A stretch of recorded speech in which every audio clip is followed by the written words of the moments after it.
To Mary Meme Mercer, with many thanks. Monday, 7:28 a.m. Chapter 1. She liked waiting for the wave more than riding the wave. Facing the cliffs, straddling the board, her hips finding the up and down rhythm of the surface. Riding it like a horse, making her think about Cowpo Boy when she was a child. There was a reverence to the moment before the next set came in, and it was time to dig down and paddle. She checked her watch. She could fit in one more. She'd ride it all the way in if she could.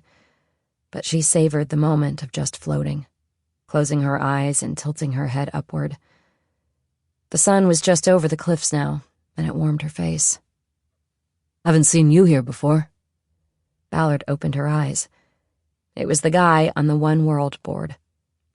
An OG with no wetsuit, no leash, his skin burnished to a dark cherry wood. She braced for what she knew would come next, territorial male posturing. "I'm usually at Topanga," she said, "but there was nothing there this morning." She didn't mention that she'd consulted a wave app. The OGs would never look at an app. He was 20 feet to her left, riding the low rollers sideways so he could keep an eye on her. Women were unusual at staircases. It was a big boy's break. Lots of rocks in the short tide. You had to know what you were doing, and Ballard did. She hadn't crossed anybody's tube, had not pulled out of a wave too soon. If this guy was going to try to school her, she would shut him down quick. "I'm Van," he said. "Renee," she said. "So, you want to get breakfast at Paradise Cove after?" A little forward, but okay. "Can't," she said. "Got one more set and then I got a job. But thanks." "Maybe next time," Van said. Before the conversation got more awkward, somebody farther down the line began paddling, aligning his board with an incoming wave. It was like a bird startling and jumping the whole flock into flight. Ballard checked over her shoulder and saw the next set coming in tall. She flipped forward and brought her legs up on the board. She started paddling. Deep strokes, fingers together to get speed, digging down. She didn't want to miss the wave, not in front of Van. She glanced to her left and saw him paddling stroke for stroke with her. He was going to press her, show her whose break it was. Ballard paddled harder, feeling the burn in her shoulders. The board started to rise with the wave and she made her move, jumping up into a crouch on the center line. She put her left foot behind her and stood just as the wave crested. She pushed the nose down and began slicing down the face of the wave. She heard Van's voice in the wake, calling her goofy foot. She put her hands out for balance, heeled the board into a turn, and went up the wall before cutting it back down and taking it all the way in. For 8 seconds, everything about the world was gone. It was just her and the ocean. The water. Nothing else. She was coasting on foam when she remembered Van and looked back for him. He was nowhere in sight, and then his head came up in the surf along with his red board. He raised his hand, and Ballard nodded her goodbye. She stepped off, lifted her board, and walked out of the surf. She had her wetsuit stripped down to her hips by the time she rounded the dunes and got to the parking lot. The combination of sun and wind was already drying her skin. She leaned her board against the side of the Defender and reached under the rear wheel well for her key box. It was gone. She crouched down and looked at the asphalt around the tire for the magnetic box. It was not there. She leaned in, looking up into the well, hoping she had set the box in the wrong spot, but it was gone. Fuck. She quickly got up and went to the door. She pulled the handle and the door opened, having been left unlocked. Fuck. There was the key and the magnetic box on the driver's seat. She saw that the glove compartment was open. She leaned in, reached under the driver's seat, and swept her hand back and forth on the carpet. Her phone, gun, wallet, and badge were gone. She swept her hand farther under the seat and pulled out her handcuffs and a 7-shot Ruger boot gun that the thief had apparently missed. She stood up and looked around the parking lot. No one was there. Just the row of cars and campers belonging to the surfers still out on the water. "Fuck me," she said.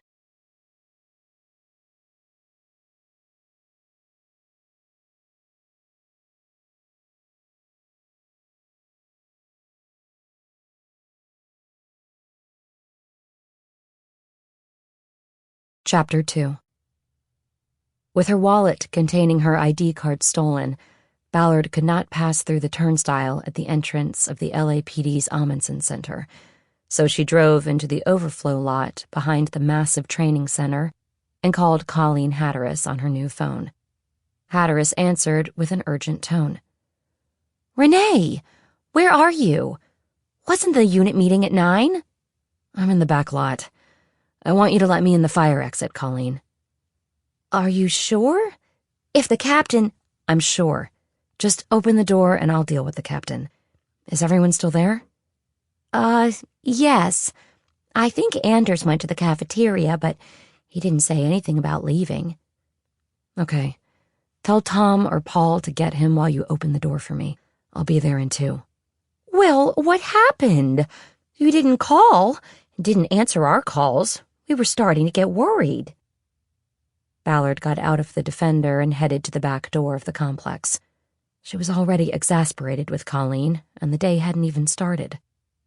"Calm down, Colleen," she said. "Everything's fine. I lost my phone and wallet at the beach. I had to go home to get a credit card and then hit the Apple store to get a new phone. So please, just open the door. I'm almost there and I'm hanging up now." She disconnected before Colleen could respond, which Ballard knew she would. She walked up to the fire exit, pulling her jacket closed so maybe it would not be obvious that she had no badge clipped to her belt.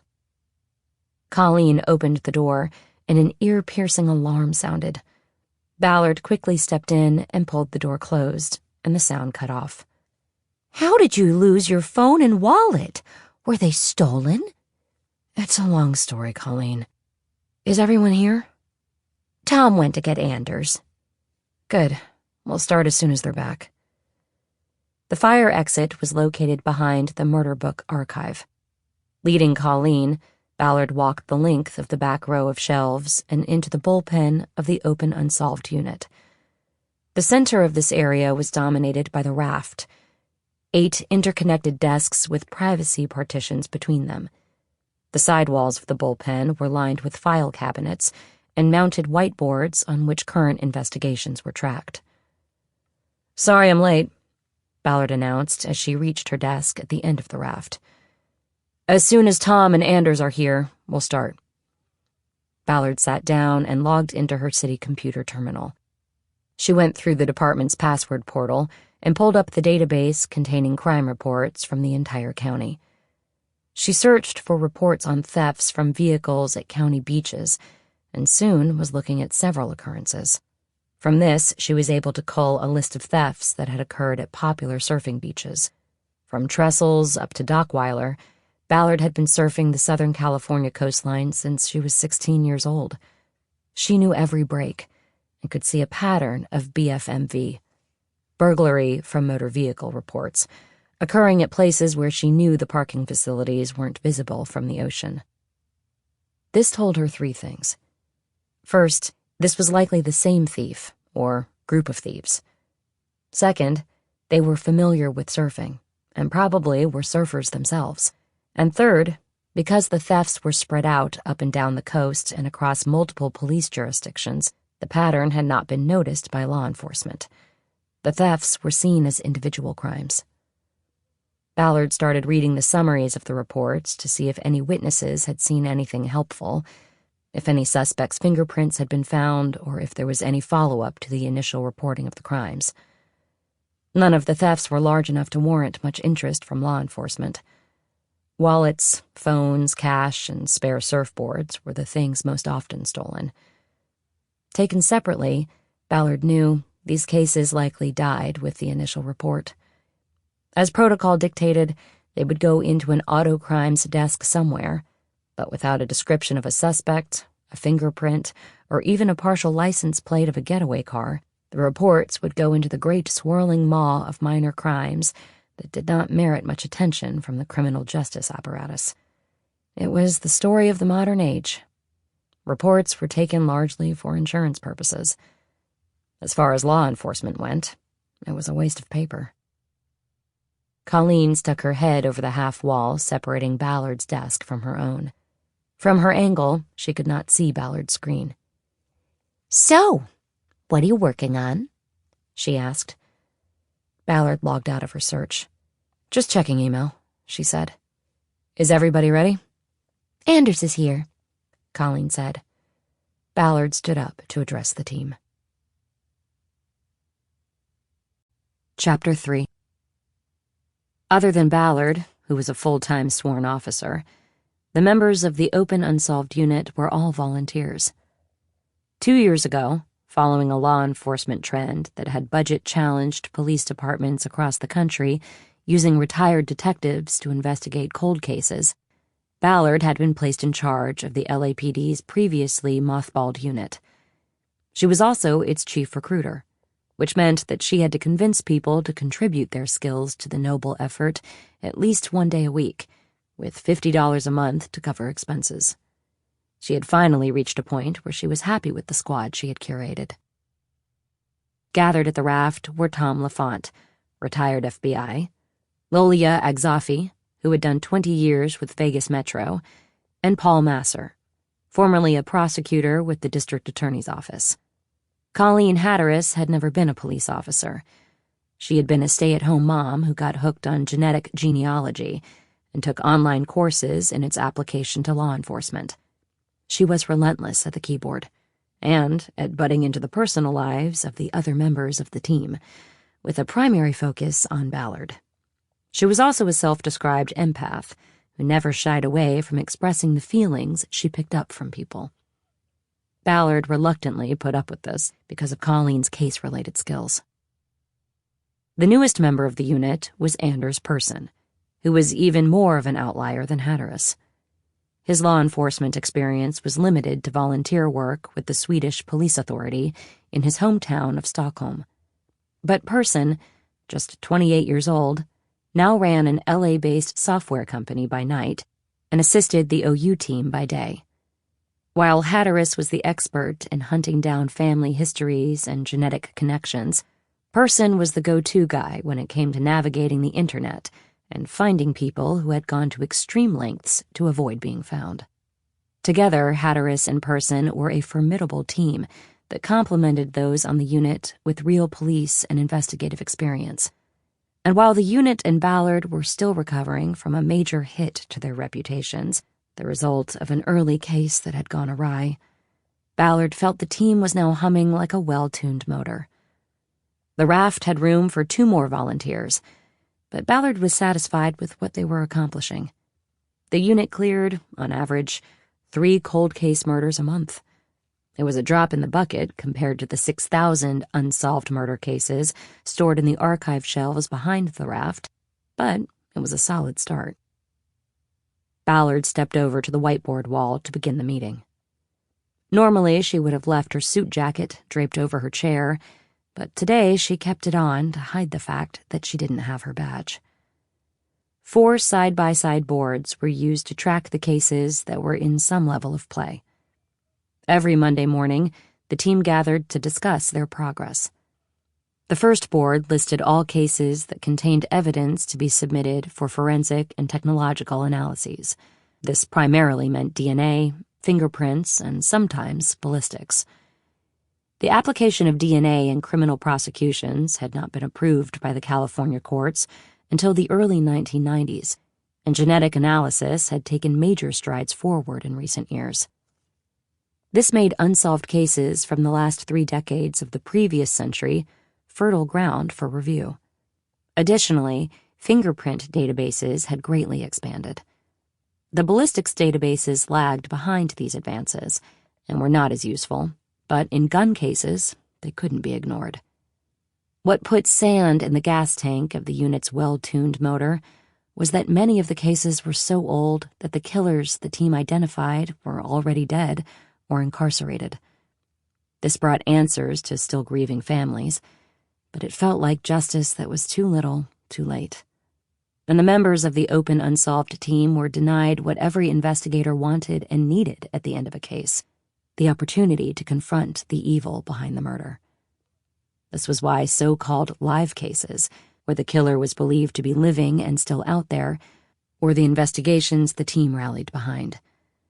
Though the archive contained records of unsolved cases going back to the early 1900s, Ballard directed the team to work only on cases recorded since 1975. Ballard scanned the first board to see if any new cases had been added. When not working on a current investigation, every team member was charged with pulling cases from the archive and reviewing them for possible follow-up. "Okay, anybody add anything new to our in-play list?" she asked. After a round robin of negative responses from the raft, Lafont raised his hand. "I think I'll have one to add this week," he said. "Expecting to hear something back from Darcy today, if I'm lucky." Darcy Troy was the DNA tech who handled cases from the open unsolved unit. It was good to have a go-to person at the lab, but Troy was not assigned solely to OU cases. Current investigations were always a priority, and Troy had to handle DNA analysis from those cases ahead of anything that came in from the raft. Sometimes the wait was frustrating. "What's the case?" Ballard asked. "A sexual assault and murder from 91, Lafont said. "A bad one. Not that there are any good ones, but the guy assaulted her several times before he strangled her. Ejaculated outside the body, but left something behind on her clothes. Darcy took it. Last week, she said she'd have something this week." "Good," Ballard said. "What's the Vic's name?" "Shaquilla Washington," Lafont said. "A South End case. Didn't get much attention in the day." Ballard nodded. It went without saying that the archives were disproportionately heavy with cases that hadn't gotten much attention because they were from minority communities on the city's south and east sides. This could in part be due to the fact that there were more murders in these communities, and the detective workloads there were the heaviest in the city. But it could also be explained by a lack of commitment to those communities and an absence of empathy for the victims. Ballard had noticed neither of those deficiencies in Lafont. When he had the time to go into the archives and pull cases for review, he often looked for reports from the South Side. He was white and in his late 50s, and had seldom worked on the South Side as an FBI agent assigned to the Los Angeles field office. He saw his efforts now as a way to partly balance the scales. Ballard respected him for that. "Hopefully Darcy comes through with something," Ballard said. She continued reviewing the boards and the cases with her crew, eventually coming to the last board, which listed the cases that were most active in terms of pending arrests, prosecutions, or closures. The last case on the list belonged to Masser. It involved the murder of a clerk at a Hollywood convenience store in 1997. A man in a ski mask entered the store, told the clerk to put all the cash in the register on the counter, and fired a shot into her chest, killing her instantly. The man then jumped into a waiting car and escaped. According to various witnesses from inside and outside the store, the getaway driver was a white woman with long black hair. The car was described as a maroon sedan, and one witness provided the first 2 digits of its license plate.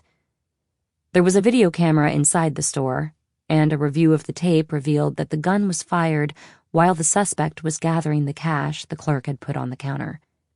It appeared to be an accidental discharge that shocked even the gunman. He turned and ran out of the store, leaving half the cash behind. The license plate digits and car description eventually led investigators through motor vehicle records to a man named Donald Russell, who owned a maroon Honda Accord with a license plate beginning with those 2 digits. Russell was unemployed and had a history of drug-related arrests. He lived with his wife, who also had a record of drug arrests. She, however, had short blonde hair. Both were questioned, but denied involvement in the robbery and killing. They provided an alibi that the investigators could neither prove nor disprove. The detectives took the case to the district attorney's office, but prosecutors declined to file charges, saying there was not enough evidence to convince a jury and bring home a guilty verdict. But no further evidence was developed, and the case went cold, until Paul Masser of the Open Unsolved Unit pulled the murder book off a shelf in the cold case archive. Masser reviewed the case and quickly learned that it didn't have the traditional kind of evidence that could jumpstart a cold case. There were no fingerprints or DNA from the crime scene. The bullet had been collected from the falling clerk's body, but it did not lend itself to modern ballistic technology because it had flattened when it hit the victim's spine, which made it useless for comparison with bullets in NIBIN, the National Ballistics Database, and no weapon had ever been recovered to compare the bullet to. Masser located the suspects, still living in Los Angeles, and learned two things that could prove useful a quarter-century after the killing. The first was that the couple were no longer a couple. They had divorced 5 years after the murder. The second, which he discovered through social media, was that the now ex-wife, Maxine Russell, was a recovering addict who had recently celebrated 20 years of sobriety, according to her Facebook page. Masser, drawing on his experience as a prosecutor, knew that the couple's divorce meant that statutory spousal privilege was no longer in play. The rule held that a wife or husband could not testify against a spouse without that spouse's approval, but the protection was limited to the years of the marriage, which meant there was an opportunity to pit the ex-wife against her former husband. Masser, drawing on his experience with an addicted family member in recovery, also knew that most rehab programs encouraged participants to keep journals as part of their steps toward sobriety. With information gathered in the original investigation, Masser drew up a search warrant for the apartment where Maxine Russell now lived and convinced a judge to sign it. The warrant included all journals and documents written by the suspect, as well as family photos that showed Maxine with long dark hair. On a shelf in the living room, Masser found several journals Maxine had kept over the years of her sobriety. One entry described the robbery gone wrong, and another expressed Maxine's guilt at having been involved in the taking of a life, even though she claimed it had been an accident. Additionally, a photo album found in a closet contained photos of Maxine going back to when she was a child. In many, she had long dark hair. Maxine had been arrested 2 weeks ago and was still in jail, unable to afford a bond on bail set at $2 million. The department low-keyed the arrest, and it had so far escaped media attention. It was now time for Masser to move forward with the second part of the case strategy. "I'm going to meet with John this afternoon," Masser told the group. "We're going to go to Maxine's lawyer and see if she wants to deal. After 2 weeks, she is probably getting the idea that incarceration is not how she wants to spend the rest of her life." John was John Lewin, the deputy DA assigned to prosecute cases from the Open Unsolved Unit. In the news coverage that solved cold cases often brought, the local media had dubbed him the king of cold cases. "Has she called her ex-husband from jail?" Ballard asked. "Not on the recorded lines," Masser said. "I doubt he knows she's been arrested." "What's John going to offer her?" Lafont asked. "I don't know where he'll start, but he told me he'll go to full immunity," Masser said, "if she delivers the X." "And you think she'll go for it?" Lafont said. "Yeah, I do," Masser said. "I tried to pull the divorce file, but it's sealed. But twice since the divorce, she's asked for a restraining order against him. It doesn't look like she has a whole lot of love for him anymore. She's going to flip." "Hope so," Ballard said. "Let me know when you know." "Roger that," Masser said. "Okay then, that's it," Ballard said. "Sorry I was late, and I appreciate everybody sticking around. Let's dig down and make cases." Ballard always ended the weekly meeting with the same message, taken from a Muse song she loved: "Dig down." The words were on a sign on the wall of her pod. It was her code when it came to both life and cases. Chapter 4. Back at her desk, Ballard pulled up one of the crime reports she had reviewed earlier. This one was for a car burglary that had occurred at the Topanga Break a few months ago. What drew her back to it was the officer's note in the summary that there had been a fruit vendor in the parking lot where the theft occurred. The vendor said he had seen nothing, but the officer had taken down his name and phone number for follow-up. Ballard copied the information about the fruit vendor and the victim of the theft into a small notebook. The victim was named Seth Dawson. He reported that in addition to his brand new iPhone 15, a Breitling watch worth $3,000, a gift from his father, had been taken. Those two items pushed the crime beyond petty theft and well into felony territory. As she was putting the notebook back in her jacket pocket, Colleen poked her head up over the partition wall again. Did you forget something today? She asked. Ballard immediately thought about the staff meeting and wondered what she had possibly missed covering. I don't think so, she said. Like what? Colleen lowered her voice to a conspiratorial whisper. Like your badge, for example? Ballard dropped her hand to her right hip as if to feel for the badge on her belt. Shit, you're right, she said. It's in my car under the seat. I'll get it when I go out. Thanks for noticing, Colleen. Anytime, Hatteras said. One of the two lines on Ballard's desk phone started flashing. Can you get that? She asked Colleen. Sure, Hatteras said. She dropped from sight and answered the phone. Then she spoke to Ballard without poking her head over the partition. It's Darcy Troy on line 1, she said. She said it's important. Ballard punched the button and picked up the phone. Darcy, let me guess. Shaquilla Washington? No, it's about something else. We just got a hot shot on the pillowcase rapist. Ballard said nothing as a cold finger slid down her spine. Renee? Yeah, sorry, I'm here. Where do they have him? They don't have him. It was a hit on the familial search you put in last year. Tell me about it. A guy was arrested by West Valley Division on a felony domestic. His swab was taken and we sent it up to DOJ. It came back as a familial match in the Abby Sinclair case. It was one of the first cases Ballard had submitted for comparative genetic analysis after restarting the unit 2 years ago. The pillowcase rapist had terrorized the city for 5 years, beginning at the turn of the century. Dozens of women were assaulted in their homes. Each had been sleeping and woke up as a pillowcase was pulled over her head, blinding her to her attacker.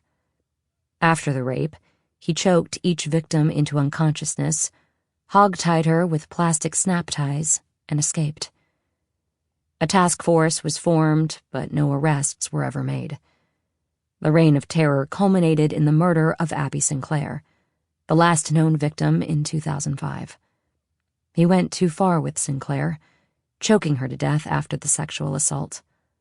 Following that, the attack stopped, and the pillowcase rapist went dark. So it was a familial match, Ballard said. How close? Very, Troy said. This guy who was arrested, he's likely the pillowcase rapist's son. Ballard nodded. She could feel her heart rate rising as adrenaline ticked into her blood. How long ago was the arrest on the domestic? 9 weeks ago. Wow. That's how long it takes to process the arrest swabs and put them into the DOJ bank. These don't get priority, like DNA from crime scenes. Thank God you had that familial search in place. Ballard had joined the department and was in the academy and later in uniform patrol during the years that the pillowcase rapist had terrorized the city. She and her partner had been first on scene on the murder of Abby Sinclair. It was the first murder scene Ballard had ever been to, and, although many followed, the image of Abby Sinclair's naked body in her bed, the pillowcase pulled over her head, had stuck with her. It was the first case she'd pulled off the shelf in the Library of Lost Souls, the murder book archive. "Okay, Darcy," she said. "Give me what you've got on the domestic." Ballard wrote the information down, thanked Troy for the call, and hung up. She stood to see who was left on the raft. While the Monday morning staff meetings were mandatory, the investigators were required to work only 1 day a week, and they often cleared out after the meeting, choosing to fulfill their commitment on other days. Ballard saw only Hatteras in person. She knew Agzafi liked to work Thursdays or Fridays, and Masser had probably left to meet with the prosecutor and defense attorney on the Maxine Russell case. LaFont was nowhere to be seen, but Ballard hoped he had just stepped out for coffee or to go to the restroom, because she was going to need him. "Okay, Anders, Colleen, listen up," she said. "We've got a hot shot here I want to go full court press on." She referred to her notes before continuing. "I want you to run down a Nicholas Purcell, DOB January 29, 2000. He was arrested on a felony domestic about 9 weeks ago in West Valley. I want to know everything about him. Where he lives, where he works, the domestic, everything." "What's the case?" Person asked. "About 20 years ago, there was a serial offender called the Pillowcase Rapist," Ballard said. "He assaulted several women over a 5-year run. I'm talking dozens of victims. He finally killed one and then dropped out of sight. He was never caught.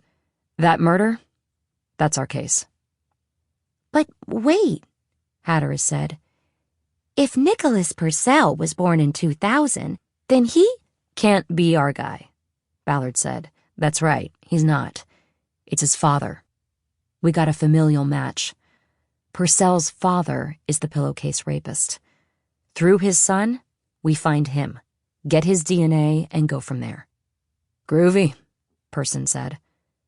Ballard looked at him for a moment, not sure what part of this the Swede thought was groovy. She chalked it up to English being his second language. She nodded and then started toward the archives, listening as she went to Hatteras and Person discussing the division of labor on their assignment. The cases in the archives were organized first by year and then alphabetically by the victims' last names. Ballard had to crank the shelves open to access the 2005 cases. The Abby Sinclair murder book was actually a murder box. It contained records of the murder investigation and the 46 sexual assaults that had begun in 2000. It was a cardboard box with handles. Ballard pulled it off the shelf and lugged it back to her desk. Hatteras and Person were both turned in their seats and waiting for her when she came out of the archives. Ballard could not yet read Person as well as she could Hatteras after 2 years of working together, and her read of Hatteras now was that something was wrong. "What?" she asked. "Well, we found Nicholas Purcell," Hatteras said. "We also think we have his father." "That was quick. What's the issue?" "Take a look." Hatteras stood up to give Ballard access to her screen. Ballard put the murder box down on the seat and leaned on it to look at the screen. It was a photo on Nick Purcell's Facebook page of a family gathered around a birthday cake. "I scrolled back 3 years to find this," Hatteras said. "Okay, what am I looking at?" Ballard said. "Read the caption," Hatteras said. "This is Nick's 21st birthday. That's his father on the right." Ballard studied the father. She was hit with a slight glint of recognition, but she didn't know where she would have known him from. He looked to be a fit 50 with a ruddy face and a full head of dark hair. He wore a striped golf shirt with sleeves stretched tight around his biceps. "Who is he?" Ballard said. "He's a judge," Person blurted out, beating Hatteras to the punch.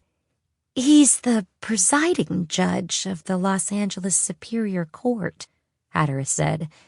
"The Honorable Jonathan Purcell." Now Ballard realized how she knew him. "Did you pull up the report on the domestic?" she asked.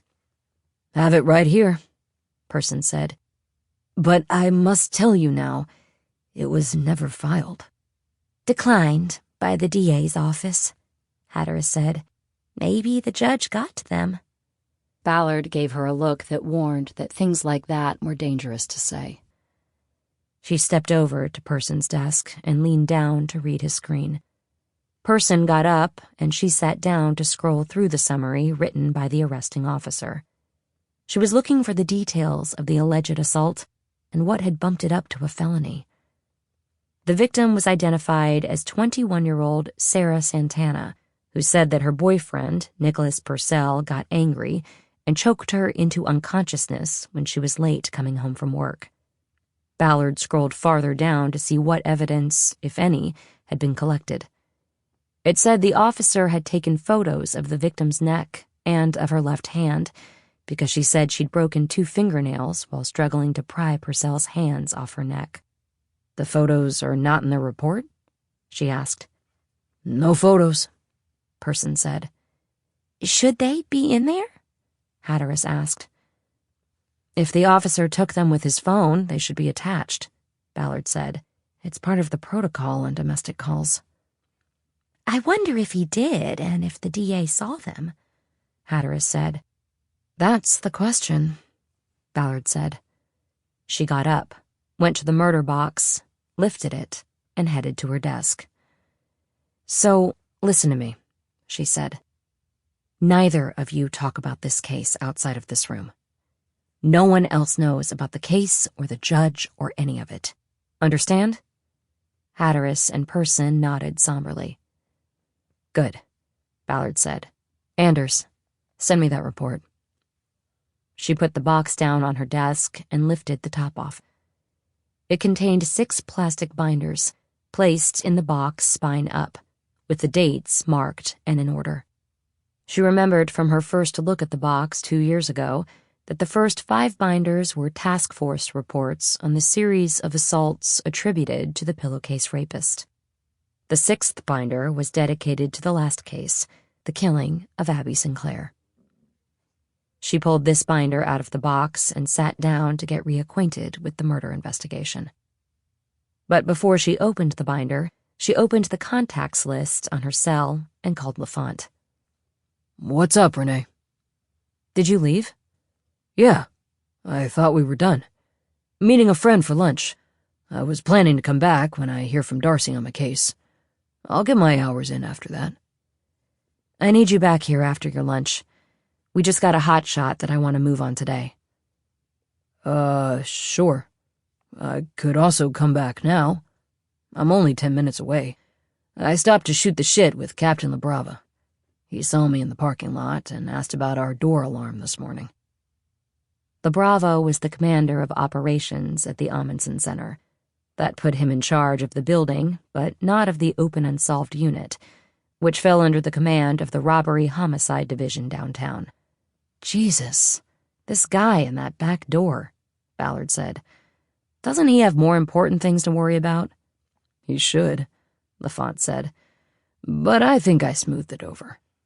I said we had a lizard in the archives we were trying to save by getting it outside the quickest way we could." "A lizard? And he bought it?"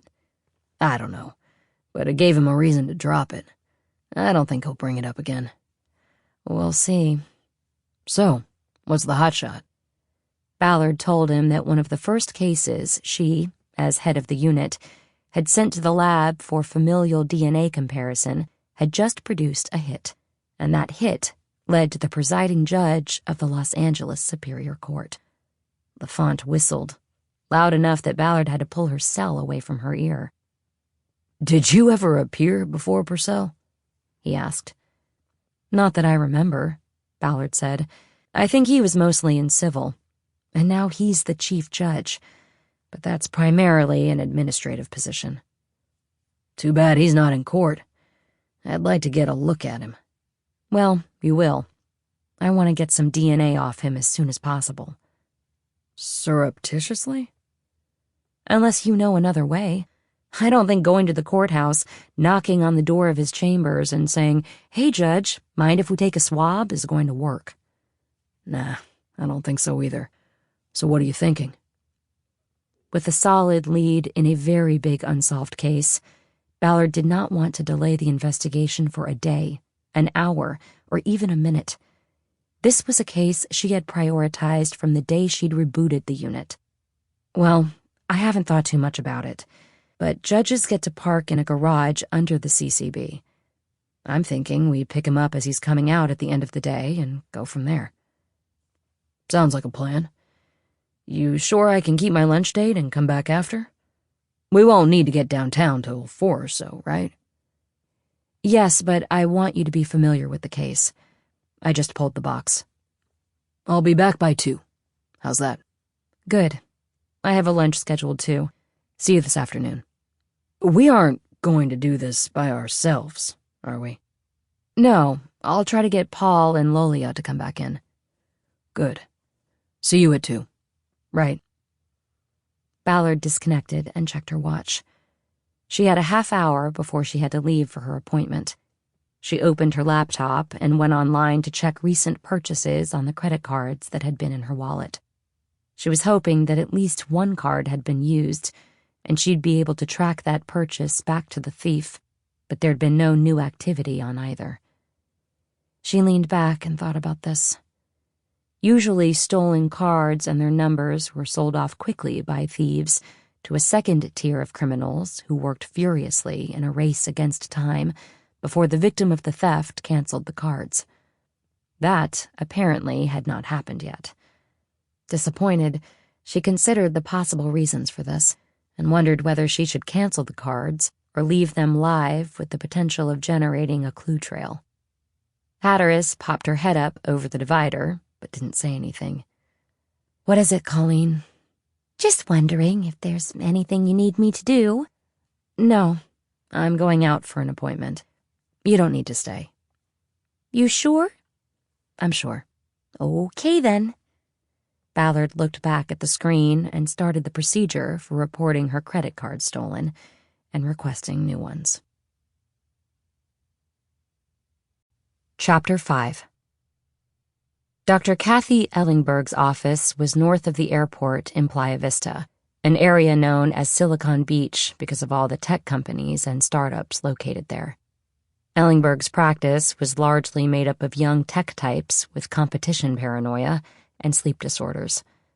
As far as Ballard knew, she was the only law enforcement officer on Ellingberg's roster of clients, and that was how Ballard preferred it. She wanted no one with a badge to possibly know she was seeing a therapist on a weekly basis. It might be well into the 21st century, but a cop seeing a therapist was still viewed by other cops as a sign of weakness. She arrived early and sat in the waiting room, studying the framed diplomas from UNC Chapel Hill and Elon. Both were awarded to Helen Catherine Sharp, an indication that Ellingberg was a surname she took through marriage.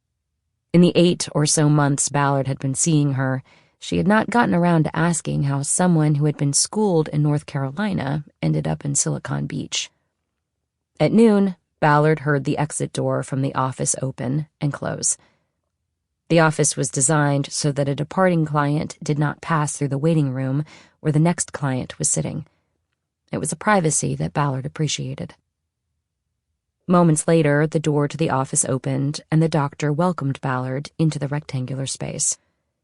To the left was a desk. To the right was a seating area that looked like a basic living room, with 2 couches, one on either side of a coffee table, and solo seats on the ends. Their habit was to sit across from each other on the couches, and Ballard took her usual spot. Water? Ellingberg asked. Coffee? No, I'm fine, Ballard said. Ellingberg started with a discussion about the next Monday being President's Day and a holiday. She told Ballard that she wouldn't be seeing clients in the office that day, and they could either move her standing appointment to a different day or do it by Zoom with Ellingberg connecting from her home. They decided on an office appointment on the following Tuesday and then got to work. So, let's begin. How was your day going? Well, it didn't start out well. I mean, at first it was good. I was on the water, but then it went to shit. What happened? Work? No, work is actually okay, but I got ripped off when I was on the water. I went up to staircases because the apps said that was the break that was happening. But up there, you park behind the bluffs. You can't see your car from the water, and somebody was there watching. Had to be. They saw me hide my key. When I got back from the water, my badge, my wallet with my credit cards and police ID, and my gun were gone. Oh my gosh. Oh, yeah, and my phone. I spent part of the morning at the Apple store, so not a good start. What happens now? You tell your boss and they investigate? I haven't told anyone. I'm supposed to report it, but if I do that, I could lose my job. Why? It was not your fault. It doesn't matter. If I were a man and I reported it, they might put a ding in my jacket for being careless. But for me, I'm not so sure. Like we've talked about before, I'm on thin ice downtown. There are people just waiting for me to fuck up so they can transfer me to the boondocks or get rid of me altogether. The job I have right now is where I need to be. It's where I know I make a difference. So I can't report this because it might be the thing that drives them to say, you know what, we're going to make a change. But you can't go around without a badge or a gun. I have a backup weapon, and a boot gun the thief somehow missed in the car. Ballard opened her jacket to show her backup holstered on her hip. What about the badge? Well, I have to get it back. How? I'm going to track down whoever the fuck took it. Ellingberg just nodded, as if considering whether that was a good plan or not. Anyway, things got better after that, Ballard said. We got a good case going. What is a good case? Ellingberg asked. Mostly a case where the suspect has a pulse, and also is out there living his life and thinking he got away with it. Somebody you get to put the cuffs on. You get a good charge from that. Fucking A right I do. It's what it's all about. Ellingberg nodded again and changed the subject. Anything new on your mother? No, nothing. The last Ballard heard about her mother, she was living somewhere in Maui, the Hawaiian island where Renee had been abandoned at age 14, until Tutu had found her and taken her to California. Maui had been ravaged by wildfires 6 months ago. The town of Lahaina was destroyed, and the remains of nearly 100 people had been recovered so far in the ash. Many were unidentified. Makani Ballard was believed to have lived on the east side of the island, away from the fires, but she likely frequented Lahaina to shop and seek work. At the moment, she was listed among the missing. I called Dan, my contact in Maui, last week, but they don't have anything new, Ballard said. They still have so many UBs that it's going to go on for months. UBs? Unidentified bodies. Oh. We shorten everything in the cop world. My guy over there works for something called the Mint. Which means what? Morgue Identification and Notification Task Force. That's a horrible name, so we shorten it. Give it a catchy acronym. Understandable. This not knowing about your mother, whether she's even alive, has it softened your feelings about her at all? There were shelves lining the wall behind Ellingberg's couch that were filled with books and small statues and other knickknacks. There was also a framed mirror on a stand that Ellingberg had previously told Ballard was used in therapy sessions with clients who had body image problems. Ballard could see herself in the mirror now as she considered Ellingberg's question. She saw the stress in her dark eyes and realized that she had been so preoccupied with the theft of her badge and gun that morning that she had forgotten to pull her sun-streaked hair into a ponytail for work. It fell, unbrushed and straggly, to her shoulders. Softened my feelings, Ballard said. No, not really. I feel like if she's gone, I've missed my chance to get an answer from her. Answer to what? Ellingberg asked. You know, why she fucking went off into the hills and left me like that. Abandoned you, you mean? Ballard nodded. I guess it's kind of hard to say that when it's your own mother, she said. That's the self-blame we've been talking about since you came to me, Ellingberg said. It's not on you, Renee. Your mother did this to you, and you did nothing to deserve it. But I don't get why she didn't see enough in me to stick around. I mean, we had a home. We had the water, we had a horse. She had me, but somehow it wasn't enough for her. Ellingberg kept a notebook and pen on the coffee table. For the first time during the session, she picked them up and wrote something down. What did you write? Vicarious trauma. Which means what? It's when you share someone else's trauma. People with jobs where they see tragedy and trauma all the time. Police, firefighters, ER workers, soldiers. It has a second-tier effect on them. What about therapists? Do they get it? They can, yes. What's it got to do with my mother? Well, I think maybe subconsciously you have masked the trauma of losing your father and being abandoned by your mother with vicarious trauma from your work. Taking on the pain of others camouflages your own. And that was your shield for many years, until the death of your grandmother left you with no one but your lost mother, somewhere out there. It's bubbling up to the surface. And that's what causes your insomnia. It's all coming to the conscious mind. Ballard thought about this. It was true that she had felt the need to talk to someone shortly after Tutu passed. It was ironic that she had been telling Ellingberg about her mother in weekly installments when the fires swept through Maui and possibly took her life. It was almost as if the anger and hurt she'd spewed out in the sessions had ignited the flames. So, Ballard finally said, what do I do about it? Well, as I've been saying all along, you have to stop blaming yourself for your mother's choices, Ellingberg said. You have to remember that both of you were abandoned by your father. Wait a minute. He drowned. He didn't abandon us. You're right. It wasn't an intentional abandonment. It wasn't a choice, like your mother's. He drowned. But he died pursuing a lifestyle that he knew could be dangerous. So his leaving was like an abandonment of you both. She handled it poorly. But, some people are not as strong as others. You are strong, Renee. So you have shouldered this weight in your mind. But sometimes the mind grows tired and drops its defenses. And things come forward. Ballard was silent as she considered this. She had come to Ellingberg a month after Tutu had peacefully slipped away in hospice. The insomnia had begun soon after her death, and a Google search had produced Ellingberg as a sleep disturbance expert. And I know today was bad with your things getting stolen at the beach, Ellingberg said, but don't let that deter you from going. The water is your salvation. You need to get out on the water as much as you can. Don't worry. I will.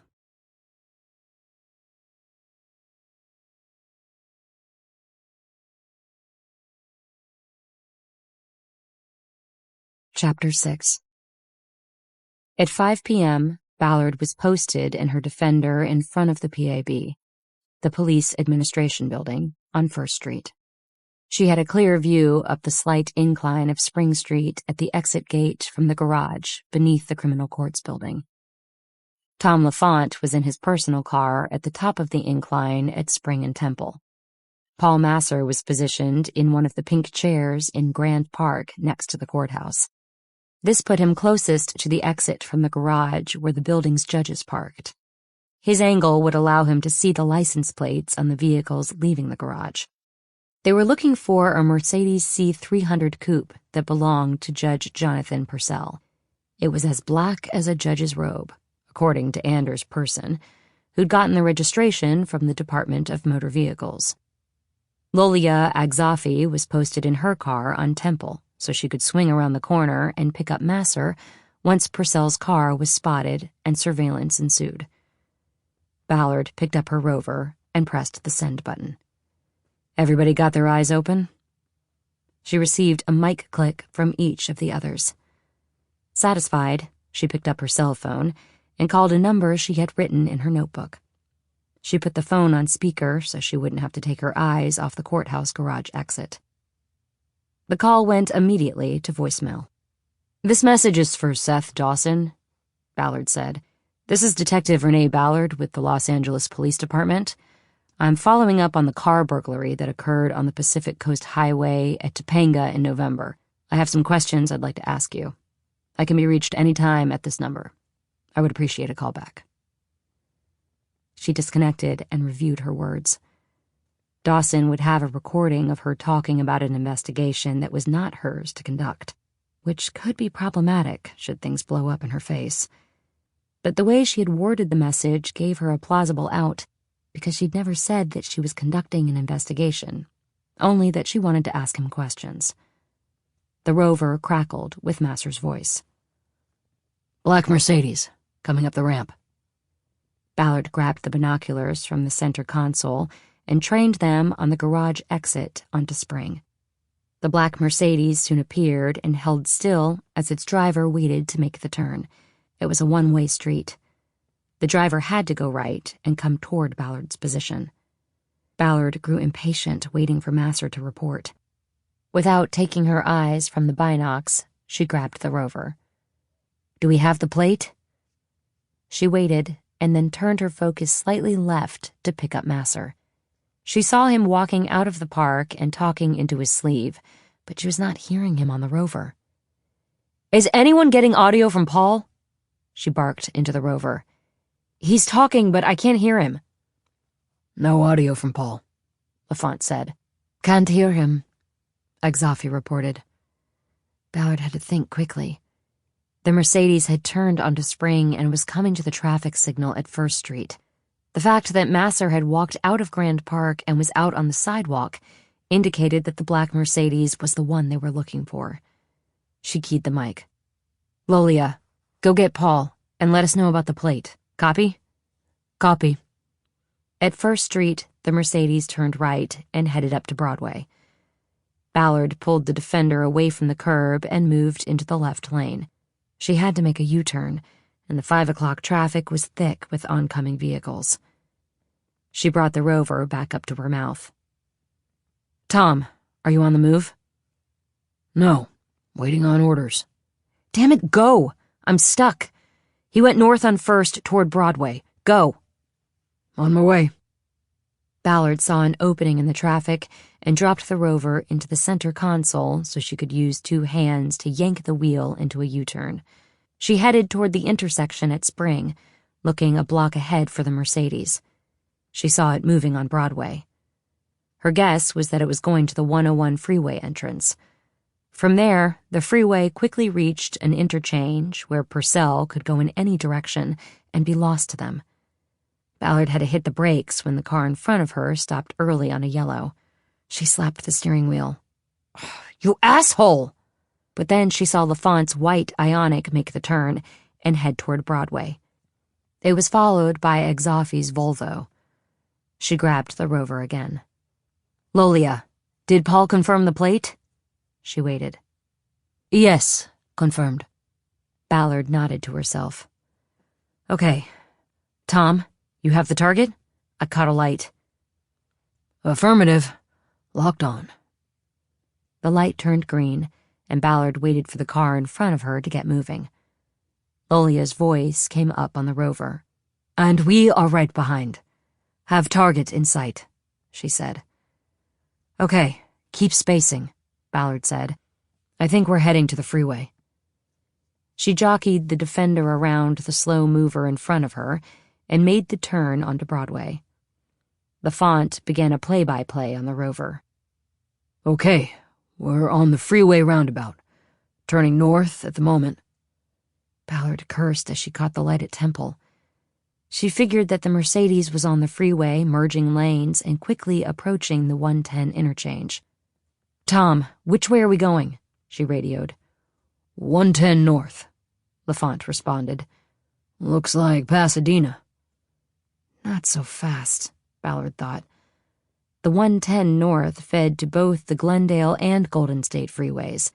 At this point, Purcell, if it was Purcell they were following, could be going anywhere. She keyed her mic. Has anybody been able to see the driver? Have we confirmed the target? She waited. Lolia must have given her rover to Masser because Ballard heard him say, "It's him. I saw him when he had his window down to talk to the guard at the garage. Sorry about my handset." They had photos of Purcell from his son's Facebook page and a profile Hatteras had found online. It had run in the Los Angeles Legal Journal when he was appointed presiding judge of the Superior Court.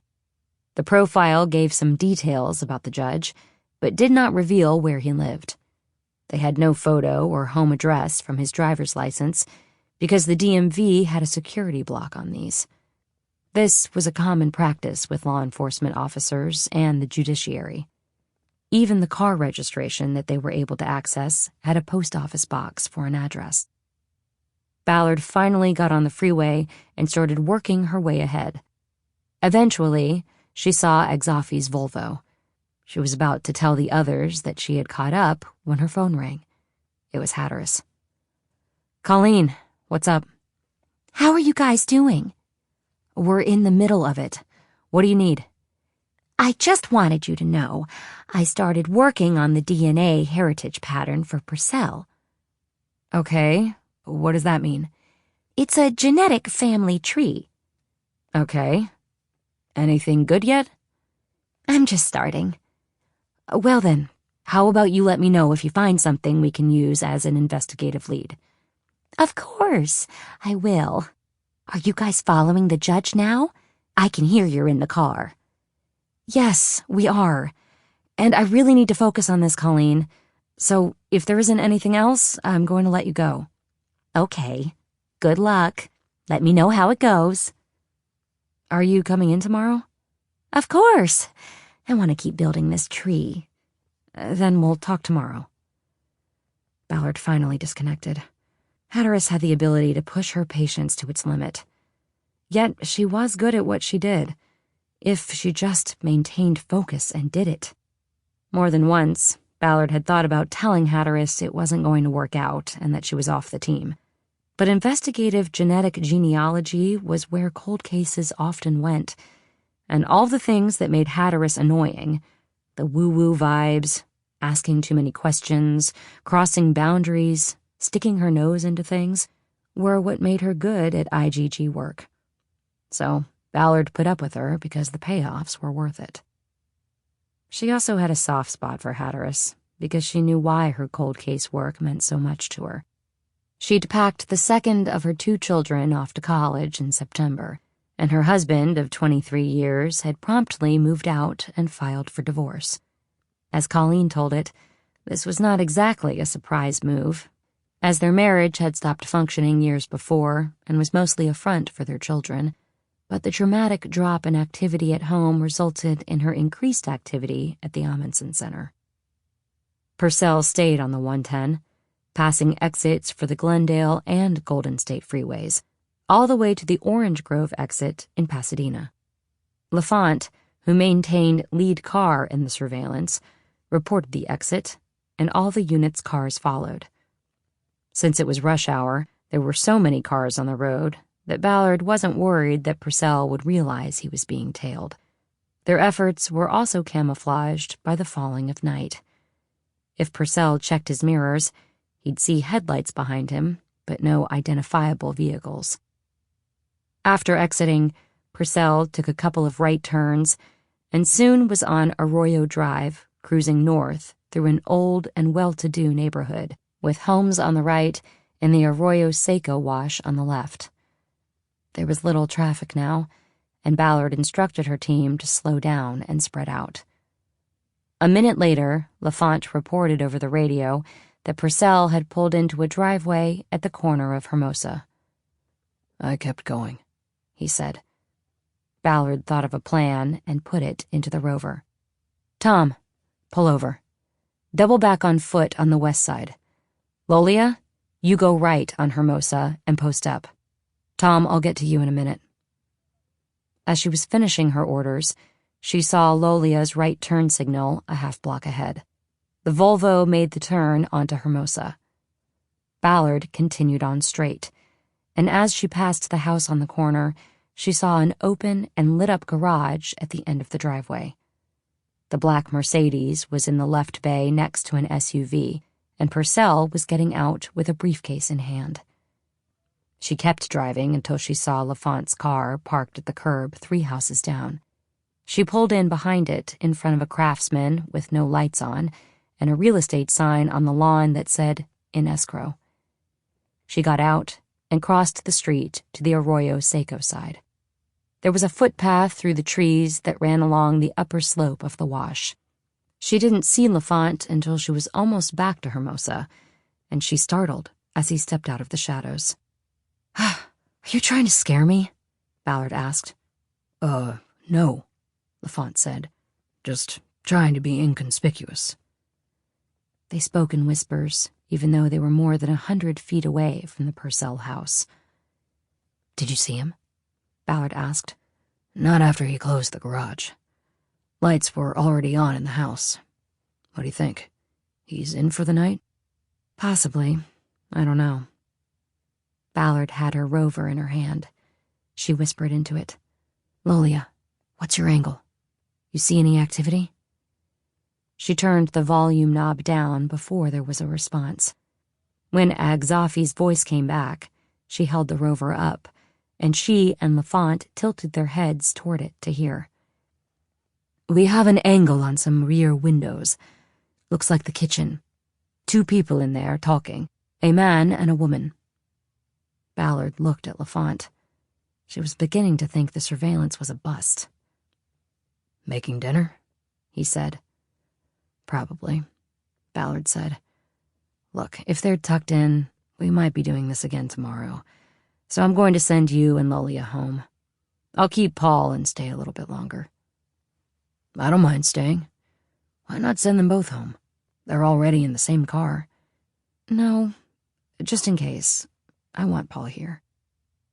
What was unsaid, but had been established in the team's previous surreptitious DNA captures, was that Masser, a former prosecutor who knew the rules of evidence, was the better witness for testifying about DNA collection. He could stand up to any challenge from a defense attorney about the procedures followed in gathering and preserving genetic evidence.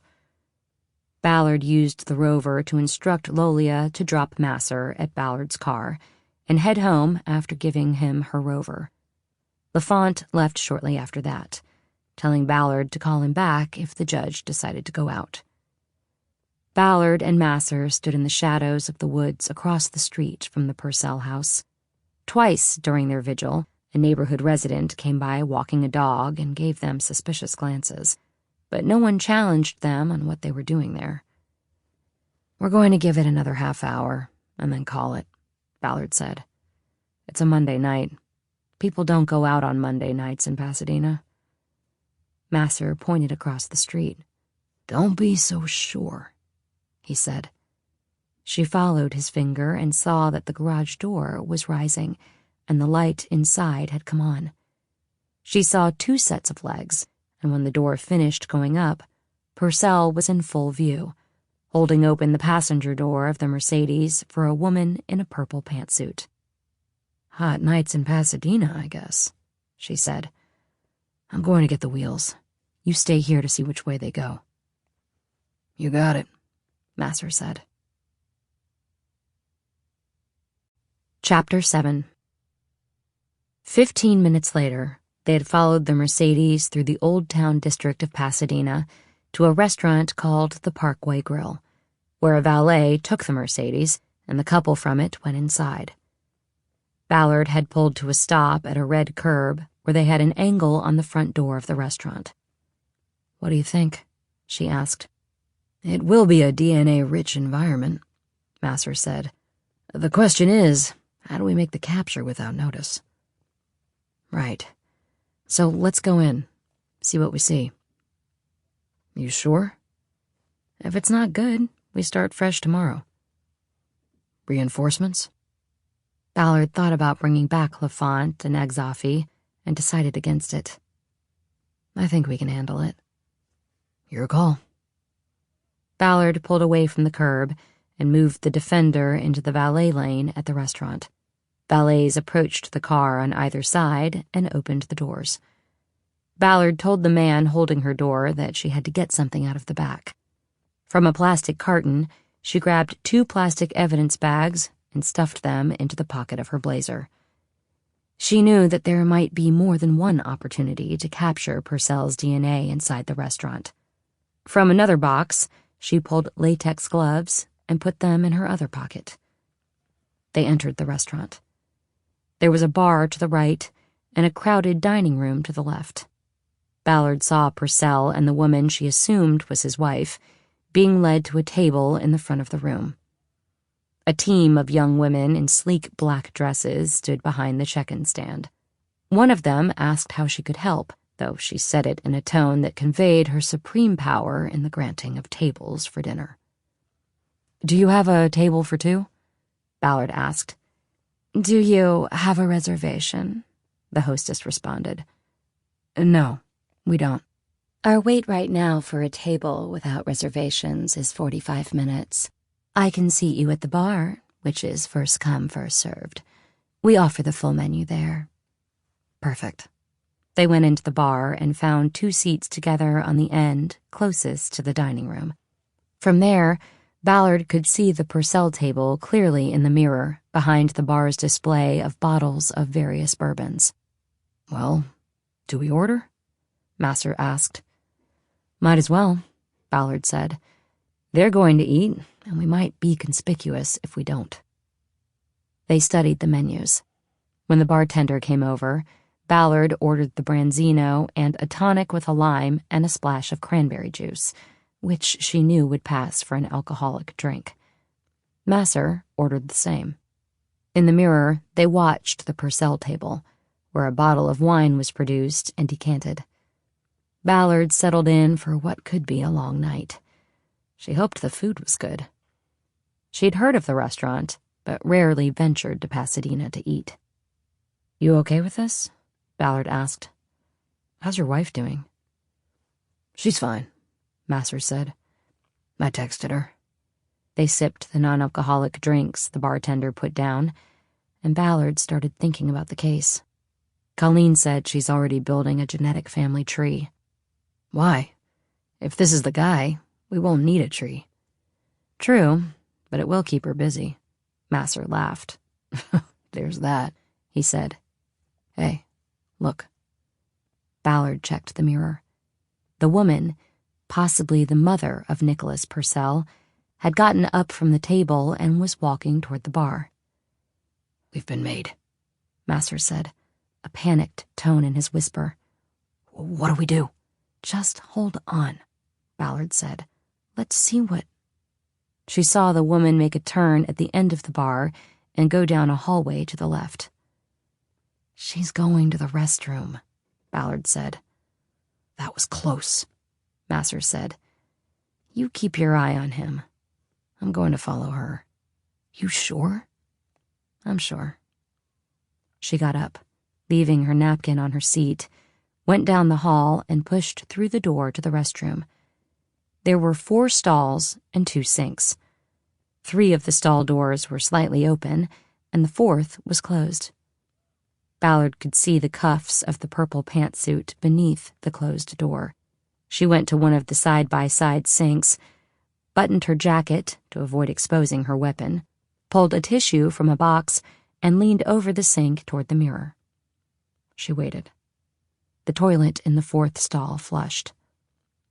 Ballard started dabbing at her left eye with the tissue.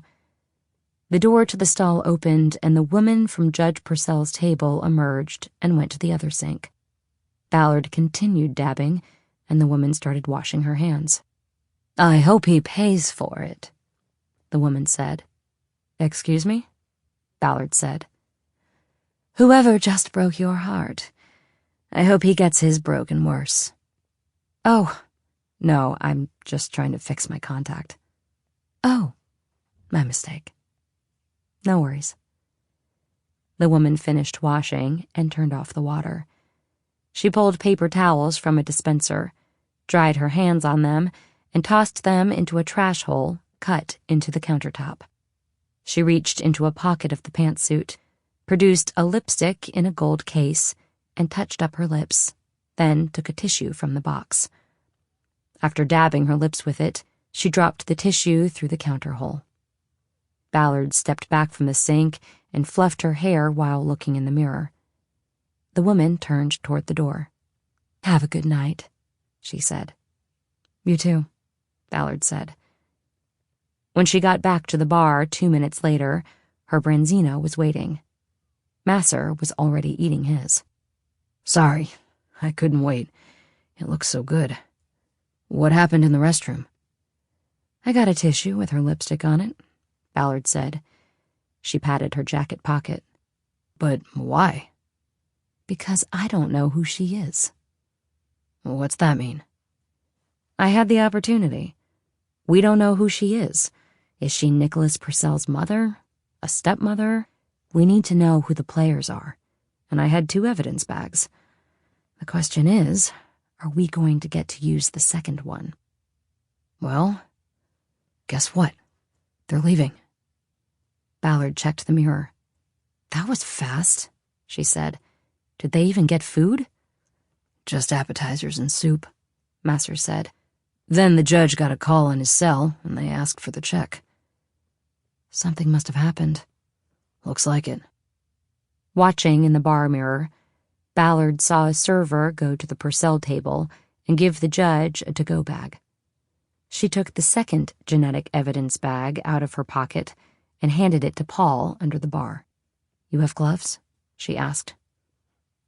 "Got one already on," Masser said. "Good. What are you going to go for?" "Before he got the call, he had the soup. I'll go for the spoon." Ballard nodded. Masser started to get off his stool. Ballard put her hand on his arm to stop him. "Not yet," she said. "Wait. Let them get out the door." "But they might clear the table," Masser said. "There's people waiting." Ballard kept her hand on his arm. In the mirror, she watched the couple moving toward the door. She glanced over at their empty table with the judge's napkin balled up on top of it. She swiveled on her stool to watch them leave. But they didn't. The judge stopped in front of the trio of young hostesses to engage in conversation. He was probably a regular and was explaining his reason for departing early. Each hostess made a face of faux empathy and understanding. Ballard checked the table. A waiter hovered over it for a moment, then picked up the check folder the judge had left behind. Ballard looked back at the judge. He was still talking. "We've got to do this," Masser urged. "Shit," Ballard said. "Okay, go. Try not to be seen." "You're right." "You know what I mean." Masser headed into the dining room just as a busboy was moving toward the judge's table. Masser pulled his phone from his pocket with his ungloved hand and walked with his head down, looking at its screen. He and the busboy converged at the table, and Masser tripped and lurched into it, his upper body leaning over the judge's former seat. He pulled back and apologized, holding his phone up in explanation, and to draw the busboy's attention from his other hand. Masser returned to the bar and sat down. "You learned that move in magic school?" Ballard asked. "Oh, yeah," Masser said. "One hand distracts while the other hides the rabbit." Ballard looked down and saw Masser had the evidence bag opened between his legs and was placing the soup spoon in it. She checked the mirror and saw the judge and his wife finally pushing through the door. Ballard waved to the bartender and signaled for the check. Ballard looked down at her uneaten dinner. The branzino was brushed with a beurre blanc sauce and looked like it had been perfectly grilled. "We got what we need," Masser said. "You're not thinking of leaving this food behind, are you?" "I want to see why they left without eating theirs," Ballard said. "Then give me the valet ticket. You take a few bites while I get the car." Ballard reached into a pocket and handed over the ticket. The bartender brought the check and she put down cash to cover it. Then she ate 3 bites of fish. It was delicious, and went out the door to her waiting car. They followed the judge's Mercedes and were surprised when he went back to the house on Arroyo. There was a car sitting on the street outside the house. Its lights were on, and exhaust from its tailpipe steamed the crisp night air. It was a car Ballard immediately recognized as a city plane wrap, a detective's car. As they approached, the doors opened and two men started getting out. The headlights of the Defender splashed across them, and Ballard recognized the man on the driver's side. "Keep going," she said. "Well, I wasn't exactly planning to stop and say, 'How y'all doing?'" Masser said. "Sorry." "No worries. Who are they?" "RHD. Robbery homicide? Why would they call him away from dinner?" "Search warrant. Must be a case that can't wait." "So, what do we do?" "I think we call it a night. He'll probably stay in after this, and we got what we came for." "Up to you." "Yep." "You recognized those two guys, didn't you?" "One of them, Gil Parado. He's an old bull." "You have a history with him?" Ballard didn't answer, so Masser did. "That's right. You have a history with everybody." "Used to. Let's head back downtown. To your car. I want you to take the samples to Darcy Troy first thing tomorrow." "Okay, but you usually do that." "I have something to do in the morning, and I want no delays in getting that to the lab. I'll call Darcy. She'll be ready for it." "You got it." "After that, I need you to run down Nicholas Purcell's birth certificate. We need to cover all bases. Make damn sure he's the judge's son. You might have to go down to Norwalk for that. We'll need the date the birth certificate was filed to be sure." The main offices of the county registrar were down in Norwalk, in the South County. While Ballard knew from prior cases that it was difficult and time-consuming to break through the seal on adoption records, the date that a birth certificate was filed with the registrar, meaning how many days after the birth, was a strong indicator of whether an adoption had occurred. "Sure.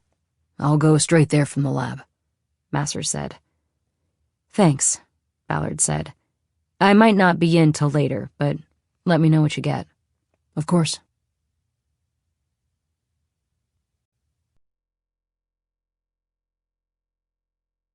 Tuesday, 12:14 a.m. Chapter 8. Ballard woke to the sound of her phone buzzing on the bedside table.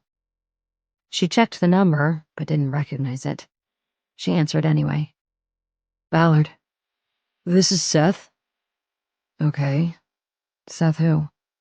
"Dawson, you left me a message. Said call any time. I just got off work." Ballard put it together. "Oh, right. Yes. Sorry. I leave a lot of messages for a lot of people. Anyway, I wanted to ask a few questions about the Berg." "Did you catch them?" No, we didn't. But why do you say them?" Ballard pivoted to a sitting position, put her feet on the floor. She turned on the bed table light and reached for her notebook next to it.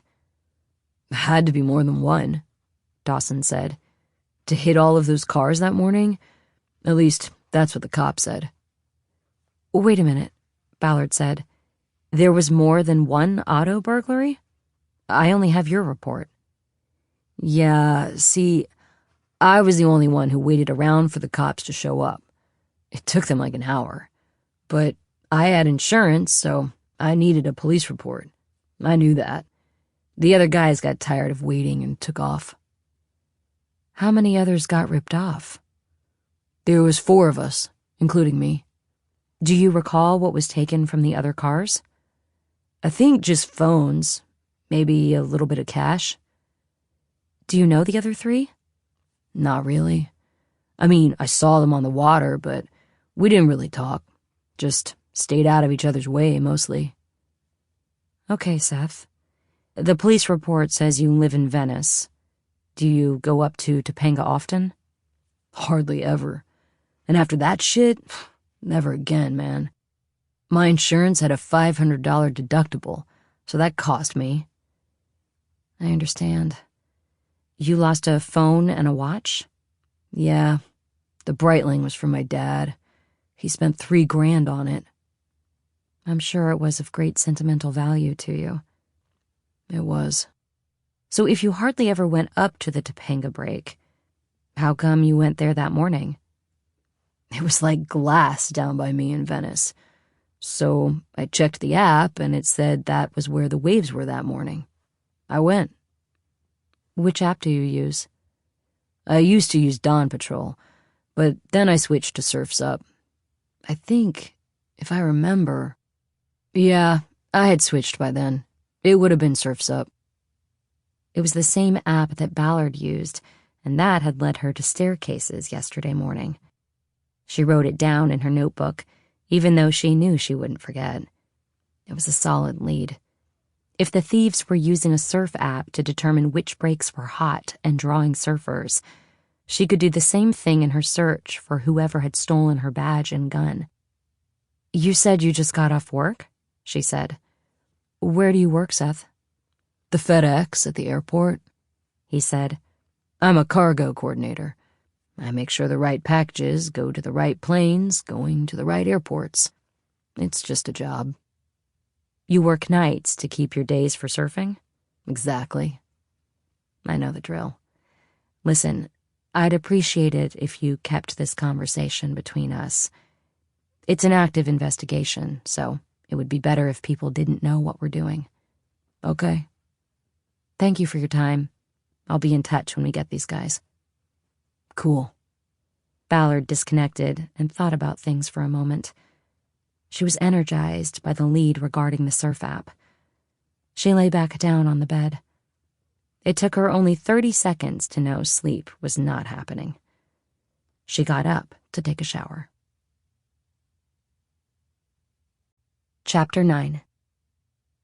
Surf's Up reported that for a second straight day, the break at Staircases was where the juiciest waves in the Southland were rolling in.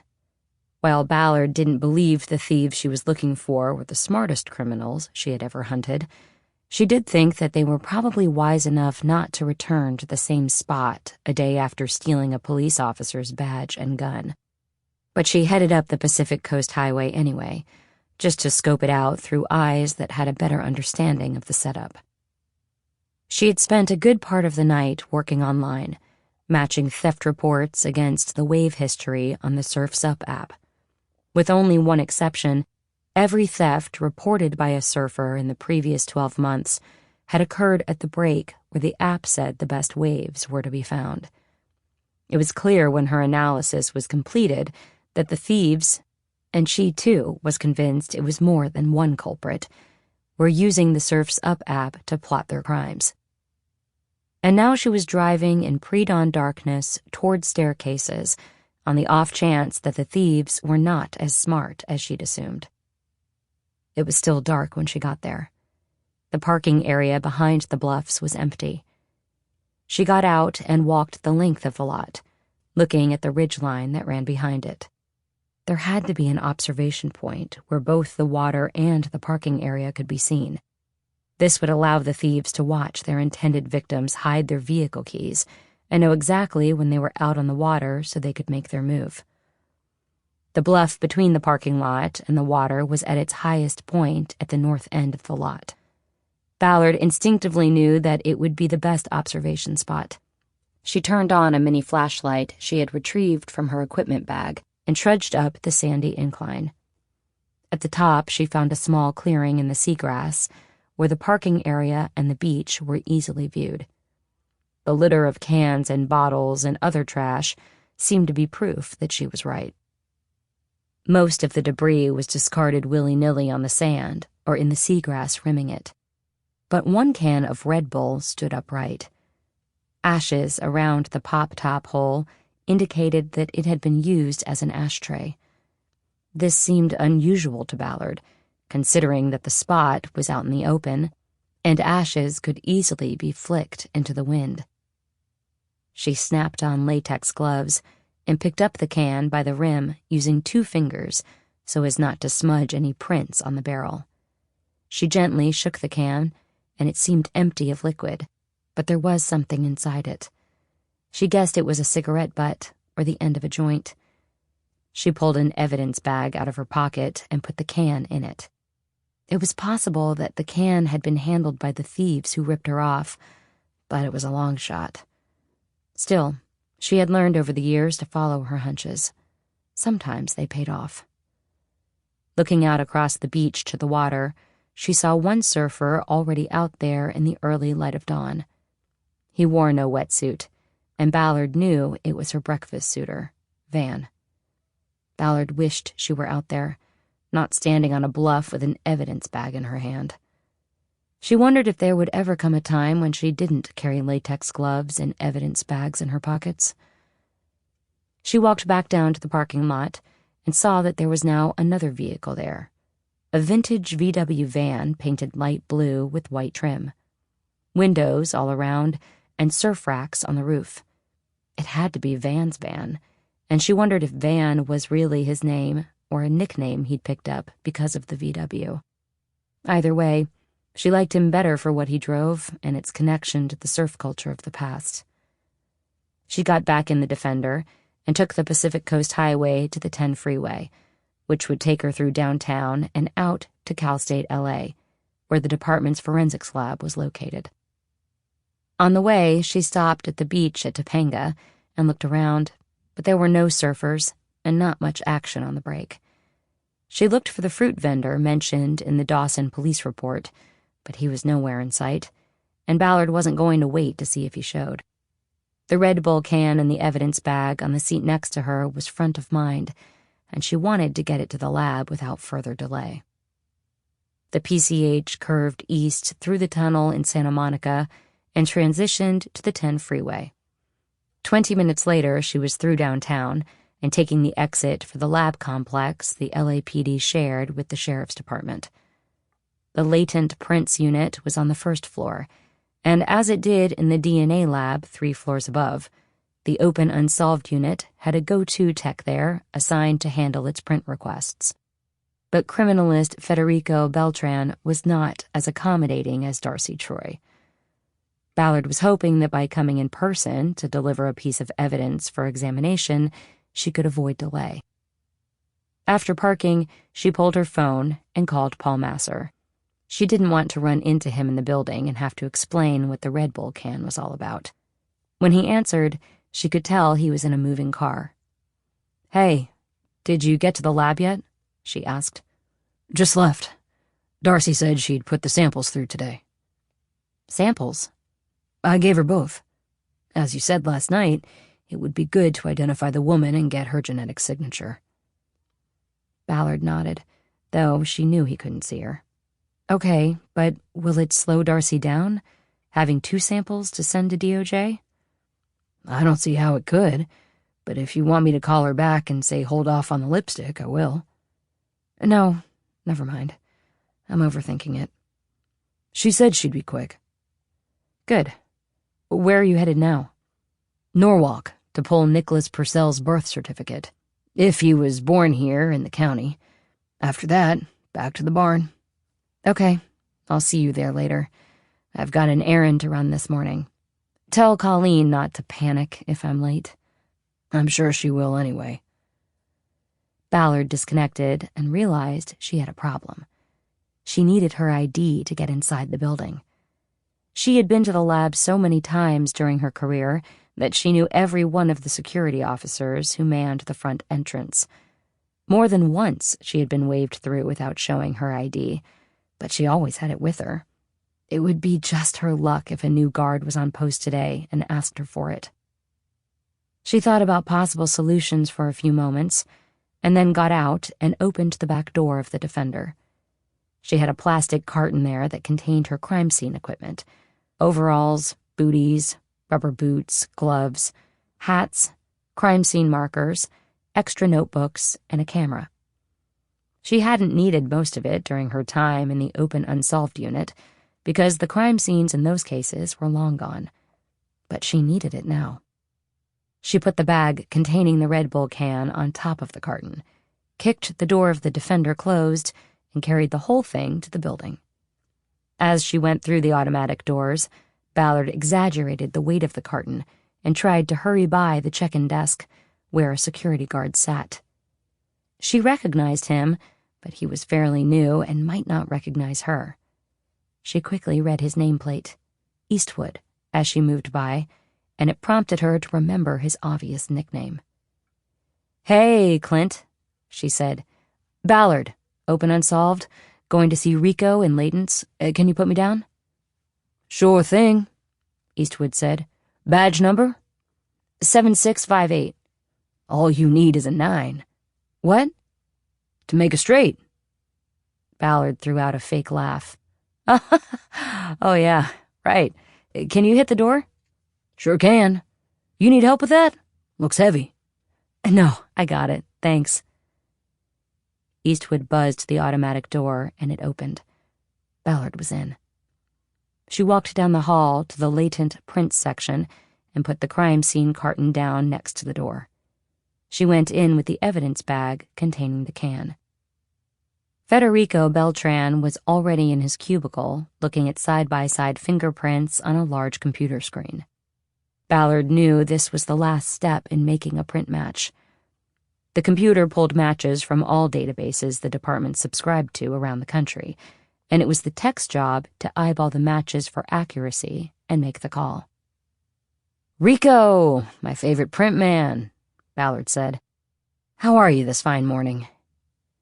Beltran looked up at her. She was leaning on the half wall to the right of his screen. "Ballard," he said, "I'm busy this fine morning." "Well, I'm going to have to add to your plate," Ballard said. She raised her hand from behind the wall so he could see the evidence bag containing the can. Beltran groaned like Ballard had known he would. "Come on now," she said. "Cheer up. I'm only laying one item on you. It could be a lot worse." "Leave it on the desk, and I'll get to it," Beltran said.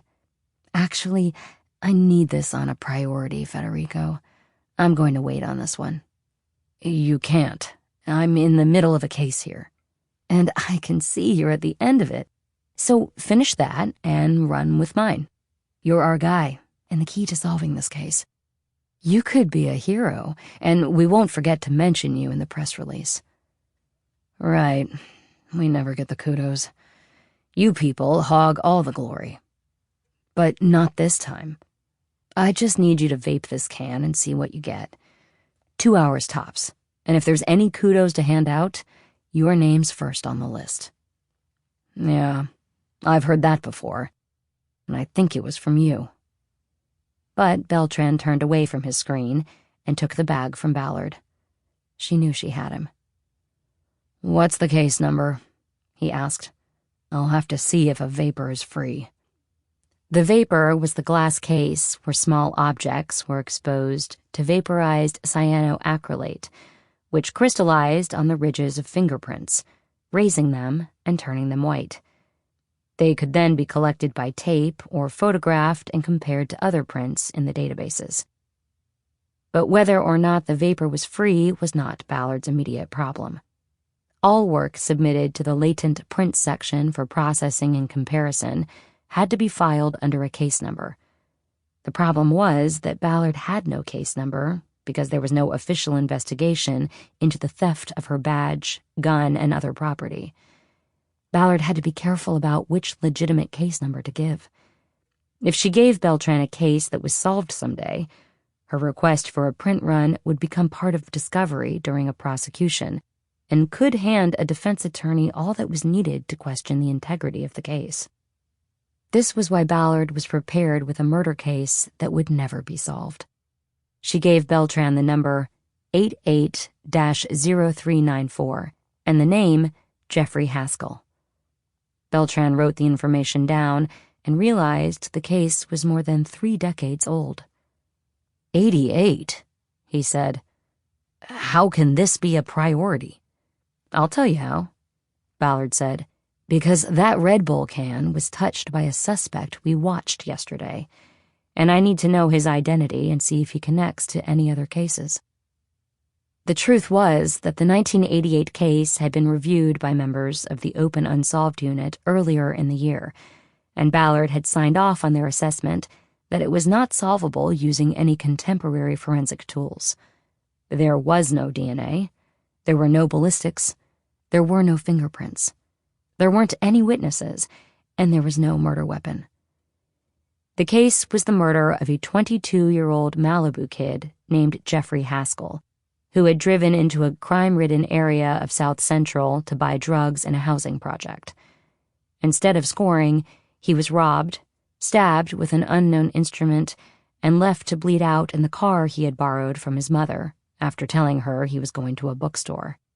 30-plus years later, there were no leads to follow and no suspects. It was a cold case that was destined to forever be on a shelf in the murder archives. Not every case could be solved. Ballard knew this, but also knew the value of a case number and name that could be used to get lab work done on items that were not part of an active investigation. She had committed Jeffrey Haskell's name and his case number to memory. She knew she would never be able to get justice for Haskell, but in a way only she knew about, he might help solve another crime. "Okay," Beltran said. "I have your cell. I'll call you if I get anything." "No, I'm staying," Ballard said. "That way I know you won't backburner it the minute I walk out the door." "I'm not going to do that." "So you say." "Okay, fine. Stay as long as you like. I'm going to go fume it." He stood up, took the evidence bag, and headed to the lab doors at the back of the room. Ballard knew she couldn't follow him. There were strict protocols in place to ensure that evidence in the lab was not contaminated or tainted by non-essential personnel. "Okay, so you'll let me know when you have something?" she called after him. She hated how her tone verged on pleading. "I said I would," Beltran said without breaking stride or turning back to her. Ballard watched him go through the doors, then checked the time on her phone. It was only 8:20, and if she left now, she could be to the Amundsen Center before anyone, other than Colleen Hatteras, realized she was late. Chapter 10.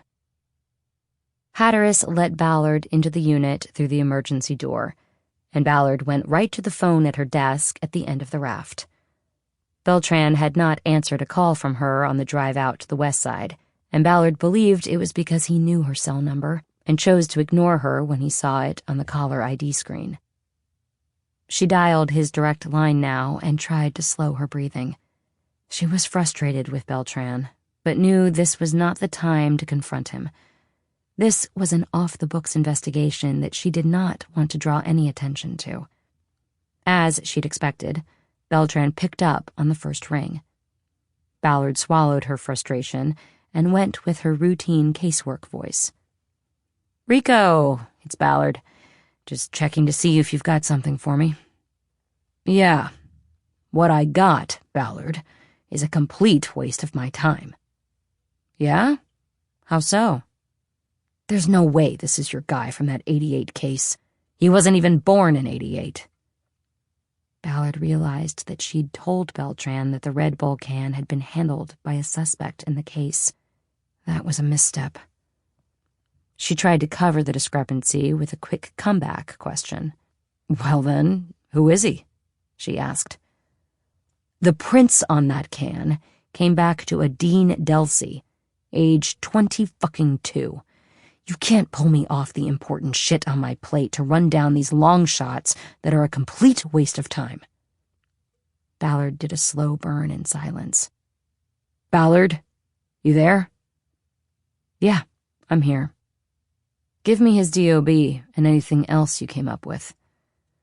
Beltran grudgingly gave her Delsey's birth date and added that he had a record of arrests for minor crimes and assaults. No prison time, but he was currently on probation for an auto theft conviction. "Thank you," Ballard said with zero sincerity. "What I'll do is talk to Doreen and ask her to put open unsolved cases with a different print tech from now on." Even though this was an off-the-books investigation, Ballard felt she had to draw a line with Beltran because his attitude could hinder her unit's legitimate investigations. Doreen was Doreen Hudson, the longtime director of the LAPD crime lab, and a woman who had undoubtedly put up with her share of obstructive male tactics in her rise from an entry-level criminalist nearly 4 decades before. By referring to her by her first name, Ballard was signaling that she knew Hudson well and that the sisterhood was not to be fucked with. The truth was that she didn't know Hudson well enough to call her directly and complain about Beltran or ask for a new tech to be assigned. She was counting on Beltran's not knowing that. "Oh, well, you don't have to do that," Beltran said quickly. "We can—" "It's not a problem," Ballard said sweetly, cutting him off. "If you think what we're doing out here is a complete waste of time, then that's not a great fit, and I'll take care of it. Have a good one." Before Beltran could respond, Ballard pushed the button to disconnect the call. "Whoa, who was that?" Hatteras said. Ballard glanced up to see Hatteras looking over the partition, as usual. "Never mind, Colleen," Ballard said. "Just some jerk. Is Paul back yet?" "Here," Masser said. Ballard turned in her chair and saw him walking in. He held up a document and came right to Ballard's station.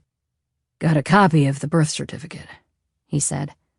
He put the document on her desk and pointed to the date of birth for Nicholas Purcell, and then to a second date in a box marked Recorded. The birth certificate had been recorded 2 days after his birth at St. Joseph's Medical Center in Burbank. "What's it mean?" Hatteras asked. "It means Nicholas Purcell was not adopted," Masser said. "To adopt, a judge issues a decree, and a new birth certificate is created. The giveaway is that it's usually weeks between the date of birth and the date of recording at the county registrar. 2 days between dates means no adoption. Nicholas is the son of Jonathan and Vivian Purcell."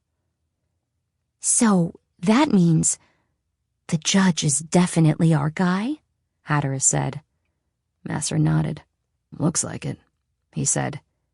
"But we stick with protocol," Ballard said. "We wait for the DNA confirmation." "And we should have that by Friday," Masser said. "Then we make our move," Ballard said. They fell into a solemn silence for a long moment, the gravity of knowing they were going after a superior court judge weighing on them. Masser finally broke the silence, but only to add more weight to their thoughts. "The repercussions will be massive," he said. "Any case he ruled on will be vulnerable to appeal. I guess it's lucky he's always been on the civil side, but still, the appeals that come out of this will clog things up for years." "That's not our concern," Ballard said. "If he's the guy, he's the guy, and we take him down." "Absolutely," Masser said. Hatteras cleared her throat to draw Ballard's attention. "What is it, Colleen?" "Well, one thing you should know is that I've been building a heritage pattern using—" "You mean a family tree?" "Yes, the genetic tree, starting with the DNA sequence we got from Darcy." "Nicholas's DNA." "Right. And what's strange is that I'm not connecting anything to the judge so far." "What are you saying? We might be barking up the wrong family tree?" "Funny, but yes, something doesn't fit. I feel like I should be making connections, and so far they're not there." "Well, keep at it, Colleen. It will probably be Friday before we know anything for sure about the DNA." "Okay, boss." "And don't call me that." "Okay, Renee." "Better." Hatteras dropped down behind the partition to go back to work, and Masser went to his module as well. Ballard looked at the info she had written down during the call with Beltran. She opened up the DMV link and typed in Dean Delsey's name and DOB. She knew she was creating a DMV search record that could be found should her off-the-books investigation blow up in her face. Unlike the crime report searches she'd conducted during the night, the department assiduously monitored DMV searches because of past abuses involving officers taking cash to conduct such searches for private investigators and lawyers. But Delsey was Ballard's only lead at the moment, and she was willing to risk it. She felt confident that should she be questioned, she'd be able to come up with an adequate cover story. The address Delsey had on his driver's license was on Park Court, right off Speedway in Venice. That fit the profile she was building in her mind for the people who had ripped her off. Delsey was a small-time criminal living close to the beach and the surfing culture he was preying on. The photo on his driver's license supported this as well. He was white, with the sun-bleached hair and ruddy complexion of a surfer. The fact that Delsey's fingerprints were on a can that was found in a small clearing on a bluff overlooking a prime surfing beach was evidence of nothing. But Ballard instinctively believed she was closing in on her target. She thought of something and picked up the desk phone. Then thought better of it and used her cell. This would be a test. She called Beltran's direct line, and this time he picked up the call from her cell immediately. Hey, Detective. I think we got cut off before. No, actually, I hung up. Oh. Did you already talk to the director? No, not yet. I'll do it later. But I forgot to ask before. Did you figure out what was in the Red Bull can? Yes, I was just writing up the report for you. There were 2 cigarette butts and the tip of a cannabis joint. I preserved it all. You need me to pack it all up and send it over to genetics? No. Just hold everything there and I'll be by at some point to grab it. I'll have it here when you need it. Thanks, Rico. She disconnected. She wasn't sure whether she preferred the old resentful Rico or the new obsequious Rico, but confirming that there was a joint in the Red Bull can was helpful intel for when she confronted Delsey. "Paul?" she called without looking over the wall. Masser appeared above the partition. Yes? Thanks for everything this morning. Can you mind the store for a while? I'm going to run an errand. Not a problem. I want to do more legal vetting on Judge Purcell. Meaning what? You know, look at the trials he's handled, how he's ruled. I mean, I'm fascinated. What a double life. Assuming he's our guy. You know he was appointed to the bench the same year Pillowcase went inactive on the rapes? Yeah, I saw that. Anyway, I want to know everything there is to know about him. Good. When you're ready, we'll do an all-hands meeting to talk about what you got. Good by me. Ballard stood up. Okay, I'll be back. She was about to step away when the desk phone buzzed. She reached down and answered it. Open unsolved. Landry, at the front desk. You've got a visitor, an Officer Bosch. Ballard froze for a moment. A female Bosch? She asked. Female, Landry confirmed. Madeline Bosch. Should I send her back? No. I'll come out. I'll tell her. Ballard disconnected, and for a moment just stared at the phone. What is it? Hatteras said. She'd stood up again. You look like you've seen a ghost. Ballard shook her head. No, I'm fine, Ballard said. She walked away toward the entrance to the unit, trepidation building with every step. Once she exited, she walked down the long central hallway of the complex to the front, where there was a reception desk and a row of chairs.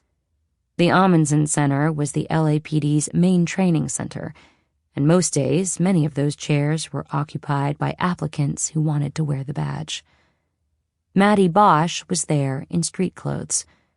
There appeared to be no stress or sadness on her face. Maddie, is Harry all right? Ballard asked. Maddie stood up. Yeah, as far as I know, she said. I haven't talked to him in a couple of days. Did you hear something? No, Ballard said. I just thought that if you came to see me in person, there might be something... No, sorry if I scared you. That's not why I'm here. As far as I know, Dad's fine. He's Harry. Okay, good. Harry Bosch had been a mentor of sorts to Ballard and had worked with the Open Unsolved unit at its start. He was now battling cancer, and Ballard had not gotten an update recently. I'm here because I want to volunteer. Ballard was not expecting that.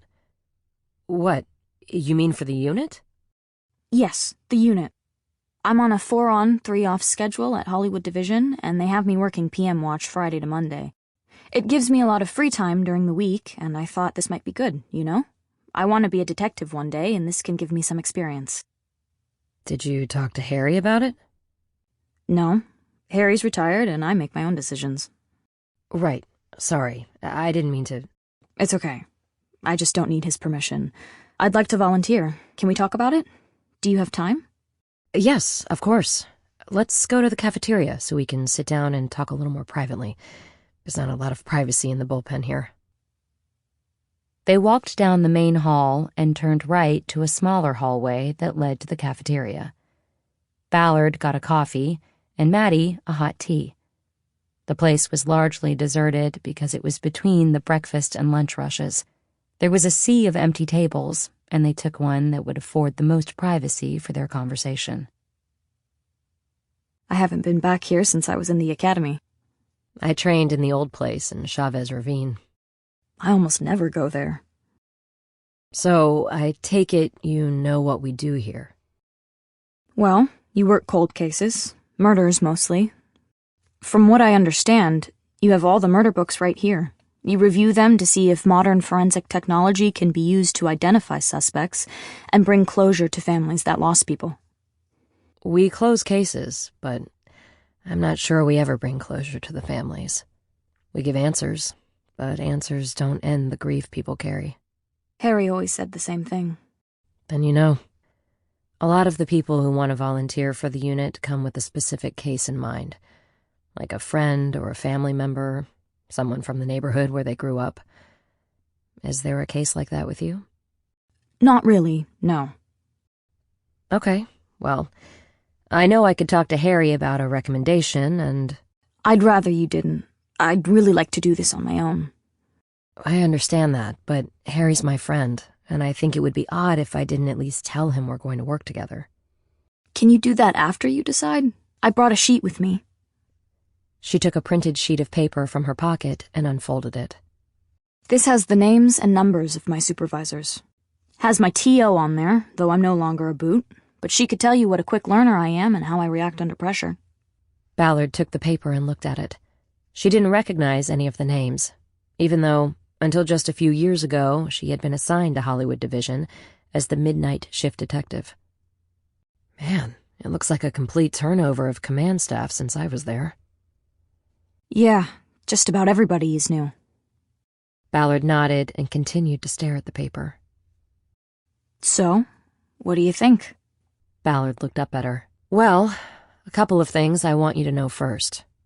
I expect members of the unit to put in 1 day a week. I prefer 2, but I'll take 1. They don't have to be 8-hour shifts, but I want to see you in here at least once a week. Will that be a problem? No, not at all. Like I said, I have a lot of free time. The only thing that might be a scheduling conflict is if I have court, but that doesn't happen a lot. What else? If you're running with a case, you stick with it or hand it off. And if you're not running down a case, I want you pulling cases and reviewing them to see if there's a shot at getting something done. We have a whole protocol for determining that, but there are 6,000 unsolved cases going back to 1960.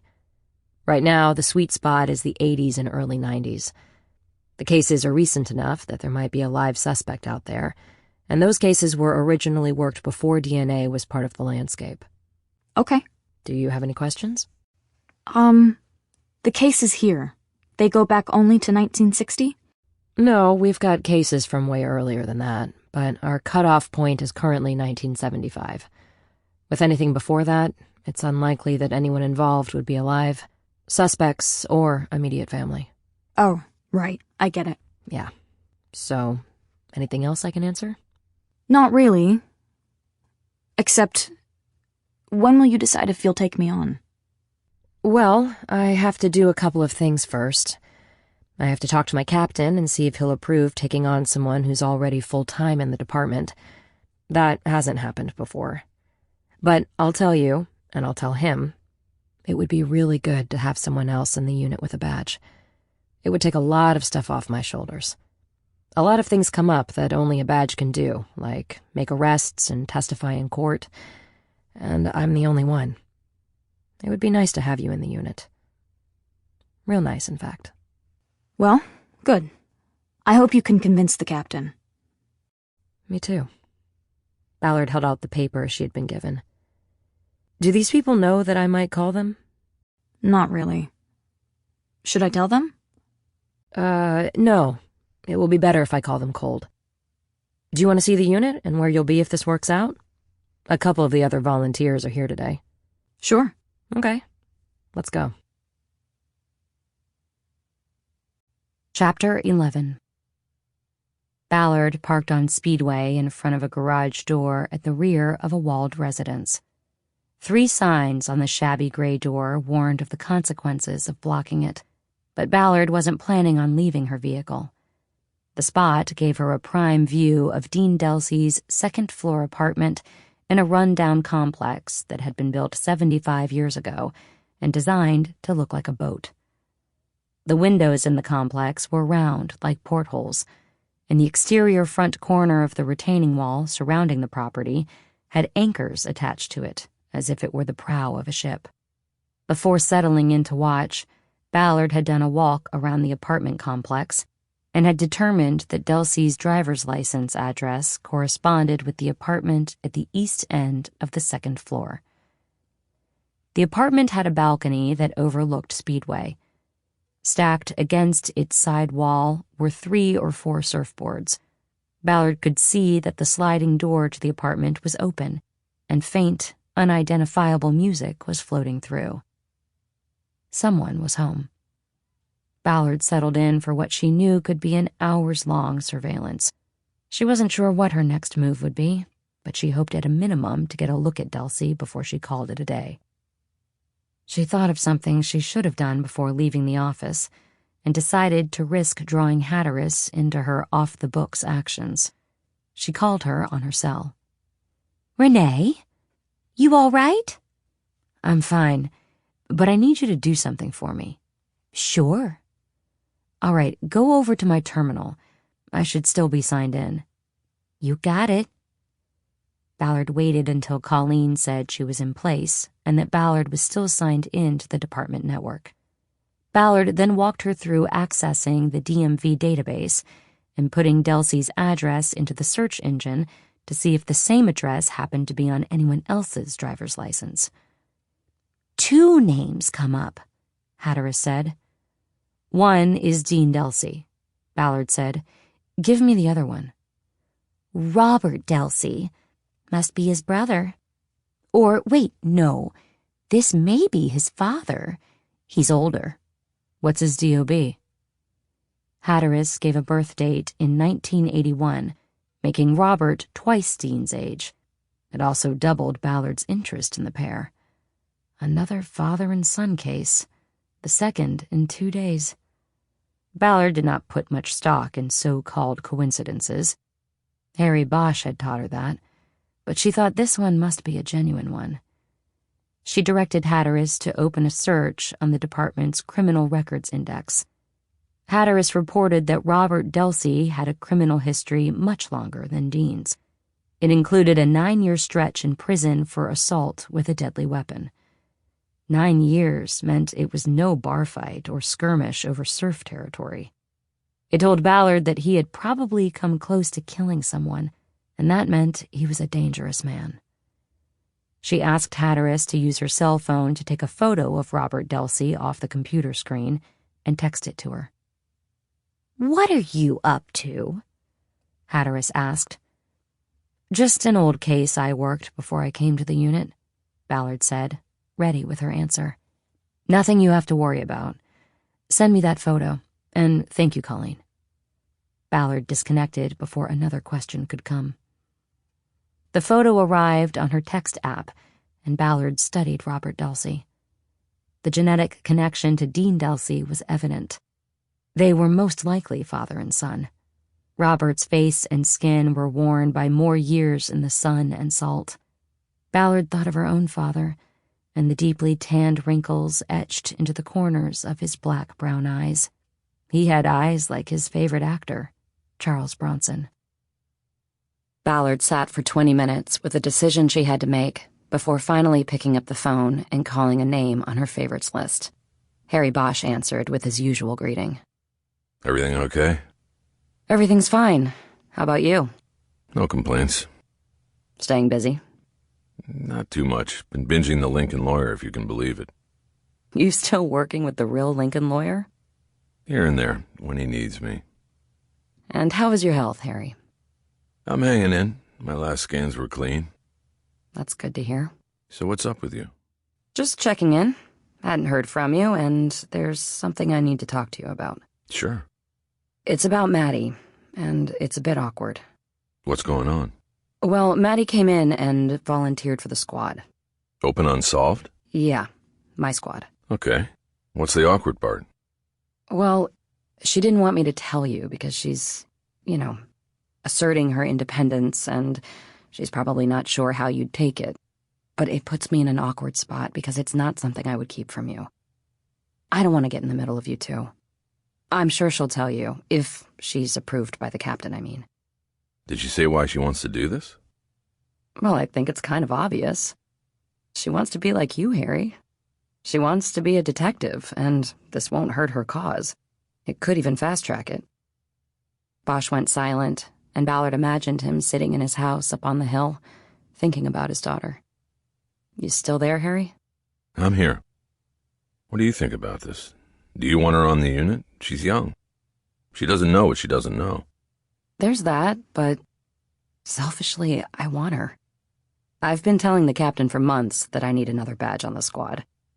I have to do too much of the legal stuff. The Mirandas, the testifying, the search warrants. It takes too much of my time. So, yeah, I'd take her. But I'll kill it right here if you want me to, Harry." Bosch hesitated, but only for a moment. No, it's not my choice, it's hers. She's got to follow her star. Isn't that what the kids say? "As long as you're sure." I'm sure. Just watch over her, Renee. Keep her safe. And I'm not talking about from bullets. From all the other stuff. From going into the darkness. It's there in those cold cases you work. "I know. And I will, Harry." Thank you. There was an awkward pause. "So, you're sure you're doing okay?" Ballard asked. 100%. "Okay, then let's get a dinner, or a lunch soon." You got it.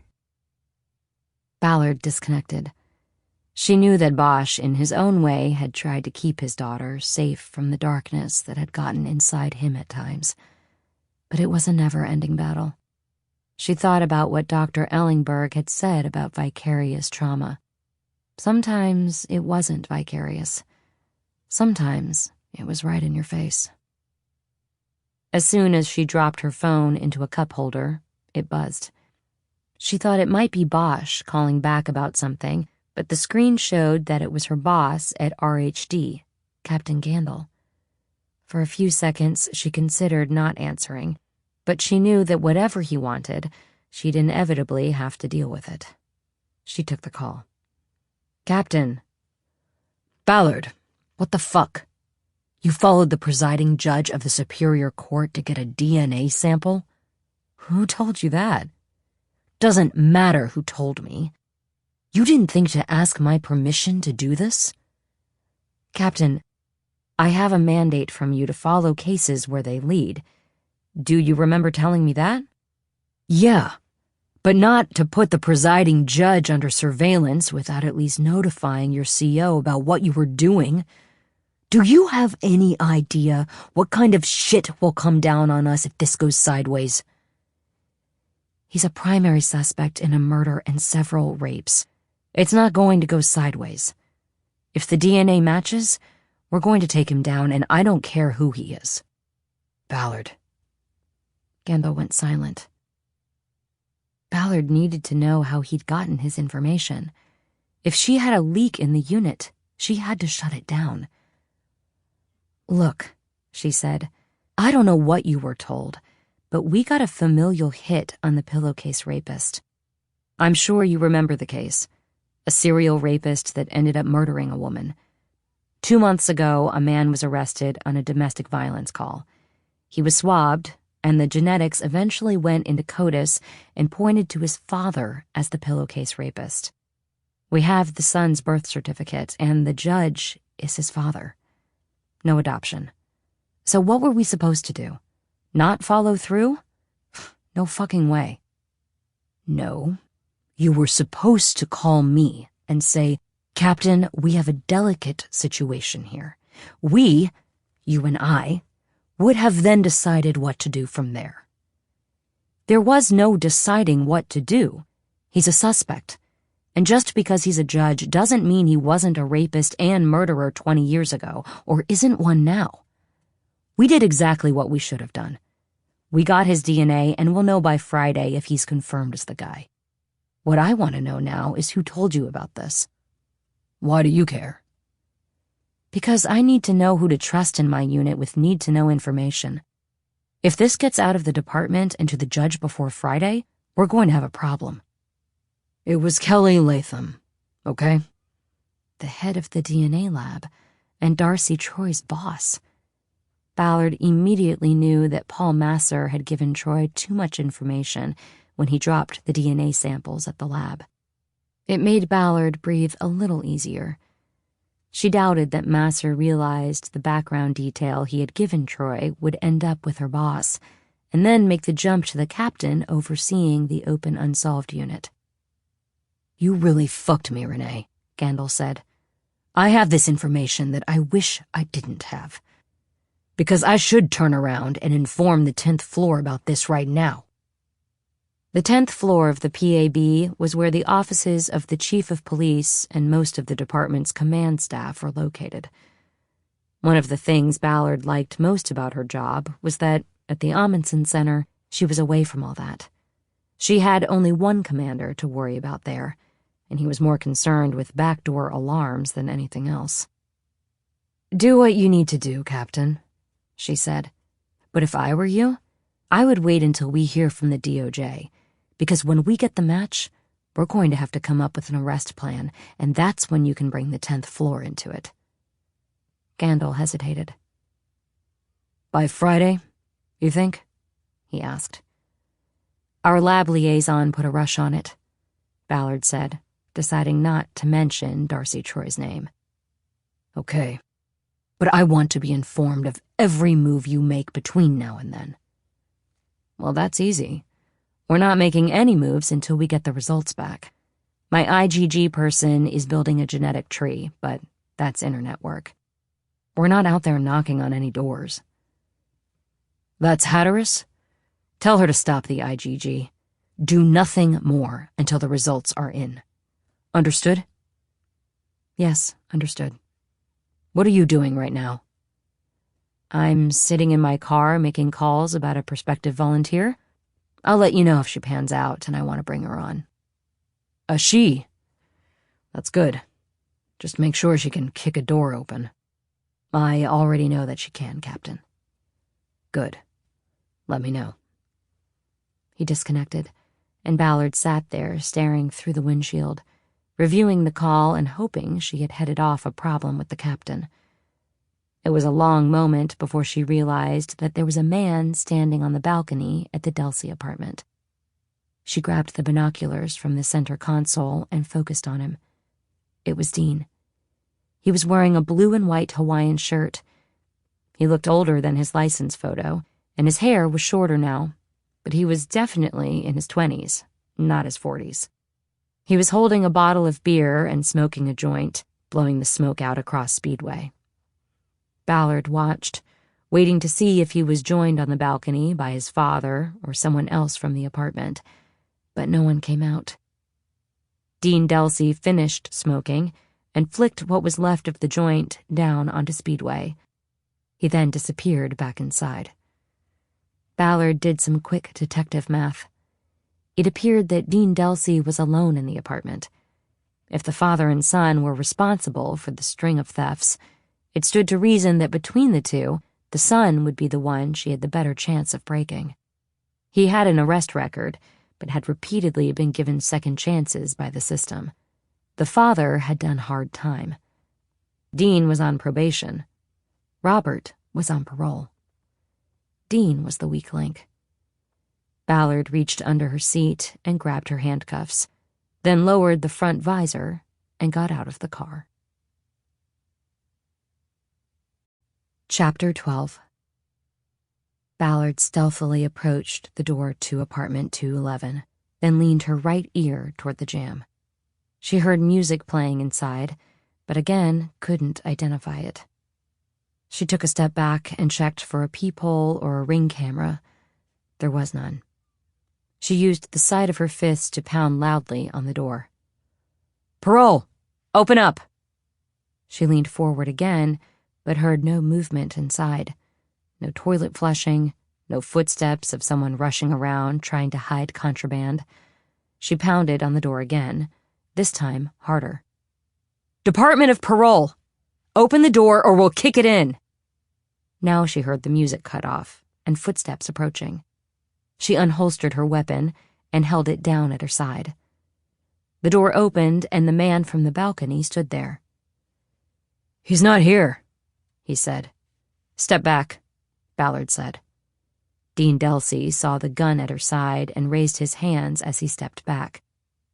"Whoa, no need for that," he said. "Bobby's not here." "Are you Dean Delsey?" Ballard asked. "That's me, but—" "Against the wall, now."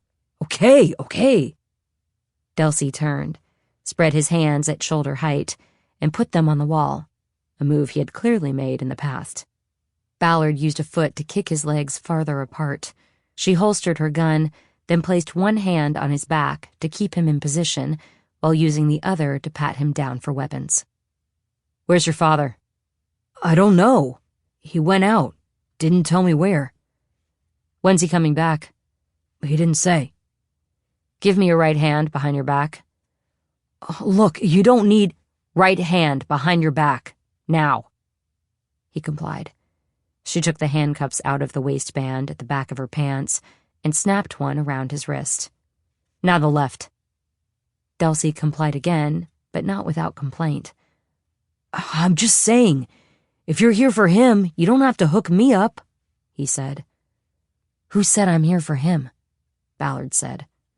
"Move."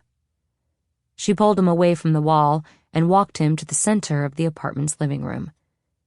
There was a threadbare couch, a beat-up lazy-boy chair with its faux leather cracked and split on the armrests, and a flat-screen TV tuned to a muted music channel. "On your knees," Ballard said. "Aw, come on," Delsey said. "Knees." "Fuck it." Delsey dropped to his knees on the uncarpeted terrazzo floor. Ballard grabbed the chain between the cuffs with one hand and the back collar of his Hawaiian shirt with the other.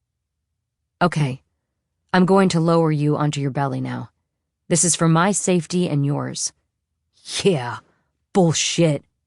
Ballard pushed him forward, and he went down easily. "Okay, what is this?" Delsey protested. "Are you here for me or him?" "For you, Dino," Ballard said. "And I could violate you right now and put you in the pen. I watched you drinking and toking on the balcony 10 minutes ago. I got news for you. I'm over 21, and recreational use of marijuana is legal. And I've got news for you. Read the terms of your probation. No alcohol and no drugs, even legal ones, without permission of the court. You want to show me your court permission to get high?" She waited. Delsey was silent. "I didn't think so. You are fucked, my friend. I own you." "Fuck this. I want to see some ID right the fuck now." "That's funny. I want to see some ID too. My ID, but you took it." Dulcie strained to look up at Ballard standing over him. She saw that he recognized her from the LAPD ID card stolen from her car. "Yeah, it didn't take me long," Ballard said. "I found your ass." "I don't know what you're talking about," Dulcie said. "Sure you do. But you know what? This is your lucky day, Dino. If you make it right, you can stay out of jail. Otherwise, we wait here for dear old Dad to come home and see if he wants to make a deal instead. He still has 5 years on his parole tail. You have 18 months on your suspended sentence. I'm guessing he'll throw you under the bus to avoid going back to Soledad for the full nickel." Dulcie was silent. Ballard waited. "What do you want?" he finally said. Ballard moved over, sat on the couch, and leaned down toward him. His face was on the terrazzo, turned to the side. "I want my shit back," she said. "All of it." "Impossible," Dulcie said. "Why is that?" "Because we don't keep it, okay? I mean, I've still got the wallet and ID card, but everything else is long gone, so you're out of luck, officer." "If that's the case, then you're the one who's out of luck. You've got one shot here, Dino. Tell me where it went, and I cut you loose. Nobody needs to know. Not even your father." Dulcie thought about it. After a moment, Ballard prodded him. "The clock is ticking," she said. "All bets are off the minute Daddy comes through that door. What's it going to be, Dino?" "I hate that," Dulcie said. "Would you stop fucking calling me that?" "Fine. What's it going to be, Dean? I take off the cuffs, or I take you to jail. I'm running out of goodwill here." "Fuck." "Yeah, I get it. Life's a bitch. But it is what it is, Dean, so decide." "All right. We take everything to a guy down the beach. He gives us cash. That's it." "What guy?" "His name's Lionel, but he calls himself the Lion. I don't know his last name. He's connected to some serious people. My dad knew his dad up at Soledad." "Where is he exactly?" "The El Dorado. He lives in one room and does business in another across the hall." Ballard knew of the El Dorado. It was a dump hotel about 10 blocks up Speedway. "How do you reach out to him?" she asked. "My dad texts him when we have stuff," Dulcie said. "That's it." "You brought him stuff yesterday after ripping me off at Staircases?" "Bobby did, yeah." "What kind of security does the Lion have?" "I think there's a guy there, but I don't know for sure. My dad always goes." "What's his number?" "I don't know. I've never texted him." "Then I guess we're going to have to wait here for Bobby to show up. But then he'll know that you snitched. Is that going to be a problem?" "Look, I don't know the number, because it changes all the time. But I know where yesterday's number is." "Where?" "In my father's room. There's a night table next to the bed. He's got a pad in the drawer there, and he scratches off the old number and writes the new one down every time." "And you said you still had my wallet with my ID card. Where is it?" "My room. There's a table in the same spot." Most criminals were not smart. Ballard knew that it was usually a criminal's stupidity rather than a detective's great work that led to solving cases. Dulcie and Son were not shining examples of the criminal mind. Ballard looked around and saw a bottle of Corona on a pass-through counter to the kitchen. She grabbed it and took it back to the living room. She carefully placed it on Dulcie's back between his shoulder blades. "You move, I'll know it," she said. "You won't want that." She walked into a short hall that led to 2 bedrooms with a bathroom between them. In the first bedroom, she found her wallet with her ID card in the top drawer of the bedside table. She was surprised by how relieved she felt at recovering it. The badge was the main thing, and that was still out there somewhere, but the ID card got her through security at all city facilities. She could go back to using the front entrance at the Amundsen Center. All the credit cards that had been in the wallet were gone, but her driver's license was still behind the plastic window. She got another mood lift from that. Ballard checked the living room to make sure Delcy had not moved, then went into the other bedroom, opened the bedside table drawer, and found the scratch pad. Bobby Delcy had written down 7 phone numbers. 6 of them were crossed out. As Ballard typed the 7th number into her phone, she wondered how long the Delcy duo had been ripping off surfers and fencing the goods through the Lion. She tore the page off the pad and stuffed it in her pocket, hoping it would cut off communication between the Lion and the Delcy duo. When she put the pad back in the drawer, she noticed a watch with a metal band. It had been hidden behind the scratch pad. She lifted it out and studied the face. There was a brand mark. Breitling. She realized it was probably the watch stolen from Seth Dawson, the watch his father had given him. She turned it over and checked the back. There was an inscription. To Seth, from Dad. 12/25/21. She pushed it over her hand and onto her wrist. When she returned to the living room, she saw the beer bottle still in place between Delcy's shoulder blades. You and your father were using the Surf's Up app to pick your locations, she said. Is that a question? Delcy asked. Not really. I'm just telling you I'm onto your game. Is there any code used when texting the Lion? I don't know. My dad always did it. Don't move. She put one foot on either side of his body and used a key to remove the handcuffs. You should have reached farther under the seat, she said. You would have gotten my cuffs. It wasn't me, Delcy said. It was my dad. I was just lookout. What a team. My guess is you actually knew some of the surfers you ripped off. Delcy said nothing. Perhaps he felt guilty, but Ballard doubted it. Don't tell your dad or anyone else about me. You warn the Lion, and I'll fucking come back and find you. You won't want that. I'm not going to say anything. And I'll tell the Lion it was you who snitched him off. You and Bobby won't want that either. I told you, I'm not going to say anything. And you're not going to rip off any more surfers. I'll be reading the crime reports every day. One more rip-off at a surf beach, and I'll put together a case on you myself. How do I tell my dad we have to stop without telling him about you? Just say your probation officer came by and asked questions about the thefts. Convince your dad it's time to move on.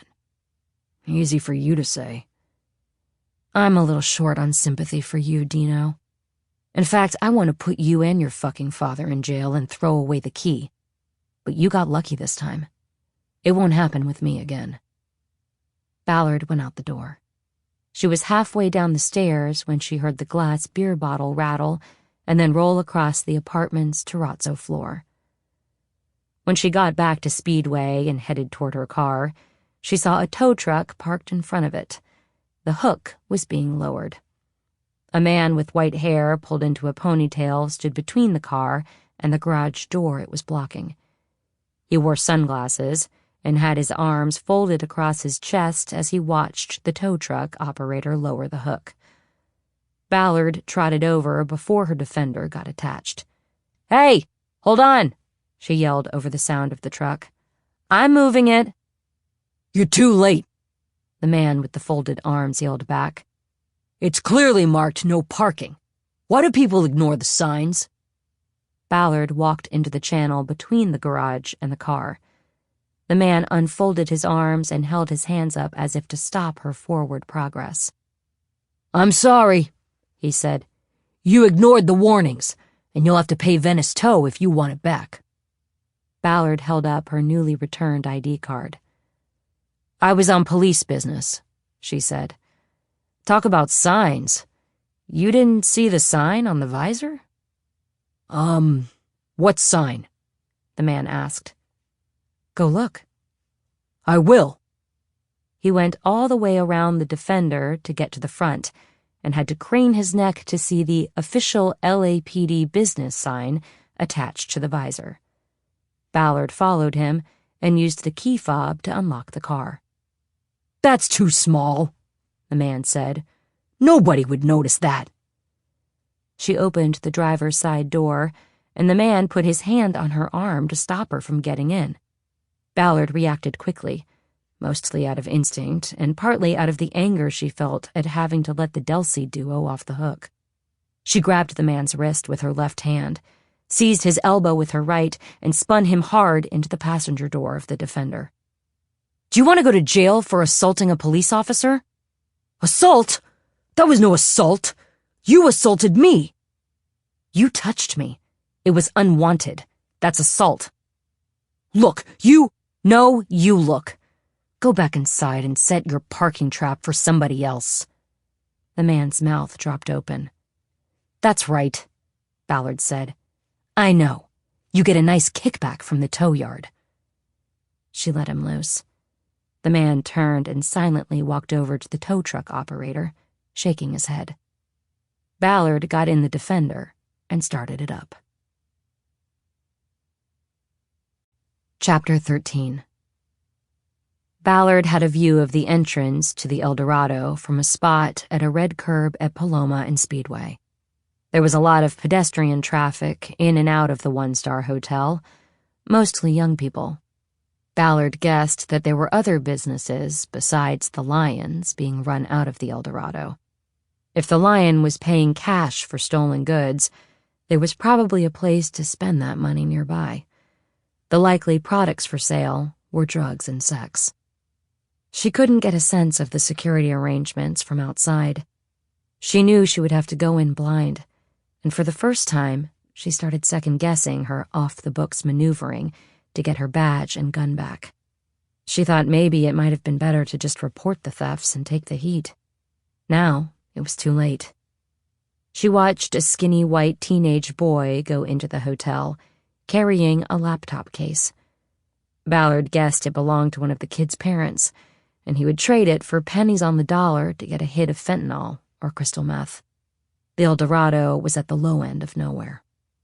She opened her phone's text app and composed a text to the Lion. "Lion, it's Bobby D. New phone. I'm sending my girlfriend to you. We hit it big today. iPhone 15 and GoPro Hero 12. Brand new shit. Stupid German touristas. She's on her way. What room should she go to?" She waited to see if there would be a response. It came 2 minutes later. "If this is Bobby, what did you give me last time?" The Lion was no chump. Ballard just had to hope that the Delsey duo hadn't cashed in anything else after the theft at Staircases. She typed in what she knew. Badge and Glock. She waited again for the go-ahead, and it came a minute later. "Room 11. Bring the IP. No on the GoPro. Got too many." Ballard took that to mean she had passed the test. She got out of the front seat of the car and got into the back seat. She had a box there filled with clothing she used on surveillances and surreptitious DNA captures. Sometimes she had to change clothes while on a tail to avoid being made by the target. The back windows of the Defender were darkly tinted, and she changed without worrying about being seen by passers-by. She put on ripped jeans and a peasant shirt with Mexican embroidery around the neckline. She pulled on a pair of old gringo boots that were wide in the calf and made her look slightly bow-legged, but the extra space left room for her Ruger.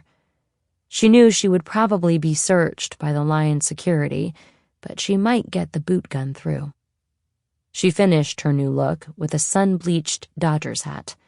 Before getting out of the car, she called Tom LaFont. He picked up right away. "What's happening?" "I need you to do me a favor." "Okay." "Take down this address.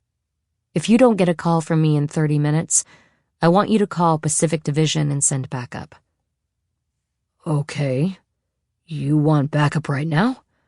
I can be there in 30 minutes. "No, it's just a precaution. I gotta do an interview on an RHD case from before. Kind of a dicey no-tell hotel, but I should be fine. In and out in 30. You sure? I'm sure. She gave him the address of the El Dorado, along with the room number supplied by the Lion. After hanging up, she set the timer on her phone for 29 minutes. She knew that Lafont would be precise and would call Pacific Division at the exact 30-minute mark if Ballard did not get back to him first.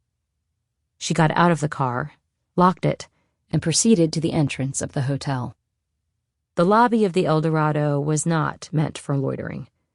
There were no chairs or benches or even counters to lean on. The front desk was enclosed behind glass with a push-through slot for credit cards and cash.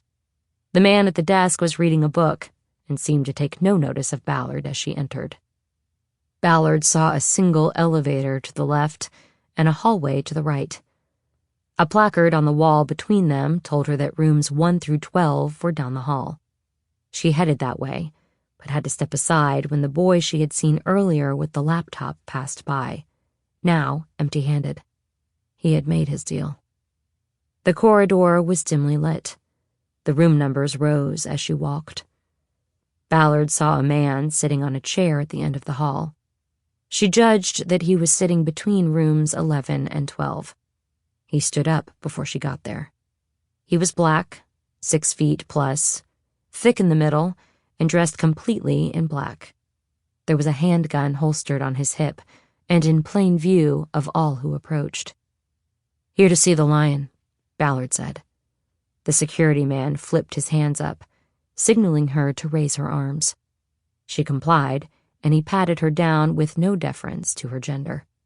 He ran his hands down both her legs, but half-assed it over her boots because it was difficult for him to bend over his stomach and get his hands down there.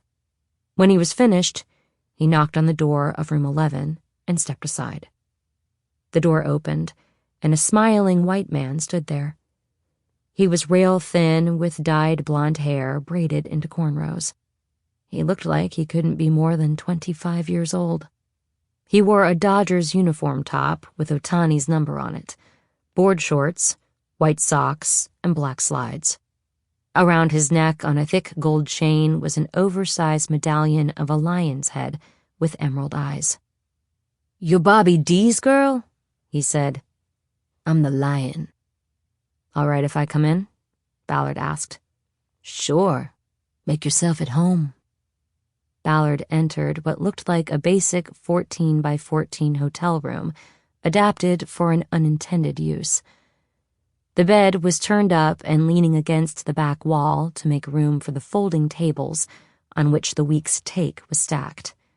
There were phones, laptops, cameras, electronic game consoles, and plastic tubs filled with various items. One held prescription bottles. Another had a closed top, but the shapes of handguns were visible through the white plastic. One table held designer handbags and jeans in piles, price tags still attached. The room was clearly the destination for goods stolen and shoplifted from across the city. The Lion closed the door behind Ballard, and she heard the lock click. "See anything you like," he said. "It's yours, gratis." Ballard turned and looked at him.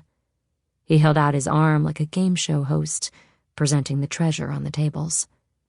His shirt came up on his right hip, and Ballard saw the pearl handle of a gun protruding from the waistband of his shorts. "I'm sure we could come to an understanding, you and me," he said. "I don't think Bobby would mind too much, do you? I mean, I love older women. They know just what a guy needs." He told me to just make a deal," Ballard said. The Lion spread both arms wide and ran his eyes down Ballard's body. "Well now, I only see one thing you got with you to trade, darling. So how about we go across the hall to my private crib for a little of that afternoon delight?" "I think I just want to make a deal. I've got the phone Bobby gave me in my boot." Ballard reached down and pulled up the leg of her jeans. "Hey, wait!" the lion said, sensing danger. But it was too late. Lion went for his gun, but Ballard came up with her gun in hand and pushed the barrel into his neck. "Don't do it," Ballard said. The lion started raising his hands. Ballard saw fear creep into his eyes. Okay now," he said.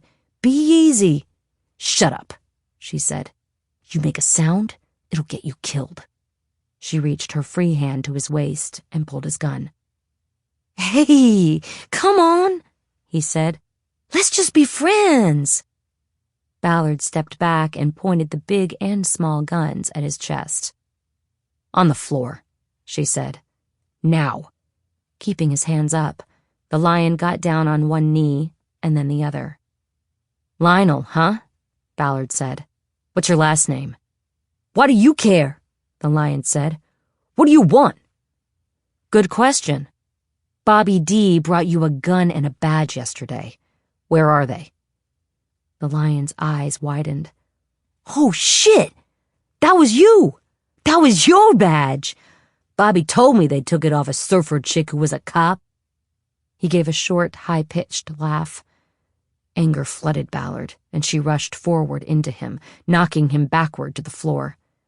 She was on top of him then, and this time she pushed the barrel of his own gun into his neck. "I asked you a question, Lionel. You want to get out of this room alive, you better start telling me what I—" Okay. Take it easy. We can deal. "I'm not interested in a deal. Where is the badge? Where is the gun?" She pulled back from him and dragged the barrel of his gun down his torso to his thigh, where she held it. "Talk," she said, "or you're going to lose a leg." Okay. "The gun is in the gun box," he said. "Right behind you. Just take it. It's yours." "The badge." I already sold the badge." "But we can get it back." "Sold it to who?" "Just a guy. A customer buys guns from me. He'd been telling me he was looking for a badge, and so I hit him when one came in." "What do you want the badge for?" "I don't know. It's not my business. He probably wanted to rip off drug dealers, you know? Pull them over, take their shit." Ballard stood up and signaled the lion back up to his knees. "Stay right there," she said. She backed up to the gun box and flipped off the top. She looked through the guns inside it until she saw a blue steel Glock 17. She put her boot gun down on the table and lifted out the Glock. She checked the slide and found her initials there, etched at the Academy gun shop the day she took possession of the weapon. She used the gun to signal the lion to turn around. "Face the wall, Lionel," she said. The lion didn't move. "Why?" he said. "You're not gonna do me. You're a cop." "I said face the fucking wall," Ballard said. "Now." Okay. "Then do it." He turned on his knees and faced the wall, but she had been too loud. There was a sharp knock on the door and then the muffled voice of the lion security man. "Everything all right in there, boss?" he said. "Tell him you're fine," Ballard whispered. "Everything's fine," Lionel called. "We're good." Ballard put his weapon in the box, then popped the cartridge on her Glock. It was a full clip, and she reloaded the weapon. "You said you know how to get the badge back," she asked. "How?" "Easy," the lion said. "The guy who wanted the badge also told me he was looking for a Sig Mini." "Which is what?" "Sig Sauer MPX. A mini machine gun. Uses 30-round clips and can do some heavy damage." "He needs that to rip off drug dealers?" "That was just a guess. I don't know what he wants it for. It's not my business." Ballard instinctively knew that whoever had her badge was planning something bigger than carjacking drug dealers. Chasing down her stolen property had led her into the middle of something she couldn't leave alone. Ballard made a decision. She walked over to the table with the designer handbags and chose an over-the-shoulder Prada bag. She checked Lionel's position before touching it. "Put your forehead against that wall, Lionel," she said. "Right now." He complied. She unzipped the Prada bag and pulled out all the tissue stuffing. She slipped the strap over her shoulder, put her gun into the bag, and kept her hand on it. "Okay, we're going to go now," she said. "What?" Lionel said. "You and me. We're going to walk out of here, and you're going to tell your guy out there that everything's cool, and he needs to mind the store till you're back. You say anything else, and somebody's going to get shot, Lionel, and it won't be me. Why don't you just go? I'll make sure he doesn't try to stop you." "That would be nice, but I'm going to need you once we get outside." "For what?" "We'll talk about that when we get there. You have your phone on you?" "I got it." "Good. Let's go. You lead the way. Tell your guy you're just walking me out." "Whatever." He opened the door, and immediately his security man stood up from his chair in the hall. "Be right back, big man," he said. "Just walking the lady out." Lionel headed up the hall. Ballard smiled at the security man and followed. The walk to the end of the hall seemed to take forever, but she knew that turning around and checking on the security man might tip him off that something was wrong. They made it through the lobby and out to the street. "Now what?" Lionel said. "I got something in my car I want to show you," Ballard said. "It's over here." They walked up to Speedway, where the Defender was parked. Ballard opened the driver's door, pulled the gun from the handbag, and held it free. She leaned into the car, threw the bag in, and reached under the driver's seat for her handcuffs. She turned to Lionel, and his eyes went wide when he saw the cuffs. "What the fuck?" "Put your hands on the car." "Wait, you're arresting me? I'm trying to help you here." He turned to run, but Ballard was ready for the move. She grabbed the back of his collar and the thick gold chain around his neck. She yanked him backward and spun him to the ground. Putting a knee on his spine, she shoved her gun into the waistband of her jeans. She pulled his right arm behind his back, cuffed it, and then went for the left. "What are the charges?" Lionel yelled. Ballard couldn't help but laugh. "You really need to ask?" Ballard said. "Let's start with possession of stolen property. That Prada bag still has a Nordstrom price tag on it. $2,000, Lionel. That puts you into a felony and a cell." Ballard checked his pockets and pulled out a set of keys, a roll of cash, and his phone. She needed that phone for her plan to work. "Now we're going to get up," she said. "If you help me, you'll be able to make all of this go away." "Fuck you," Lionel said. "I ain't fucking helping you do shit." "We'll see if you change your mind after a night in a cell." "I got a lawyer. He'll get me out in an hour. You heard of the Lincoln lawyer, bitch?" "Yeah, I've heard of him. But the thing about lawyers is that they have to be able to find you to get you out. The Lion didn't have a comeback for that." "Let's go," Ballard said. "Get up." Chapter 14. Ballard knocked on the door of the house on Woodrow Wilson. It was dark, but the lights were on behind the windows. She was raising her fist to knock a second time when the door opened and there stood Harry Bosch. "Renee, you all right?" "I am now. I need help, Harry. And I think you're the only one I can trust." Is this about Maddie? "No, nothing to do with Maddie." Come in. He stepped back, and Ballard entered.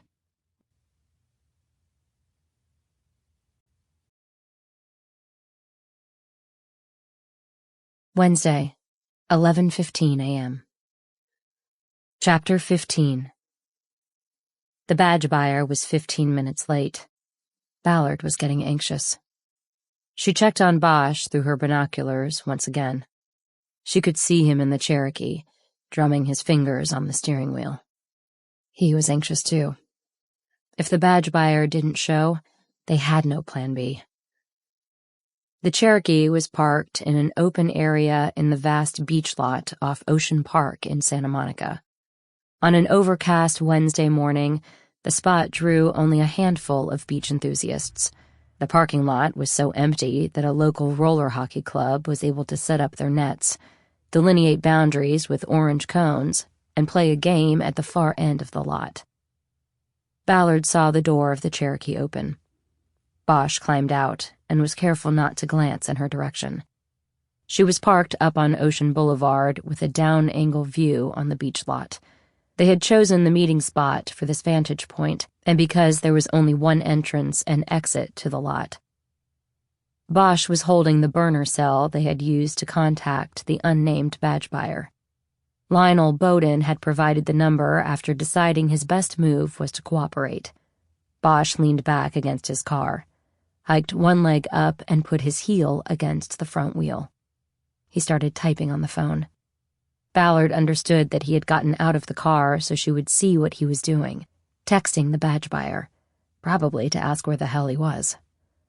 But before Bosch finished typing the message, Ballard saw a white Ford panel van cruise across the white lines on the empty asphalt and directly toward Bosch. It had not entered the lot just now. It had been there, parked near the scattering of vehicles belonging to the roller hockey players. Ballard had thought it was the group's equipment van, but now it was in the open and heading toward Bosch's position. Ballard kept the binoculars up and watched as the van made a circle around Bosch's car and stopped in front of him. There were no markings on the van's panels, and she had gotten only a fleeting glance at its license plate. She noted the plate was bright yellow with a red design or lettering on it, but her view of it disappeared quickly when the van made the loop around Bosch and his car. New Mexico was the only state she could recall with bright yellow plates. The visors on the van were down, and Ballard could see only the driver's bearded jaw from her angle. He stayed in the van and spoke to Bosch through an open window. Bosch responded to the driver by opening his army green field jacket to show his T-shirt, which advertised an organization engaged in preventing veteran suicides. He had chosen it based on a guess that the badge buyer was a veteran experienced with weapons. Bosch then pulled the shirt up, exposing his torso to show he was not wired or carrying a weapon. Through the binoculars, Ballard could see Bosch's ribs and realized how much weight he had lost during his cancer treatment. She felt an immediate pang of guilt for drawing him into her problem. The conversation in the parking lot continued briefly before Bosch pushed himself off his car and took a step toward the van. "Don't get in the van, Harry," Ballard said out loud. Bosch held his phone up to the van's driver, and Ballard let out her breath. He was only showing the photos of machine guns they had downloaded to the phone for what they believed would be the play with the badge buyer. Bosch even offered the phone to the van driver so he could swipe through the photos. It was a move to possibly get fingerprints, but the driver was either too smart for that or had seen enough photos. He demurred. The conversation soon ended. Through the binoculars, Ballard saw Bosch nod to the driver. It was the signal to Ballard that they were going to make a deal. The van drove off with Bosch standing there. He turned back to his Cherokee. Ballard pushed the ignition button and put the Defender in drive. She was ready to follow the van once it left through the parking lot's exit.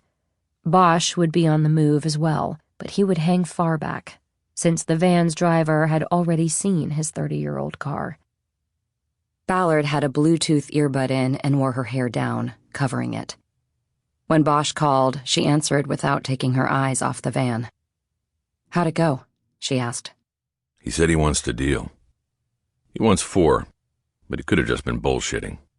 Said he'd set up a meet for tomorrow for the exchange. Did you get a look inside the van? Was he alone?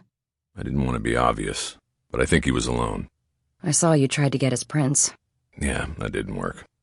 The white van exited the parking lot and turned left on Ocean. Ballard waited for traffic to clear and then pulled away from the curb, made a U-turn, and followed. "So, what was he like?" Ballard asked. I mean, formidable? Is he a player? Maybe.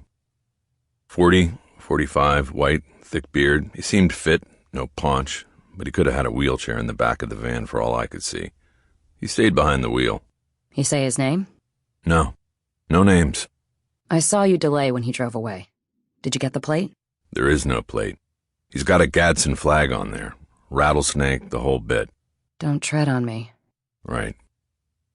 This told Ballard that the badge buyer was either claiming to be a sovereign citizen or posing as one. She knew from FBI bulletins and LAPD intel alerts that sovereigns were considered anti-government extremists who did not recognize any taxing, licensing, or law enforcement authority. The last alert she remembered stated that the number of sovereigns in the country had grown markedly since the twin ideological earthquakes of the COVID pandemic and the failed insurrection at the U.S. Capitol. The alert had concluded with the warning that all sovereigns should be considered armed and that law enforcement should approach with extreme caution. Because of this, most cops looked the other way when noticing the fake plates. Ballard checked the van ahead and goosed the defender to catch up and not be left behind at a traffic light. He has a bumper sticker on there, too. Your vaccine is a bioweapon. Nice. These nutters like to stockpile weapons, and they talk a good game, but they're usually guys who just don't want to pay taxes, whether it's on income, property, or cars. Not the case here, I don't think. He's up to something. You sure? No, but why buy guns illegally when you don't have to? Why would a guy who supposedly doesn't recognize the police as a legit authority buy a police badge? There's that. Both were quiet for a long moment as they contemplated the badge buyer and what he might be planning. Bosch finally spoke. I'm out of the lot now. I'll hang back, but which way are you going? North on Ocean, coming up on Broadway now. Okay, I'm 5 behind, and we'll cut it to 2. Sounds good. Keeping the line open. Ballard kept her eyes on the white van, which was now about 2 blocks ahead of her in moderate traffic. She was watching the crosswalk countdowns and maintaining a pace that would keep her from getting stopped by a traffic signal. She saw the van glide into the left turn lane ahead, and she prepared to follow suit. Harry, he's going down the California incline. Got it. Cars stacked up in the turning lane, and Ballard ended up only 3 cars behind the van. She caught a glimpse of the badge buyer in the van's rectangular side view mirror. He was wearing sunglasses. The arrow turned green, and the van made the turn. Ballard followed, keeping the 3-car separation. The traffic dropped down, and the road merged with the Pacific Coast Highway. The van moved to the inner lane, indicating to Ballard that the guy would not be turning off anytime soon. On PCH, heading toward Malibu. I missed the light at the incline. You got him for now. Not a problem. She thought about where the badge buyer might be headed. She knew that the Sovereigns fit in nicely with most of the other extremist groups nowadays, from Aryan Nation to the Oath Keepers, to the grab bag of other groups that had charged the Capitol 3 years before. That didn't quite fit with Malibu, but beyond Malibu was Ventura County and towns like Oxnard and Fillmore, where such groups were known to have roots. But the badge buyer stopped well short of Ventura County or even Malibu. Just past Sunset Beach, still within the city limits of Los Angeles, the van pulled to the side of the road across the Coast Highway from the beach at Castle Rock. The van eased into a spot behind a large RV that was parked in a line of other RVs, smaller campers, and vans below the cliff facings of the Pacific Palisades. To Ballard, it looked like someone had been waiting there for the van and had moved an orange cone that had been used to reserve the spot so the badge buyer could slip into it. Ballard drove by to avoid notice. Harry, he just pulled over on the east side at Castle Rock. I drove by, and I'll figure out a way to double back. Got it. I'll find a place to pull over short of there. Give me a meet-up point when you've got one. Ballard pulled into the left turn lane and quickly cut through an opening in the oncoming traffic into the parking lot on the beach side of the PCH. She worked her way through the lot and found a spot with an angle on the white van across the 4 lanes of highway. "I went into the lot on the beach side," she said. "I have eyes on the van, but not the guy." Bosch didn't respond, but Ballard assumed he was maneuvering and wanted his hands free. He wasn't a Bluetooth and earbuds kind of guy. She took up the binoculars and tried to see into the van through its windshield, but there were curtains hanging down behind the front seats.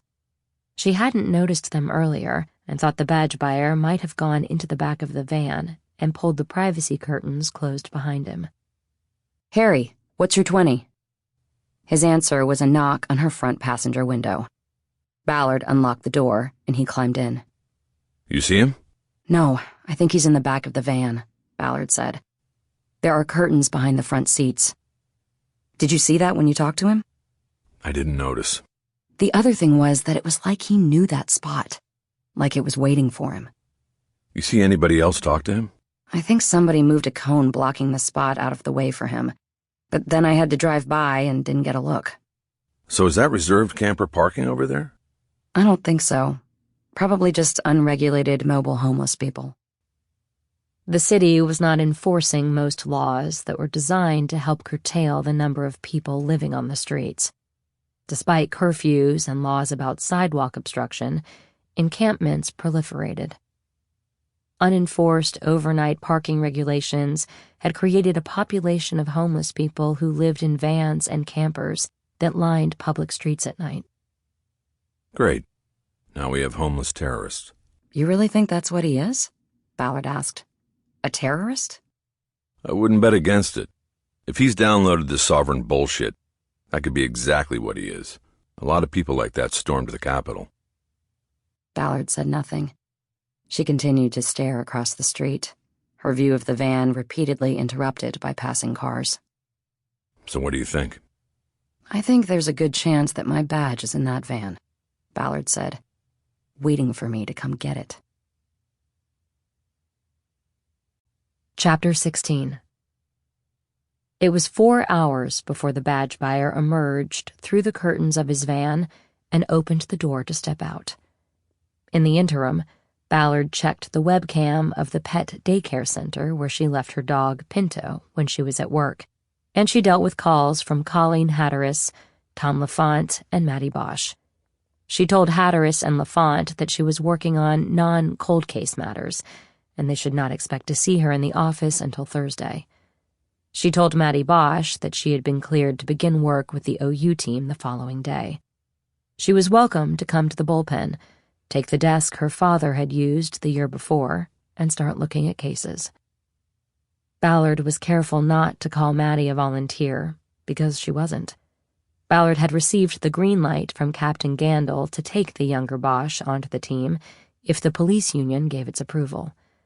This was the most difficult step, because the union, which represented the rank and file of the department, was not in the business of allowing its members to do unpaid police work, and objected to such a precedent.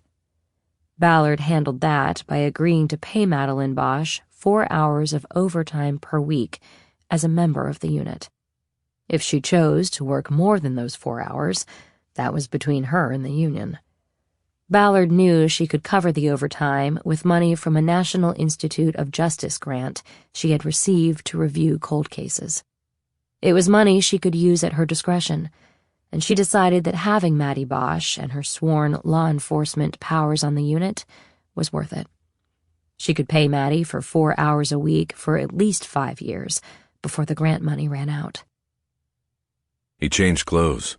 He was watching through Ballard's binoculars. He probably had a nice nap, too, Ballard said. What's he doing? Talking to the guy from the RV in front of the van. They look like they're very familiar with each other. Why not? They're neighbors. They've probably been camped out there for months. Nobody from the city doing a thing about it. What do you think the average house on the beach here goes for? A couple million? Easy. Probably double that. It must make them so happy to have these people out here. Harry, that's a heartless way to describe the unhoused. I guess I'm not woke. You? Not woke? Shocking. Ballard knew Bosch wasn't heartless, But like many in Los Angeles, he was losing patience and empathy as he watched the city he loved slide into chaos because of a problem the government and its citizens seemingly had no solutions for. They lapsed into an uneasy silence as Ballard thought about the price of the double-wide she had bought a block off the beach in Paradise Cove last year. She had needed all of the inheritance from her grandmother and the proceeds from the sale of her house in Ventura to buy into what was known as the most expensive trailer park in the world. Still, she didn't regret it. The sunsets alone were worth the price of admission. So what's the plan? No plan, Ballard said. I'm going to watch and wait. If I get a shot at that van, I'll take it. But this is my thing. You don't have to stay, Harry. Thank you for your help. No, I'm cool. I want to know what this guy's up to. I just thought you might have to bail for a hot date, and I was going to say I would stay on watch. A hot date? It's Valentine's Day. I thought maybe... No hot date. You're my date if you're staying. Happy to.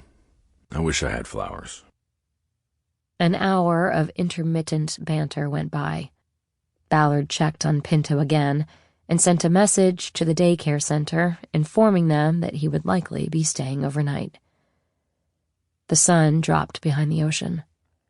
The badge buyer was seen in and out of the van, mingling with people from the other vehicles parked along the street. Ballard and Bosch took turns using the public restrooms on the beach, and eventually their cover became strained as beachgoers left with the sun. Soon, the Defender stood out as one of the last few cars in the lot. We gotta move, Ballard said. We're sitting out here in plain sight. Where to?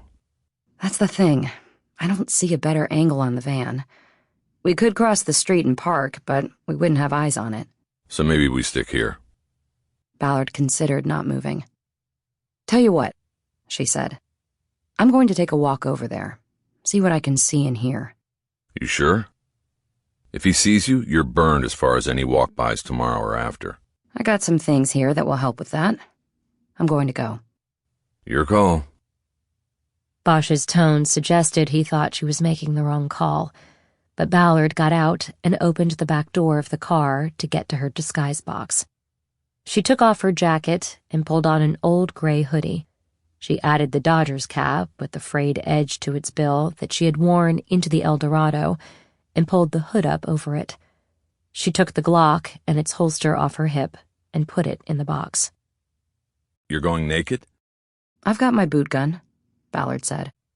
I'm going to go a block north, then cut across and come back down like I've been walking.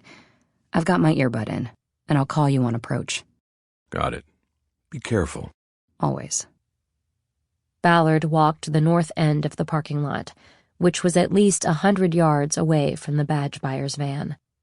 She waited for a solid 5 minutes before there was enough of a break in the traffic for her to cross. She then walked south toward the line of parked vehicles. She kept her head down and her hands in the front pockets of the hoodie, one of them holding her phone. As she approached, she pulled out her phone and called Bosch. He picked up right away. I see you. Took you long enough. Had to wait to cross, Ballard said. You see our guy anywhere? The van is dark. I think he's in one of the big RVs. I'll see what I can see. Ballard could see through the front windshields of the parked motorhomes, giving her a limited angle on activities inside. She passed 2 campers and a large RV, and each was dark. The next RV had its interior lights on, but appeared to be vacant. Then she saw where everybody was. 2 more vehicles down, an RV was parked in a spot where the cliff was concave enough to offer space for a circle of folding chairs around a flaming grill. The firelight shone on the faces of several men and women in the chairs, including a bearded man who Ballard believed was the badge buyer. She reported all this to Bosch in a low voice as she approached the circle. They've got themselves a bonfire on the other side of one of the RVs, she said. I think our guy is in the circle. Okay. What are you going to do? Pick my way by and see if the van's unlocked. I don't think that's a good idea. Ballard was now too close to the fire circle to risk speaking to Bosch. She kept her head down and worked her way around the circle. There was no sidewalk. She had to go between the line of campers and the cliff. Otherwise, she'd be in the traffic lanes. She counted 5 men and 2 women sitting around the flaming grill. They weren't cooking anything, just warming themselves. One of the men called out to her as she passed. "Hey, sweetie, you want a beer?" he said. Ballard couldn't tell which one had said it. "No, thanks," she said. She kept going, not turning toward the group. "Then how about a ride?" the voice called. Ballard didn't respond. "On my lap," the man added. This was met with raucous laughter from the circle. Even the women joined in, one issuing a high-pitched cackle that rose above the noise of traffic off the highway. Ballard passed 2 more pickups with camper shells plastered with bumper stickers. Most had catchy slogans that derided liberal ideologies or the sitting president or both. She passed a 35-foot-long RV with a name painted in script on the side, Road Warrior. She laughed to herself, remembering a game she played as a teenager with Tutu when they'd driven on a freeway. They would put the word anal in front of the RV's names. What's so funny? Nothing, really, Ballard said. I'm passing by the Anal Road Warrior. What? Never mind, I'll tell you later. I'm going to check out the van. Ballard cut in front of the RV and started walking down the other side of the string of vehicles. This put her only a few feet from traffic and in the blinding glare of the headlights of cars whizzing by. She got to the white van and saw that it was completely dark inside. She went to the driver's door and tried the handle. It's unlocked, she said. I'm going in. You got me? I see you, but I don't think it's a good idea. He can't see me from there, and we need to know what he's up to. Still don't think it's a good idea. Come on, Harry. You know you'd be in here if it were you. Ballard climbed into the driver's seat and cautiously looked through the windshield in the direction of the circle. From this angle, she could see only one of the seated people, a woman in a folding chair with a built-in cup holder for her beer. Ballard took a quick look through the glove box and storage areas in the front. She did not find her badge, but in a cup holder there was a key ring with 2 keys and a chip fob on it. It said, "You store it" on the fob, and provided an address on Lincoln Boulevard in Santa Monica. The numbers 22 and 23 were stamped on the keys. Ballard split the curtains behind the front seats and ducked into the back. The rear windows were blacked out, and the interior was pitch dark. Ballard's face immediately came into contact with something wet and spongy. Shit! She struggled to get the light on her phone on. What is it? What's wrong? She turned her light on. There was a damp beach towel hanging from a makeshift clothesline, strung diagonally from the back corner of the van across its interior. The wet weight of the gray and white striped towel made the line droop in the middle. Renee, what's wrong? Nothing, Ballard said. I walked into a wet towel on, a clothesline. Ugh, it's gross. But I'm in the back and I've got my phone light on. Let me know if you see it through the curtains. She did a quick sweep with the light across the rear of the van. Anything? She asked. Not really, but I'm a lot farther away than people in the fire circle. I'll be quick. What do you see? She swept the light across the space slowly. Queen-size mattress at the back, she said. Looks like it's on top of a built-in box. A large plywood box for storage. The bed's not made. There are clothes and other shit hanging in nets on the side walls. She moved toward the back. There was a sheet hanging off the unmade mattress and over the edge of the wooden box. Ballard swiped the sheet away to see if there was a latch or handle for opening the box. There was a padlock. Shit, she said. What? Bosch responded, panic in his voice. The bed sits on this built-in storage unit, but it's got a lock on it. Did you bring picks with you? No, but it's a combo. You see any hinges? Hold on. She put the phone down on the carpeted floor of the van and moved to the bed. The mattress was no more than 4 inches thick. It was easy for her to push up and roll back so she could examine the top of the wooden box. There was a seam halfway back on the top of the box and 2 metal hinges. She put the light close to one and saw 3 screws holding each side of the hinge. 2 hinges, 3 screws each, she said. I need a Phillips head. That'll take too long. Just get out of there. We'll figure something else out. Ballard swept the light across the full rear compartment of the van. On the floor, under the back of the driver's seat, there was a red metal box that was either for tools or first aid. She crawled over, pulled the box out, and flipped the lid open. The box contained tools, and there was a Phillips head screwdriver clipped to the top of it. I have a screwdriver right here, courtesy of our badge buyer. Just be quick, Renee, okay? I'm going to change position to see if I can get a direct look at the circle jerks. Ballard smiled. I've got 6 screws to remove, she said. I'll be as fast as I can. She moved back to the box and went to work. It was a homemade job, and the screws anchoring the hinges to the plywood had loosened over time from the repeated opening and closing of the lid. They turned easily, and Ballard had all 6 out in less than 5 minutes. How are we doing? She asked. Screws are out, and I'm going to open the lid. I've got eyes on the circle. I can't see everybody, but I'll be able to see if anybody moves toward the van. Good. But don't waste time. See what's there and get the hell out. Ballard didn't respond. She held her phone light up with one hand and raised the lid with the other. She folded it down over the padlock. The box was filled to the top with haphazardly folded clothing. She swept the light across. There were several pairs of jeans, jackets, and shoes. Still holding the light up, she started grabbing clothes and pulling them out of the box, digging down to the bottom. Soon, she saw the glint of metal and began uncovering weapons. There were rifles, handguns, boxes of ammo, combat knives, and more. There are enough weapons here to start a little war, Ballard said, but he still needs 4 machine guns. This guy's... She stopped talking when she flipped over an assault vest with metal plates and saw LAPD stenciled across the front and back. What? I lost you. He's got an LAPD SWAT vest. What the fuck is this guy up to? We'll figure it out. What about your badge? Not here, as far as I can tell. Okay, then. Why don't you get the hell out of there? Now, Renee. I can't just leave it like this. He'll know we're onto his ass. I need to put everything back like I found it. You're gonna give me a heart attack here. I'm fine, Harry. For now. Just hurry it up.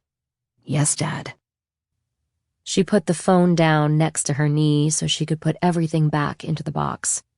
She had to carefully refold some of the clothes so they would look the way she had found them. She closed the lid and started screwing the hinges back into place. She had just moved to the second hinge when she heard Bosch's voice in her earbud. Renee, listen to me. He's coming to the van, he and the other guy. It's too late to get out. You need to hide. Hide? It's a van, Harry. I know, but they're right there. Hide, now! Ballard abandoned the hinge and flipped the mattress back down.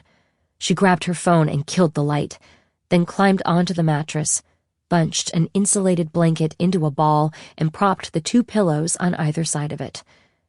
She slid down between the pile and the back doors of the van. In the darkness, she looked for a handle she could use to open the back doors if she needed to escape, but she saw nothing.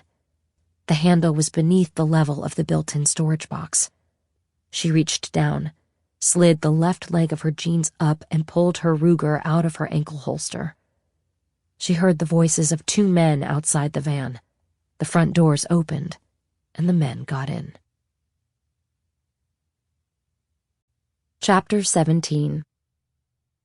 If the 2 men in the front of the van knew that Ballard was hiding in the back, they didn't give any sign of it. Neither opened the curtain to look. The engine started, and Ballard felt the van jerk into motion. The driver pulled out onto the coast highway and started heading north. Ballard heard Bosch's panicked voice in her ears. Renee, I'm right behind you in the Defender. Can you speak? Probably not. What about text? Can you text? I need some kind of signal from you or I gotta stop this. I'll figure out how to do it. If I don't get something from you in 3 minutes, I'm going to stop the van, even if I have to run it off the road. Ballard raised her head slightly and looked over the pile of bedding to the front of the van. The curtains were still closed, and judging from the banter between the driver and the passenger, they didn't know of her presence. She pulled her phone out of her pocket and checked that it was set to silent mode, then texted Bosch an all-clear message. Code 4. Don't stop the van. She waited for Bosch to acknowledge. Okay, I got your text. But if you say my name, that will be the signal for me to make a move. Anything goes sideways, just say my name. I don't know if you can see where they're going, but right now it's north. Actually, I guess it's more west now. On PCH through Malibu. Ballard knew what he meant. Most of Malibu's coast had a southern exposure as the coastline jutted out. It was what made several of its beaches good surfing breaks. She thought of something and sent Bosch another text. I can hear them when they talk. Send him a text about the SIGs. Get them talking. Bosch acknowledged verbally, and she waited for his text to land. Soon, she heard a phone ping, and the men up front started talking. Read this. I'm driving. It's from the gun guy. He says, I've got another offer. You still need 4? Fucking guy. Just trying to jack up the price. Doesn't matter. We're not going to pay for them. Tell him, yeah, we need 4, and we can make the deal tomorrow. Tell him we also need shoulder slings and reload mags. There was silence. Ballard presumed the passenger was typing the text. Soon, Bosch told her that they had responded and wanted to make the deal for 4 mini-machine guns the next day. They want slings and extra magazines. I don't know what they're up to, but it sounds like they're going to be carrying multiple weapons and lots of ammo. The van stopped, and Ballard froze, wondering if they had heard something from the back. You're at a traffic light. Las Flores Canyon. Ballard could picture it. She drove this road every day to and from work and when heading south to surf. They were at La Costa Beach, and then it would be Carbon, followed by the pier, and then Malibu Lagoon. The van took off again. Ballard thought about what she had heard and understood that if they were not going to pay for the mini-machine guns, that meant they were going to either rob or kill the seller. But with the integrity of their plan, whatever it was, at stake, it seemed unlikely that they would only rob him. Soon the van slowed and then jogged to the right and stopped. Ballard guessed that they had slipped into a parking space. It'll be nice and crowded Monday, the driver said. Perfect, the other man said. Go back? Let's hit up Mickey D's on the way. The van started moving again and almost immediately made a U-turn. Ballard wasn't ready for it, and the centrifugal force threw her against the back of the van with a thud. She froze, and then let her breath out slowly, trying to deflate her body, make it as low as possible behind the pile of bedding and pillows. The light in the rear compartment changed, and she knew that someone was looking through the curtain. Then the darkness returned. You gotta tie your shit down, man. I do. I think it's a spare. It's underneath and it gets loose. Less than a minute later, the van made a 90-degree turn, and Bosch whispered in Ballard's ear that they were in the drive-through lane of a McDonald's. Ballard listened while they ordered 7 combo meals. They paid and waited for their order to be handed through the window. Ballard couldn't see it, but she could picture it. Then the men up front spoke. This'll make that thing in Vegas look like child's play, one said. The precision of it, you know? Oh, yeah, said the other. Soon they had their food and were on the move again. They exited the drive-through and turned left onto the PCH. The smell of McDonald's filled the van, and Bosch's voice came to Ballard through her earbud. Looks like they're heading back to the caravan with the food. But Ballard barely heard him. She was concentrating on what she had heard from the front of the van and what it meant. 10 minutes later, there was another U-turn, and the van parked. Ballard knew that they had returned to the original place in the line of campers. The hot food saved her from discovery, as the men got out of the van without further investigating the sound they had heard from the back. "Am I clear?" she whispered. They're going back to the grill fire with the food. Get out of there. "Not yet. I have to finish putting the hinges back on." Then hurry. Luck is a fluid thing, and you've been lucky so far. "I get it." Ballard rolled the mattress back to access the top of the box and the hinges. She had left the screwdriver and the screws there, and the mattress had held them in place. It took her less than 5 minutes to re-anchor the last hinge and put everything back. "How does it look outside the van?" she asked. You're clear. Use the driver's side door and they won't have an angle on you. "Got it," she said. "Where are you?" Back in the lot across the street. "On my way." 5 minutes later, Ballard was safely across the street. Bosch was still behind the wheel of her Defender, so she took the passenger seat. Before they made the first U-turn and went to the McDonald's, they pulled over for a minute or so. She said, "Where were we?" Yeah, I had to drive by them. They were in front of a vacant business. It looked like it used to be like a chicken in a bucket place. The description didn't match anything in Ballard's memory. "What was across the street?" she asked. The Malibu Pier.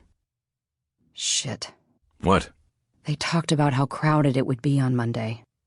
Monday's a holiday, President's Day. A lot of people go to the beach if it's warm enough. And the pier? They've got 2 restaurants there. What are they going to do? Whatever it is, they said it would make that thing in Vegas look like child's play. The mass shooting at the concert? I assume that's what they meant. They already have an arsenal, and now they want machine guns and extra ammo? Has to be something like that. They talked about the precision of it. I assume that means it'll be a close assault, not sniping from a faraway structure like in Vegas. Bosch was shocked into silence. "At least we know when they're planning to do it," Ballard said. There's that. He was staring across the street at the row of vehicles he called the caravan. The biggest RV shielded their view of the grill fire, but the glow from it climbed up the rock face of the cliff above the motorhome. How many of them are involved in this, you think? "I don't know," Ballard said. "They ordered 7 combo meals at McDonald's. When I walked by their bonfire, they all looked like they were pretty tight. It was 5 men and 2 women. Maybe they're all in it. Or maybe it's just the 2 in the van." They want the guns. All 4. Maybe that's where we set up a takedown. "They talked about that after you texted," Ballard said. "And they aren't planning to pay for the guns." Bosch nodded again. He knew what that meant. "This has gotten too big," Ballard said. "It started with me looking for a pissant car burglar and my badge, and now we're talking about possible domestic terrorism. We can't sit on this." The bigger this thing is, the bigger the consequences for you. If the media gets hold of it and finds out that your badge ended up with terrorists who were going to shoot up the pier. I know. I'll be lucky if they put me back on the Late Show in Hollywood. You'll be lucky if they put you back on patrol in Devonshire. Thanks for being so supportive, Harry. I'm sorry, but I don't support career suicide. Not when it's your career. Then what do you suggest? I don't know. But the good thing is that we have some time. You heard them yourself. Monday is the day. That gives us 4 days to come up with a plan. And what if we don't? Then fine. You call in the troops. Ballard nodded. "Okay," she said. "But I'm not waiting till Sunday night. 2 days, Harry. We figure this out in 2 days, or I take it to CTSOB in the Sheriff's Department." The Counterterrorism and Special Operations Bureau handled all organized threats to public safety. The Sheriff's Department had jurisdiction over Malibu and the pier. I'm good with that. "So, what's our next move?" He pointed across the street at the caravan. We try to find out who these people are and why they needed a badge. Ballard nodded. "I know a place we might want to start," she said.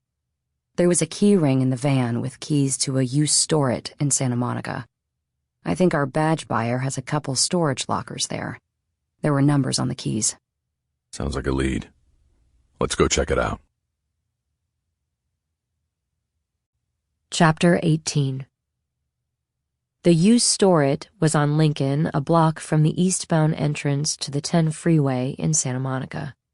The office was long closed for the night by the time Ballard and Bosch arrived, but the facility offered those who rented storage space 24-hour access.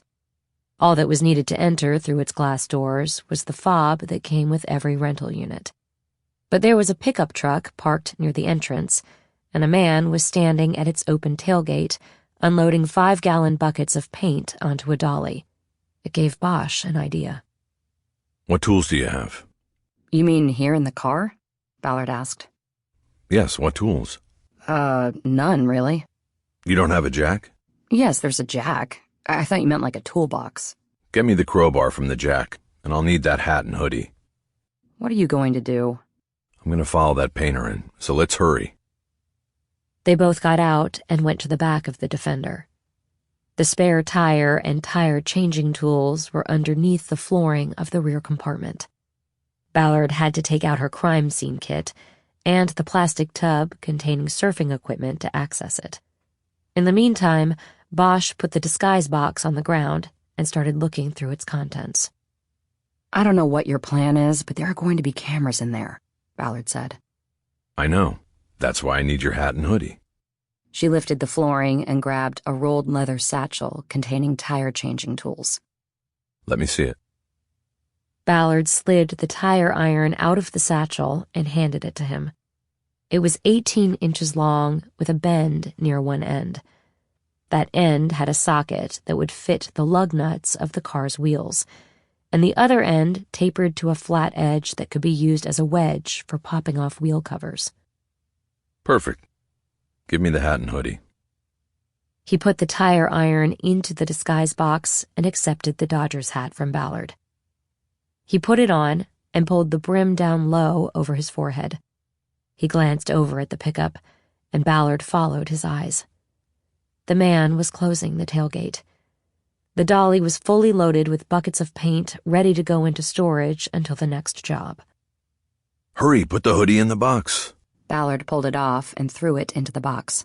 Okay, what were the numbers on the keys you saw? 22 and 23, Ballard said. What are you... Perfect. I gotta go. He walked off, carrying the box with both hands. Wait, what do you want me to do? Ballard said. Just stay there. I'll call you when I'm ready. Ready for what? Bosch didn't answer. He picked up his pace and followed behind the man pushing the dolly toward the glass doors. Ballard watched as the man raised his hand and held a fob to an electronic reader at the side of the entrance. The double doors split and slid open. The man started pushing the dolly again, and Bosch fell into step behind him. Hold the doors. He raised the box up so it blocked the lower half of his face when the man turned to see who had spoken. The man showed no alarm. He even took one hand off the dolly's push bar and signaled Bosch in. Ballard smiled. It reminded her of her move to get into the lab earlier. Fucking A, she said to herself. The automatic doors closed, and Bosch disappeared inside. Ballard saw the interior lights of the facility, most likely on motion-activated circuits, illuminate.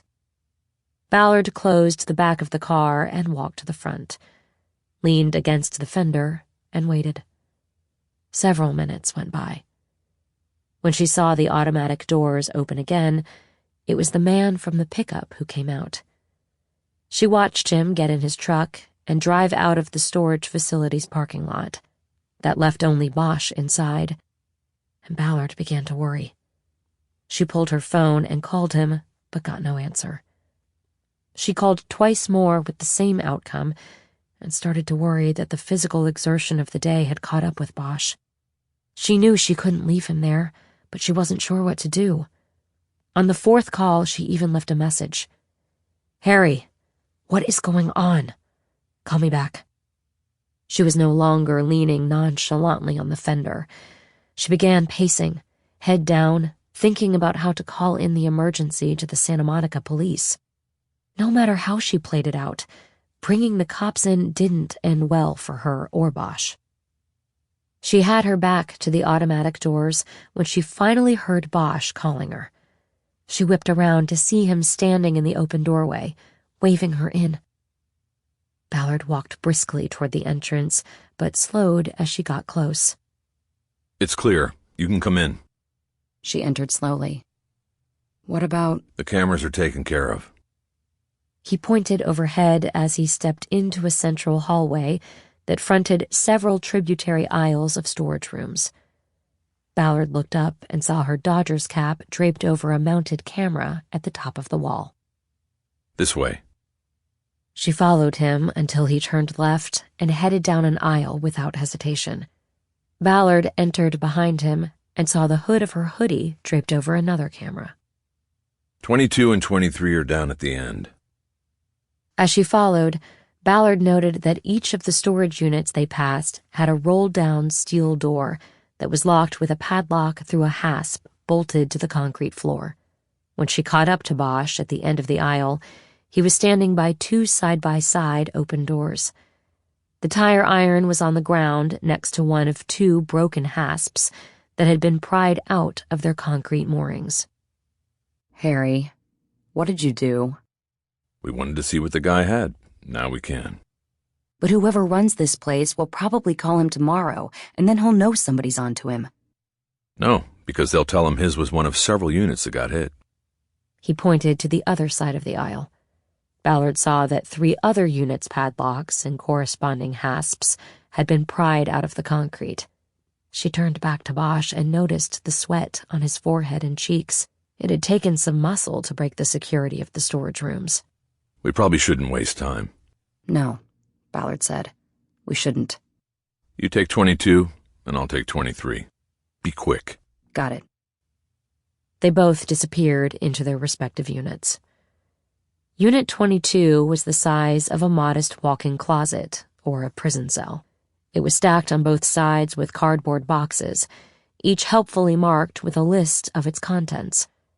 Ballard moved down the stacks, looking for a box that could be of importance to the investigation and also be a test of the reliability of the listed contents. She came across one at the top of a 4-box stack that was marked Taxes, 2012 to 2022. She pulled the box down to the floor. It was heavy. When she took off the top, she saw that it was filled end to end with files with different years marked on the tabs. She took out the last file, marked 2022, opened it, and found a photocopy of an IRS tax return. I've got tax records here, Ballard called out. What's the name? Thomas DeHaven. I've got that name on a couple of things over here. He must be the badge buyer. Get this. I'm looking at an IRS return for last year. If this is our badge buyer, then the sovereign plate and all of that is bullshit. He's a poser. What's the address? Coeur d'Alene, Idaho? Take a photo and let's keep going. We can't stay here all night. Got it. Luck is fluid. That's right. Ballard used her phone to take a photo of the tax return. She replaced the file and put the top back on the box. Standing up, she counted the boxes in the small room. There were 16 along one side and another 13 on the opposite wall. The majority were marked books, followed by a classification of fiction or nonfiction. She went through all of these first, opening them to find in each a row of books, spine out. Thomas DeHaven favored contemporary mystery and horror. Ballard saw the names of several authors she recognized, including some she had even read. Child, Coben, Carson, Burke, Crumley, Grafton, Corita, Goldberg, Wamba, and many others. Guy doesn't read Chandler? She said. What do you mean? There's a book collection over here. Mostly mystery and true crime, but no Chandler. His loss. What do you have over there? A lot of junk. Clothes, ski equipment, fishing poles, and... His report was cut short by the sound of the automated doors at the front of the facility opening and closing. Someone had entered. Ballard stepped out of Unit 22 and into the aisle. Bosch was already there. They stood listening and heard muffled voices. More than one person was inside. Bosch held his hand out as if to stop Ballard from speaking, even though she knew to be quiet. There was a metallic bang, and then the harsh sound of a metal door being rolled up. Whoever had come in had gone down one of the other aisles to a storage unit. "Luck is fluid," Ballard whispered. How much more time do you need? "I have 4 boxes left." I have about the same. Let's get it done. Quietly. They returned to their respective units. Ballard went quickly through the last 4 boxes in hers. They contained household items like pots and pans, cooking utensils, dishware, and knickknacks that might have come off shelves in a kitchen. Thanksgiving salt and pepper shakers that looked like pilgrims, a coffee cup with the previous president's booking photo and the words presidential mug on it, and 4 ceramic coasters that said, "Keep calm and carry," above the silhouette of a gun, a different gun on each. Ballard heard the roll-down door from the other aisle shut with a bang. She stepped out of the storage unit and listened. She again heard muffled voices as whoever had entered earlier made their way back to the exit. Bosch stood on the threshold of Unit 23, listening as well. When he heard the automatic doors at the front open and then close, he nodded to Ballard and went back to work. Ballard followed him into 23. It was not as neatly kept as 22, though Ballard could not tell whether that was because of Bosch's search or because it had been that way when he found it. Anything in 22? "Not since I found the tax records in the first box I opened," Ballard said. "What about here?" No, just that. He pointed to a stack of 3 cardboard boxes. Sitting on top of it was a white jewelry box. Ballard stepped over and opened it. The inside of the lid was a mirror. Below it were felt-lined sections containing gold and silver bracelets and earrings. Ballard rarely wore jewelry and was not equipped to judge the value of what she was looking at. "Why do you have this out?" she asked. Because we need to take something if we're going to convince him that this was a random burglary. "Come on, it's one thing to break in here, but I don't want to take anything. That's a line I don't think I can cross." You don't have to. I will. "Harry, Look, these assholes are up to something big. An hour ago you said so yourself. Something that's going to require 4 machine guns. So I'll cross whatever line I have to if it stops whatever it is from happening. And I won't second-guess myself for 1 minute. Ballard understood and nodded. "Okay," she said. So I'm done in here. No badge. No badge. I'm beginning to think I know where it is. "Where?" Bosch closed the jewelry box and put it under his arm, ready to go. He kicked the stack of boxes over. Clipped to his belt, or on a chain around his neck. It might be part of their plan, but it's also his get-out-of-jail-free card. "How so?" If he gets pulled over or stopped anywhere, he shows the badge. You know, he says he's working, maybe claims to be undercover. He uses it to talk his way out of getting his ass cuffed up. Ballard thought there had to be a bigger purpose for wanting the badge. "Maybe," she said. I know a way to test it out. "How?" Let's get out of here and I'll tell you.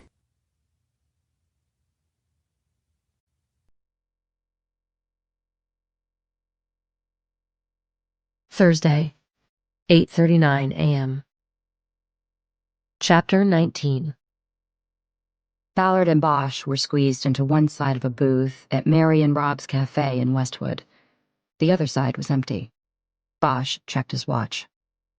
You sure this guy's going to show? "He's never stood me up before. He's probably walking over." You mean like stood you up for a date, that sort of thing? "No, Harry.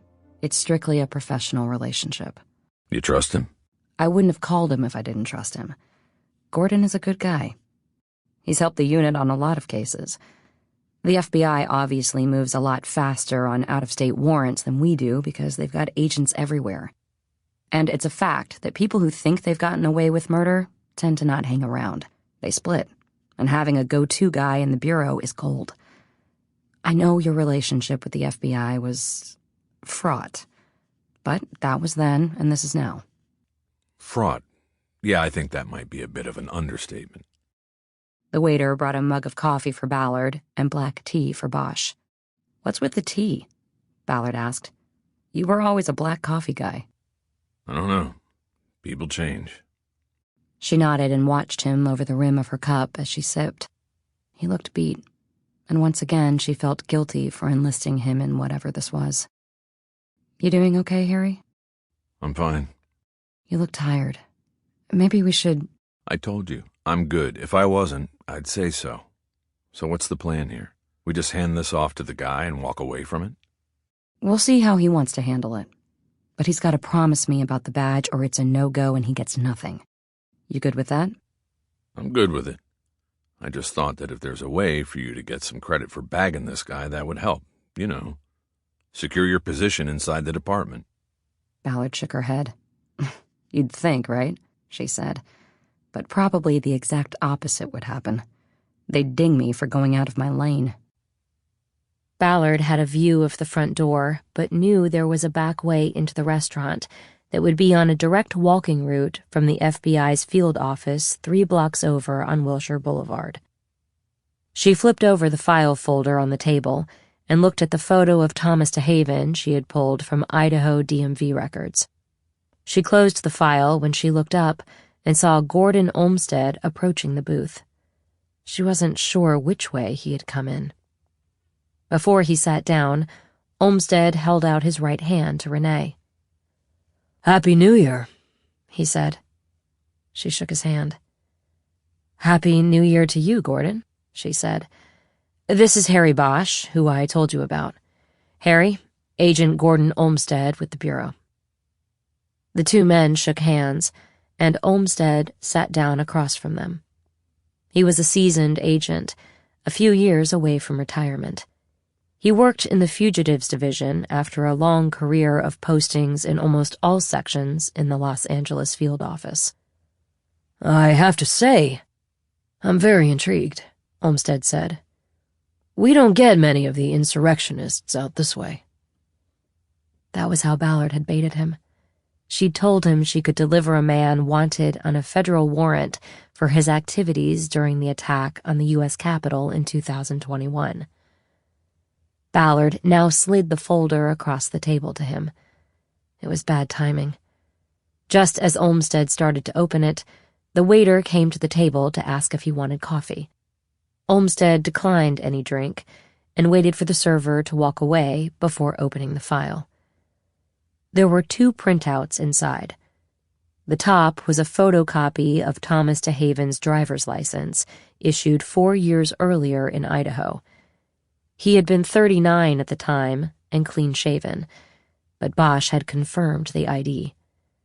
DeHaven was the man who had met Bosch in the beach parking lot to talk about machine guns.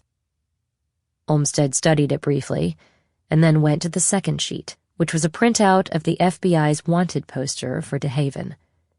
He was charged with murder, sedition, and assault on a law enforcement officer. The poster prominently featured the same photo from the Idaho driver's license, plus 2 other shots of DeHaven inside the U.S. Capitol building on January 6, 2021. One photo showed him posing at the speaker's podium in the chamber of the House of Representatives. The other shot was a candid, taken at the Capitol's entrance, that showed DeHaven in a highlighted circle, spraying a chemical under the helmet shield of a Capitol police officer. "You're telling me this guy is here in L.A.? Olmsted said. "Yes," Ballard said. "And you can lead me to him?" "Yes." Olmsted studied the summary of crimes on the wanted poster. You guys want him bad. He killed his ex-wife because she called the FBI after seeing him on TV at the Capitol. "Somehow he found out," Ballard said. "Killed her, and has been in the wind ever since." "And how did you come across him?" Olmsted asked. "You probably wouldn't believe me if I told you," Ballard said. "If I'm going to do anything with this, then I need to know," Olmsted said. Ballard turned to Bosch to make sure he was still with her. He nodded without hesitation.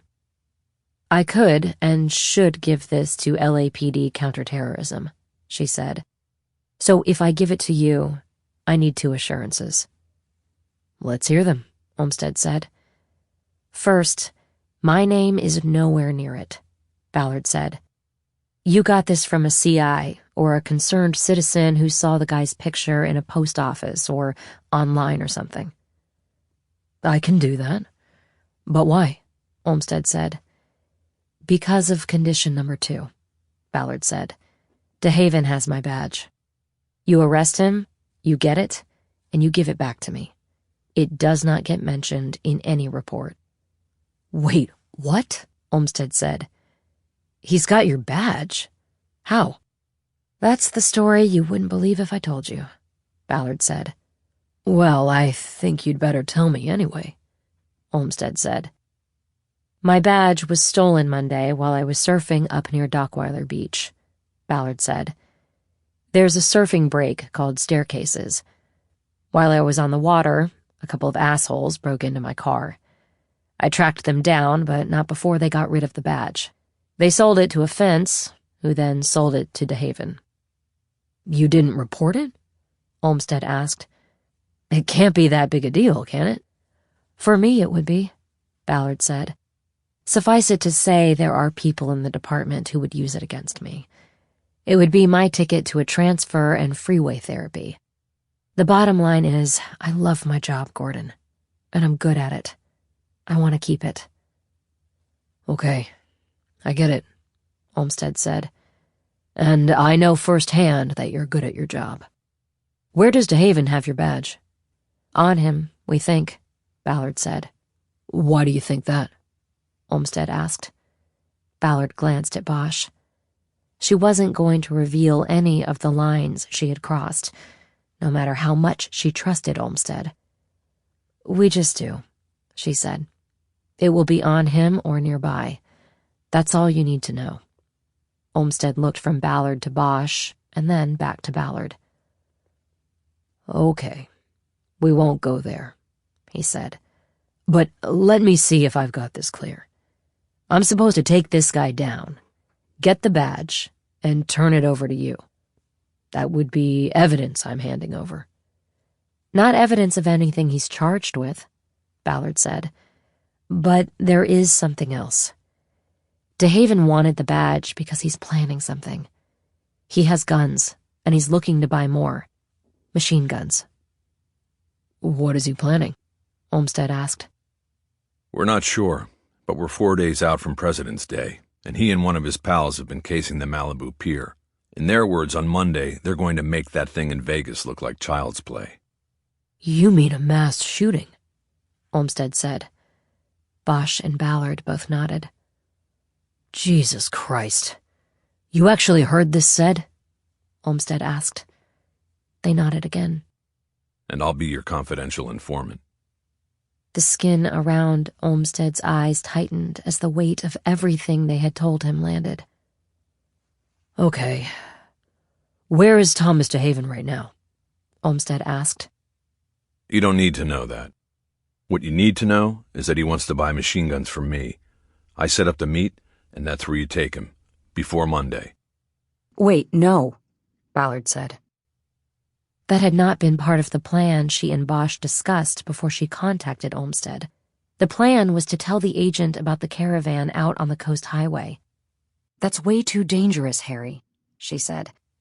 We need to set up a controlled takedown where he... You want your badge, right? He'll have it when he comes for the guns.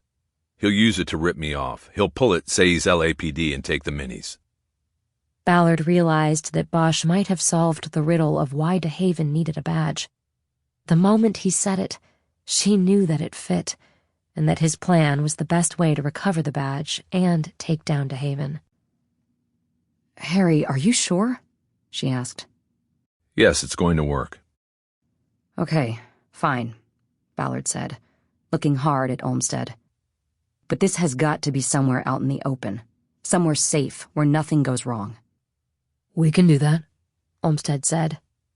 Can you get us 4 Sig Sauer MPX mini machine guns with the firing pins removed? Olmsted paused a moment on that question. Come on, you're the FBI. No promises, Olmsted said. But we can try. Chapter 20. Lolia Agzafi, Paul Masser, and Colleen Hatteras were in their places on the raft when Ballard arrived at the unit. Ballard felt compelled to explain her long absences during the week, though without revealing what she had actually been up to. She stood at the end of the raft and addressed the group. "Hey, everybody," she began. "I just want to say that I have not been here a lot this week because I've been involved in a case that doesn't come out of this unit.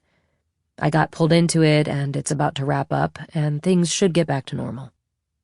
"What's the case?" Hatteras asked. "Maybe we can help." "It's a sensitive case, Colleen, so I can't really talk about it," Ballard said. "Basically, I got a tip from a CI who'd fed me intel before we started the unit. I had to run with it, but now it's being handed off, and I'm back here. And speaking of being here, we have a new team member who was supposed to come in today. Has anybody seen Maddie Bosch?" "She's here," Masser said. "She's in the lockdown room looking at the old cases." The lockdown room was what they called the interview room that had been converted to a storage room for murder books and evidence from sensitive cases. It was locked, but everyone in the unit knew where Ballard hid the key, beneath the calendar on her desk. "Who let her in there?" Ballard asked. "She wanted to see the old cases," Hatteras said. "I thought it would be okay, so I gave her the key." "That's fine," Ballard said. "Why don't you go get her, Colleen, and we'll go over the boards. I know it's not Monday, but we won't be meeting Monday because of the holiday, and I think it will be good for Maddie to see how we track cases." Ballard knew that it was also a way for her to spend time with the unit, make everyone feel like it was business as usual, when her mind was elsewhere and business was anything but usual. Hatteras went to get Maddie. Ballard turned her attention to Masser. "Paul, I don't suppose we've heard anything from Darcy or the DOJ?" she asked. "Not yet," Masser said. "Hopefully tomorrow. It's like that old Tom Petty song." "What song?" "The Waiting. You know, the bit about it being the hardest part." He sang the lyrics, but Ballard shook her head like she didn't recognize it. "Oh, come on," Masser said. "It was a huge hit." He sang some more, then stopped when he realized Ballard was playing him. "Ah, fuck you," he said. Ballard and Agzafi started laughing. "You know, they have an all-unit talent show every year in the auditorium at the PAB," Ballard said. "I think you'd have a shot at the trophy." "Like I said, F you," Masser said. His face was turning red, and Ballard decided to lay off and change the subject. "I was talking to this guy on the Maui Fire Task Force," she said. "You know, about the fires and all the unidentified dead they have. He told me they have this mobile DNA lab that they take into the fields of ash that is all that's left of Lahaina. They put in what they can find of the human remains, and they get DNA comparisons done in 90 minutes. "Oh, wow," Masser said. "And here we are, and it takes days or weeks to get anything done," Ballard said. "I'm going to apply for a grant to get one of those labs to use right here." "That would be cool," Agzafi said. "We'd really start kicking ass." "Well, I think we already do kick ass," Masser said. Ballard nodded, as she realized that Masser probably wanted to ask her about why she was talking to an investigator in Maui. He was the only one in the unit she had confided in about her missing mother. The awkward moment ended when Hatteras returned with Maddie. "Hey, Maddie. Welcome to the unit." Glad to be here. Exciting. You see anything in the lockdown room you can solve? Not yet. Okay, well, did you pick a desk yet? We've got 2 openings on the raft. Not yet. The raft? Ballard pointed to the interconnected desk modules. "That's what we call the setup here," she said. "All the desks joined together like a raft." "Floating on a sea of cold cases," Masser said. Ballard walked Maddie around to the side of the raft where there were 2 unused desks. "Either one of these," she said. "Your dad used this one when he was here. You'd be across from Colleen, who is going to teach you the IGG work we do." Okay.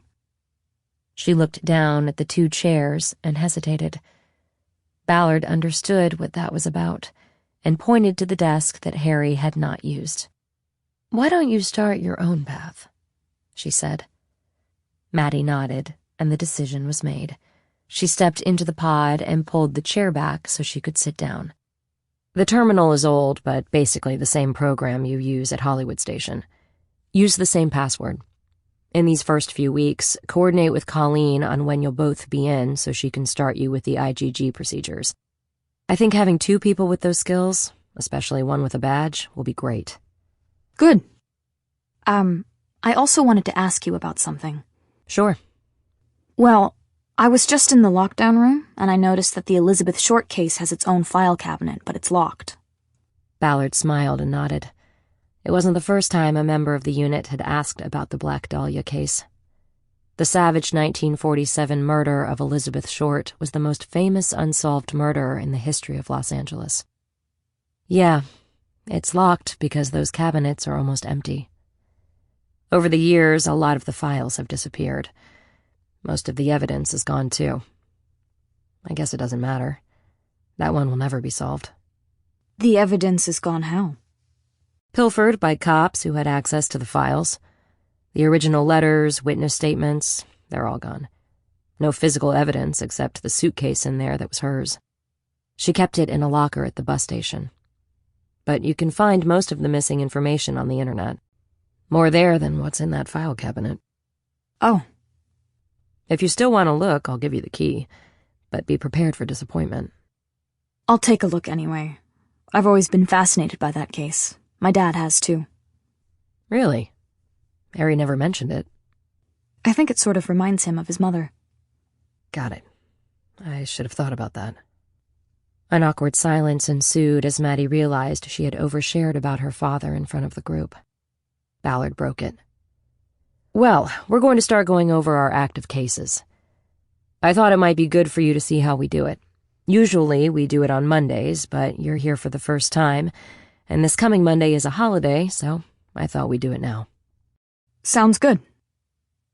Ballard took her position in front of the whiteboards and started the review of the cases the team was working on. They brought Maddie up to date on the pillowcase rapist case, but after that there was not much new to report, largely because Ballard's pursuit of her stolen badge had hijacked most of the week. The one high point of the round robin came from Masser. "I just heard from John Lewin at the DA's office, and Maxine Russell's lawyer has reached out," Masser said. "She wants to deal." "And she'll give up her ex on the convenience store shooting?" Ballard asked. "I assume so," Masser said. "There's no deal if she doesn't. They're meeting tomorrow morning." "Good," Ballard said. "Let us know." The rest of the review went quickly after that. "We're expecting results from the DOJ tomorrow on our DNA capture from Monday," Ballard said. "If it goes the way we expect it to, we're going to have to set up a surveillance on the judge while I go to the PAB and get the okay for an arrest. Who's coming in?" All hands rose in response. Everybody wanted to be in on the kill, so to speak. Even Maddie Bosch raised a hand, although she would be working her patrol shift Friday night.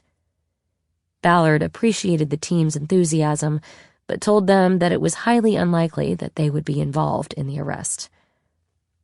For something like this, big case and big suspect, they'll tell us to stand down, and SIS will come in, take over surveillance, and make the arrest, she said.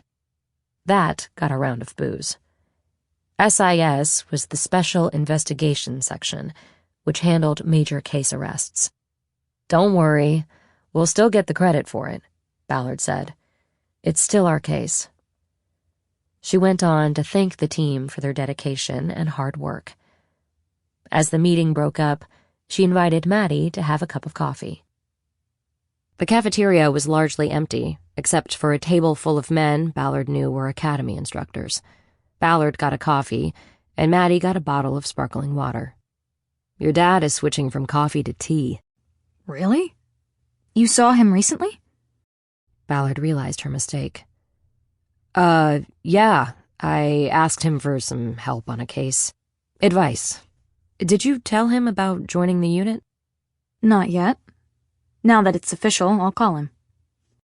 Good. You should. But I sort of sense that there's something else going on with you. Something in play you haven't told me about.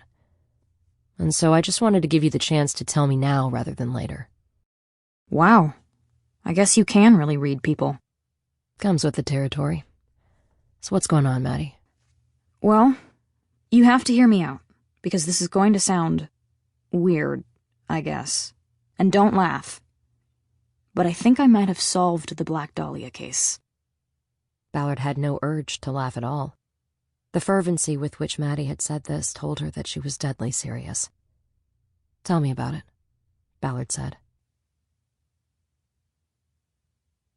Chapter 21. Ballard was early pulling into the parking lot of Echo Park Storage. She thought about her activities at the You Store It in Santa Monica. The coincidence of it was not lost on her. Unrelated but similar things seemed to be happening in twos. She parked and left the car running while she made another call to the number Gordon Olmsted had told her was his direct line. As before, it went straight to voicemail. "It's Renee," Ballard said. "Again. Just wondering what's happening. Give me a call." She disconnected. She wondered if her tone sounded too pleading. There was a hollow feeling building in her chest as she second-guessed herself for bringing Olmsted and the FBI into the Thomas DeHaven investigation. She tried to push the feeling aside by calling Harry. He answered right away.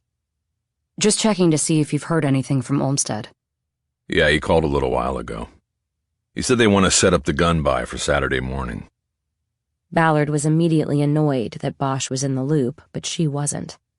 At the same time, she understood that Bosch had to be in the loop, since he would be the tethered goat they'd use as bait in taking down DeHaven. "Are you good with that?" The sooner the better as far as I'm concerned. But they need the time to set it all up and pick their spots. "Where is it going down?" They want the same place the first meeting was at, the parking lot at the beach. I told them Saturday morning that lot will fill up fast. It's a beach day for people. But they like that because, they can get their people in there and cars and whatnot. I get it. So have you texted the arrangements to DeHaven? No, Olmsted and the bureau people have sort of hijacked the texting. There's a way they can do it without my phone. Right. So when was the last time you talked to Olmsted or anybody with the bureau? Olmsted told me all of this a couple hours ago. He'll probably call you once they have it set up. Are they getting the plugged minis for you? He said they'll have them. They want the deal to go down because it will be an added case against him. DeHaven will never breathe free air again. You'd think killing his ex would be enough for that, but I get it. They want more federal charges. They want to bury him in that supermax out in Colorado. Ballard saw a car glide into the open space next to her. It was Maddie Bosch. "Okay, well, it looks like Olmsted doesn't have me on the need-to-know list," Ballard said. "So let me know what you know." I will. This is your case, whether you want credit for it or not. Not anymore, but that's the way it goes. Talk to you later, Harry. Wait, I was going to call you. Did Maddie start with the unit today? She did, yeah. It was good. I think she's going to fit right in. Okay, good. She told me she was going to call you today to tell you. She hasn't yet, but good. Yeah. See ya, Harry. Bye. Bosch clicked off and Ballard killed the engine. She put her phone in her pocket as she got out. Maddie was waiting behind her car, checking her phone. "So," Ballard said. "Storage wars, huh? I would have had you down as a Kardashians girl." What? Kardashians? No. And I don't think I've ever watched Storage Wars either. Storage Wars was a reality television show in which people bid at auction on storage units whose renters were more than 3 months delinquent in their payments. Under California law, the contents of these storage units could be discarded or put up for auction by the business owner. The show was basically a treasure hunt, with winning bidders hoping to find valuable contents in the storage units they bought. Maddie had explained to Ballard that she had a unit at Echo Park Storage that she'd rented when she moved into her boyfriend's apartment and had to store the furniture and other belongings from her place. She wanted to keep her furniture in case the relationship didn't work out. One day, while on her way to work, she had stopped by her unit to retrieve a lamp she wanted to bring to her new home. She was not in uniform, but had her badge on her belt. The manager saw the badge and told her that he was cleaning out a storage unit that was delinquent on payments and had found some disturbing things inside. He wanted Maddie to take a look. What Maddie found in the unit made her rent it on the spot and pay the manager $500 for its contents. Maddie had been going through those contents in her spare time. She decided to volunteer for the open unsolved unit after opening a file labeled Betty. "Well," Ballard said, "let's see what you've got." The storage facility was an old brick warehouse that had somehow withstood the test of time and earthquakes. Ballard guessed that it had once been a manufacturing plant of some kind. She could see where windows had been removed and walled, creating a hodgepodge facade of cinder block, concrete, and brick. "How old is this place?" Built almost 100 years ago. I asked the guy who runs it, Mr. Waxman. He said they originally made parts here for the Ford plant that was down on Terminal Island. In the 60s, they moved in all these old shipping containers, and it became a storage facility. Most of the containers have separating walls inside, so you get half a container. There are doors on both ends. The guy who rented the unit we're talking about, how long did he have it? Since the 60s. He supposedly got it then and kept it. And what happened to him? He died, like 7 years ago, but the rent had always been paid through a trust fund. It was in his will to keep it going, and it paid for the year ahead every November 1st. But I guess the money ran out, and last November no payment came. After 3 months, Mr. Waxman went in to clean it out, and I happened to come by that day. Another coincidence, Ballard thought. They entered through a garage door that had been rolled open. Inside, the large space once used for manufacturing was filled with freestanding rows of shipping containers, with an office at the front of one of the rows. Lights hung from the rafters above, but there was not enough illumination to keep back the shadows. The place felt eerie to Ballard. Ominous. "It's back here." As they passed the office, Maddie waved through a window to a man sitting behind a desk. "Is that the guy who told you about it?" "Yeah, Mr. Waxman." "He's not the owner?" "No, he's just the manager. The owner is an old lady who lives up by the Greek. He told me she might remember the guy who rented it." "Aren't you creeped out by this place?" "Definitely. But it's close by and cheap. I don't spend much time here. I mean, I didn't before this thing came up." "Tell me about the guy who rented the unit." "Emmett Thayer. I ran him through our databases and got nothing." "Sawyer?" "No, it's like Sawyer, but with a TH. Not a lot of Thyers out there. I googled him, but couldn't find anything. Mr. Waxman says Mrs. Porter, she's the owner, ran the place before she hired him and probably met Emmett Thayer. Back in the day, he was some kind of photographer." The individual storage units had not been updated in years. Rather than roll-up metal doors like they had at the U-Store-It in Santa Monica, these units had the original shipping container double doors, secured with locking bars and padlocks. Maddie stopped in front of a door marked 17 and pulled a keyring off her belt. "This is it?" Maddie removed a thick padlock, pulled the locking bar up, and swung open the heavy metal doors. The container was pitch black inside. Maddie reached in and flipped a switch, and a line of caged bulbs down the center of the ceiling lit the space. Ballard was expecting a hoarder's pile of junk and debris, but the container was neatly ordered with a row of metal file cabinets on one side and old photography equipment on the other. There were light stands and wooden-legged tripods. At the back of the space was a work table on which stood pans, beakers, and other film-developing equipment. At first, I thought it was like a meth lab or something. But it's a photo lab, and these file cabinets are full of negatives and photos, contracts for jobs, and invoices. It looks like he did a lot of work for catalogs, shooting products and things like that. It's all legit work, except for what's in the last cabinet. That was the one Mr. Waxman opened. Let's see. It's pretty bad. Maddie reached down to the bottom drawer of a file cabinet, but Ballard stopped her. "Wait," she said. "Did you wear gloves when you went through this place before?" No. Sorry. That's okay. You didn't know what you'd find. Here." Ballard reached into her pocket for latex gloves. "I only have one pair," she said. "Let's each put a glove on." They did, and then Maddie opened the file drawer. It made a sharp screech, which somehow seemed appropriate to Ballard. The drawer was filled with hanging files with the names of women on the tabs. They were alphabetized, and the first one said Betty. Maddie pulled it out with a gloved hand and gave it to Ballard, who opened it on the work table.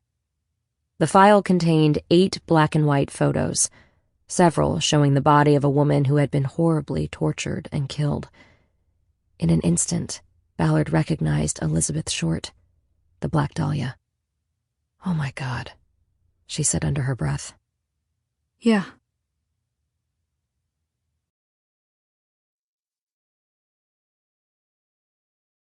Chapter 22. Is it her? "Sure looks like it," Ballard said. She stacked 2 film development pans to make room to spread out the 8 photos on the work table. Their white borders were yellowed, despite having been in a file cabinet for decades. They depicted various stages of the defilement, torture, and murder of a young woman. They had not been in chronological order, but Ballard was able to put them in order on the table by the appearance of injuries and wounds. The first photo showed the woman before she realized what was about to befall her. She was sitting on a stool, a come-hither smile on her lips, wearing just a bra and panties. The next shot was a close-up of her face, both cheeks slashed from the corners of her mouth, her eyes wild with fear and pain. It got worse from there. The 7th photo showed her full body, lying bloody on a concrete floor next to a drain. She was clearly dead. The injuries to the body matched the autopsy photo long ago stolen from the Black Dahlia files and posted on the internet, an image Ballard had seen online and that was seared into her memory. In the last photo, the body on the concrete had been cleanly severed across the abdomen, blood flowing into the drain. Nausea hit Ballard, and she put both hands on the work table and leaned down.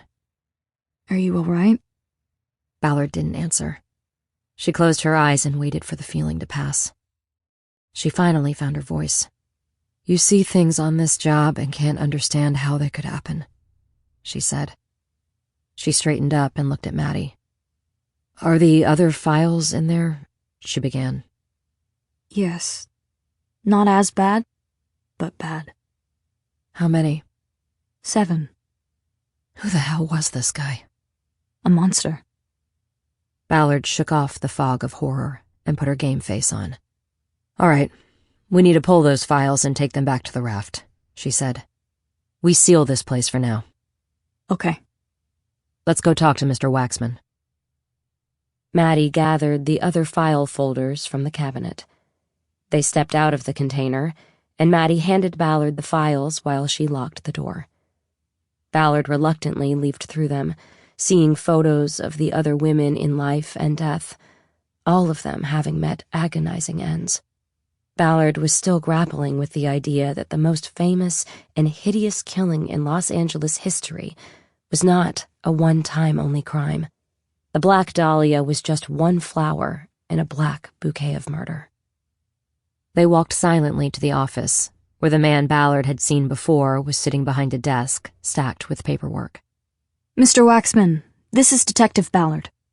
He nodded at the files Ballard held. Are they real? Waxman asked. You mean the photos? We're not sure yet, Ballard said quickly. We'll have them analyzed. But we would like to see any records you have on the person who rented that storage unit. Emmett Thawyer was his name, Waxman said. But he's dead. You must have a file with contact information, billing, things like that, Ballard said. Yes, but he didn't pay, Waxman said. He had a trust fund that paid. I hope it's Hollywood stuff, fake stuff from the movies.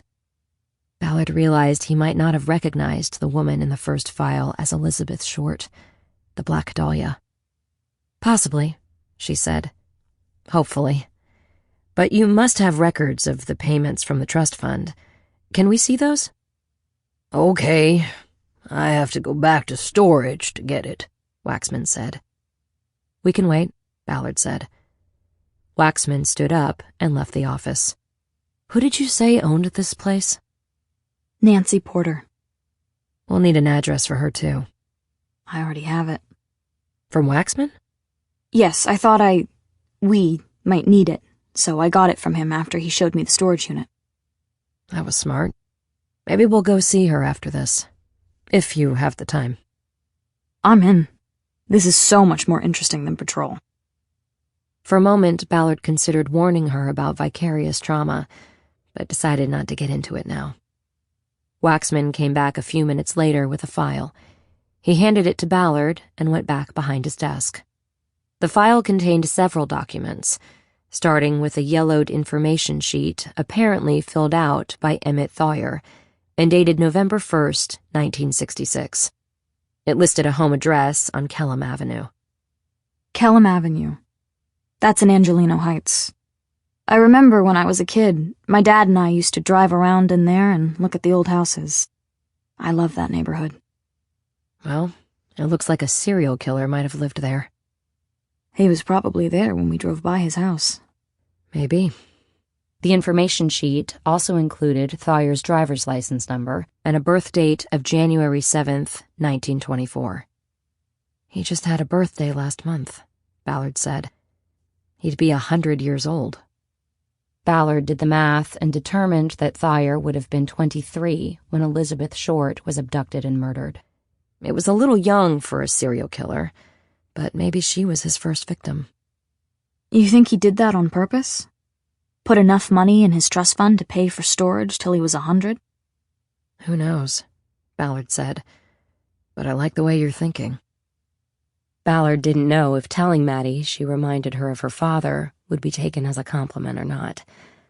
She kept it to herself and went back to the documents in hand. The rest of the pages in the file were annual invoices stamped paid with a handwritten date of payment. All the dates were in late October or the first day of November, corresponding with when Thawyer first rented the storage unit. Mr. Waxman, we're going to need to keep this file for a while, Ballard said. It's yours, Waxman said. I'm done with it. Do you speak to Mrs. Porter often? No, we don't need to speak. I run the business for her, and she's happy being hands-off. How old is she? I don't know. Very old. She inherited this business from her father. He did what I do, ran the business. She did too, but then she got tired and turned to me. Did you tell her about this? What you saw in the unit? I told her, yes. Did she remember Mr. Thawyer? She wasn't sure. She said the name was familiar, but she couldn't remember the man. How about you, Mr. Waxman? Do you remember him? I don't believe we ever met. Did you tell anyone else about what you saw in that storage container? Only Mrs. Porter. Please tell no one else, Mr. Waxman. Believe me, it's not a story I would enjoy sharing. I saw the photos. I'll never forget them. Horrible. Outside, as they walked to their cars, Ballard carried the files. Her phone buzzed.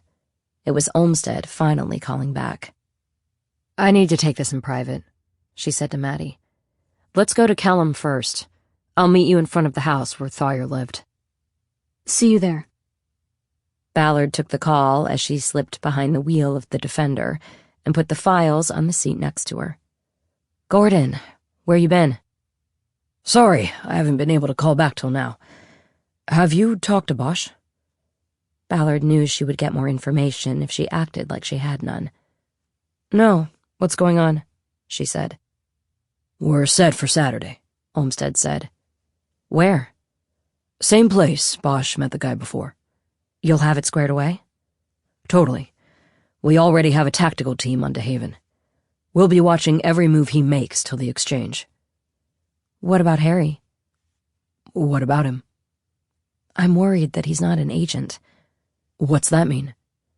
He can't get hurt, Gordon. He's not expendable. I should be offended you'd say that, but I'll let it go. I know he's not expendable, Renee, but we've got it covered. He'll be fine. You're not making him wear a wire, right? It was the most dangerous part of undercover work. Things could easily go wrong with a wire. Not a body wire. We'll rig his car. He'll have the guns in the back, and that's where the bug will be. If he senses danger, he's got a go word, but he'll be fine. I told you they're not planning to pay for the guns. We know that, but this will be a busy parking lot. They won't want to make a scene. How can you be sure? I don't like this, Gordon. You have DeHaven on murder and sedition. You don't need more charges. Look, Renee, it's not about the charges on him. He's not in this alone if he needs 4 machine guns. We let him take the guns back to the group. Then we get the group. You know how it works. The weapons are like ant bait. He takes it back and poisons the nest. We grab him and all the others involved. Ballard knew the strategy and knew it was right, but too many things could go wrong. I still don't like it, she said. Well, Bosch does, Olmsted said. He's agreed, and he's ready to go. He wanted to go tomorrow, in fact, but we need another day for the setup. We're going to have cameras hidden all over that lot. We'll have snipers on the roof of the condo across from it. Bosch says the word, and they'll drop DeHaven in his tracks. Where will you be? We'll have a command post up on Ocean. A van. It looks like an Amazon delivery van. I'll be there too. Renee, you can't do that. I'm there. Or I'm parking in the lot where I can put eyes on Bosch. Your choice. You want this to go down, right? You want your badge back. Fuck my badge. I don't want Bosch to get hurt, and I don't think you guys really care about him. And what? You being in the command post is going to keep him safe? Your logic doesn't add. I'll be able to make sure you guys don't screw up. There was a long silence, and when Olmsted's voice came back, it was angry, but tight and controlled. Fine, he said. We'll make room in the CP for you. Thank you, Gordon, Ballard said. What time? We set the meet for 0800, before the parking lot gets too crowded with civilians, but still busy enough to get our cars and people in there. We'll be on site at 6. Then so will I. Have you picked up Lionel Bowden? Olmsted had said that Bowden had to be taken out of circulation to ensure he didn't reach out to DeHaven and warn him. After using Bowden's phone to set up the initial meeting between DeHaven and Bosch, Ballard had deleted the contact from the device and allowed Bowden to return to the El Dorado. She knew it would be bad for business and his personal safety for him to warn DeHaven, since it was Bowden who had snitched him off. But Olmsted had said that wasn't good enough for operational integrity. Bowden had to be kept under wraps. Yes, we quietly picked him up and moved him to our luxurious accommodations downtown, Olmsted said. We'll keep him till this goes down. And probably then some. Good, Ballard said. What else? You covered it all. But one other thing. What? Thank you for dropping this in my lap. After we take these guys down, Are you sure you don't want to be there when we hold the press conference? We're happy to share the credit. I appreciate that, Gordon, but no thanks. I'll just see you Saturday at 6. You got it. Ballard disconnected and started the engine. Chapter 23. From the warehouse, Ballard took Sunset Boulevard over to Angelino Heights.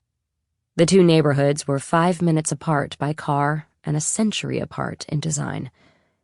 Atop a steep hill at the edge of downtown, Angelino Heights was the oldest unchanged neighborhood in Los Angeles. Only Bunker Hill was older, but that was all glass and concrete now, the future having plowed the past under. Angelino Heights was the same as it ever was. The neighborhood had long been designated a historic preservation zone by the city, so the place was frozen in time, its streets lined with pristine examples of the evolving architectures of early Los Angeles. Queen Anne and Victorian homes, 150 years old, stood side by side with turn-of-the-20th century craftsmen and bungalow masterpieces. Ballard was counting on nothing having changed because of the strict rules regarding any modifications to homes in the neighborhood. She pulled in behind Maddie Bosch's car, in front of the house at the Kelham Avenue address Emmett Thawyer had given, a one-story craftsman with a driveway running down the left side to a garage in the back. Maddie was leaning against her car, checking messages on her phone. She put the phone away when Ballard got out. "You've already done some good detective work," Ballard said. "Let's keep it going. You do the door knock. Show your badge. See if you can talk our way in." Really? But you're the real detective. I'll back you up, if needed. So, we're looking for information on the man who used to live here, but we're not sure when he moved. That's a start. We want to get in, look around, see if anybody knew or remembers Thawyer, and I want to get into the garage in the back. The garage? Why? To see if there's a drain. Oh, got it. As they went up the steps to the wide porch that ran the length of the front of the house, Ballard pulled her phone and opened the Zillow app. She had used the real estate database when looking for her place in Malibu. She plugged in the address of the Kelham Avenue house and scrolled down to the sales history. It showed that the house had not changed hands since 1996. The app did not provide the identity of current or previous owners. Maddie knocked forcefully on the front door's glass. "The owners had it since 96, Ballard said, showing Maddie her phone. Got it. Through the glass, they could see a woman slowly approaching. Maddie held up her badge. The woman cautiously opened the door. She was at least 80, with gray hair, and she was wearing a baggy house dress. Yes, she said. Hello, ma'am. We're investigators with the LAPD. Can we ask you a few questions? Did something happen? No. We're investigating an old case, a crime that may have happened in this neighborhood. Have you lived here very long? Almost 30 years. That's a long time. Did you buy this house? My husband did. He's dead now. I'm sorry to hear that. Do you happen— It was a long time ago. I see. Do you happen to know who the previous owner was? I used to, but I can't remember. It's been too long. Does the name Emmett Thawyer sound familiar? Yes, that's it. I remember because we got his mail for a long time after that. My husband used to take it to him. Where was that? The retirement home. Do you remember which one? I don't know if I ever knew. I remember he'd go over to Boyle Heights to deliver the mail. Can I get your name, ma'am? Sally Barnes. My husband was Bruce. Ballard recognized the name and thought Sally Barnes might have been a mid-level actress at one time. She also thought that Maddie was doing well, but they weren't inside yet. It was doubtful anything would be gained by that, but Ballard wanted to get a sense of the place and maybe learn some information about its previous occupant. Do you know if Mr. Thawyer had a family when he lived here? No, he lived alone, Sally said. He was a photographer, and he traveled for work. It wasn't good for a family. Did your husband ever say anything about him after he dropped off the mail? He just said Mr. Thawyer was grateful, but said that we didn't need to do it. He said we could throw his mail away. Eventually, we did. I need to get to my chair. Standing isn't good for me. I fall. Well, let me help you to your chair. You don't have to. I'll be fine. I could move into the motion picture home in the valley, but it's too hot up there. I won't go there till I have to. If it's all right with you, can we come in? Our captain tells us that whenever we do a home visit, we should offer to do a security check of the house. Well, sure. Okay. Can't be too careful these days with all the follow-home robberies you see on the news. Exactly. Sally stepped back and they entered the house. To the right was a living room with a large stone fireplace. To the left, a dining room. Bosch put her hand on the old lady's elbow and led her to a chair in the living room.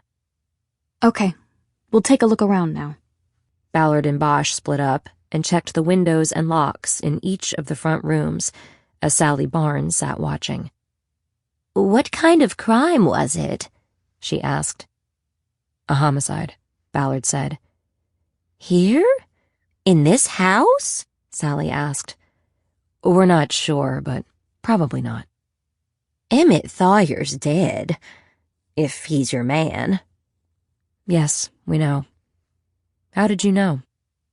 I think it was Mr. Mann from the Historical Society who told me, but that was many years ago. You don't seem shocked or surprised that Thawyer might be our suspect. Why? Oh, the neighbors. When we first moved in, they told us they were happy to have a regular couple here. They said Mr. Thawyer was a strange man with his cameras and lights. He kept odd hours, sometimes worked all night. They'd see the flashes from the camera, you see. From inside the house? Well, of course. I'm going to move back to the kitchen where I have my work. Do you need help? No, I'm fine. Okay, and we'll finish our security survey. We won't take long. Ballard and Bosch quickly moved through the house, checking doors and windows, finally ending up in the kitchen, where Sally Barnes sat at a table with a spread of 8x10 glossy black and white photos. She was signing them with a felt-tip pen. Ballard stepped over and recognized a much younger Sally Barnes in the photos. They were old publicity shots. I thought I recognized you, she said. Were you in the movies? Television, Barnes said. I was on Policewoman in a recurring role. I did Beretta, Rockford Files, Barnaby Jones, Macmillan and Wife, all of them. Policewoman. That's where I recognized you from. I went back and watched that whole series recently. Angie Dickinson kicked butt. In more ways than one. I played a prostitute, and I was her snitch. I got killed by my pimp when Angie thought I was getting too much fan mail. Written out. Wow, that wasn't fair. Hollywood was never meant to be fair. Bruce wrote for TV, and when we got married, I retired. I became like that joke about the blonde who married the writer. But Bruce did well in TV and took good care of us. He bought this place with his residuals. We raised 2 sons here. Ballard nodded and gestured toward the photos on the table. Well, people obviously remember you. They do, and I thank them for it. I only charge for postage and handling. Those neighbors who said Emmett Thawyer was strange, are any of them still around? No, they all died or moved away. Ballard nodded again, and Maddie joined them in the kitchen. she shook her head, telling Ballard that she had noticed nothing of import. Ballard looked back at Sally. "Well, Mrs. Barnes, your house is pretty solid," Ballard said. "You've done a good job of keeping it secure. All right if we check your garage, then we'll get out of your hair." "Go ahead," Sally said. "I don't keep a car anymore. My eyes are bad." Is there an automatic opener? "There's a button by the back door," Sally said. Ballard and Maddie found the button by the door and pressed it. They went out and crossed a small, sunburned lawn as the double-wide garage door creaked open. The space was mostly bare. No car, no workbench, just cardboard boxes marked Christmas stacked in the middle of one of the bays. Ballard scanned the concrete floor, but saw no drain. She went over to the boxes and shoved the stack aside to see if they were covering one. They weren't. "Damn," Ballard said. And this was looking so good, too. Well, maybe he had an office or a lab somewhere. With a concrete floor and an iron-grated drain? I doubt it. Well, shit. Yeah. Go back in and tell the old lady thanks. Remind her to keep her doors locked. I'll meet you on the street. Okay. They split up. Maddie went to the back door while Ballard walked down the driveway toward the street. She pulled her phone to check for messages. There were none. As she put the phone away, she noticed the 3 trash cans lined up between the house and the driveway. Behind them, she saw a casement window. Her first thought was that a flash from there could have been seen by the neighbors next door. Ballard turned and trotted around the corner to the back of the house. The door was already locked, but she saw Maddie in the kitchen talking to Mrs. Barnes. She knocked rapidly on the glass. Maddie opened the door. "There's a basement," Ballard said. "Mrs. Barnes, where are the stairs to the basement?" Sally looked up from her autographing. "Right behind you," she said. Ballard and Maddie turned. The wall behind them was composed of floor-to-ceiling cabinets. Ballard reached out and pulled on the handle of one of the cabinet doors. It was a false front. The whole assembly opened, top to bottom, revealing a doorway and a set of stairs going down into murky darkness. Chapter 24. Ballard reached through the doorway and swept her hand up and down to find a light. "I forgot to mention the basement," Sally said. "The light is on the left." Ballard switched sides and found the light, and the stairs down were illuminated. Did you and your husband put in this cabinet? "Oh, no. It came that way with the house," Sally said. "Mr. Thawyer built that, and Bruce thought it was pretty unique, so we kept it. Not many houses in Los Angeles have basements, you know." "Almost none," Ballard said. "I can't do the stairs anymore," Sally said. "Watch for spider webs down there." We will. Ballard locked eyes with Maddie, and they shared a look of excitement and dread. Then Ballard started down the steps with Maddie right behind her. Some of the lights attached to the rafters were dead. Gray light came in at angles from 4 casement windows, 2 on the driveway side, 2 on the opposite side. There were pull-down shades that were rolled up. The basement was wide open, no partitions or storage rooms. 4 thick oak pillars supported the main crossbeams of the house. The floor was concrete, poured and smoothed at a barely discernible down angle toward an iron-grated drain in the middle. "Maddie, go back to my car and get those files," Ballard said. "Here." She handed over her key fob. Maddie turned and headed up the steps without a word.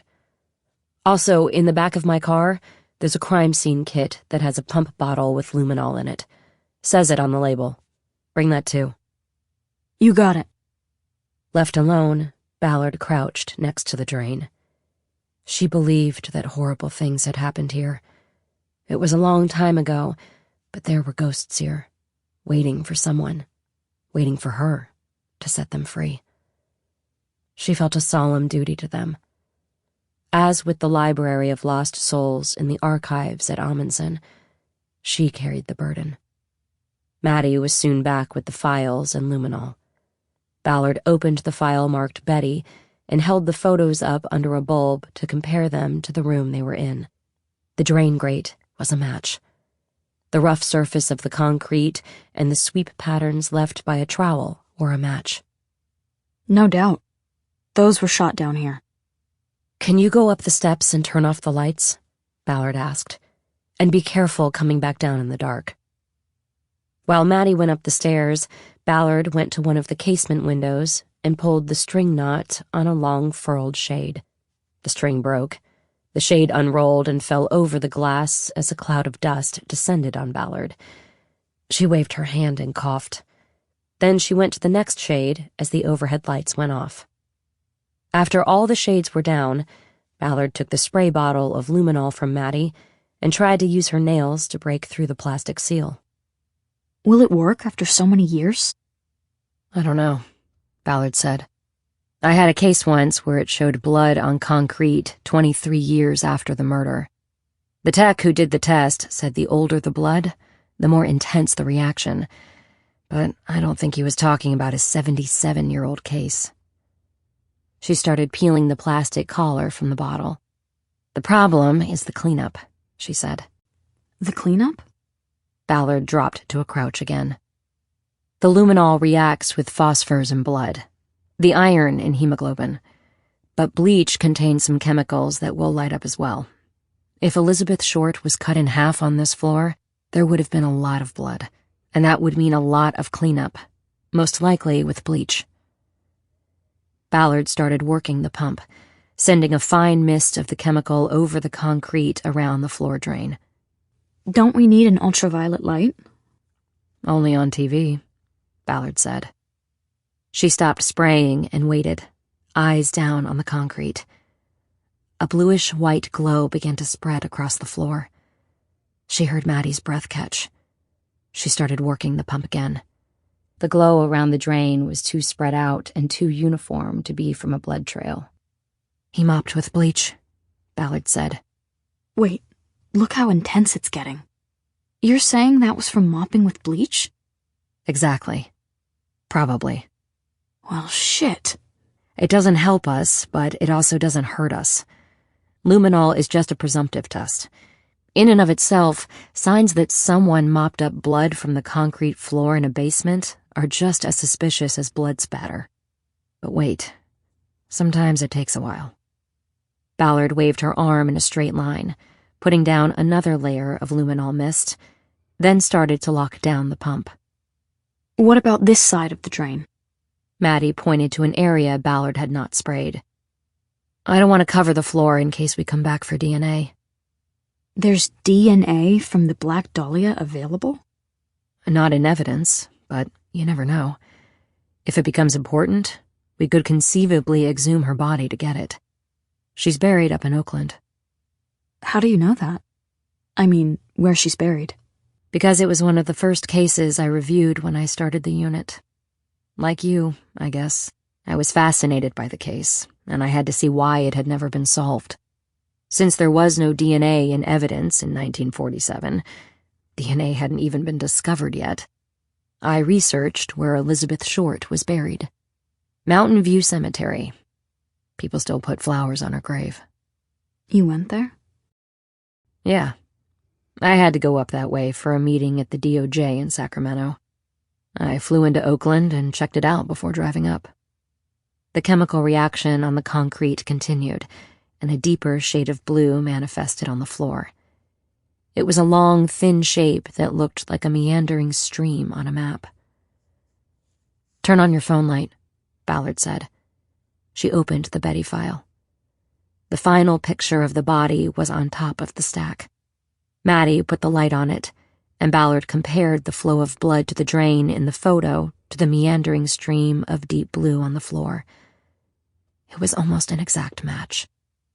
It's the same. "It's close," Ballard said. "Give me the other files and go hit the lights." Ballard waited as Maddie trudged up the steps again and flicked on the lights.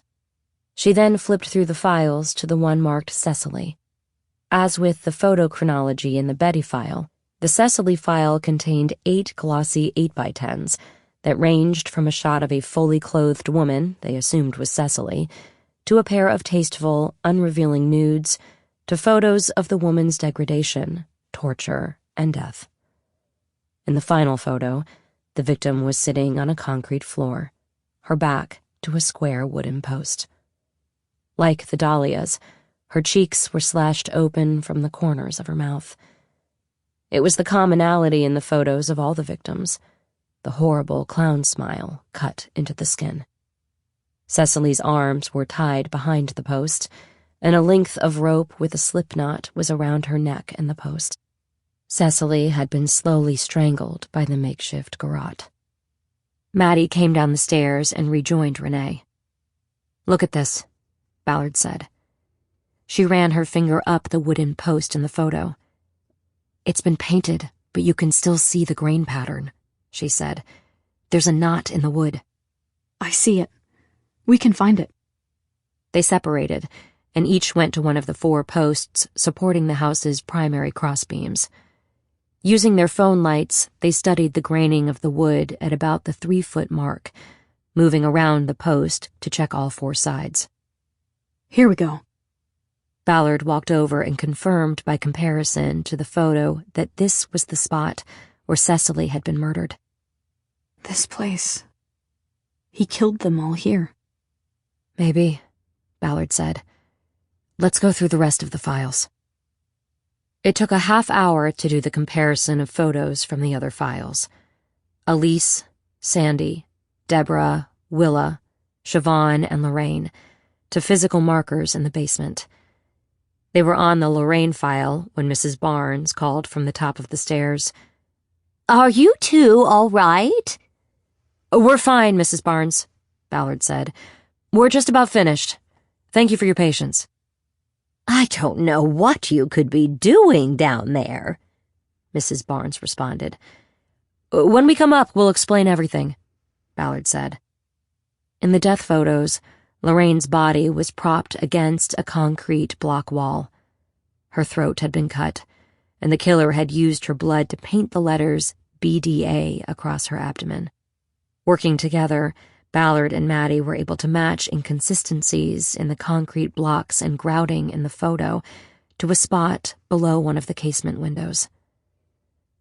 "That's all 8, Ballard said. Her tone was somber. She no longer sounded excited by what the discoveries in the basement meant. It was a grim discovery from grim work. Ballard wanted to get out of the house and into the sunshine. She wanted to be on her board in the water, waiting for the next set. BDA. What do you think it means? Black Dahlia Avenger, Ballard said. That's what he called himself in one of the letters he sent to the newspapers back in the day. It's actually a key piece of the picture he gave us. How so? It means that Lorraine, at least, came after Betty.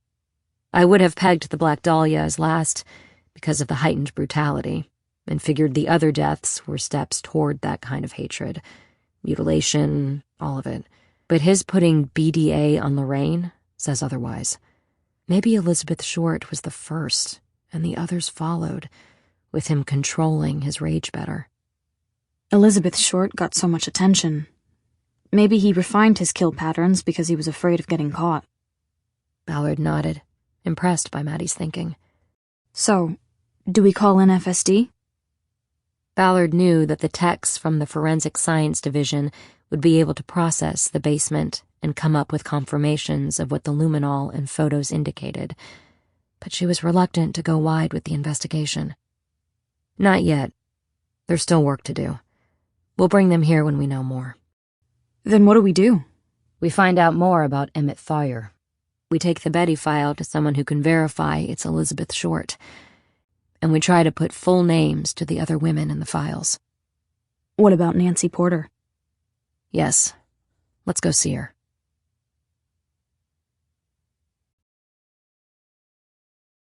Friday, 9:21 a.m. Chapter 25. Ballard was 21 minutes late to the all-hands meeting that she had called for the night before. Everybody else was already there. "Sorry, I'm late, everyone," she said, as she put her bag down on her desk and stayed standing. "I had to go to the lab this morning, and everybody knows what a shit show the traffic is from there to here. Thank you all for getting here. This could be a big day. We have 2 things in play. Most of you know about one of them, so let's start there. Paul, anything on the DNA from the judge yet? Is he Nick Purcell's biological father?" Masser cleared his throat. "I talked to Darcy a few minutes ago, and she's still waiting on Sacramento," he said. There was a groan from LaFont. "DOJ, man," he said, "taking their sweet-ass time. Delay of justice is what they should be called." "Darcy said she would call up if she didn't hear anything by 10, Masser said. "Guys, it's only been 3 days, Ballard said. "If it carries over to Monday, we'll be fine." "Monday's a holiday," Hatteras said. "Then Tuesday," Ballard said. "So until we hear from Darcy, we move on. We have another case I need you all on. But before we discuss it, I want to stress that what we talk about here does not leave this room. Not until we have this thing tied up in a bow. You don't even tell your wife or your husband what you're working on. Everybody get that?" Ballard swept the room with her eyes, making sure she saw a nod of agreement from everyone on the squad. "Maddie Bosch brought this case to us," she said. "So I'm going to let her brief you." Maddie stood up and started at the beginning, with Mr. Waxman calling her into the storage unit that had belonged to Emmett Thawyer. The others paid rapt attention to the story. There was no one in LA law enforcement who didn't know about the Black Dahlia. Even among the public, there were very few citizens who had not heard of the woman who had been cut in two and found in an empty lot in Lamert Park. Maddie finished by summarizing their findings in the basement of the house on Kellam Avenue. She then handed the briefing back to Ballard. "We also attempted to talk to Nancy Porter, the owner of the storage facility," Ballard said, "but no one was at her home when we checked last night. We'll follow up with her when we can." She opened her bag on her desk and started removing the files taken from the Thawyer storage unit. "Can we see these photos you found of the Black Dahlia?" LaFont asked. "You can, but not at the moment," Ballard said. "I gave most of them to the digital analysis team this morning so they can confirm my visual identification of the victim as Elizabeth Short. I also gave a couple of pictures to the photo lab to see if they can determine the age of the Kodak paper they were printed on. Over the years, there have been hoaxes related to the Black Dahlia. False confessions and people claiming their father, son, brother, stepbrother, even their mother was the killer. We don't go out with this until we nail down every aspect of it, and then Carol Plovic makes the final call." Plovic was a deputy district attorney. Although John Lewin was the unit's assigned DA, he handled live cases where there were suspects who could still be prosecuted, whether they were already incarcerated or not. Plovic handled dead cases. She had the final sign-off on closing and clearing cases in which the alleged culprit was beyond prosecution because he or she was deceased. It was LAPD policy not to close a case without the approval of the district attorney's office. "As soon as I get the photos back, I will share," Ballard said. "But I warn you, they are graphic and horrible. They will stay with you." "If real," LaFont said. "If real," Ballard agreed. "So, meantime, I've got the files with the photos of the other women here. I want everyone to take a file, a victim, and work it. You start with a first name and a photo, because that's all we've got. Try to find out who she was, when she went missing, and if a body was ever found." "You're talking about going back 70-plus years?" LaFont said. "That's right, and there won't be any records to go to unless they're right here in our homicide archives," Ballard said. "I checked with records this morning." There aren't any in our archives." "How do you know?" I came in early and went through all the pre-1960 books. I checked all female victims against our list of first names. There was only one match, a victim named Elise, but she was black, and our photo is of a white victim, so no, nothing in archives. Good initiative, Ballard said. That supports the theory that these women came after Elizabeth Short. He changed his MO. Rather than leave the victims on display, he hid them. To avoid media and police attention, Masser said. They're probably buried in that basement, LaFont said, like Gacy did in Chicago. When we bring the crime scene techs into this, I'm sure they'll look at that, Ballard said. But as I was about to say, our missing person files don't go back this far. What's that leave us? Newspaper archives, Hatteras said. Definitely, Ballard said. That's a starting point. What else? There are many sites online that track missing women, Person said. The question will be how far they go back. Right, Ballard said. I remember seeing something in the Times about a privately funded site that tracked missing people in LA. I forget the name. Lost Angels, Agzafi said. I used them on a case in Vegas. Unidentified DB we thought might be a guy from LA. They were quite helpful, but we never matched him up. Any idea how far back they went with missing persons? LaFont asked. I don't remember, Agzafi said. It was funded by some tech billionaire who was looking for his mother, who disappeared when he was a kid. That's the story I remember from the Times, Ballard said. That may be a useful site. Hatteras stood and came around the raft to Ballard. Colleen? Ballard asked. Can I pick one? Hatteras responded. Ballard gave Hatteras the stack of files. But rather than looking through them to make her choice, Hatteras hugged the stack to her chest. She closed her eyes and held still for a long moment. Colleen, Ballard said, you told me you wouldn't do this. I know, Hatteras said. But these women have waited so long for justice. I want to connect. It could help us. Look, we talked about this. Just pick a file and pass the stack. Now. Okay. This one. Willa. She separated the Willa file from the others and held it up as if to the heavens. God bless this young woman, she said. It might be a little late for that, LaFont said. Seemingly annoyed by LaFont's sarcasm, Hatteras walked past him and gave the remaining files to Masser. Just so you all know, I have edited the files, Ballard said. Each contains 2 photos, one in life, one in death. For now, you don't need to see what happened in between. Another thing, the files don't leave the raft. As I said before, nothing is discussed outside this room. Everybody good with that? She got a round of nods. The files were handed around the raft, with one coming back to Ballard. She checked the tab and saw that she had the Cecily file, the woman who had been strangled against the basement post. Ballard checked the 2 photos in the file. The victim's eyes were open and staring down at the concrete floor between her legs. Ballard could see the hemorrhaging around the eyes. Cecily had died horribly, and Ballard knew that there was no one left alive to punish for it. Yet she felt a sense of duty to find out who Cecily was and make her story known. Chapter 26. It was after 2 p.m. when they got word about the judge's DNA from Darcy Troy. By then, the Open Unsolved team had come up with 2 identifications of the women in the Thayer files. Willa Kenyon was reported missing in 1950.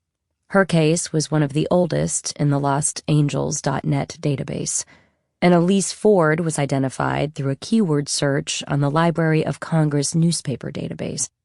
While her 1949 disappearance had apparently gotten no ink from the newspapers in Los Angeles, it had in her hometown. A search of the database using the words Elise, missing, and Los Angeles, produced 3 stories that had run in the Wichita Eagle. It was a familiar story. Young woman from the Midwest went to Hollywood to seek fame and fortune, and now she's missing without leaving a clue. The LA police are not too interested in chasing another one of these, but her parents back in Ketchy are worried sick. Still, even the Wichita paper dropped the story after 4 months and 3 articles. Both the newspaper accounts and the Lost Angels site provided photos of the missing women that clearly matched 2 of the women in the photos in Thayer's files. Ballard was convinced by her own comparison and believed that her team of volunteer investigators were close to having enough evidence to take to Carol Plovic at the DA's office and ask for clearance and closure in those 2 cases. But she put those thoughts aside when she saw Darcy Troy's name on her cell phone. "It's her," Ballard said. She immediately drew an audience.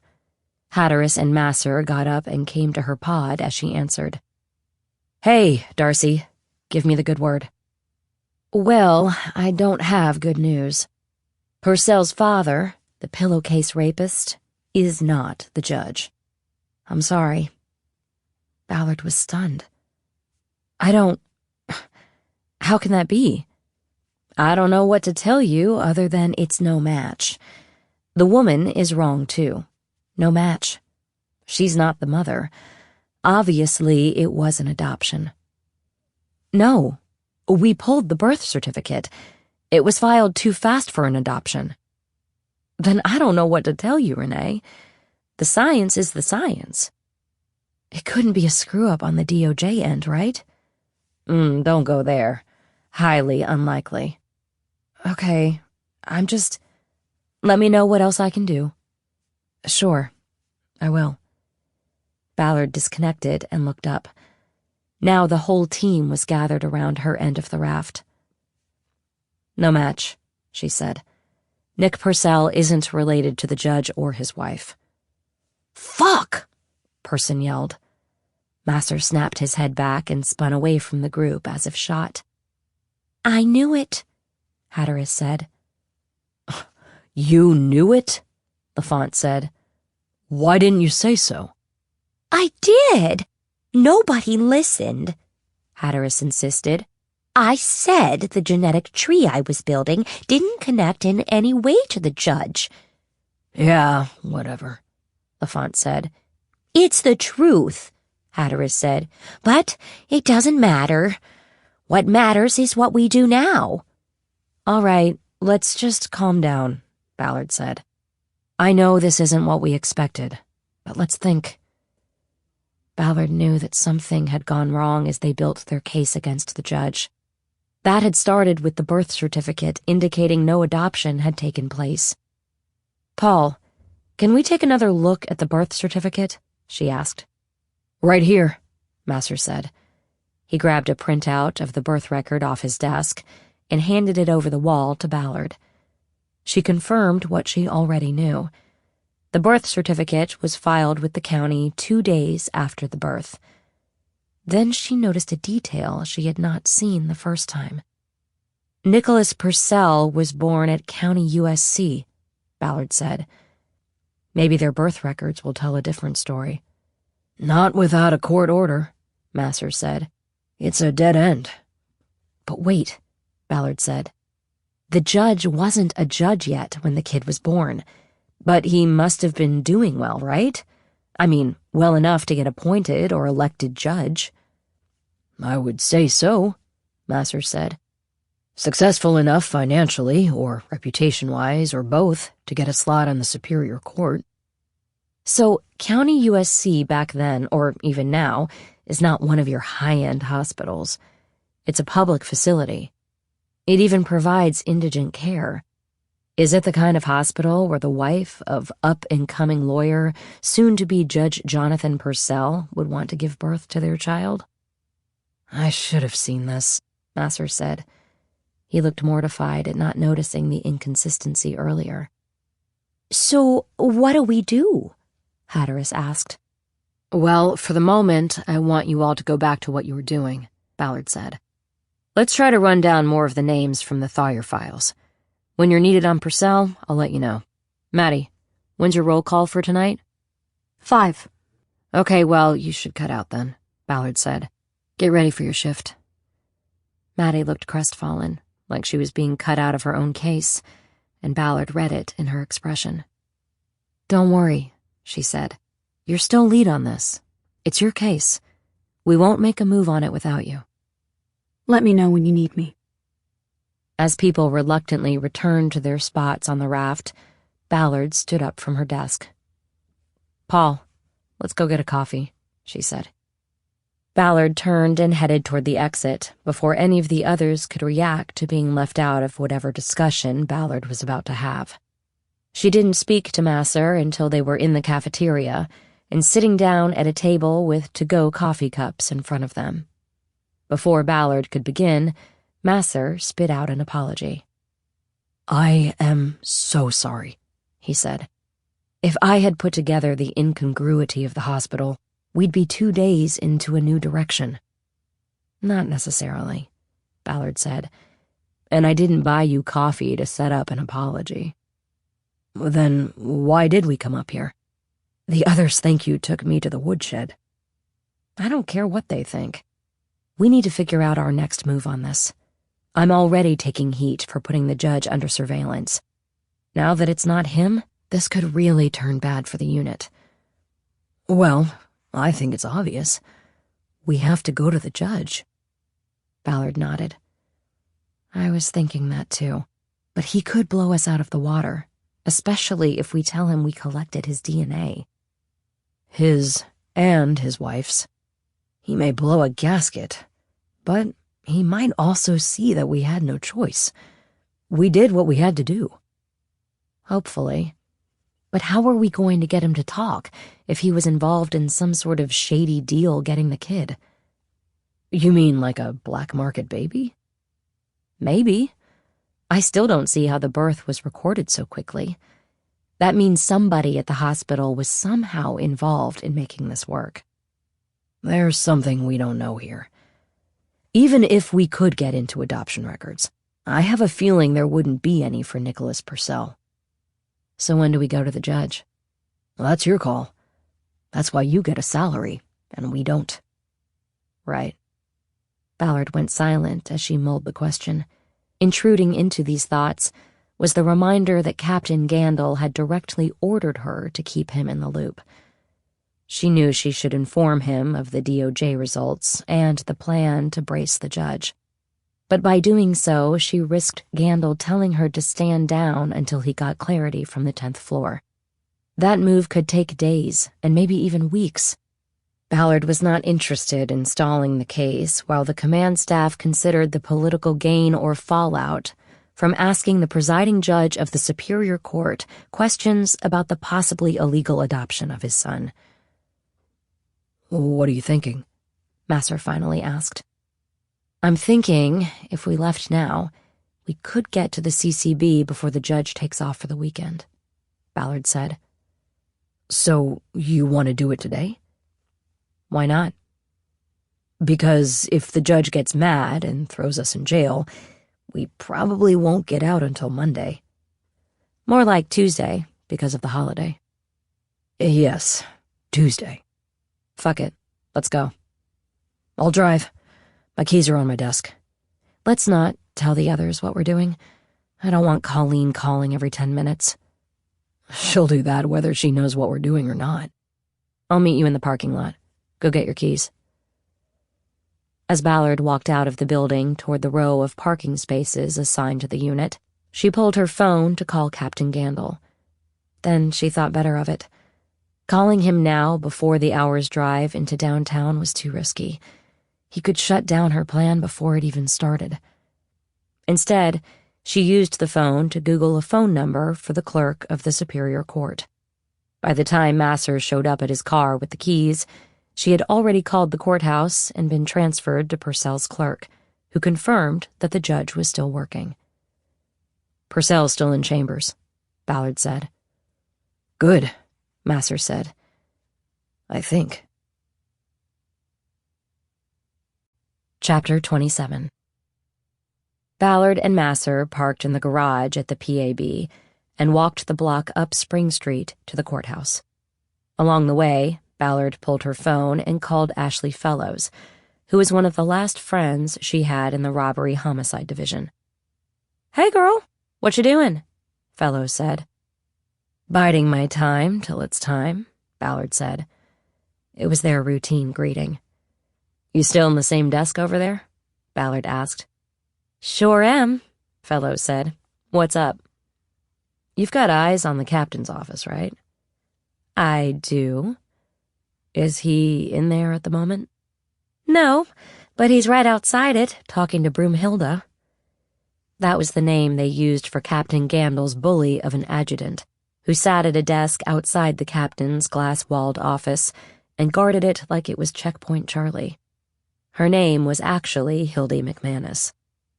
"I need to call him, but I don't want him to answer," Ballard said. "One of those," Fellows said. "Well, he asked me this morning for an update on a case I'm working. I told him to give me a few hours. I could call him over to look at what I got spread all over my desk, but you still got Hilda to worry about. She could pick up." He gave me his direct line once.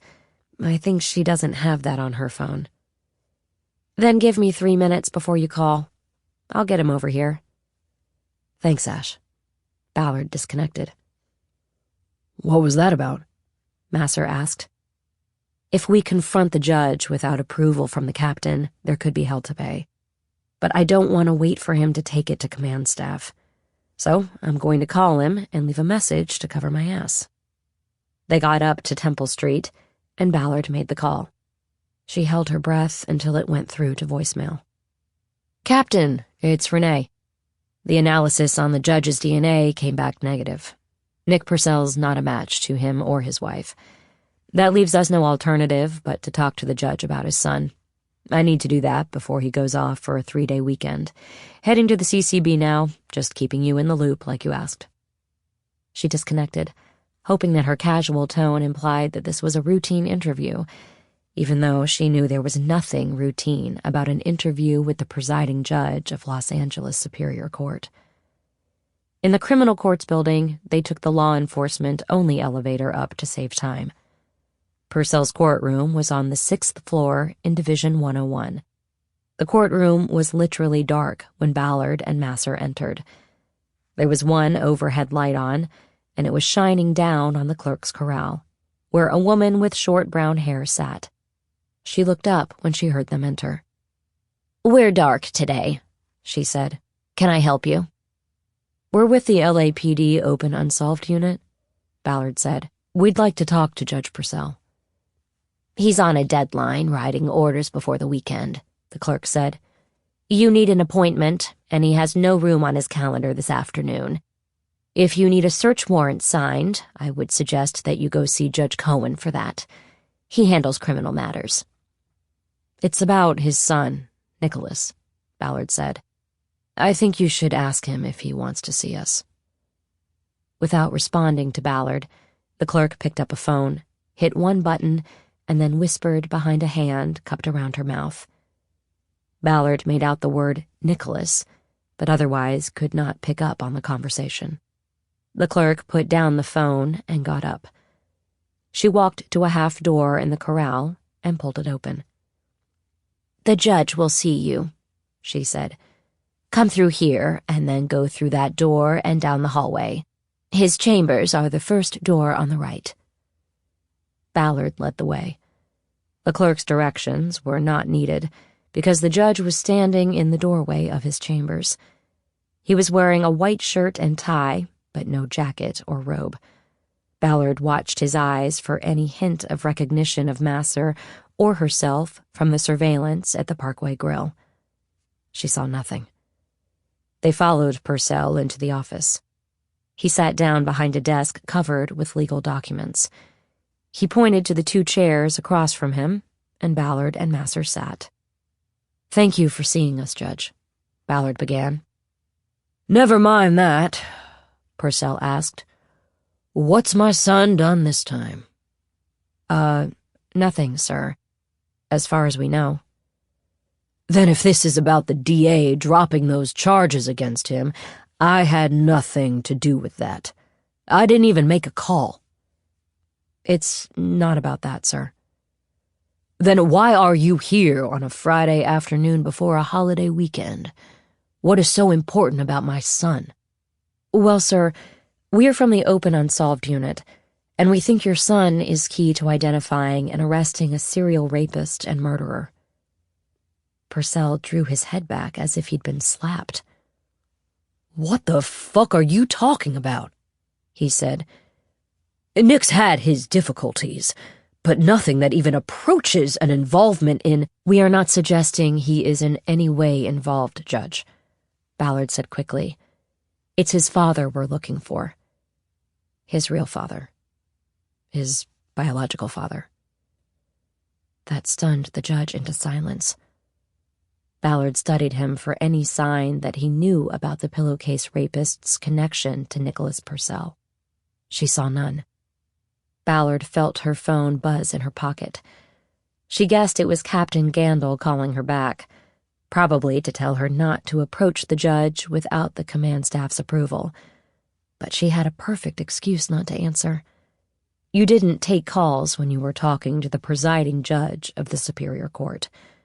You didn't even look to see who was calling. What do you mean? His real father? Purcell said. Ballard nodded. This was the moment. Judge, do you remember the pillowcase rapist case? She asked. Of course, Purcell said. But that was before my son was even born. Not quite, but that's the case we're working. And I need you to know that that is all we're interested in. We don't care about anything else, what you may have done in adopting your son, or— Are you suggesting that Nicholas is not my son? Judge, we know he's not your son. This is incredible. How could you— He stopped in mid-sentence as a thought occurred to him. You talked to my wife? He said. You talked to Vivian? No, sir, we didn't, Ballard said. We got your DNA from a spoon you left on a table at a restaurant. In her peripheral vision, Ballard saw Masser turn toward her, questioning her decision to reveal to the judge that they had followed him. Ballard kept her eyes on Purcell, who seemed incredulous as he grasped what had gone down. You thought it was me, he said. You thought I was the pillowcase rapist? Judge, when your son was arrested last year, his DNA was collected and sent to the state's Department of Justice database. That produced a familial match to DNA collected from several crime scenes involving the pillowcase rapist. The science told us that Nicholas Purcell's father was the rapist. We pulled his birth certificate, and you and your wife are listed as the birth parents. You can understand why we then placed you under surveillance so we could make a surreptitious DNA capture. We did that at the Parkway Grill on Monday night. We got DNA from your wife, too, and sent the samples through our lab to the DOJ. We received results today that confirm that neither of you are birth parents of Nicholas Purcell. Ballard stopped there to let Purcell digest what had happened.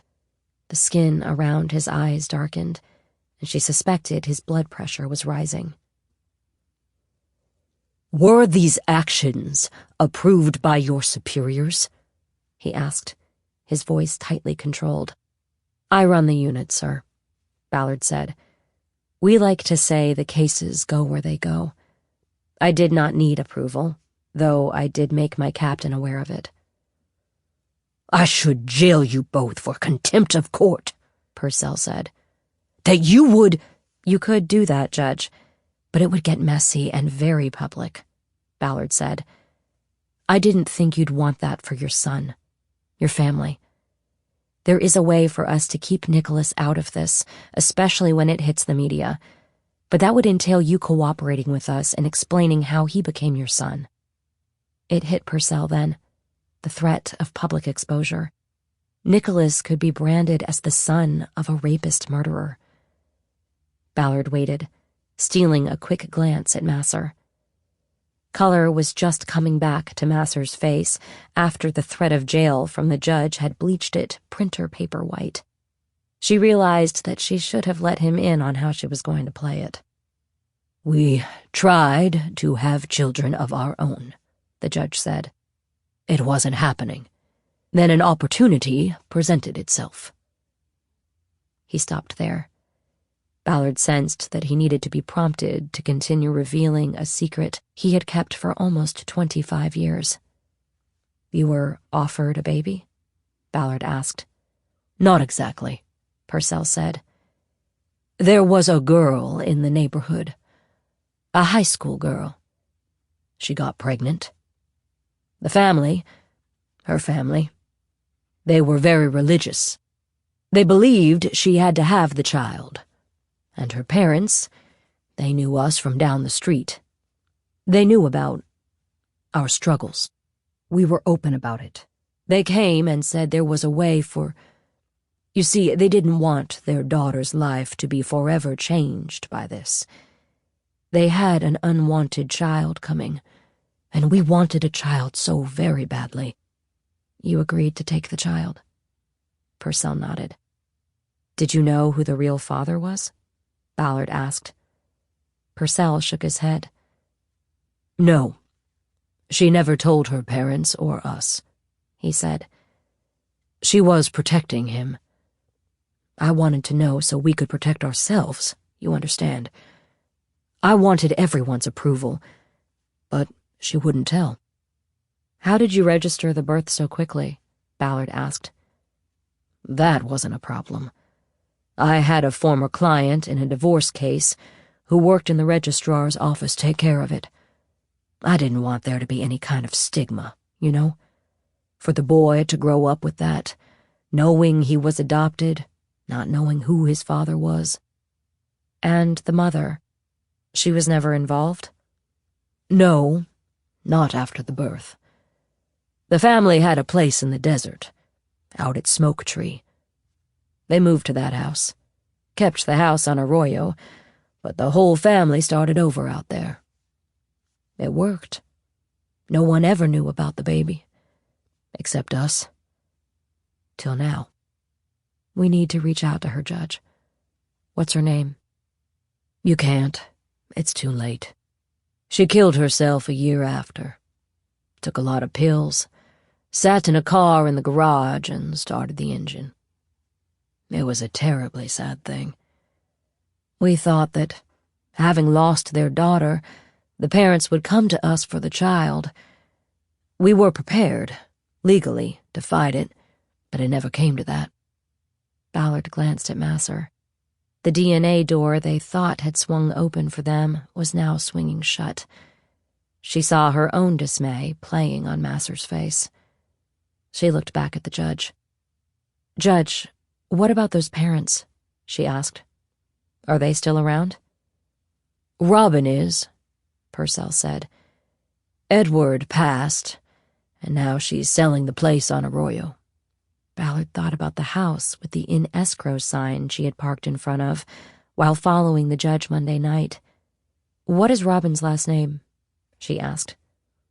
"Richardson," Purcell said. "Robin Richardson." "Do you have a phone number or an email for her?" "Vivian has that. I can get it." "One last thing. What was the daughter's name?" "Mallory. She was a great kid. One mistake changed all of that. Like I said, it was sad. Very sad." Ballard nodded and realized she had one last question. "What school did she go to when she lived on Arroyo?" "That would have been St. Vincent's in South Pasadena. That was their church, too. We also sent Nick to St. Vincent's for a few years." "Thank you, Judge. If you can get us Robin Richardson's contact info, we'll let you get back to work." Purcell looked at her with worried eyes. "Keep Nick out of this. He's a good kid. If he knew where he came from, he wouldn't take it well." "We understand, sir," Ballard said. "We'll do our best."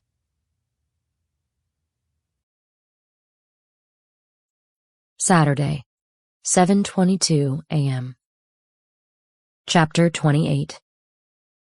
Ballard sat in the second row of folding chairs, behind Gordon Olmsted and another agent, Spencer, who was wearing an Amazon delivery uniform as cover because he was the driver of the command post van. The van was parked on Ocean Boulevard, a block away from the parking lot displayed on the 4 screens attached to the inside wall.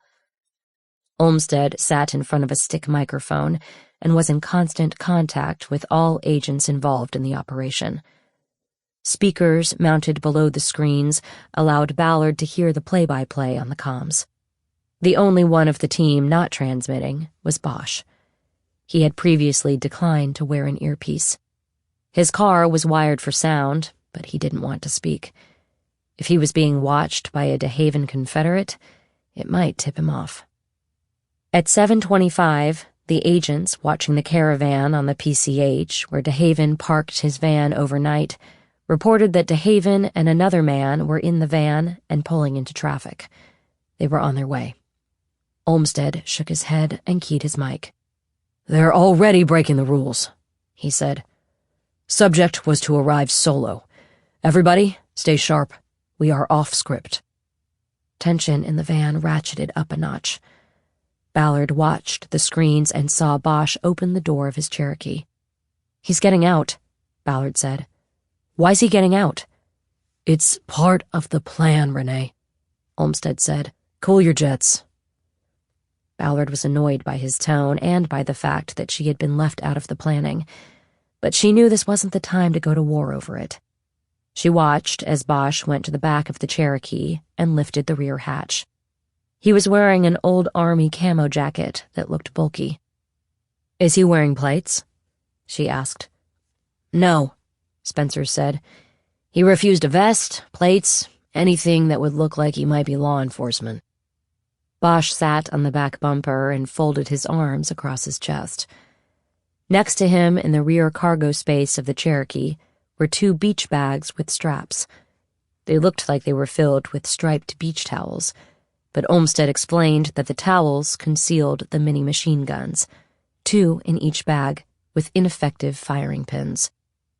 "We wanted 2 bags, so DeHaven would have to carry them with 2 hands, he said.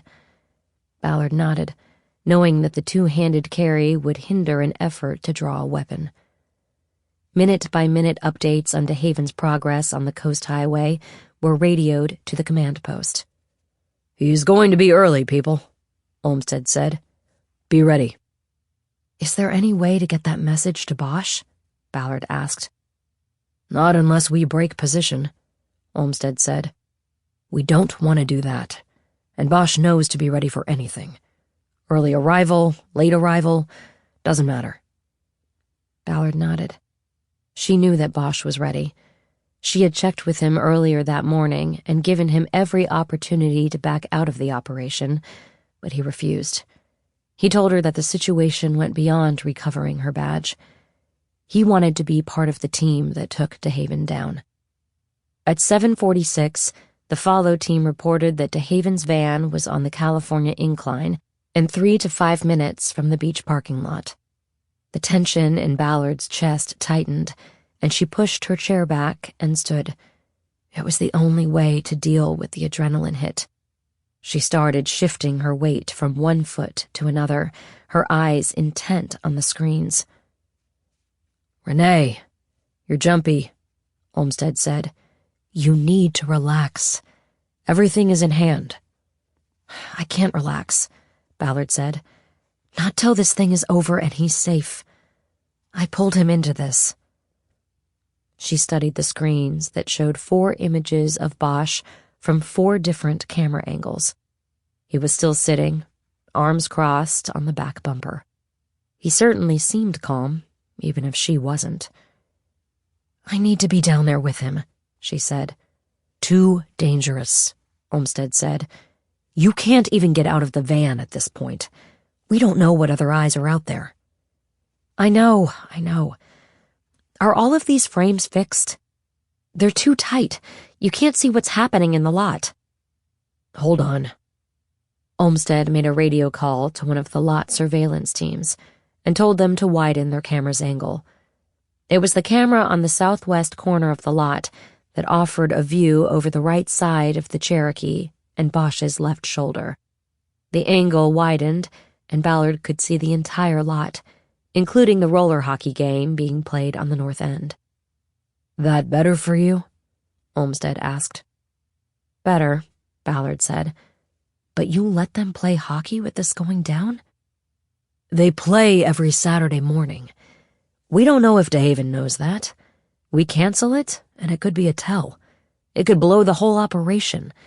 Nothing is going to happen here. We're going to follow them back to the nest, remember?" "I remember. It's just that plans don't always go as intended." Almost as soon as she said it, she saw the van she recognized as DeHaven's drive down the ramp off Ocean and into the parking lot. Because it was so early and the lot was largely empty, the van cut across the painted lines of the parking rows, heading directly toward Bosch. Ballard watched Harry push off the bumper and stand up to meet it. "Here we go," Olmsted said. Chapter 29. The van pulled up at an angle to the left rear side of the Cherokee. On one of the screens, Ballard could see that DeHaven was in the passenger seat. The camera positions and a light reflection off the windshield did not allow a clear view of the driver. Bosch walked directly to the passenger window to confront DeHaven. His back was to the open hatch of the Cherokee, and his words were partially muffled by his body and the limited reach of the bug. Ballard leaned over Olmsted's shoulder to get closer to the speaker. "You alone?" "Relax," DeHaven said. "He's—" Bosch pointed into the van at the driver. The van. "Okay, not a—" DeHaven said. "Just take cool." Bosch turned back to the Cherokee, his voice now directed at the bug.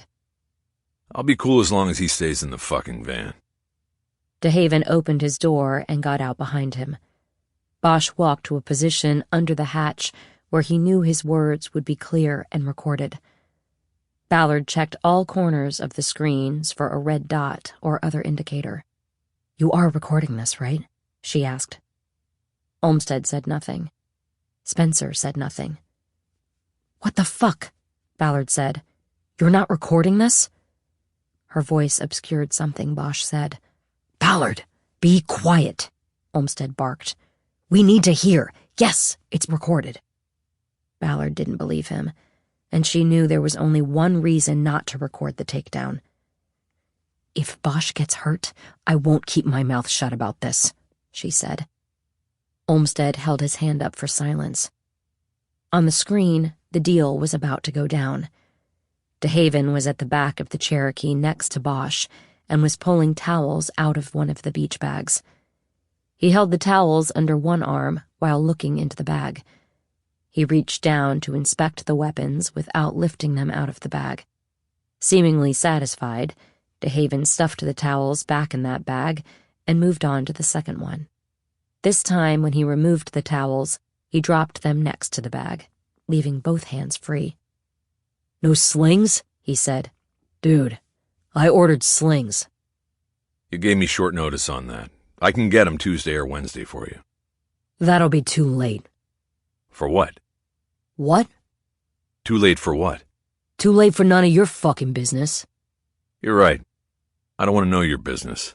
I just want to finish ours. Where's the money? "In the pocket of the guy you told to stay in the van. He's the buyer. I'm just the go-between." Then you can go get the money from him. "I sure can." DeHaven picked the two beach bags up by the straps, one in each hand, and turned from the Cherokee. No, they'll stay here till you bring me the cash. "Oh, come on, man," DeHaven said. "You'll get your money." He attempted to walk past Bosch to the van, but Bosch put his hand in front of DeHaven's chest. DeHaven shrank back from it. "Don't touch me, man," he said. You want the guns? You pay for the guns. Ballard could feel the mounting tension between the two men. They stood there staring at each other for a long moment before DeHaven dropped the bags to the ground. "Fine, tough guy," he said. "I'll get you your money." He walked past Bosch to the van.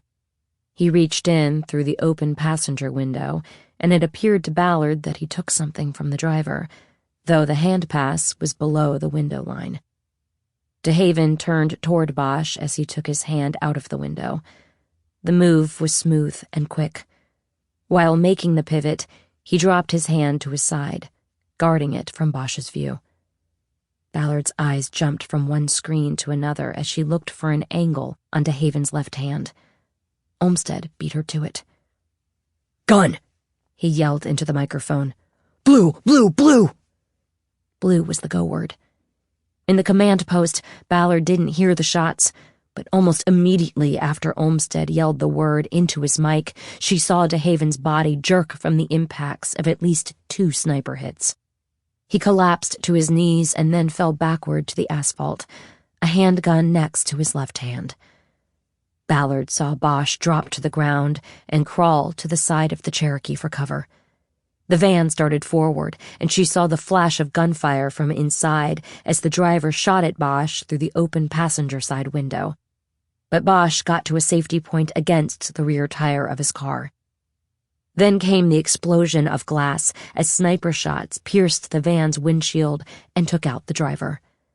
The van kept moving for 25 yards and drove directly into one of the concrete pedestals of the parking lot's light poles. It stopped, and Ballard saw no movement from inside. "Clear the van!" Olmsted barked.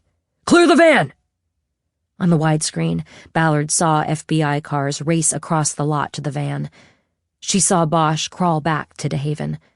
He shoved the gun away and put a hand to DeHaven's neck to check for a pulse. He bent over the body and turned an ear to listen for breath. He straightened up and looked directly at one of the cameras. DeHaven's down for good. Agents wearing black assault gear were now on foot and moving in on the van, their weapons trained on the driver's position. One agent got to the door and opened it. The driver tumbled out to the ground. Another agent opened the side door while a third covered. They moved in, weapons first, and in a moment backed out. Ballard heard the all-clear call on the radio. "Spencer, get us over there," Olmsted said. Spencer jumped up and went through a curtain to the front cab of the van. Olmsted followed him and took the front passenger seat. The engine roared to life and took off with such a jerk that Ballard was thrown into the back doors. They popped open and she fell to the street. The van didn't stop. From the ground, she watched it drive away. Chapter 30. By the time Ballard got to the parking lot, agents were already stringing yellow tape around the shooting scene, using the light poles as the corners of a huge restricted area. People, including many of the roller hockey players, gathered at the perimeter. Ballard was attempting to lift the tape and walk under when an agent in badass black commando clothes and gear stopped her. She identified herself, but he would not let her into the crime scene without permission from his superiors. "Then call Olmsted," she said. "Tell him Ballard wants in." While the agent whispered into a wire-thin microphone attached to his earpiece, Ballard massaged her shoulder, which she had landed on hard when she fell out of the van. "He said he's coming," the agent said. "When?" Ballard demanded. "Now." She saw Olmsted break away from a huddle of agents near the Cherokee and head toward her. "Why'd you jump out of the van?" he asked. "I didn't," Ballard said. "What? We got here and you were gone." "Whatever. Can you tell this guy to let me in?" "You don't want to be here, Renee. This went sideways and the media is going to be all over it. Helicopters, cameras. You don't want to be on video." She knew he was right, but she didn't want to leave. "Then I want to talk to Bosch. Send him out here." "He's being debriefed." "I don't care. You'll be talking to him for hours. I just need 5 minutes to make sure he's okay." "All right, 5 minutes." Then you get away from here. He turned to walk back to the scene, but then pivoted and returned to the yellow tape. So far, no badge, he said. We checked the body. We still need to go through the van. Fine. Let me know. Will do. He walked away, and Ballard watched as he was immediately intercepted by another agent holding a clipboard. They started discussing something, and Ballard thought he was going to forget to send Bosch to her. But once he signed something on the clipboard, he went directly to the command post van, opened the back door that Ballard had fallen through, and signaled Bosch out. Once Harry was out of the van, he was pointed to Ballard, and he headed her way. Harry, you okay? I'm okay. You sure? You don't have to talk to them right now if you're... Renee, I'm okay. Ballard nodded. Jesus, that was close. Yeah, well, they were ready for it. How's your car? It took a few shots, I think. I haven't really checked. Maybe time to get something new. I just got that after the last one got shot up. Ballard looked up at the sound of a helicopter and saw a blue chopper banking over the beach. It said Fox in white letters on the side. The media's already getting here. That's Skyfox. Stu Mundell. You actually know the pilots of the news choppers? I know him. He's good. I like watching those live freeway chases. Helps me go to sleep at night. Harry Bosch, a man of mystery. Anyway, I shouldn't be here, so I'm gonna go. But will you call me as soon as they cut you loose? Maybe we can meet up. I'll call you as soon as I'm out. He walked up to the yellow tape and reached an arm across to hug her. Ballard was surprised by the move from the usually undemonstrative Harry Bosch, but took a step forward and put her arms around him. She patted his back and felt a twinge of pain in her shoulder. I'm glad you're okay, Harry. Me too. They separated. Check your pocket when you get to your car.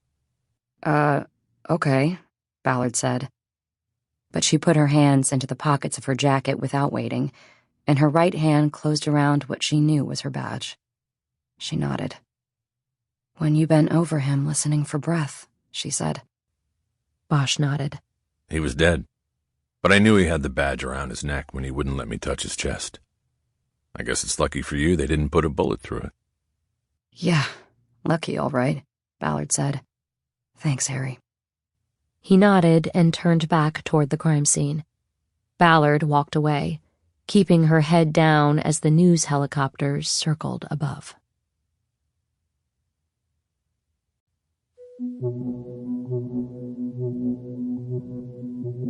Sunday, 1 p.m. Chapter 31. The ride out to the desert took 2 hours. Masser did the driving, while Ballard typed a case summary on her laptop. She was far behind on the digital paperwork on the pillowcase rapist investigation, and knew if she got something filed by the end of the day, it would buy her time with Captain Gandil. Once she was finished, they stopped for a quick lunch at an In-N-Out in Cabazon. Ballard had gone back to eating meat after being vegetarian for some time. They sat in the car, and while Ballard ate her hamburger, she pulled up the LA Times website on her phone and checked the news stories on the shootout in Santa Monica the day before. The violent takedown of 2 men, Thomas DeHaven and Frederick Standard, and the arrest of 4 of their co-conspirators quickly became national news Saturday when the FBI announced that the group had been planning a mass shooting on President's Day at the Malibu Pier. But so far, Ballard had received no inquiries from the media, so Olmsted must have been keeping his promise. Ballard held an ace in that Olmsted knew that if he leaked any information and she was dragged into the media frenzy, she could reveal things that were not consistent with the narrative the feds were spinning publicly. She looked at the top stories on the site and saw that there were already 2 follow-up reports on the events of the day before. One was a profile of Thomas DeHaven, the ringleader of the group that had come to Los Angeles in a caravan of vans and RVs. Terror Suspect Roamed Country Finding Recruits by Scott Anderson, Times staff writer. The wanted man shot dead Saturday by the FBI while allegedly buying machine guns for a terrorist act had roamed the country over the past 2 years, avoiding capture and recruiting fellow extremists to his cause, according to federal sources. Thomas DeHaven, 46, of Coeur d'Alene, Idaho, was being sought in the death of his ex-wife and on charges of sedition in regard to the attack on the U.S. Capitol on January 6, 2021. According to the FBI, DeHaven fled from Idaho in March of 2021 after allegedly shooting his ex-wife, Kimberly Boyle, when he learned from their son that she had helped the FBI identify him in videos taken during the violent siege at the Capitol.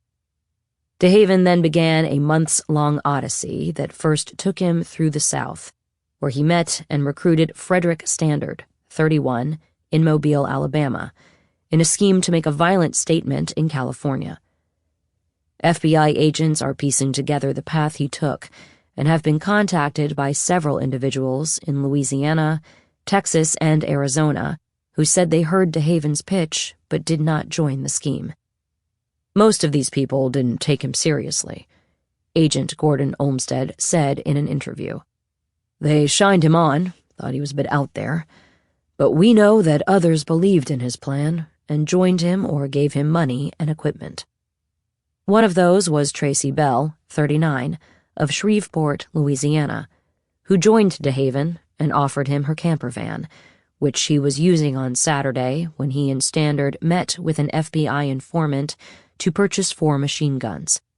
The guns were allegedly going to be used by DeHaven and Standard to fire on people on the crowded Malibu pier during the national holiday on Monday. Ballard stopped reading. Allegedly, she said. They always use the word allegedly. You talking about that thing in Santa Monica yesterday? Masser said.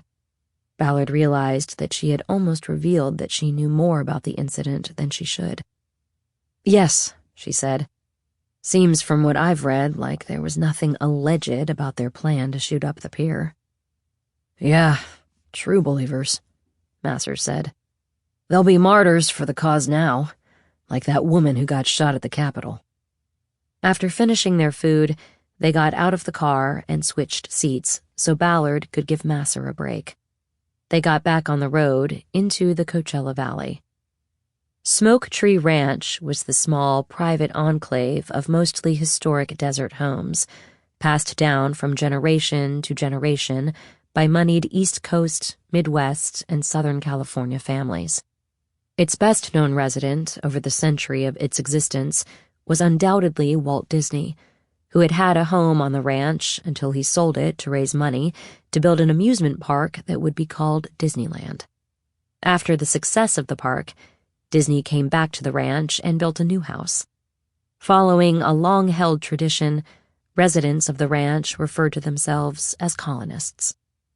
Ballard had traced Robin Richardson through DMV records to a home on San Jacinto Trail, on the back perimeter of the ranch. The street ran alongside the Palm Canyon Creek wash below the majestic San Jacinto mountain range. There was a guard gate at the ranch's entrance, and Ballard used her recovered badge to convince the uniformed security officer to let them through. Ballard didn't mention Robin Richardson. There were guest cabins on the property, and she told the guard that they had police business at the management office. Once they were through the gate, however, they quickly discovered that the Richardson home was difficult to find because there were no street signs or house numbers on the ranch. The only markers were numbers painted on large white rocks at each corner. It was only with the help of a woman walking a dog that Ballard and Masser located the home. Robin's house is on Rock 17, 4th house on your right. With those directions, they found the house and pulled into the gravel driveway. Like almost every home they had passed in the private enclave, it was a sprawling ranch house surrounded by desert landscape and cacti. Its wood siding had been burned gray over the years by the unrelenting sun. The desert air was crisp, and Ballard and Masser put on their jackets after getting out of the car. Ballard's knock on the front door was answered by a diminutive woman in her mid-60s. Her long gray hair was in a braid. She wore rimless glasses and had the deep tan of a full-time desert resident. "Mrs. Richardson?" Ballard asked. "Yes, that's me," she said. "How did you get into the ranch?" Ballard once again showed her badge. "We're police officers, ma'am," she said. "From Los Angeles. We'd like to ask you a few questions." "About what?" "Well, we'd rather not talk about it here on the doorstep. Could we come in and sit down with you?" "Not until you tell me what this is all about." "It's about your daughter, ma'am. Mallory."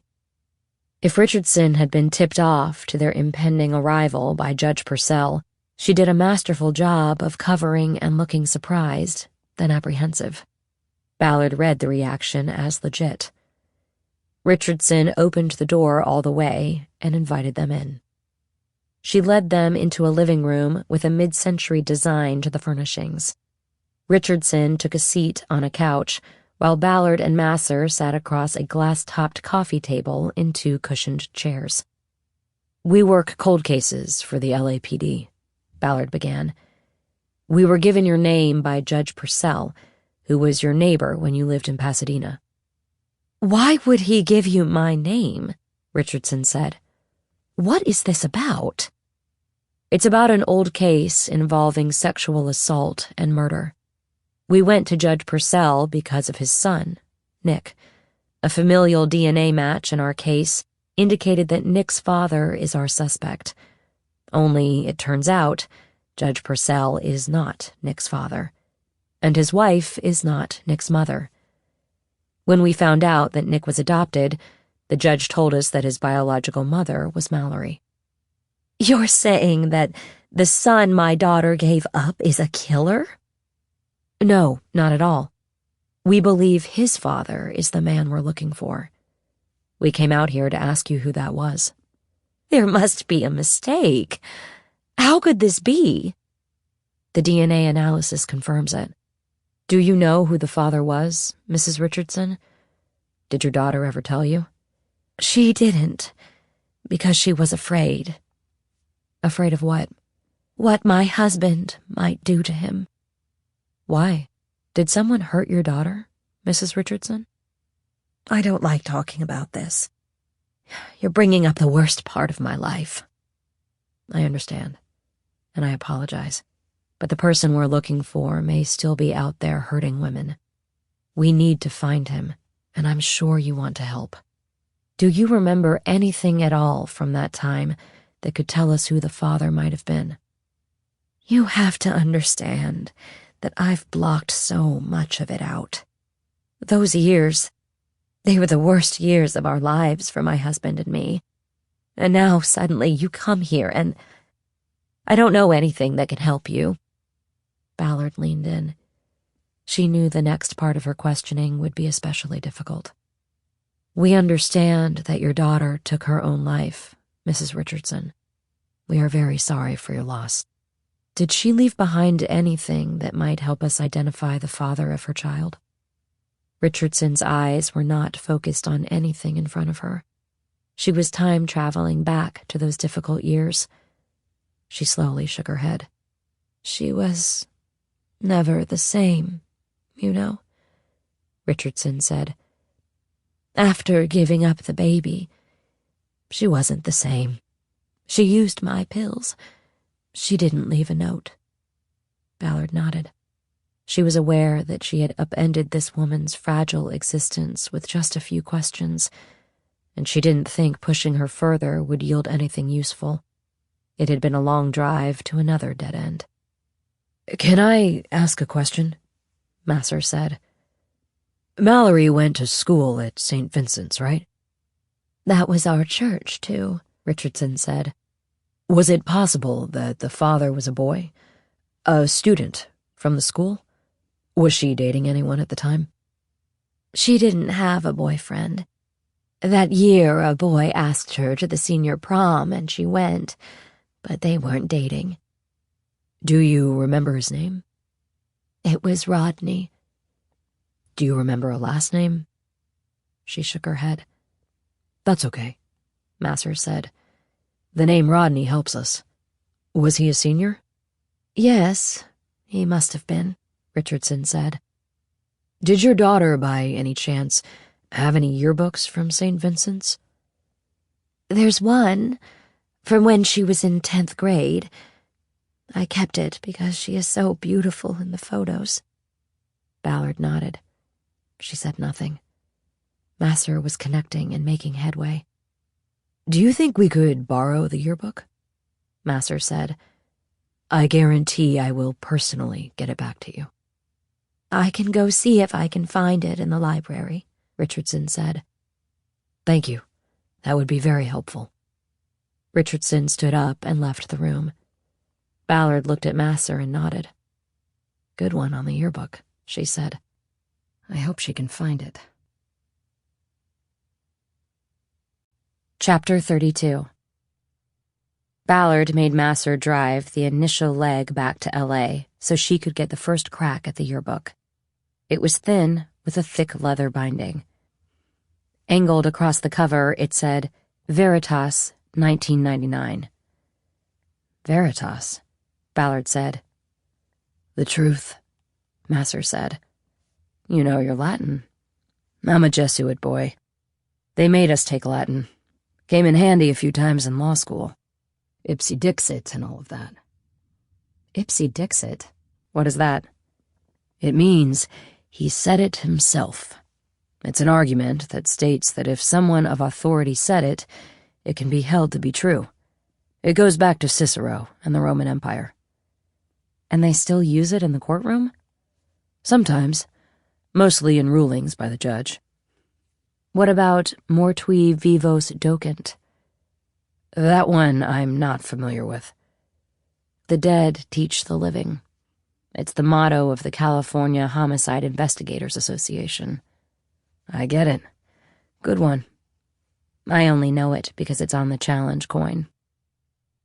Ballard started paging through the yearbook. The inside covers had no autographs or messages written to Mallory Richardson by other students. Ballard assumed that was because the yearbook had been published after she left school in Pasadena. It was probably sent to her at Smoke Tree, and she never had an opportunity to have other students sign it. Ballard leafed through the sections dedicated to sports and class field trips. When she got to the section dedicated to the seniors, she looked at the photos of the boys. 2 were named Rodney. We have a Rodney McNamara and a Rodney Van Ness in the senior class, she said. I wonder if they're still around, Masser said. We'll find out when I get to my computer. There's a total of 29 boys in the senior class. We'll run them all and see what comes up. What's your take on the suicide? Ballard was looking out the window at a wind farm they were passing. What do you mean? She asked. Well, it feels like a contradiction, Masser said. What was she depressed about?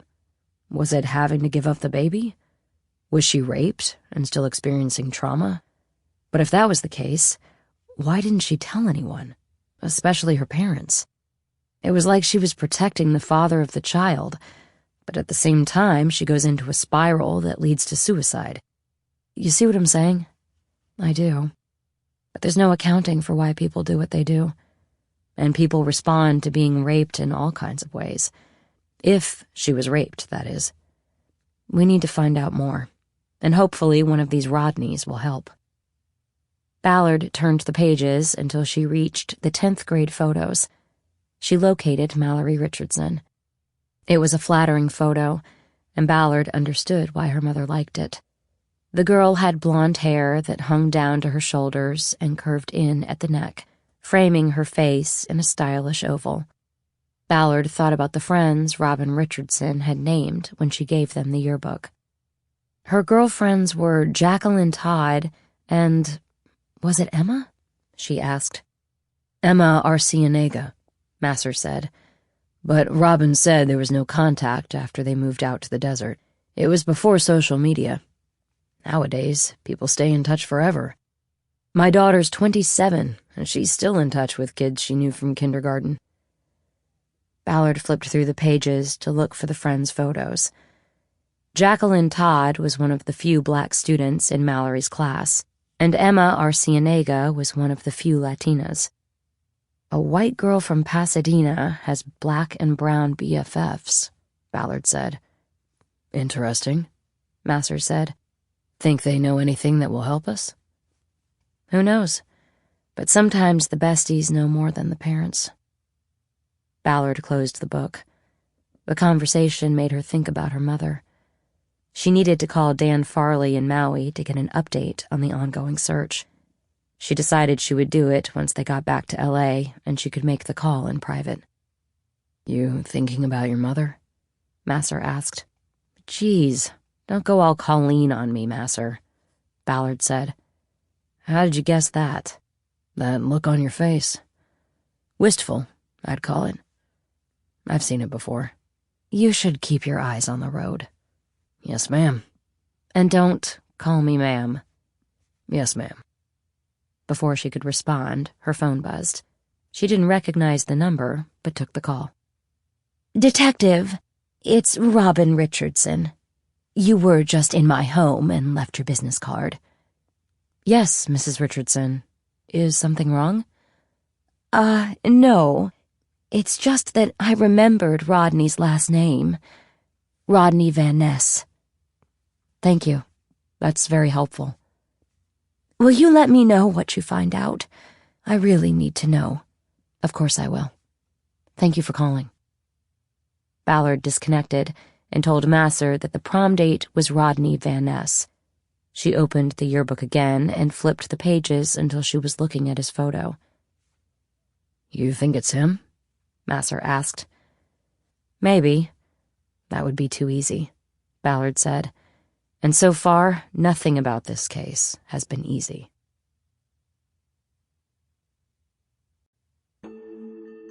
Monday, 9:54 a.m. Chapter 33.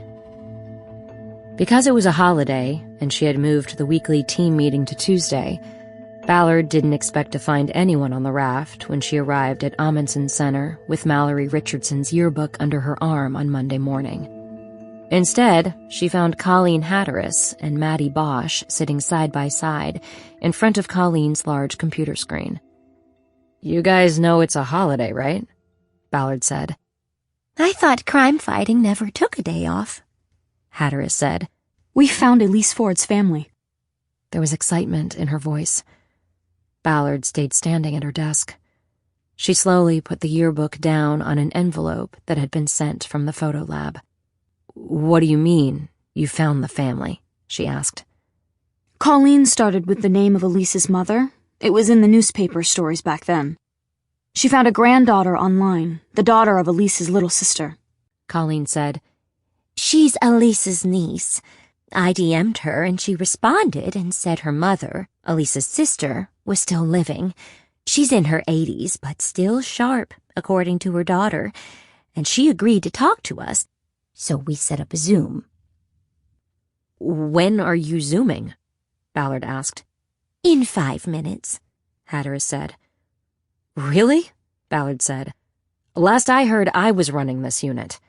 Didn't you think to clear this with me first? We're just going to talk to her. We'll show her the photo from Thayer's files, the first shot, see if we can confirm ID. Have you ever done this? Told a family that their loved one was murdered?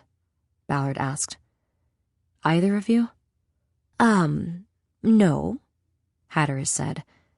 Maddie timidly shook her head. My partner has. After a TA. I was there, but he did the talking.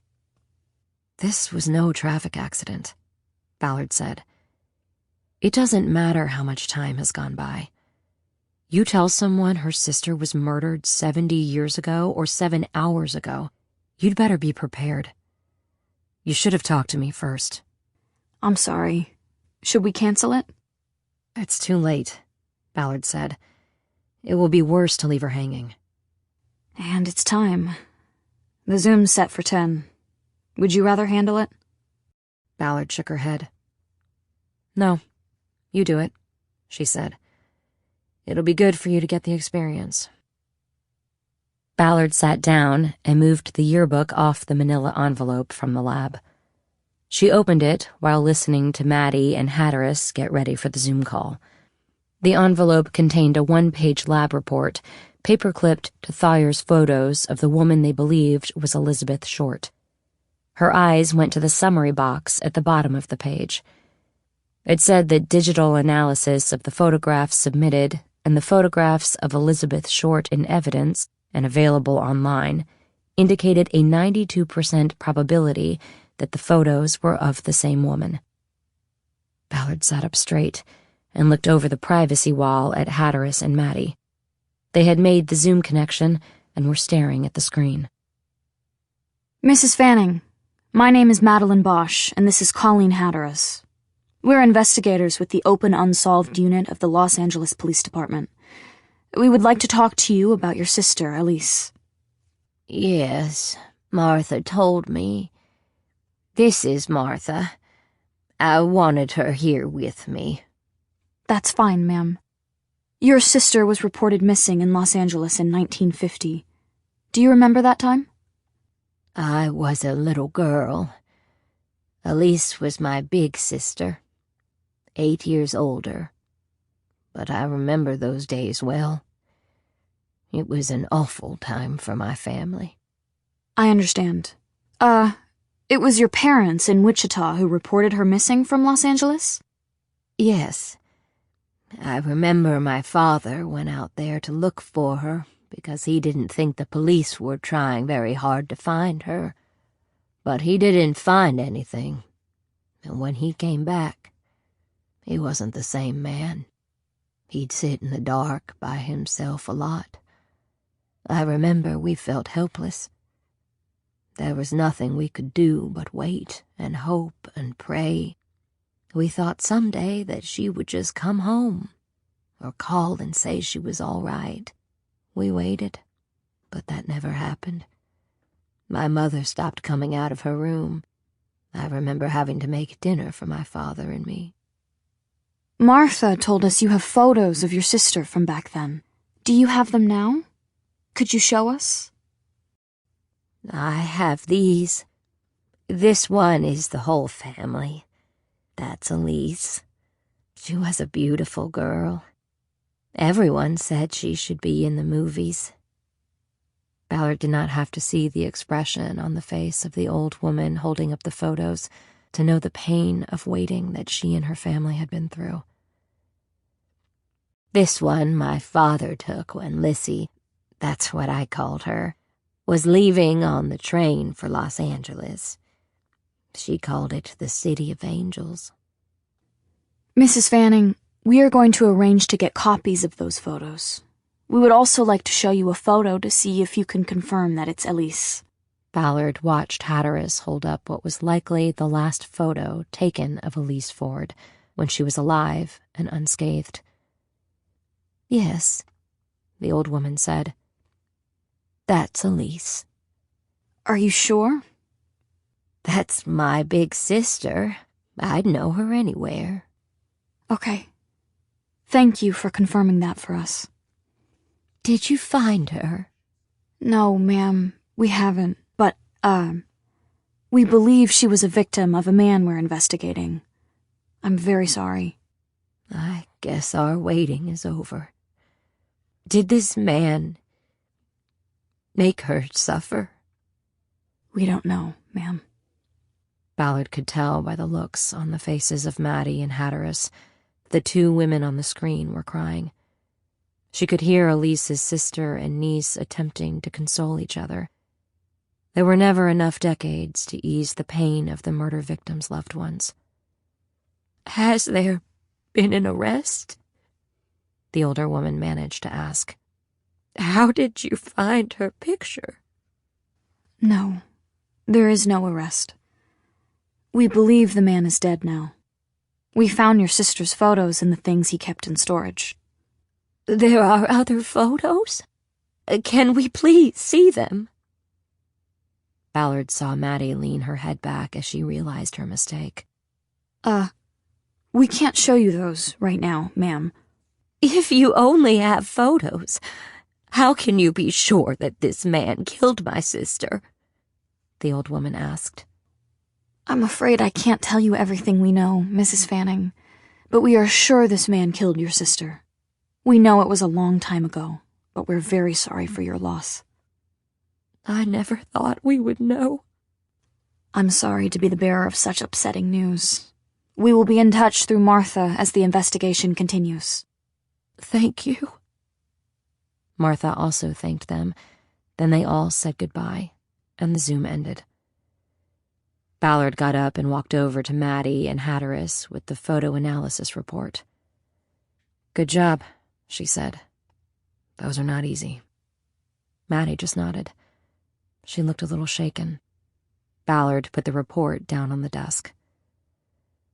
The photo analysis came back as a 92% probability that the woman in the photo is Elizabeth Short. That's pretty good, right? Maddie asked, looking brighter. That will be up to the DA's office to decide, Ballard said. When do we go to them? Soon. Chapter 34. Ballard spent the rest of the morning running down the names from the yearbook with Hatteras and Maddie. Hatteras worked the social media and genealogy sites, while Ballard and Maddie worked the DMV and law enforcement databases. Ballard split the list with Maddie, telling her to start with the 2 girls Robin Richardson had identified as her daughter's best friends.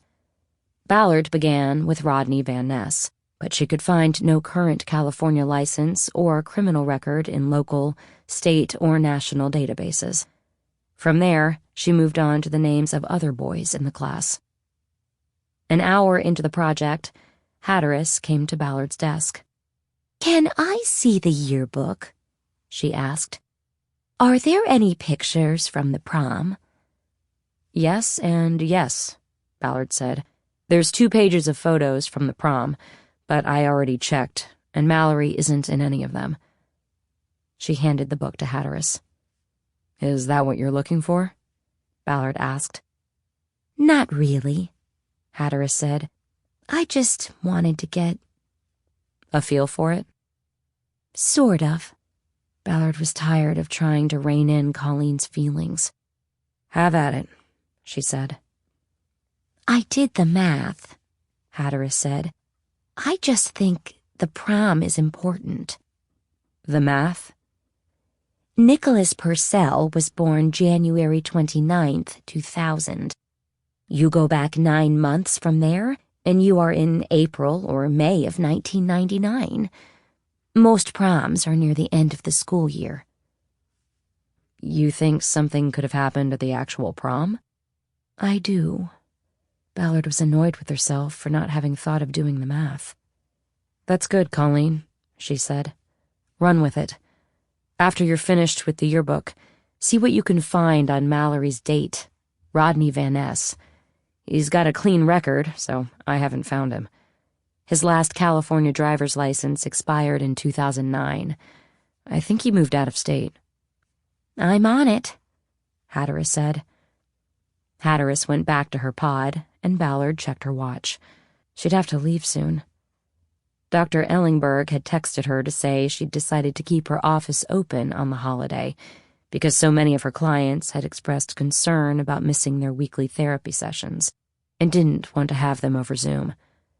Ballard was not among those who had complained, but she was relieved when she read the text. Ellingberg had moved her usual noon appointment to 1 o'clock, so Ballard still had time to run a few names through the National Crime Information Center Index. So far, she had found only 1 senior boy with a criminal record, and that was for financial crimes. After a few minutes, Hatteras came back with the yearbook open to the 2-page spread of photos from the senior prom. Look, she said. I think this was at the Huntington. The Huntington was an upscale hotel in a residential section of Pasadena. Pretty nice for a prom, Ballard said. What makes you think it's the Huntington? I've been there for weddings over the years, including one about a month ago, Hatteras said. I remember these arched French doors leading out to the courtyard with the fountain. She pointed to the French doors that lined the wall behind the slow-dancing couples. Okay, so it was at the Huntington, Ballard said. What's that get us? It goes with the math, Hatteras said. The prom was at a hotel. Did you go to your prom? No, I didn't. Me neither. But I know that when a prom is at a hotel, the kids, the boys mostly, get hotel rooms. And that's where they sneak back for alcohol, drugs, and other things. Like sex. Exactly. I think something happened to Mallory at the prom, whether it was consensual or not. I really feel it. Ballard nodded. She was impressed by the way Colleen was putting things together. Then we really need to find Rodney Van Ness, she said. I already did, Hatteras said. He's on LinkedIn. He lives in Las Vegas and is a security supervisor at the Cleopatra Casino. You found him that quick? Almost all these people have LinkedIn accounts. They're in their early 40s and in the business world. LinkedIn's a better starting point than Facebook or Instagram. What else does it say about him? He's been there 9 years. He worked at Caesars before that. What about a home address? It doesn't give that, but it has a work phone for him and a second number that I think might be a cell. Should we call him? No, not yet. We have to think about the best approach to him. We might get only one shot. Did it say anything about him being in law enforcement before casino security? Let me pull up his whole resume and check. If you're locating a lot of these people, are you making a chart? Oh, yes. I'm writing it all down. Ballard raised her voice so Maddie could hear her on the other side of the privacy wall. Maddie, what about Mallory's friends? Have you found them? Found one. Jacqueline Todd. Has a clean record and is still local. By the way, my prom was at a hotel that was in the Galleria in the Valley. A lot of people got rooms, and all I'm saying is there were a lot of drugs. That was where the prom was in Valley Girl, Hatteras said. Love that movie. Nicolas Cage was awesome. Okay, so on the names, Ballard said, bringing the conversation back to the point. Let's go see Mallory's friend who stayed local. When? I have a 1 o'clock appointment for an hour, Ballard said. Let's go after that. What about going to the DA on the Dahlia case? They're dark today, Ballard said. We'll think about that tomorrow. Ballard's cell phone buzzed. She looked at the screen and saw that it was Harry Bosch. I have to take this, she said. She grabbed the phone and headed for the evidence room, where her conversation would not be overheard. Hey, she said on her way, purposely not saying his name. Can you talk? Yes, let me just get to... Hold on. She unlocked the room, entered, and closed the door behind her. Sorry, I can talk now, she said. What's up? Let me guess. Colleen was hanging around listening. Well, your daughter's here too, and she hasn't said anything about what happened Saturday, so I'm assuming you don't want her to know. Might not be able to prevent that now. I just heard from a reporter at the LA Times. That's why I'm calling to give you a heads up that somebody on the FBI is leaking. Damn. Who was the reporter? Scott Anderson. I neither confirmed nor denied. I saw that he wrote a couple of the initial stories, so he's plugged in. What did he ask that you didn't answer? Somehow he knows I was the CI. He asked how I knew about these guys wanting to buy machine guns. Ugh. Did he mention me?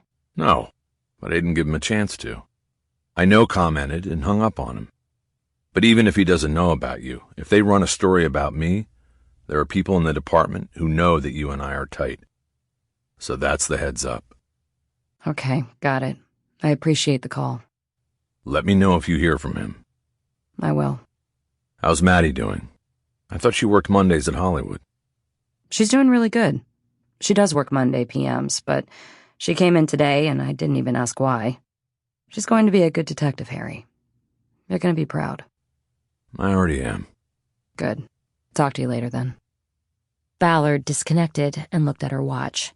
She needed to leave for her appointment with Dr. Ellingberg, but first she put in a call to Agent Olmsted. "Ballard, how are you doing?" "I'm good. You still basking in the glow of your domestic terrorist takedown?" "Well, you could say that the powers that be around here are my new best friends." "Good to hear.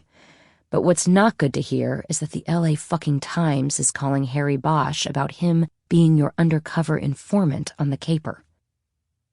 There was a pause while Olmsted considered this news. "When did this happen?" he asked. "Today," Ballard said. "I hope he declined to comment." "Of course he did, but here's the thing. His name should have never gotten to the media. He's a confidential informant, for Christ's sake, Gordon. If the Times comes out with a story, it could put him in danger. Who knows how many sympathizers and yahoos think that what DeHaven was planning was patriotic." I know. All I can tell you is that it wasn't me, and I'm going to jump on this and find out who the fuck it was." Ballard was not sure she believed him. It seemed to her that the feds always had ulterior motives. Her prior experiences with Olmsted made her think that he could be trusted, but if she was wrong about that, it wouldn't be the first time. "The other thing is that if your leak is giving me up too, you're going to have a PR problem," she said. "Because if I get named, I won't hold back. I'll tell the Times that I gave you this on a silver platter after I did the groundwork and ID'd DeHaven and his merry band of roaming terrorists. The powers that be won't think you're walking on water anymore when that comes out." There was another silence before Olmsted responded. "Understood," he finally said. "Good," Ballard said. "Let me know when you've shut it down." She disconnected without a goodbye to emphasize her anger over the situation. She called Harry Bosch back. "I just read Olmsted the Riot Act. He might not care too much about you, but he is worried about keeping this as a big fat FBI and Gordon Olmsted win. All of that goes down the tubes if you and I get pulled into the media on it." I knew you'd know how to handle it. "Well, hopefully he'll take care of it." Think there's any chance he's the leak? I thought about that, but it doesn't make sense. Right now, he's a hero. If the whole truth comes out, he doesn't look as good. It's probably someone in that office who's jealous of the attention he's getting from this. I think so too. But thanks for setting him right, Renee. All in a day's work. After disconnecting, Ballard checked her watch. She needed to get going. She noticed the old-style suitcase on the floor next to the file cabinet, holding what was left of the Black Dahlia files. The suitcase, which contained Elizabeth Short's clothes, had been found in a locker at the bus station in Hollywood several weeks after her murder in 1947. The locker's rental time had expired, and the janitor was cleaning it out. No one knew who had stored the suitcase there. It could have been Elizabeth or her killer. Forensic analysis at the time had failed to find any fingerprints or other evidence on or in the case that might lead to a suspect. The suitcase and its contents had not been pilfered over the decades because the case was stored in the department's secured evidence archive, whereas the file cabinet containing the investigative files was kept in the homicide unit offices, to which many people had access. Seeing the suitcase gave Ballard an idea. She decided that she would follow up on it after the appointment with her therapist. Chapter 35. Ballard was 5 minutes late for her appointment with Dr. Ellingberg. When she entered the waiting room, the door to the inner sanctum was already open, and she walked right in. Dr. Ellingberg was in her usual spot on one of the couches. There were 2 glasses of water on the coffee table in front of her. "Sorry I'm late," Ballard said. "Busy day?" Ellingberg asked. Ballard sat in her usual spot on the opposite couch. "Wasn't supposed to be," she said. "But yeah, it got busy." "No holiday in the pursuit of justice," Ellingberg said. "Something like that." "I see that you're wearing a badge on your belt." Is that the badge that went missing, or a replacement? It's the badge that was taken, yeah. A little worse for the wear, but I got it back. Without your superiors finding out it had been stolen? As of now, they haven't found out. But that could change. You never know. Let's hope it doesn't. Before we get started, is there anything you would like to discuss today? Not really. To be honest, I haven't had a day off since our last session, so I haven't really had time to think about therapy. But I'm here. Ellingberg nodded and picked up the notebook she kept on the coffee table during their sessions. Well, let's go down our discussion list then, she said. How has your sleep pattern been? Good and bad, Ballard said. I have the usual insomnia some nights, and on others, I'm so tired by the time I hit the pillow, it's like I'm knocked out. But even after a few hours, I'll wake up and not be able to get back to sleep. You told me once that you can hear the ocean from your bedroom. That doesn't help? In the winter, it's too cold at night to keep a window open, so lately I don't really hear the ocean. I'm going to send you a link to a white noise machine you can get online. It has various settings, like ocean, wind, leaves blowing across a lawn. I think it could be helpful. But the bottom line is, your sleep mechanisms are not working. I know that. Isn't that why I came here in the first place? It is. And we need to keep trying to figure it out. Is there anything new with your mother? Ballard shook her head. Not that I know of. And that's my fault. I haven't had time to call Farley since we last talked. Farley is... Dan Farley, on the ID team. He's my contact, and he's taken a special interest in my case. Probably because I'm in law enforcement. Or, I should say, he's taken a special interest in my mother's case. Well, maybe you'll have an update by our next session. We can move on. With this busy week you've been having, have you been on the water much? Not at all. I haven't been on a board since the day my badge got stolen. So, a week ago. Talk of surfing made Ballard remember that she had Seth Dawson's watch and needed to get it back to him. Renee? Sorry, what was the question? I don't know if there was one, but you sort of went away there. What were you thinking about? Nothing, really. I recovered a watch that was stolen from a surfer, and I have to get it back to him, that's all. It seems that you're so caught up in and busy with work that you've had no time for the one thing that you've told me keeps your sanity intact. Being on the water. No argument there. I miss it. What was it you said to me before about the water? It's my salvation, I know. If you know that, why haven't you been able to get out there? I've had no time. I see the water when I'm driving to work, but I haven't had the time to get out and on it. But if it will make you happy, I promise to get out there tomorrow morning. That would make me very happy. For you. I'll do it. So I want to talk to you about something I said last week. The more I think about it, the more I feel like I was wrong. About what? Well, I wrote something down and you asked what it was. I had written vicarious trauma, and I proceeded to tell you that I thought it was at the root of the agitation and insomnia you're encountering. I more or less said that you were a sin-eater, that you took in all the horrors you saw on your job and kept them inside, and they came out in these symptoms we are seeing. Insomnia, agitation leading to a short temper. And now you're saying that's not it? It's part of it, but I want to get into abandonment issues with you. Is that all right? I guess so. Let me start with a question that might be difficult for you to answer.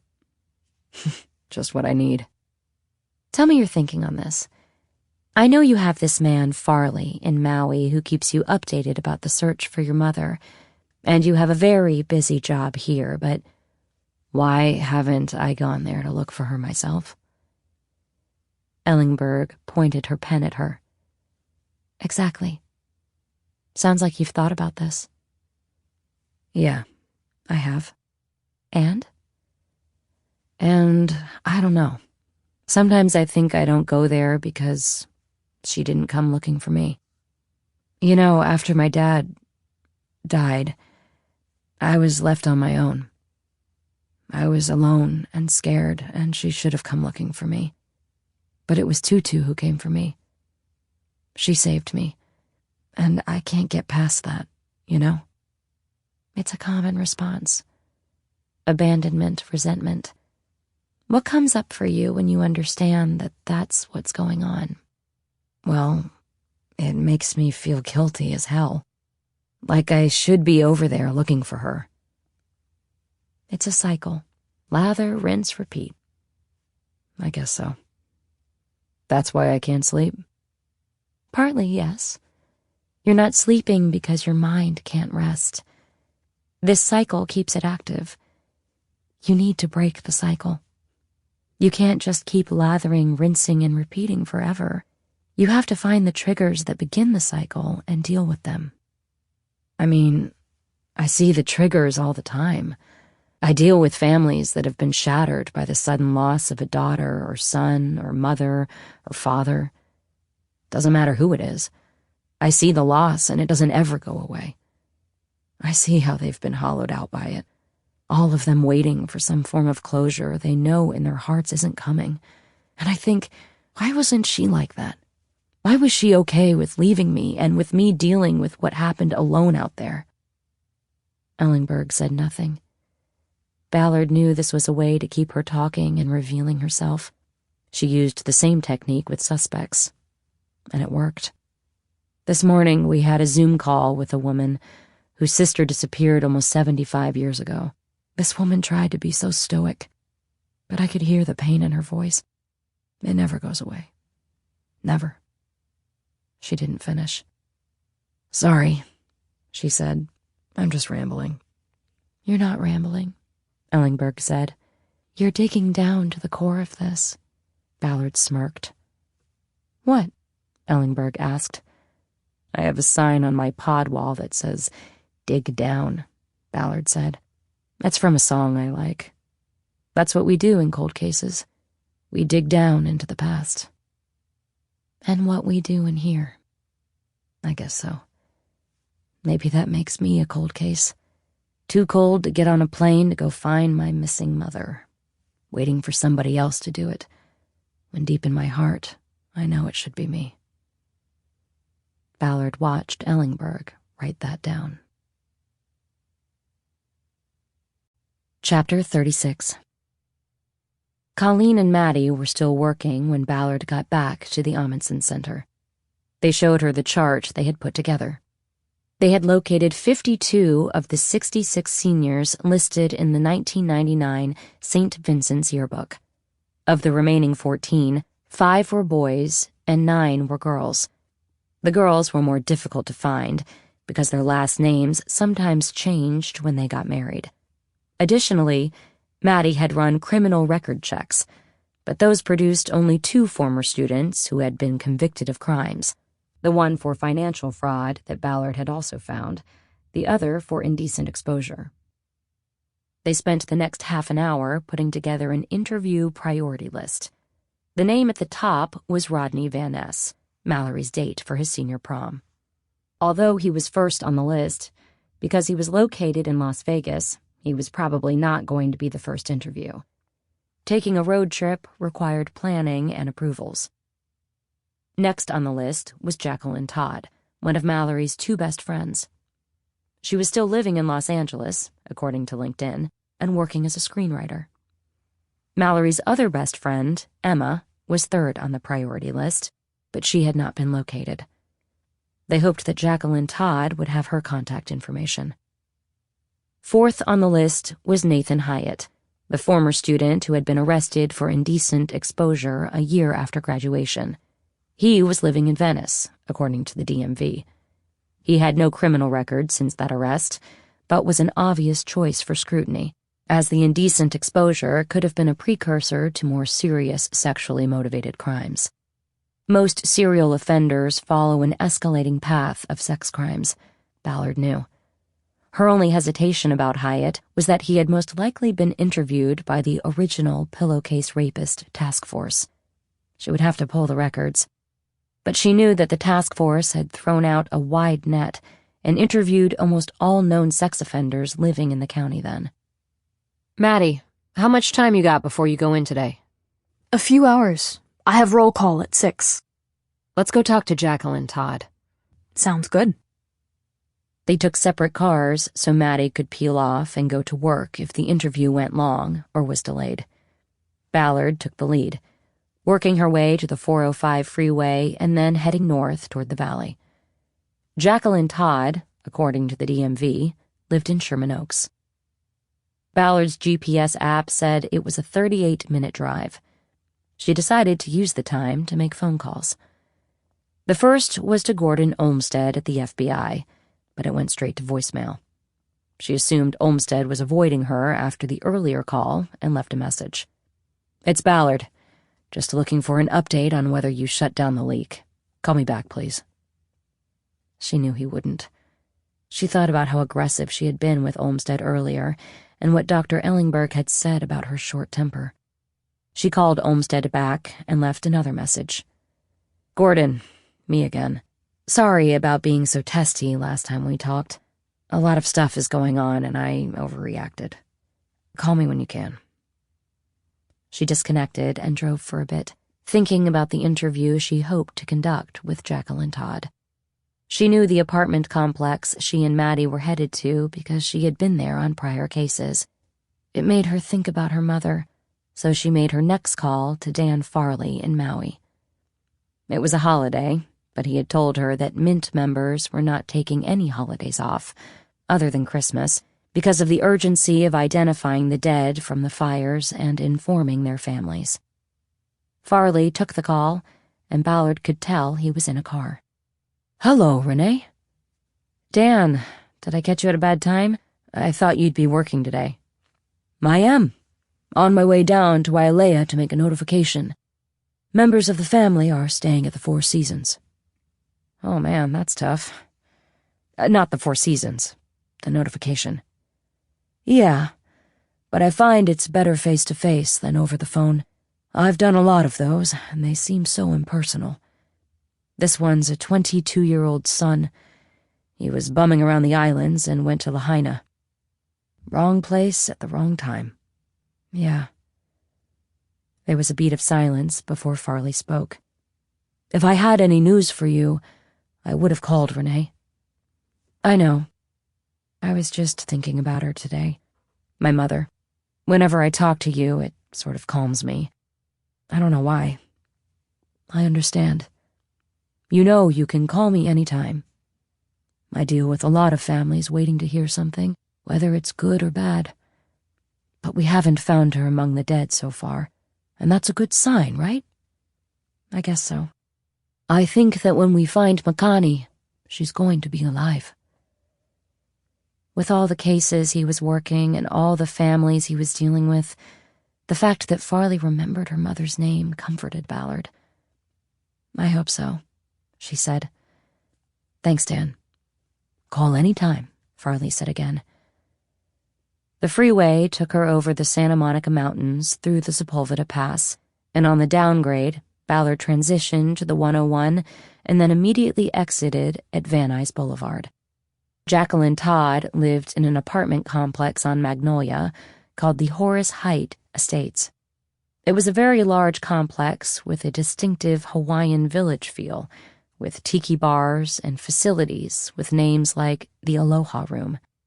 Horace Height had been a radio band leader in the 1940s and 50s, and had built the apartments so members of his band could live and practice together. There were 3 pools and an executive golf course. There was also a mini-museum of Hollywood memorabilia that Ballard had toured with Height's son, who now ran the place. It was largely photos, costumes, and other keepsakes Horace Height had collected during his time as a band leader. Ballard drove through the complex, and found the building where Jacqueline Todd lived. As she parked, Maddie pulled in next to her. Before getting out, Ballard looked up Jacqueline Todd on IMDb and found her writing credits. Over the past 10 years, she had written and produced several episodes of various television series. Most of them were crime shows. Her latest credits were on a streaming series called Apex, about a squad of LAPD detectives who went after the biggest predators out there. The unit had a logo that showed a cartoonish great white shark's gaping mouth and double rows of teeth. Ballard noted that the writer went by the name Jackie Todd professionally. She got out with her leather laptop bag, though she had left the computer at the office. "Let me do the talking," she said to Maddie. "If I give you the nod, you take it from there." The knock on the door of apartment 241 was answered by a woman wearing baggy sweatpants and a t-shirt with the same shark logo Ballard had just seen on IMDb. She had short, clipped hair like the lead actress on a show Ballard liked, Criminal Record. "Jackie Todd?" Ballard asked. "Yes," the woman said. "How can I help you?" "I'm Detective Ballard with the LAPD, and this is Officer Bosch. We'd like to come in and ask you a few—" Ballard didn't finish. Todd had raised a hand to cover her mouth and hide a wide smile. "Is something funny?" Ballard asked. No, I'm sorry," Todd said. "Please, come in." She moved back so Ballard and Maddie could enter.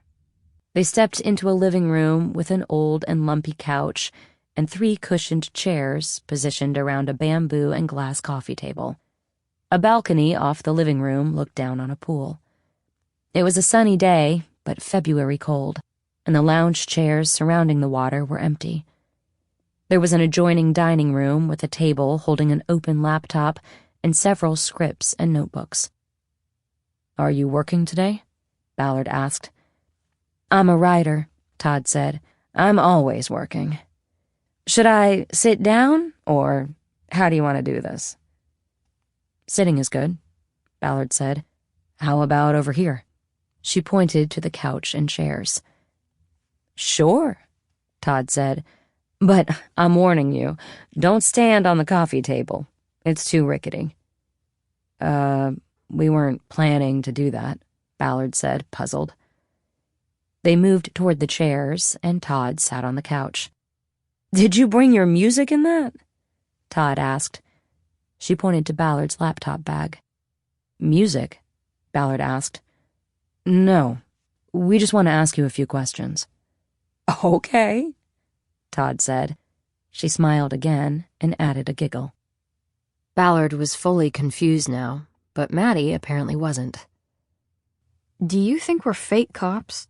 Like strippers or something? "Well, yeah," Todd said.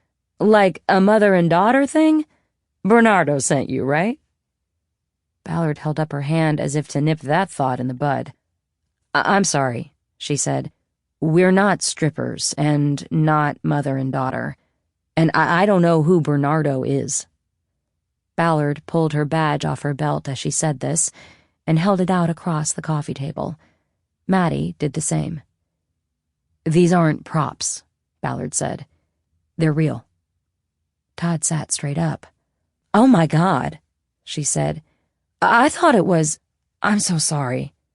Today's my birthday, and I thought the writing room sent you, like, as a gag. They pranked me last year, and I just thought, you know." "This is the Apex writing room you're talking about?" Ballard asked. "Exactly," Todd said. "I was told to expect a delivery today, even though it's a holiday. I'm so embarrassed." "Well, I'm glad we cleared that up." "I don't understand, though. Why would you want to talk to me?"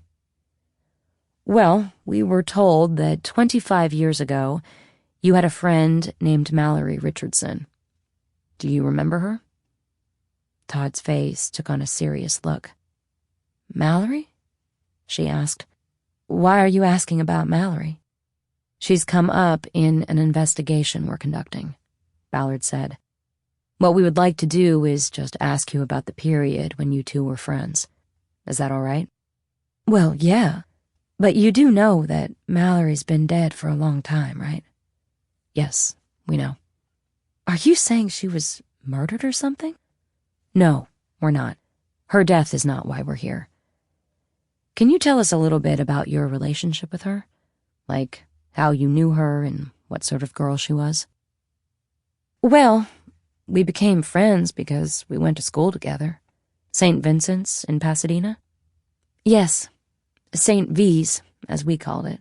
And we weren't part of the popular clique. We sat at the Odd Fellows table in the cafeteria, and that's how we met. What was the Odd Fellows table? You know, for the kids who didn't fit in. That's what we called it. I was one of only 3 black kids at the school, and the other 2 were boys and athletes. I was writing poetry, not playing sports, so I wasn't like them. The Odd Fellows were the nerds and outcasts, late bloomers socially. I think you just described me in high school. But they called our table the Losers Club, said Ballard. Then you get it. So that's how I knew Mallory. But that was like 25 years ago. She left after 10th grade, and I never saw her again. Her family moved out to the desert, and we lost touch. Right. So you didn't have any contact with her the summer after 10th grade or later? No. It was kind of weird. It was like she dropped off the planet. And then, like a year after that, we heard that she'd taken pills and killed herself. When you say we, who else do you mean? There was another girl we were friends with. Was that Emma Arcienega? Yes. Sounds like you already know a lot about it. Well, you write cop shows. You know how it goes. Are you still in touch with Emma? On occasion. She's got her life, and I have mine. What's that mean? Marriage, kids, the whole thing. For her, I mean. I'm not married. What's Emma's last name now? Where does she live? Emma Sepulveda. Like the street? She's still in South Pass. She work? She's a court stenographer at the appeals court over there. And her husband? Randy Sepulveda. He's an actor, or trying to be.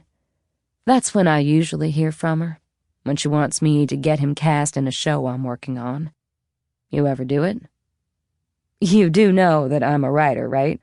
Writers don't make those kinds of choices. I've had to explain that to Emma many times. Ballard turned slightly toward Maddie and gave her a single nod.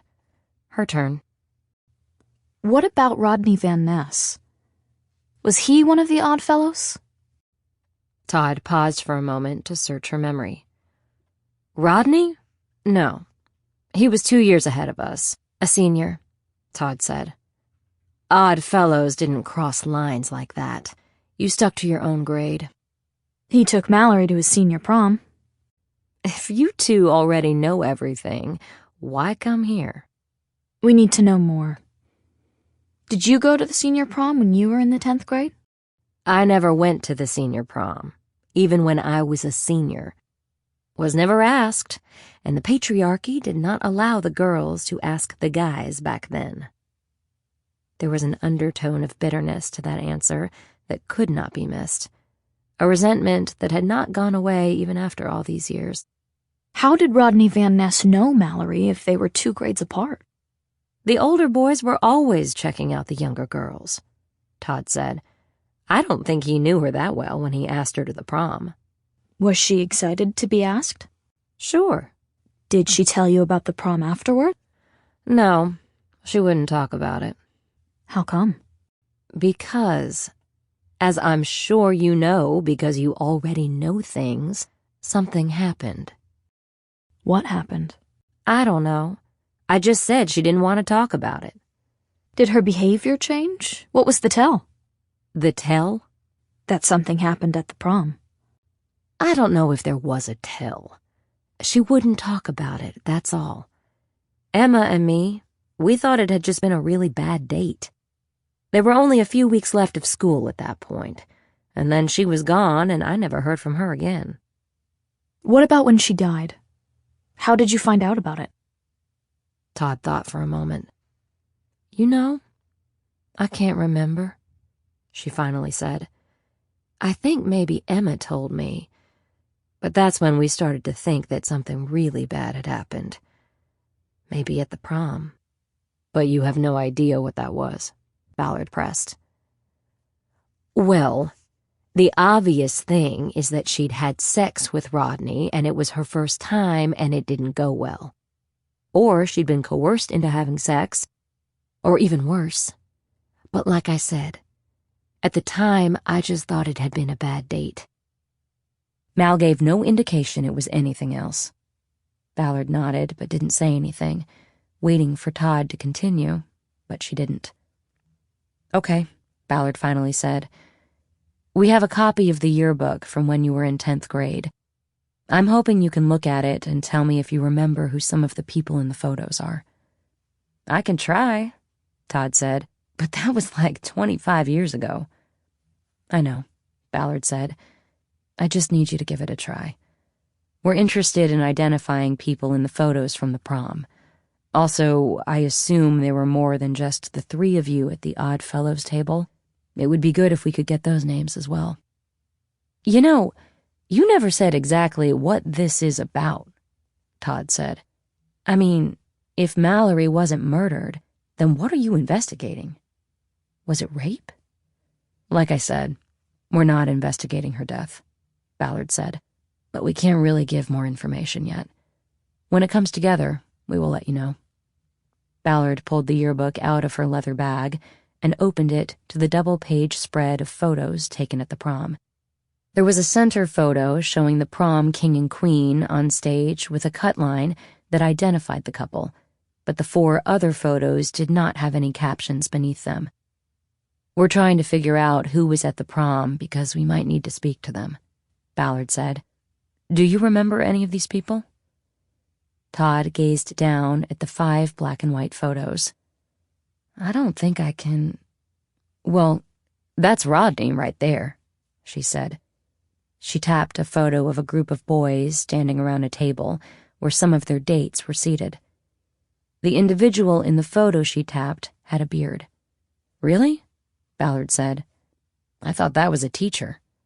No, he had a beard then, Todd said. I remember that. Made him look old. Ballard looked at the senior photo of Rodney Van Ness again, and then flipped back and forth between that and the prom picture, doing a comparison between the clean-cut and studio-styled Rodney and the bearded prom night Rodney. I think you're right, Ballard said. I know I'm right, Todd said. He had a full beard by the end of the year. I think he might have been held back a year in grammar school. He was like a grown man by graduation. Ballard counted 6 boys standing behind the table and only 4 girls seated. So if that's Rodney, where is Mallory? She asked. She's not there, Todd said. Maybe she was in the restroom or something. And maybe not, Ballard said. Do you know the names of anybody else in this shot? Todd tapped the boy standing next to Rodney. That's Victor somebody, she said. I can't remember his last name. He and Rodney were tight. Victor, Ballard said. She turned back through the senior photos looking for a Victor. There was only one. Victor Best, she said. That's it, Todd said. Victor Best. I should have remembered a name like that. He was friends with Rodney? Ballard asked. Yes, Todd said. He and Rodney and a few other guys used to hang out on these benches behind the school, down in the arroyo. The rumor was that they'd get high there during lunch. Seniors were allowed to go off campus. You remember the names of any of the other guys in the photos? Ballard asked. No, they weren't really on my radar, you know, Todd said. They were seniors. What about the girls? Same thing. I didn't know any seniors. In fact, I think Mallory was the only sophomore who went to the prom that year, from what I remember. Ballard pointed to the arched windows behind the photo of the slow dancers. Was it at the Huntington that year? She asked. I have no idea, Todd said. I didn't go, remember? Right, Ballard said. Well, I think that's good for now, Jackie. Thanks for your help. We really appreciate it. Sure, Todd said. I mean, I guess. If it was useful to you, that's cool. It was, Ballard said. Would you be able to give us contact information for Emma Sepulveda? It would save us some time. Sure, Todd said. If you give me your contact information. Maddie looked confused, but Ballard had a sense of what was coming. I'm tired of working on other people's shows, Todd said. I want to create my own, and I need someone to bounce ideas off of. Maybe give me some ideas, too. It will be a female lead. I guess that's okay. She looked at Ballard to see if she was making a mistake. Ballard just nodded. After exchanging contact details, including an email address for Emma Sepulveda, Ballard and Maddie thanked Todd and left the apartment. When they got back to their cars, they stood between them to talk. Victor Best, Ballard said. Did you and Colleen run him down? He was one of the seniors we couldn't find, but Colleen was still at it when we left. Well, I want to find him and talk to him, along with Rodney Van Ness. Interesting that Mallory wasn't in that photo. What do you think that means? That's what we're going to talk to Rodney and Victor about. Chapter 37. Hatteras was still in her pod when Ballard got back to the Amundsen Center. Colleen, what are you doing? You are spending too much time here, Ballard said. I don't want you to burn out. I won't, Hatteras said. I like being here, but I wanted to stay to find out how it went with Jacqueline Todd. Ballard filled her in briefly on the interview with Jackie Todd, and then asked if she had been able to locate a senior from the yearbook named Victor Best. No, there's nothing on social on the Victor Best from St. Vincent's, Hatteras said. There are other Victor Bests out there, but I was able to determine pretty quickly they were not our guy. And you didn't find any criminal record when you looked him up, right? Right. Nothing criminal. I could start a genealogy run if you want. Okay, but maybe wait till tomorrow.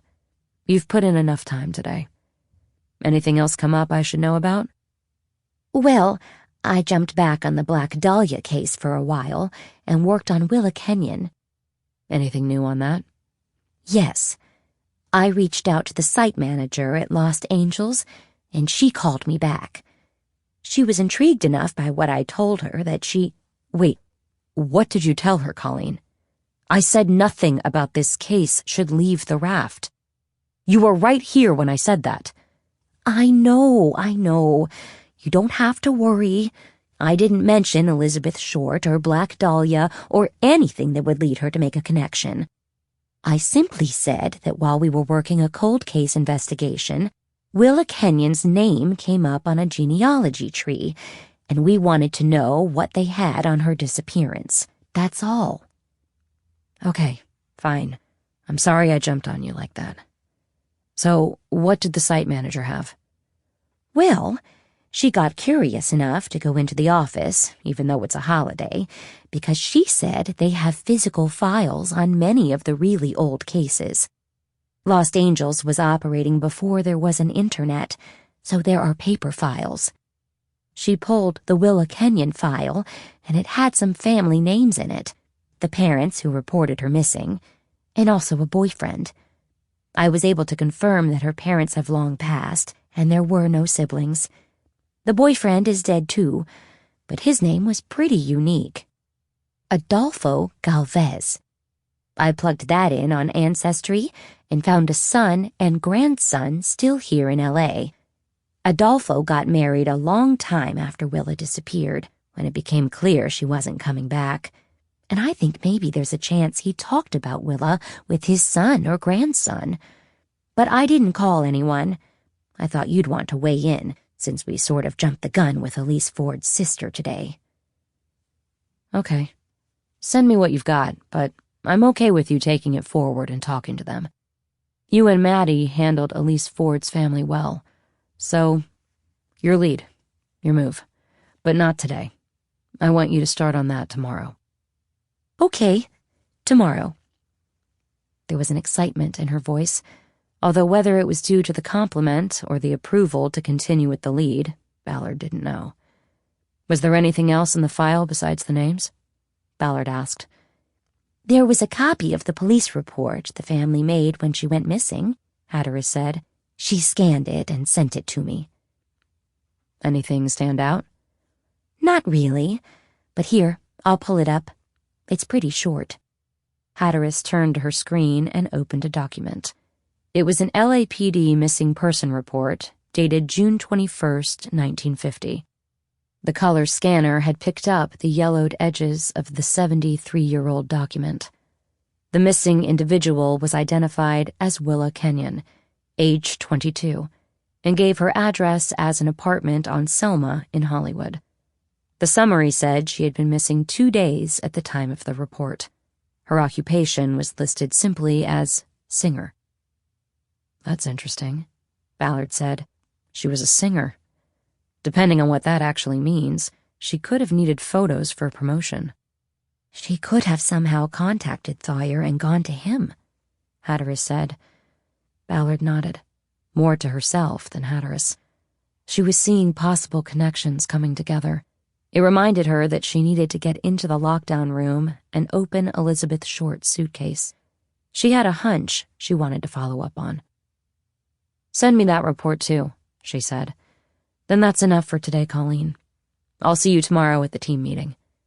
Are you sure you don't need me for anything else? Hatteras asked. Not today.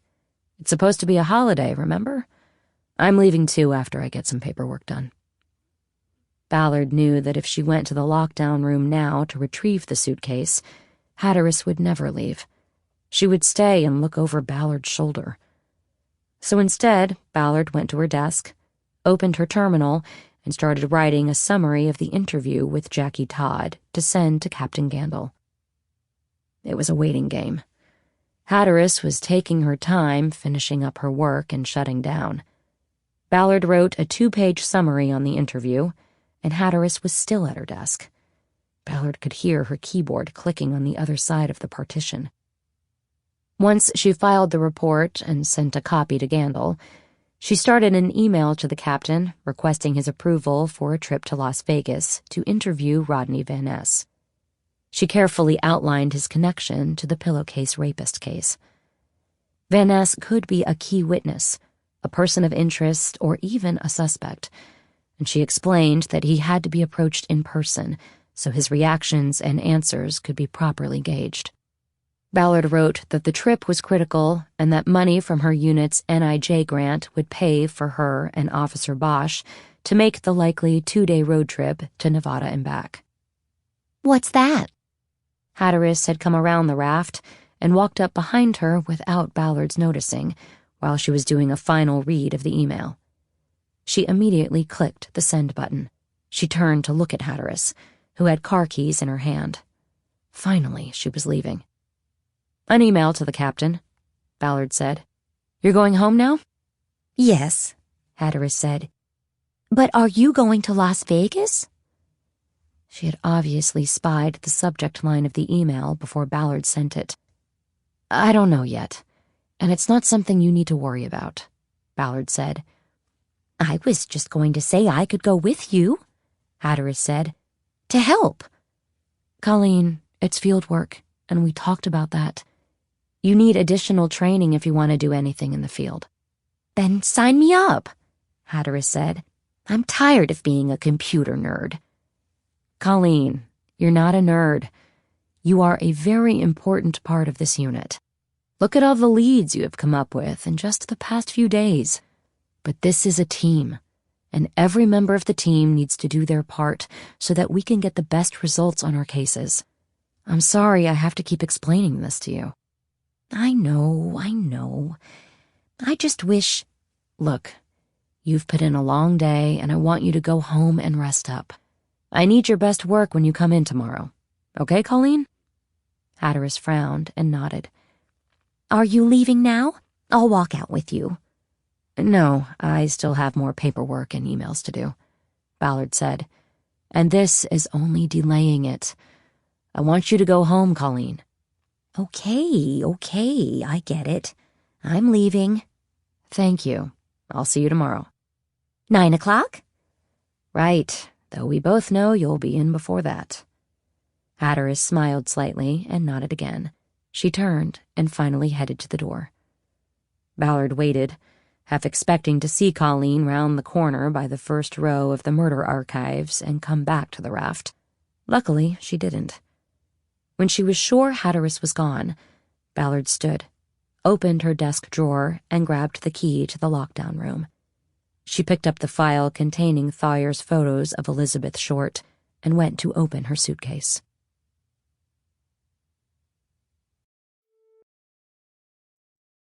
Tuesday, 6:25 a.m. Chapter 38. Ballard called to Seth Dawson, hoping he was up and about, maybe even surfing. But when he answered, she could tell he was in a moving car with the windows open. She was in a moving car herself. "It's Detective Ballard," she said. "Are you going to the water?" "You guessed it." "Which break? I'm on my way out too, and I have something for you." "Zuma. Going with the app."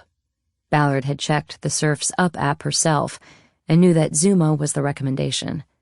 She was already heading toward Venice, and she'd have to turn around on the PCH to get back to Zuma. She tried to judge how much time she'd get on the water going all the way up there. "I'll meet you there," she said. She finished the call and made a U-turn in front of Pepperdine. 30 minutes later, she was on her board waiting for her first wave. There was no sign of Dawson. She got in 2 long runs on 5-footers before she saw Dawson carrying his board across the beach. She paddled parallel to the shore to meet him on the break. "Hey," he said after paddling out. "How is it?" "Not bad," Ballard said. 5s and 7s, 5s mostly. She paddled closer and turned her board so they were side by side. "Got something for you," she said. She had the Breitling watch on her arm almost all the way to the elbow of her wetsuit. She slid it down and over her hand, then held it out to Dawson. "No way!" he exclaimed, taking the watch. "You found it?" "Check the back," Ballard said. He did, then gripped the watch in his hand. "That's it," he said.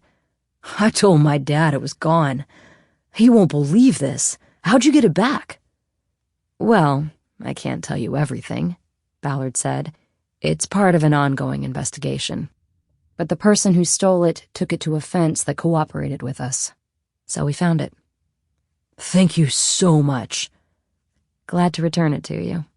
I know it means a lot. Now I'm looking for one more wave and then I gotta go to work." Ballard glanced over her shoulder. The next set was coming in. It looked like more of the same, 5-footers. She leaned forward and started paddling. She called back to Dawson. "That's my wave. See ya." Dawson started paddling too. "Thank you," he called after her. They both got up on the wave, but Dawson bailed early to go back out for more. Ballard was done for the day. She rode it all the way in, then stepped off the board in the shallows. She turned back to see Dawson holding up his hand, his fingers spread wide, a familiar surfer goodbye. She returned the gesture and lifted her board out of the surf. Chapter 39. The full team was there for the meeting when Ballard entered at 9, coffee and computer bag in hand. She put both down on her desk and immediately went to her usual spot in front of the whiteboards. "Okay, let's get started," she said. "We've got a lot going on." "How was the water?" Masser asked. Ballard looked at him, surprised, then realized her hair was the giveaway. It was still wet. "It was nice," she said. but too short. She waited to see if there were any questions from the others. There weren't. Okay, let's go with old business before we see where we are on the pillowcase and Black Dahlia cases. Ballard turned to look at the whiteboards. Tom, you have an update on Shaquilla Washington? She asked. I do, LaFont said. We got a genetic match to a man who is 22 years into a 25 to life sentence at Soledad. Gerald Grover, a gangster, formerly from Inglewood. Well done, Ballard said. You take it to John Lewin? I did, and he's going to file charges, LaFont said. Grover was probably counting on parole in the next few years, but that won't happen now. He's never getting out. Beautiful, Ballard said. Did you talk to the victim's family? Not yet, LaFont said. Waiting on John. I don't want to make the call until charges are in place. Ballard nodded approval. She walked over to what they called the scoreboard. It had been part of a sign for keeping track of consecutive days without injury on the manufacturing floor of the aerospace firm that previously occupied the center. It had been salvaged from the debris left behind when the company moved out and the LAPD moved in. Ballard flipped the number indicating the cases solved since the inception of the unit from 41 to 42, and the team seated behind her applauded, as was the routine. Okay, Ballard said as she turned back to the group. Anybody else? Paul. Master reported that the interview with the now cooperating Maxine Russell was still being negotiated by her lawyer and Lewin. Ballard decided not to flip over another number yet. Ballard then went to new business and reported that she and Maddie Bosch were heading downtown after the meeting to present the Black Dahlia evidence to Carol Plovic at the district attorney's office. She also said she was waiting approval from command staff for a trip to Las Vegas to track down and interview Rodney Van Ness, with the hope of getting closer to the pillowcase rapist. Everyone has done great work on these cases, she said, but let's keep digging. Thank you. As soon as the meeting ended, Colleen Hatteras got up from her pod and worked her way around the raft to Ballard. Before she could speak, Ballard beat her to it. Colleen, I was thinking you might want to come downtown with Maddie and me, she said. Hatteras pulled up short with surprise. What? She said. Are you kidding? No, I think it would be helpful for you to be there, Ballard said, to explain how we found Elise Ford's family. You up for that? Of course I am. Good. Get your files. We have an 11 o'clock appointment with Carol. We're going in 5. Hatteras hurried back to her pod, leaving Ballard smiling in her wake. Chapter 40. The Hall of Justice on Temple Street in downtown LA was 99 years old. For most of that near century, the building housed on its top floors a jail operated by the sheriff's department. But the incarceration needs of the county outgrew it, and a county jail complex was built, and for many years after that, the hall's cells were left empty. Eventually, the needs of the district attorney's office, which had a growing staff commensurate with the city's crime and incarceration numbers, led to a renovation that put prosecutors into the cells that were once home to the prosecuted. The office of Deputy District Attorney Carol Plovic of the Major Crimes Unit was in one of the refurbished jail cells on the 14th floor. There were no steel bars remaining, but the rear wall of the room received light through a window of thick glass gridded by ironwork into 6-inch by 6-inch escape-proof squares. In its previous use, the office had likely been a multi-inmate cell, because it was spacious enough for a bookcase, a desk, and ample seating. Ballard, Maddie, and Hatteras sat comfortably across from Plovic while she looked over the photos spread across her desk. She had been given the full files, the ones containing all the photos from Emmett Thoyer's storage room. Plovic, who was in her early 40s and a seasoned lifer in the office, grimaced as she looked through the photos displaying the degradation, torture, and murder of 8 women. We had the photo analysis unit do a comparison of the Betty pictures to known Elizabeth Short photos, Ballard said. It came back as a 92% likelihood that it's a match. Plovic spoke without looking up from the photos. That leaves 8%, she said. That's where reasonable doubt lives. Though Plovic was the sign-off to clear cases where the identified suspect was dead, this was no rubber stamp. To prevent investigators from seeking clearances with only thin evidence, she had a protocol she followed. At the top of this checklist was the likelihood or not of a conviction had a suspect been charged. We were thinking that the Ford case kind of eliminates reasonable doubt, Ballard said. Her photos were in the same file cabinet. She disappeared a few years after Short was murdered. Colleen located her family, and they identified her from the photos. Our theory is that the Elizabeth Short murder, the whole Black Dahlia thing and the massive attention it got, made Theuer go underground. He kept killing, but he stopped displaying his kills. What did he do with the bodies? Plovic asked. He probably buried them, Ballard said. Griffith Park was not so far away from the house, Hatteras said. Plovic looked up from the photos. I really only want to hear from the sworn officers on this, she said. Sure, I understand, Hatteras said, looking a little cowed. The point is that we've identified a pattern, Ballard said. Multiple women's photos found in the same drawer. Our suspect was a photographer. It's the oldest trick in the book. Luring women with the promise of photos that will help them achieve their dreams. Been done 100 times, but maybe it started with Theuer. You're missing my concern here, Plovic said. I have no doubt that these photos are legit, and that these women were killed in truly horrible ways by this man Theuer. But the jump to Elizabeth Short has an 8% hole in it. And with a case of this magnitude, this case is part of Los Angeles history. There have been movies and books and TV. James Ellroy's book is out there. An ex-LAPD cop who says his dad was the killer is out there. So many theories. So we have to be 100% sure, not 92% sure. Ballard stood up. Okay, I brought her suitcase, and I want to show you something, she said. Ballard had left the suitcase by the door when they entered the office. It had tweed sides with a leather handle and edging. It had double snap locks and an ID plate with Elizabeth Short handwritten on it, along with a Boston address.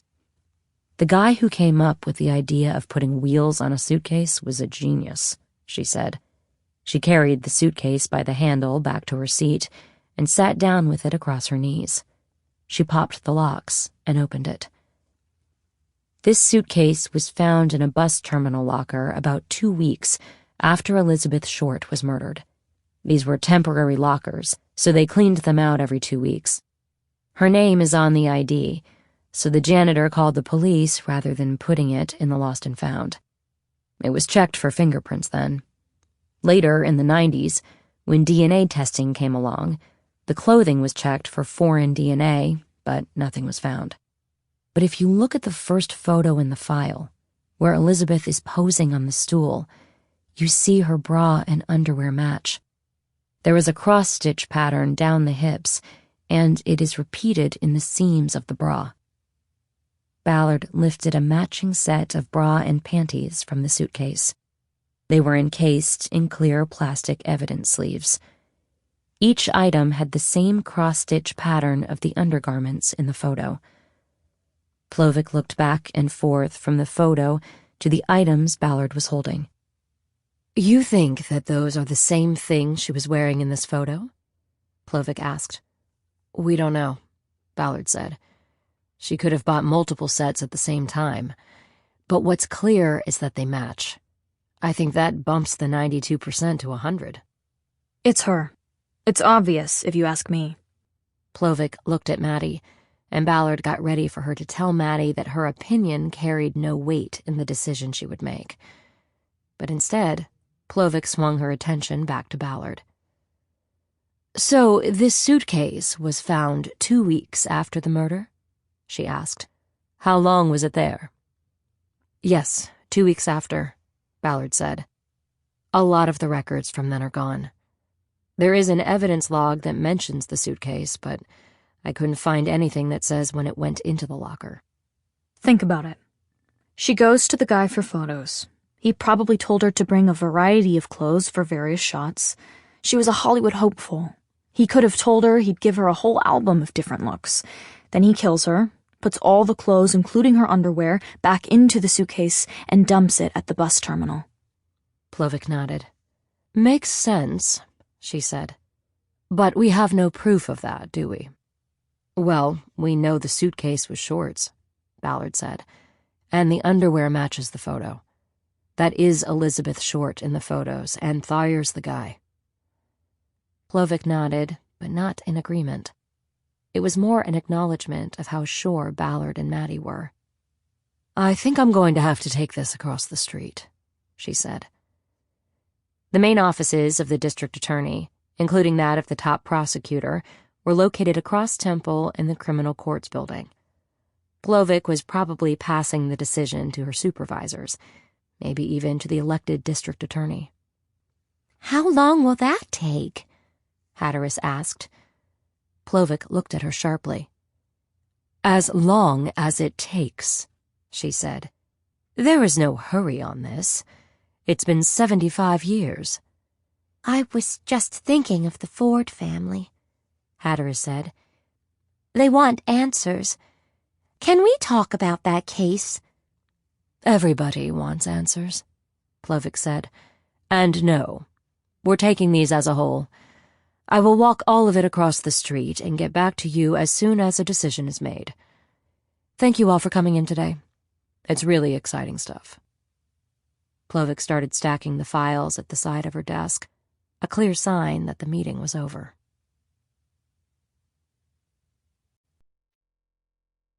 Wednesday, 10:22 a.m. Chapter 41. The Cleopatra Casino and Resort on the Las Vegas Strip was a place of withered beauty. Built in the 1980s, it was now dwarfed by the opulent glass towers that surrounded it. Like everything and almost everyone in Vegas, it was slated for a ground-up rebuild. Once owned and operated by mobsters out of Chicago, the casino had long since passed to a corporate conglomerate that invested in hotels and amusement parks. Because its end was near, the casino's interiors were not as polished as they once were. It felt second-tier to Ballard. The glass skylight that stretched over the gaming floor had once been a point of pride, but the glass was now dirty with the debris of settling smog and auto exhaust, and several panels that had been cracked by falling liquor bottles from the tower rooms, presumably, had been replaced with plywood.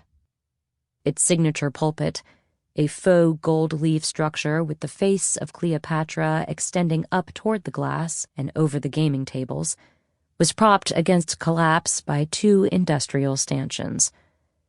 The Cleo had clearly seen better times, and this was reflected in the clientele that gathered at its $5 blackjack tables and $1 minimum roulette wheels. It had been a 4-hour drive from Los Angeles after a 6 a.m. departure from the Amundsen Center. In the course of those miles, Ballard and Maddie Bosch had covered the basic topics of casual conversation between 2 female law enforcement officers, one with most of her service years behind her, the other at the start of her career. Maddie had expressed a dissatisfaction with patrol work and was hoping that her time with the Open Unsolved unit would fast-track her ascent to the detective ranks. I mean, I'd work auto theft. Anything to get out of the uniform. "I was the same," Ballard responded. "Couldn't wait to move my badge to my belt." The conversation was interrupted when Ballard took a call from Captain Gandil, who said he had received her request for the Las Vegas trip and was approving it. Little did he know they were already going by Zizek's and were approaching the state line and Nevada. After Ballard disconnected, Maddie started laughing. We didn't have permission before we left? Well, I figured we'd get it. I laid it all out for him in the request. I just didn't want to wait around. You'll learn this. Part of being a good detective is knowing your boss and how he thinks. Or how she thinks. Right. Your dad can tell you a lot about all of this. I don't think my dad did too well in supervisor psychology. True. I mean, he threw a lieutenant through a glass window in the watch office once. They still talk about that at Hollywood Division. Yeah, I'm sure they do. After they parked in the garage at the Cleopatra, Ballard reminded Maddie to follow her lead during the play with Rodney Van Ness. The strategy they had discussed while in the car was simple. Set him up with questions that would reveal his level of candor. If he lied, that would give them leverage. There was a line of people snaking through a velvet-roped warren in the lobby of the hotel. They were all waiting to check into their discounted rooms. Ballard scanned the space until she saw a man in a blue blazer with the telltale radio wire coiling up out of his collar and looping into his ear. She tapped Maddie on the arm and nodded in the man's direction. As they approached, Ballard pulled her badge off her belt, palmed it, and flashed it discreetly to the security man. "We're over from LAPD on a case," she said. "Can you ask Rodney Van Ness to meet us in the lobby?" I don't know who that is, the man said. "Last we checked, he was a security supervisor here." Don't know any Rodney Van Ness. Ballard nodded. There was no law about lying on LinkedIn. She started to wonder if the trip had been for nothing, and blamed herself for not confirming Van Ness's employment before leaving Los Angeles. It wasn't hard to imagine what Captain Gandel's response would be. "Then could you call the supervisor down to talk with us?" she asked. That I can do. He raised his wrist to his mouth and spoke into a radio transmitter. He asked someone named Marty to come talk to 2 detectives from the LAPD. Marty will be down in 5, he said. Wants you to wait over by the concierge. He pointed across the lobby to a counter that had its own line of people waiting for attention. "Thank you," Ballard said. Hey, are they hiring at the LAPD? The security man asked. "These days, they're always hiring," Ballard said. He looked at Maddie for a moment. You seem kind of young for a detective, he said. "She just solved the biggest case in LA history," Ballard said. Yeah? He said. Was it the OJ case? You found out who really killed Nicole? "Funny," Ballard said, "but not quite." They left him there and walked across the lobby to the concierge desk. They took a position to the side so people wouldn't think they were trying to jump the line. It's not officially solved yet, you know. "What do you mean?" Black Dahlia. The DA has to sign off on it. "Maybe so, but I consider it solved and a closed case." How long will it take them to decide? Before Ballard could answer, they were approached by a woman who also wore a blue blazer and had a wire loop over her ear, though hers was better camouflaged by her long hair. "Are you the detectives from LA?" she asked. "We are," Ballard said. "I'm Renee Ballard. This is Maddie Bosch." "Marty Branch. Ballard, Bosch, and Branch. Has a nice ring to it." They shook hands. Branch was in her 40s. She was short and wide in the hips, and she eyed Maddie the way the first security man had. "Honey, you look like a baby," she said. "How old are you?" 26. And I'm a vault. "I'm sorry," Ballard interrupted. "We're working on a breaking case. We're looking for a possible witness named Rodney Van Ness. His LinkedIn page says he works here as a security supervisor. Do you know him?" "Rodney? Yes, I know Rodney," Branch said. "But he hasn't worked here in a good long time." "How long is a good long time?" "Oh, 2-3 years at least." Do you know why he left? I know he was asked to leave, and I got his job. Why was he asked to leave? That you'd have to get from HR. Confidential. Do you know where he went from here? I heard he went to the Nugget, but I don't think that lasted too long. After that, I don't know. I haven't heard anything. Do you have any records that would give us a home address? Don't you people have access to the DMV database? I'm sure the folks at Vegas Metro would help you out with that. We checked the DMV. This is the address on his license. Do you have an office where we could maybe sit down and talk? We're working a case involving multiple rapes and at least one murder, and Mr. Van Ness may have information that will help us identify a suspect. Branch nodded as she considered what to do. We wouldn't have driven all the way over here just because of a LinkedIn profile if it weren't important, Ballard added. Branch nodded again. Let's go to the security office, she finally said. You two can wait at my desk while I talk to HR about this, but don't you go flipping through my little black book now. This way. She led them through a door at the side of the concierge counter to an employees-only elevator, which they took to the 3rd floor. Did you all come over this morning or last night? She asked. This morning, Ballard said. We left at 6. That's early. How you fixed for coffee? We could probably use some. I can get that going. Thank you. Chapter 42. They arrived at the address that Marty Branch's little black book had provided for Rodney Van Ness. A rundown apartment building in the Fremont East neighborhood of downtown. The book had also provided a cell phone number and work numbers that were different from the numbers posted on LinkedIn.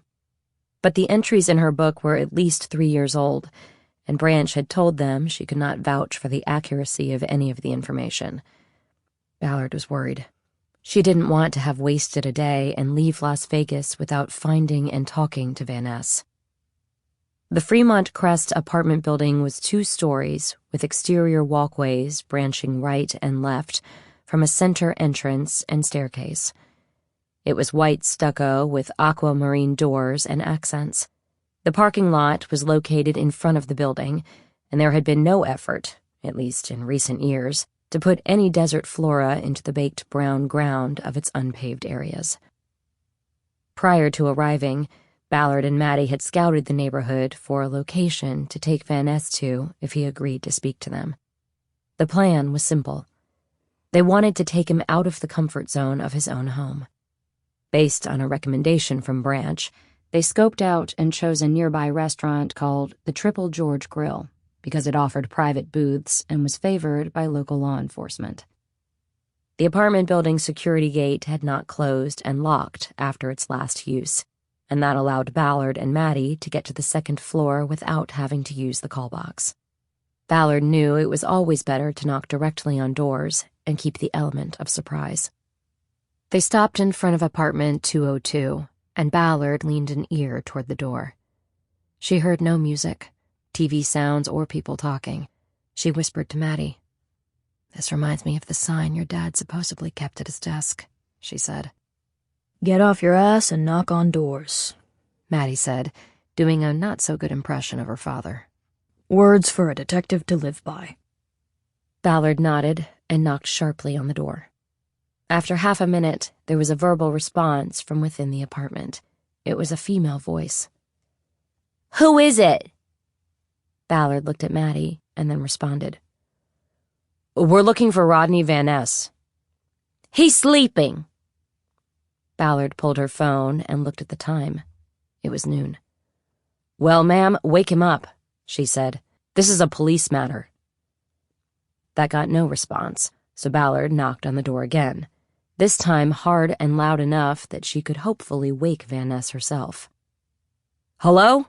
She called. Open the door, ma'am. This is the police. The door was finally opened by a young woman wearing a short silk robe and seemingly nothing else. Her unkempt hair and heavy-lidded eyes made it clear she had been roused from sleep. He's coming, she said. What's this about, anyway? "Who are you, ma'am?" Ballard asked. Harmony. "Harmony Van Ness?" Shit, no. We're not married. We work together. That's it. "Where do you work?" The library. "You're a librarian?" It's a club." Ballard was getting the picture now.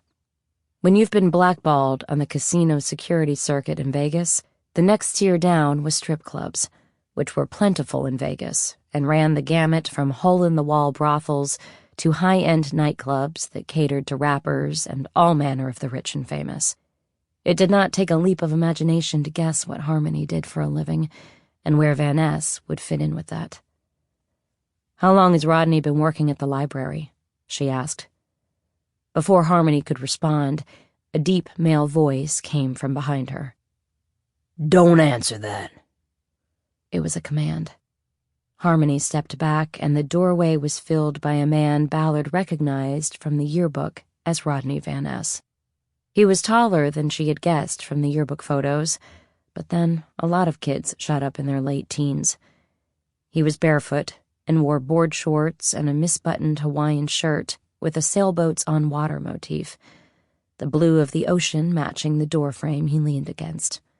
He had the same hair and beard as the kid in the yearbook prom photo, but he had grown into a 200-plus-pound wedge in the 25 years since graduation.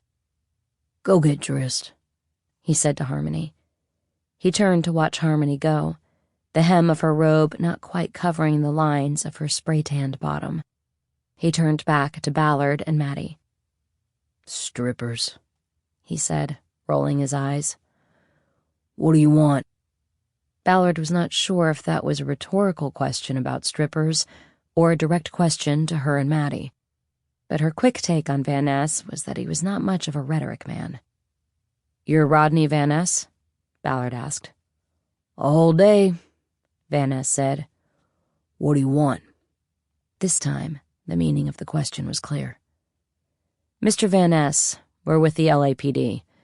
We need to ask you some questions in regard to an investigation we're conducting involving crimes in Los Angeles." He held his hands up. Oh, you got the wrong guy, he said.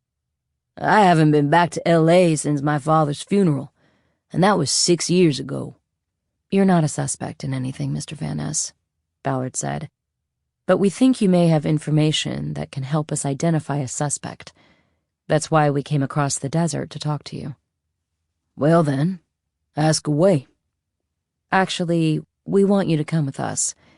We have a reservation for a booth at the Triple George. It would be best to do this in a quiet spot like that, away from any distractions." I thought this would be like a 10-minute thing. You said I'm no suspect, and I have stuff I gotta do today. You know, like before work. "That's okay. We won't keep you long, and you'll get a free lunch out of it. Why don't you put some shoes on? I'm sure you want to cooperate with the police, don't you?" Van Ness said nothing for a moment. Ballard knew he was measuring the implied threat in her words, a simple statement that even a glorified security guard like Van Ness would understand. Those who don't cooperate with the police could very quickly become suspects. All right, let me get some shoes, he finally said. Can harm come too? Do you mean Harmony? Ballard asked. Yeah, Harmony. You mentioned lunch. We don't have anything here. Tell you what, leave Harmony home, and you can order takeout to bring back to her. On us. But it would be better if we spoke just to you. Okay, I guess. I'll get my shoes. He stepped back and closed the door. Just in case he was staying on the other side of the door, watching through the peephole and listening, Ballard looked at the time on her phone and said, "We get this over by 1, we drop him back here, and then we hit the road," she said. "We'll be back in L.A. by 5. That would be cool, Maddie said, playing off the wink Ballard had given her. I've got a date tonight. Chapter 43. Rodney Van Ness had done Ballard a favor by just throwing on shorts and a shirt earlier, and he was wearing only sandals when he came out the door of his apartment. By the time they had walked down the stairs and into the parking lot, she was able to determine that he was not carrying a weapon. His shirt barely reached the top of his shorts, and it would have been impossible for him to have a gun or a knife tucked into his belt line without her noticing. That was one of 3 obstacles out of the way. The other 2 were getting his permission to record their conversation and advising him of his right not to speak to law enforcement. Ballard was confident in her ability to get the first done. The rights requirement was a different story. Nothing ended the cooperation of someone who was straddling the line between witness and suspect, like being told that his words could be used against him in a court of law. The Triple George Grill was not very new, but it was designed to look like it was as old as the Tatich Grill in San Francisco and Musso and Frank's in Hollywood. It was all dark wood and light tile, with a long bar running down the middle of the room and private booths with floor-to-ceiling dividers and curtains to ensure the visual and audio privacy of conversations. The grill was located near a former courthouse and was originally meant to accommodate lawyers and their clients during lunch breaks. But that courthouse was closed now. It had been turned into the Mob Museum, dedicated to the history of organized crime, specifically its part in the establishment and rise of Sin City, and law enforcement's attempts to fight it. They slid into one of the private booths, Ballard and Maddie sitting across from Van Ness. A waitress came, and Ballard ordered coffee to start. Maddie asked for ice water, and Van Ness went for a Bloody Mary. Ballard began casually.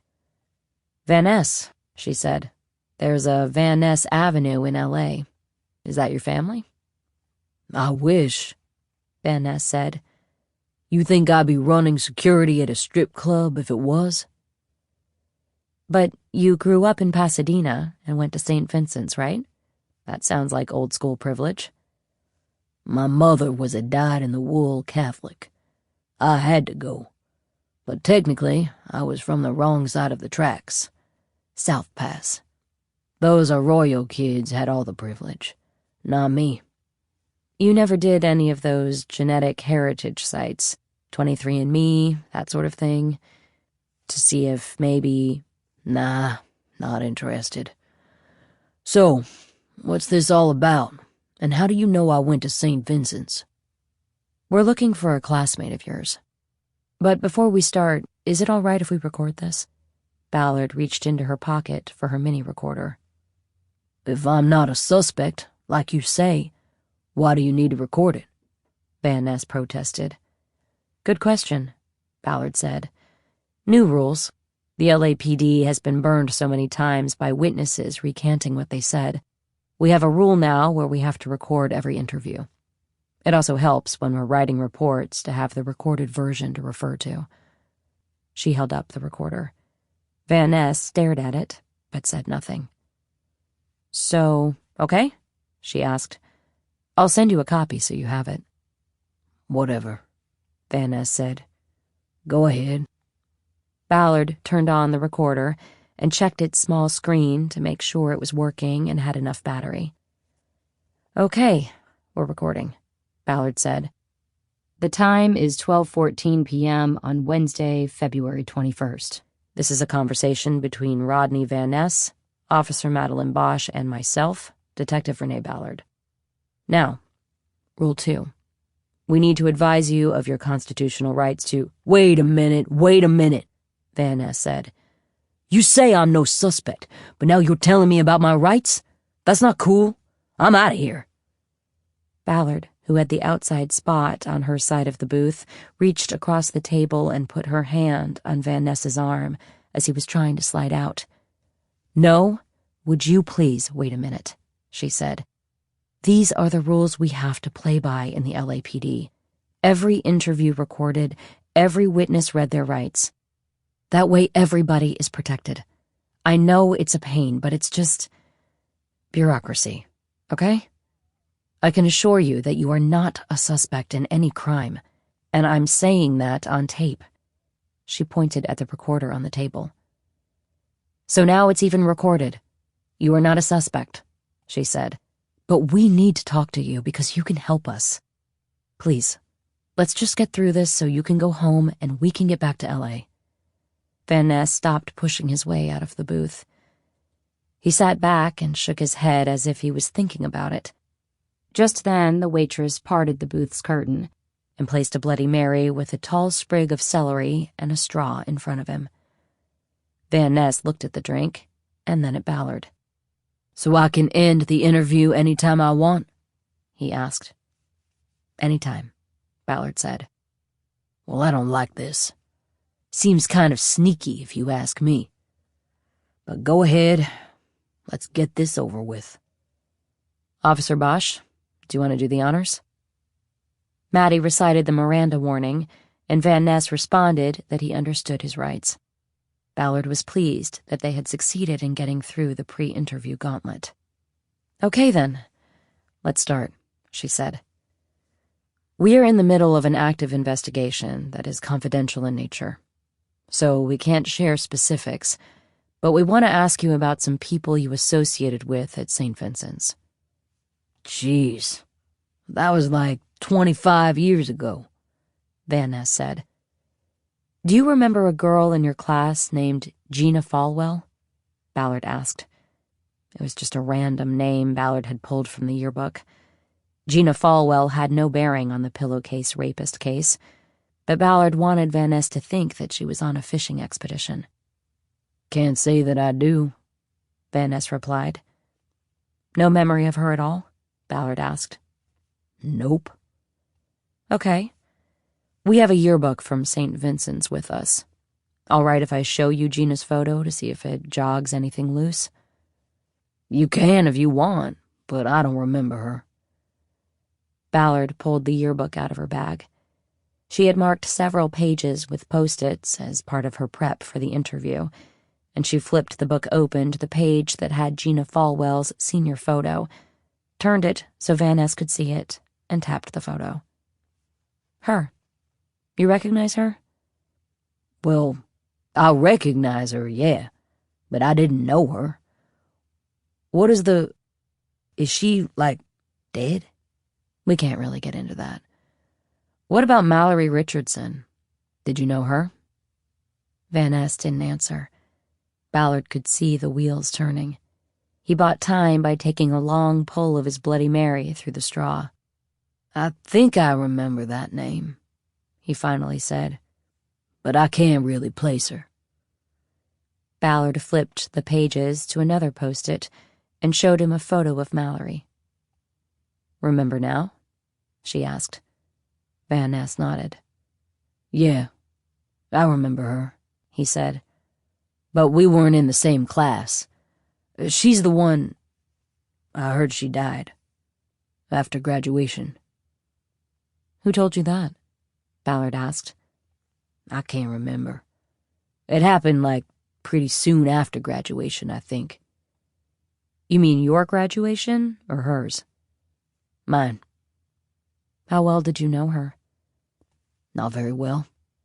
It wasn't a big school, and she was... I'd see her around, you know? Like at football games and shit." Ballard nodded like she understood. Van Ness was cagey with his answers, but he had just crossed a line from using the fogginess of memory as a cover to making a statement that conflicted with common sense.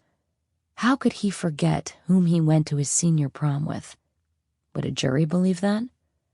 He admitted to knowing she died, but couldn't remember that she had been his date. In crossing that line, Van Ness had also crossed from witness to person of interest. The next stop was suspect.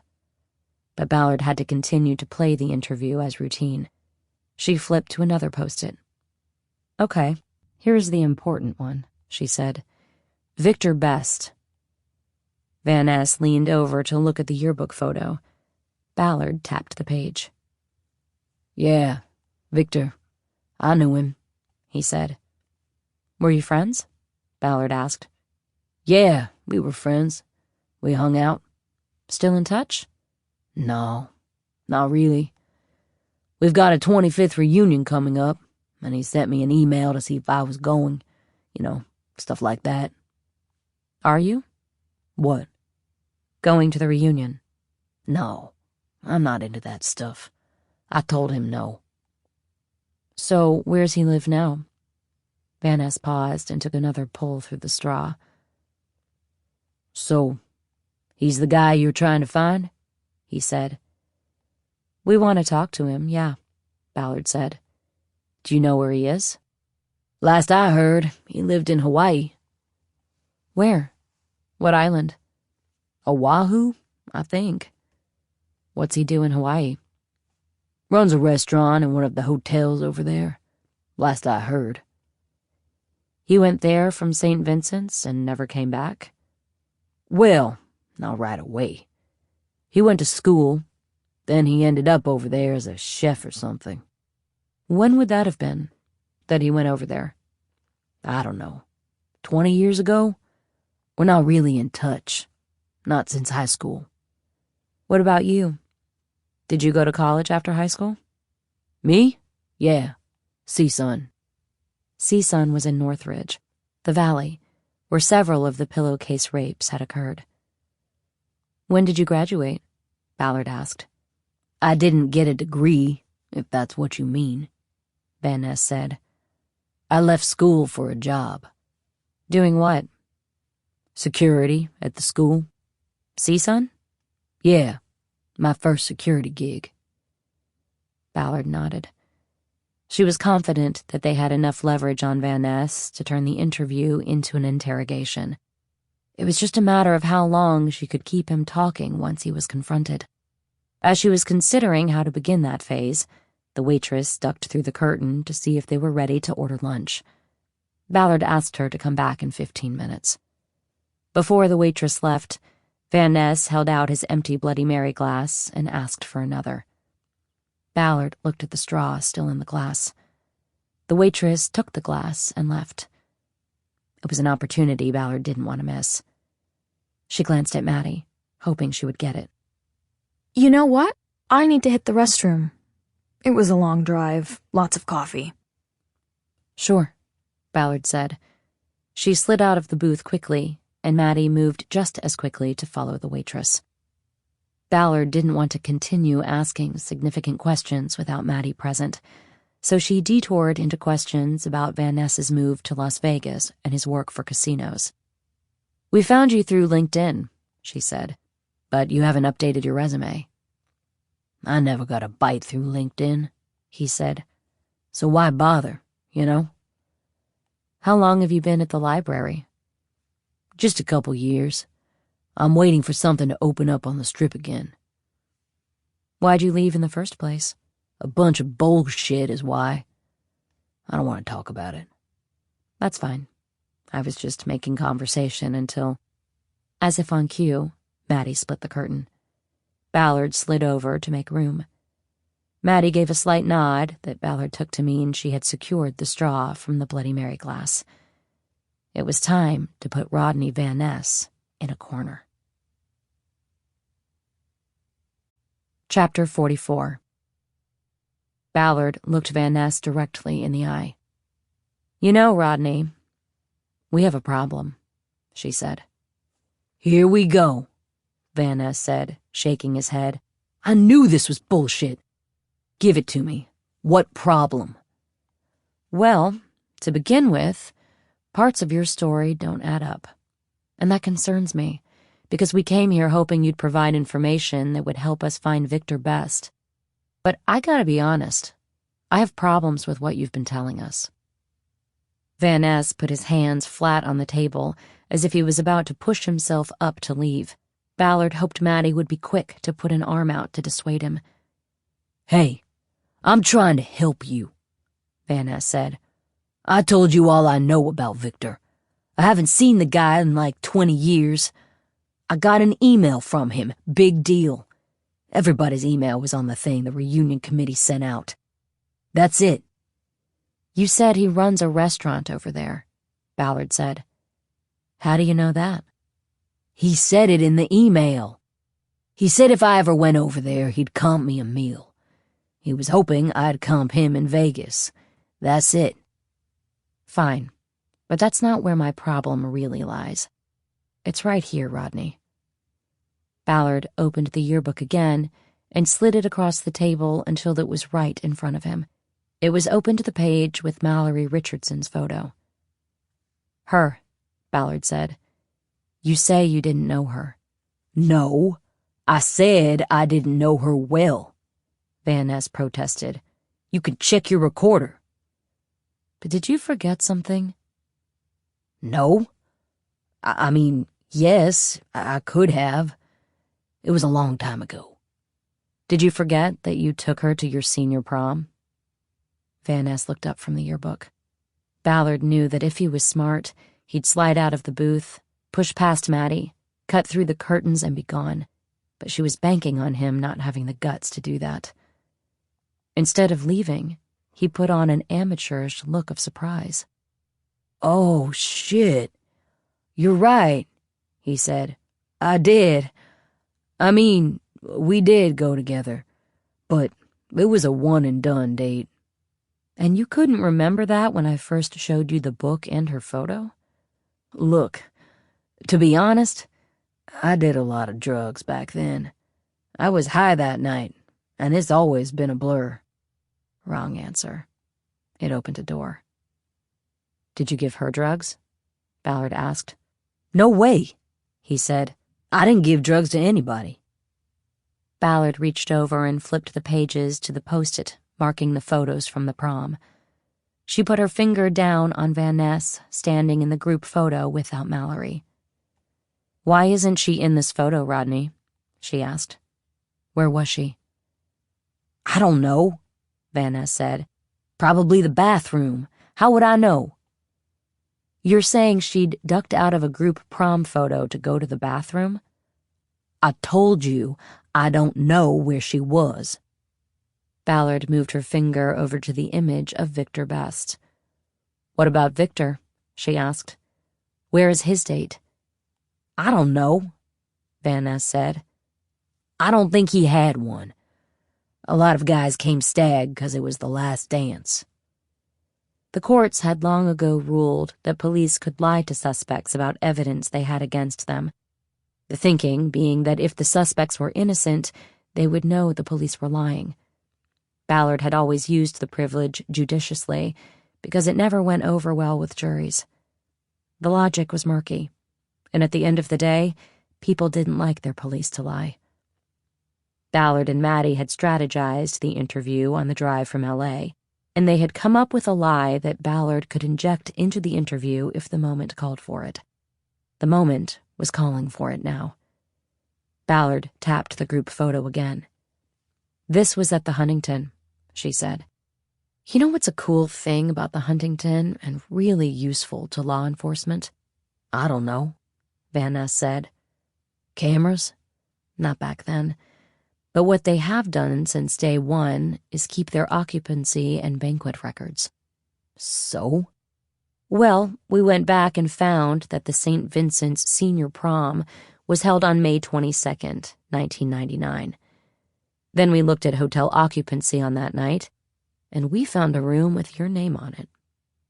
That's bullshit. I didn't have a room. Ballard stared at him. He had called her bluff, and now she was scrambling. You sure about that? She said. If you lie to the police, you know you can get into some deep shit. I'm trying to get you back home, but this... Look, if they put my name on the room, they didn't tell me, Van Ness said. But I didn't rent the room, and I didn't pay for the room. My name shouldn't have been on it. Ballard nodded as her adrenaline kicked up. She had used the lie, the bluff, to get to a hidden truth, and her instincts told her this was going to lead to something. Who is they? She asked. Who put your name on the room?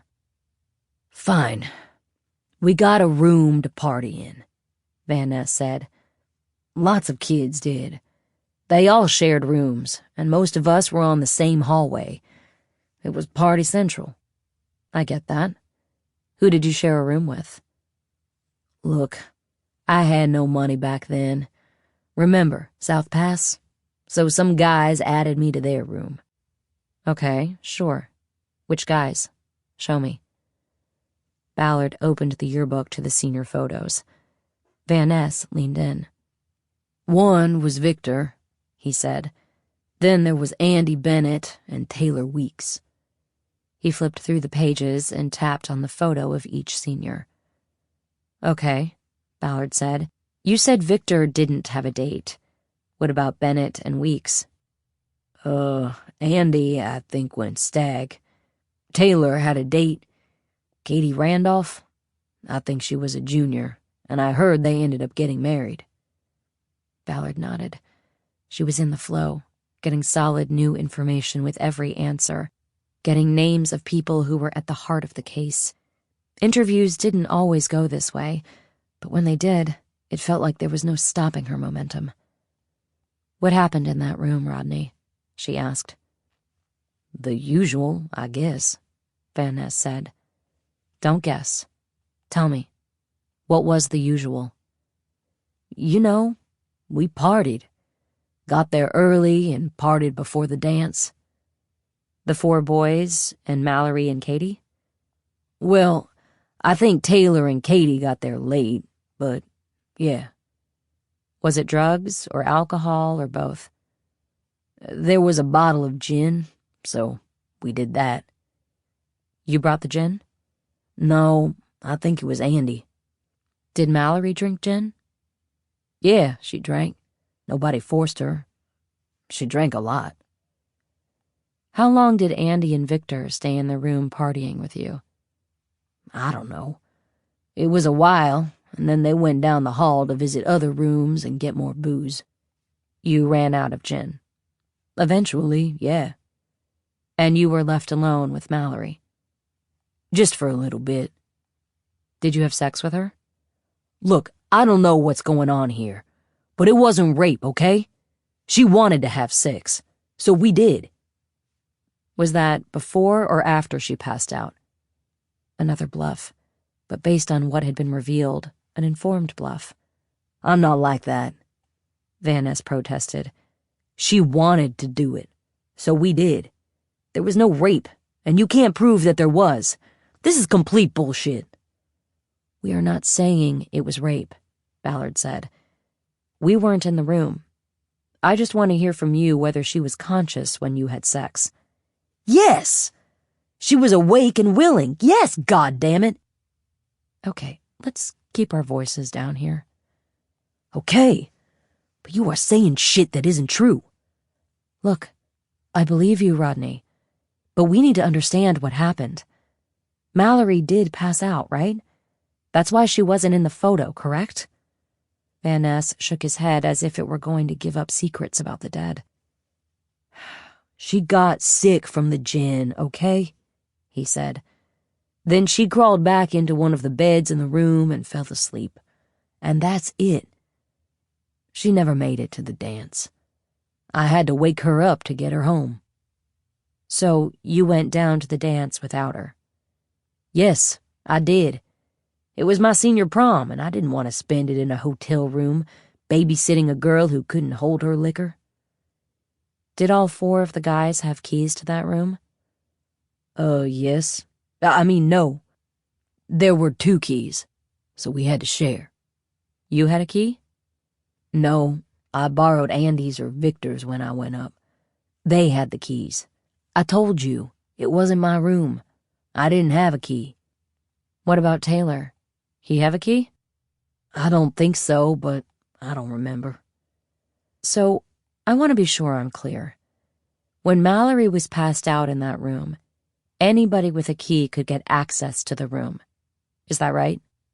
Yes, but I wish you would tell me what is going on here. You're making it sound like we did something wrong and we didn't. Ballard ignored the plea. She was too locked in on checking boxes with her questions. When Mallory got sick, was that in the bed, or did she go into the bathroom? The bathroom. She jumped up and ran in there.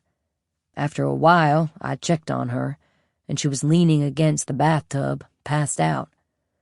I got her up and cleaned her up a little bit, and then I helped her to the bed. Ballard wanted to say sarcastically that he had shown some real chivalry, but she kept editorial comments out of her questions. And this was after you two had had consensual intercourse, correct? She asked. Yes, definitely consensual, Van Ness said.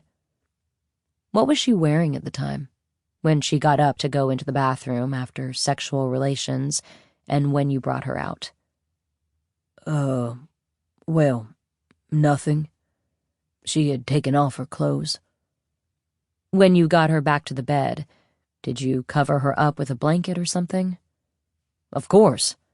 I put her head on a pillow and pulled the covers over her. I'm not an asshole. And then you went downstairs to the dance. Yes. And did you give your key back to the person you borrowed it from? Probably. I don't remember if it was Andy or Victor. Could you have given it to anybody else? I mean, I don't know. I doubt it. It was their room. They got the keys. While Ballard was able to hold her emotions in check, Maddie apparently could not. So you left a naked girl passed out in a room that just about any boy at that dance had access to, Maddie said in a heated tone. Do we have that right? Look, she got drunk, Van Ness protested. What was I supposed to do? Maybe protect her? Did you ever think once about how vulnerable she was? I covered her up and locked the door. She was safe, and nothing happened to her. Are you sure about that? Van Ness did not answer. He shook his head, then turned his gaze as if looking out of the booth into the distance, but the curtain was closed. Are you saying something happened to her? He asked in a quiet voice. Ballard put her hand on Maddie's arm to stop her from blasting him again. Yes, something happened to her, she said. She got pregnant, and 9 months later she had a baby. Van Ness turned to face them. Ballard could tell this was new information. He was stunned. Well, it wasn't me, he said. We used protection. I had a rubber and I used it. You sure about that? I'm damn sure. She made me use it. Then good news, Rodney. If you're telling the truth, you're in the clear. Because the man we're looking for is the father of her baby. Van Ness's mouth dropped open in surprise. This wasn't remotely how he had anticipated this going. Well, it wasn't me, he finally said. Then your quickest way out of this is to give us your DNA, Ballard said. You volunteering to let us swab you would go a long way toward convincing us that you're not the man we're looking for. Ballard held back on telling him they already had the straw with his DNA on it. Van Ness shook his head like he should have known better than to come with them. Why are you looking for him? He asked. A murder, Ballard said, and several rapes. Van Ness leaned his elbows on the table and ran his hands through his hair. Oh my God, he said. That's not me. You can't believe... He didn't finish. Then let us swab you and cross you off our list, Ballard said. Van Ness nodded. Where do we go for that? He asked. We do it right here, Ballard said. Officer Bosch can do it. Van Ness hesitated, then nodded again. Okay, let's do it, he said. I'm not your man. Chapter 45. They dropped Van Ness off at his apartment building with a warning not to communicate with anyone from St. Vincent's, especially the men he had shared the hotel room with on the night of the senior prom. Ballard told him that should he alert anybody to the investigation, he would be charged with aiding and abetting murder and rape. It seemed to properly scare him. Ballard and Maddie then got in the car and headed to the freeway. They didn't start to debrief until the neon glow of the strip was in the rearview mirror. Maddie was the first to speak. I'm sorry. For what? Ballard said. You did good. We did good. I know, but I shouldn't have let my anger go like that. It was unprofessional. You were so good holding it in the whole time. It kept him talking. Maybe. But when you said what you did, it worked. He showed his guilt over how he'd left her that night, and that made me think that he's not our guy. Did you feel that? I did, actually. He's definitely a loser and will always be one, but I don't think he's our guy either. He wouldn't have given us the swab. Still, we give it to the lab and nail it down. Right. He was still hiding something he knew. How so? He lied by omission at first, supposedly not remembering Mallory was his date. That tells us he knew something had happened that night. When he did that, I thought he was our guy.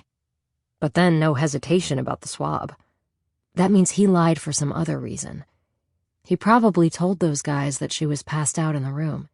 He made her an easy target, whether he realized that or not. Isn't there some way we can nail his ass for that? Maybe. But we may need him for the bigger picture. Which is? Prosecutors hate going into court with just DNA. Too many jurors either don't trust it or don't understand it. They want a person to tell the story. Somebody who can connect the dots. Prosecutors want what they call DNA plus cases. So the bigger picture here is the pillowcase rapist, not what Rodney Van Ness did or didn't do the night of the prom. If we make a case on one of these other guys as the pillowcase rapist, we may need Rodney as a witness to tell a jury about the room and the keys and who had access. Maddie nodded. You think 2 or 3 moves ahead. You have to, Ballard said. Do you have Colleen's number? Sure. She's already texted 3 times today asking what's happening. Better you than me. Text her and see if she can start running down Victor Best in Hawaii. I take it you already found Andrew Bennett and Taylor Weeks? I'm not sure about Weeks, but I remember Bennett we found. I think he's down in Orange County. Not bad. A lot closer than Hawaii. Maddie pulled her phone and opened the text app. You might want to ask her to also do a media search in Oahu, or wherever she finds best, Ballard said. See if they've had a serial rapist case in the last 15 to 20 years there. Got it. She typed the message on her phone. When she was finished, she had more questions. You think Taylor Weeks could be the guy? He had a date that night, and now they're supposedly married. I'd bet on one of the other 2 first. But we have to nail all of them down. Never give a defense lawyer somebody else they can blame. And any of them could have given the keys to any guy at the dance. We could be running down names for weeks. Don't say that. I want to clear this one bad. Sorry. You're like my dad when he was on a case. Driven. Nothing else mattered. You might not want to hear this, but that is a great compliment. Thank you. No, I meant it as a compliment. My dad wasn't always the easiest guy to live with, but when he was engaged in something, he was fucking engaged. I hope I can be like that. You already are, Maddie. And I am super happy you joined the unit. Maddie's phone dinged, and she read a text. Colleen's on it. I wonder if Mallory knew what had happened to her. I think she must have, Ballard said. If she didn't, she would have tagged Rodney as the father. But did you see his face when we said she got pregnant? That was news to him. I don't see why she would have kept that to herself if she thought he was the father. So fucking sad. It makes me angry. Yeah. They lapsed into silence. They were about to cross back into California when Ballard's phone buzzed. It was Gandil. Captain. Ballard. A couple of things. First, guess what just came across my desk? No idea, Captain. Well, I'll tell you. It's the motor pool record for the car you requisitioned last night. So I gotta ask, did you go to Vegas before I gave you permission to go to Vegas? Well, I knew you would approve the request because you want us to solve this case. So I was counting on that, yes. But I did not drive to Vegas last night, if that's what you're asking. I got to Vegas today, after you gave me permission. Ballard looked over at Maddie, who was watching her, and winked. Before Gandil could respond, she continued, "We're heading back now. We got some solid leads that we're already following up on." What about the guy you went to interview? Is he a suspect? We could count him as a suspect, but he volunteered to let us swab him, so we're kind of thinking he's not our guy. Then the trip was a bust. No, not at all, Captain. He gave us some names. Leads that I think could be fruitful. I hope so, Ballard. I've already got the team running them down. Let me know what comes up. Yes, sir. Did you say you had something else? Yeah. I just got a reject from the DA's office on Thawyer. What? Ballard glanced at Maddie with distress in her eyes. It was rejected. Insufficient evidence for conviction. That's unbelievable. Who rejected the case? Plovic? No, this comes from on high. Ernesto signed it. That explained it. Ernest O'Fallon was the recently elected district attorney. The chief of police had endorsed O'Fallon's opponent in the election, and that had led to an ongoing feud between the two. Neither side would concede any victories to the other, and it had resulted in some questionable applications of justice in the county.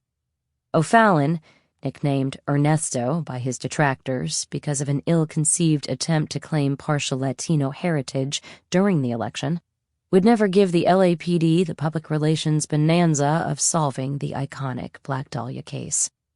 And Ballard was upset with herself for not foreseeing this when she took the case to Plovic. "That is complete bullshit," she said. "That case is cleared." Doesn't matter, Gandil said. You know the protocol. If the DA doesn't sign off on it, it's not cleared. We should go to the media. Reporters will love this story. Ballard, think about what you're saying. Don't do something stupid that gets you demoted or worse. You've already been through that. You make a false move on this, and you're looking at freeway therapy just as a start. You'll be out of cold cases before the dust even settles. It's still bullshit. We have the evidence. You're preaching to the choir, but sometimes the choir has to stop singing. I don't even know what that means. Doesn't matter. Stand down. Stay on the pillowcase investigation, and if we're lucky, we get to stick it up the DA's ass with an arrest, a press conference, and everything else. Whatever. I have to concentrate on driving. Then I'll let you go. But remember, Ballard, think before you act.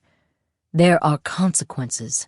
For every action, there is an equal and opposite reaction. The laws of politics are the same as the laws of physics. Ballard said nothing. Are you there, Ballard? I'm here. I want to make sure you hear me. Loud and clear, Captain. Good. Get back safe and I'll speak to you tomorrow. Copy that. She disconnected, and Maddie was immediately on her. They rejected Thawyer? Not they. One guy, O'Fallon, because he didn't want to give the department a big win. That makes no sense. It's Thawyer. I know it. No argument from me. So what do we do? Maddie, how long have you been in the department? 2 years? Coming up on 3. Okay.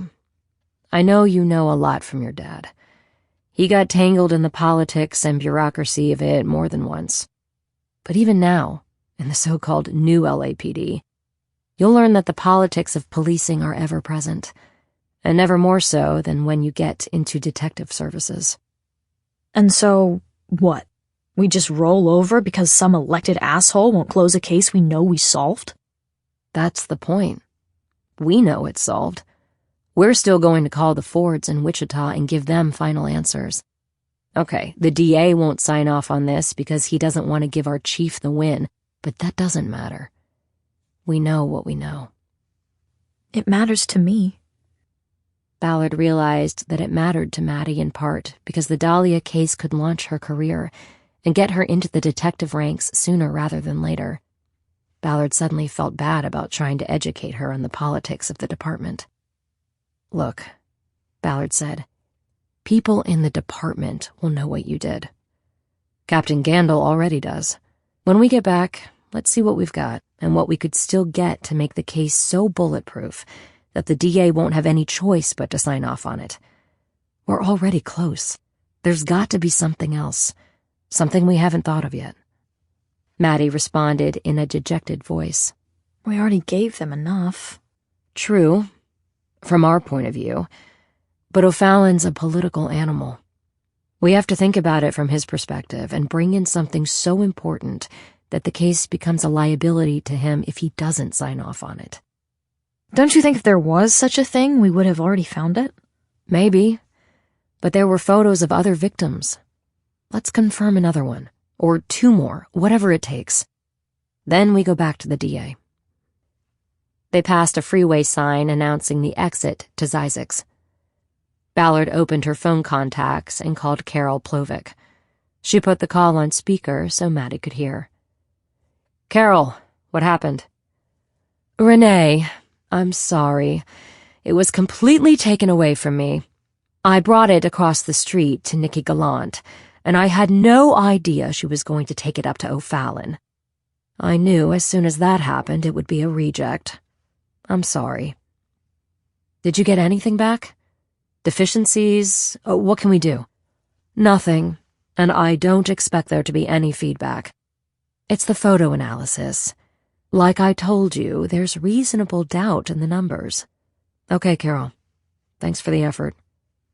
If it were up to me, I would have signed off. I know. Ballard disconnected. If she would have signed off on it, why did she send it across the street? Politics, Ballard said. She was in a lose-lose situation. If she signed off on it, O'Fallon would probably have demoted her. So she sent it across the street to die. The frustration in the car was palpable. Ballard and Maddie fell into silence. They had 100 miles to go, and nothing more to say. Thursday, 9:12 a.m. Chapter 46. Everyone on the team had already fulfilled their weekly time commitments, but Ballard arrived at Amundsen to find Hatteras at her desk.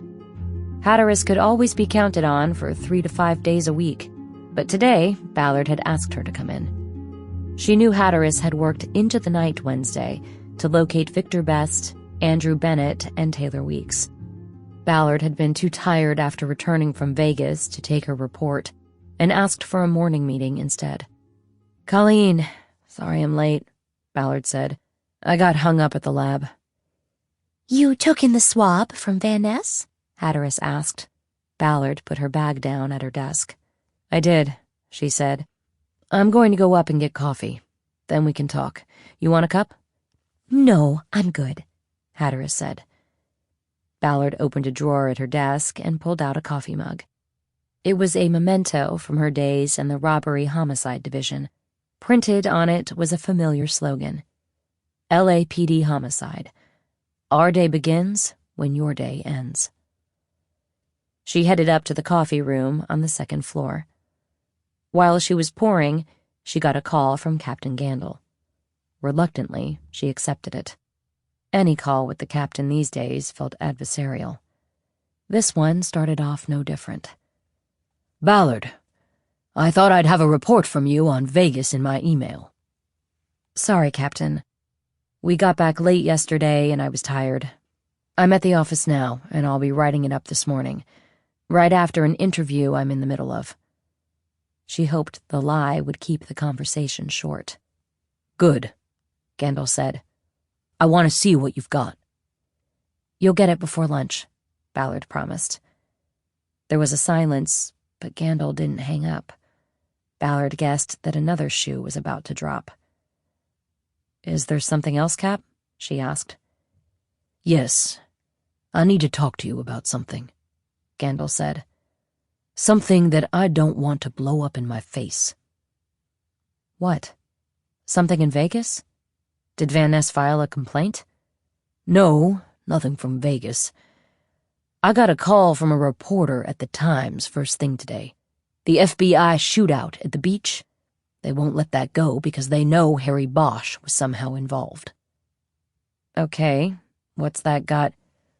The reporter also sent me a video that was taken on an iPhone by one of the bystanders.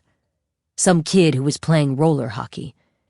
He wants me to ID the woman Bosch is talking to at the crime scene tape. He hugs her and puts something in her pocket. That woman looks a lot like you, Ballard, and I want to know what the fuck is going on. Ballard was stunned silent. Talk to me, Ballard, Gandalf said. Right now. I can't at the moment, Captain, Ballard said. I'm in the middle of an interview, but I will. When? Soon. I just need to finish this. How about I go downtown to see you? She was trying to buy time to come up with an explanation he'd accept. All I can say is this better not be something that detonates in my hands, Ballard. Don't worry, sir. It's not, Ballard said. But could you send me the video? I'd like to see it before we talk. I'll send it. And I'll see you today, Ballard. Today.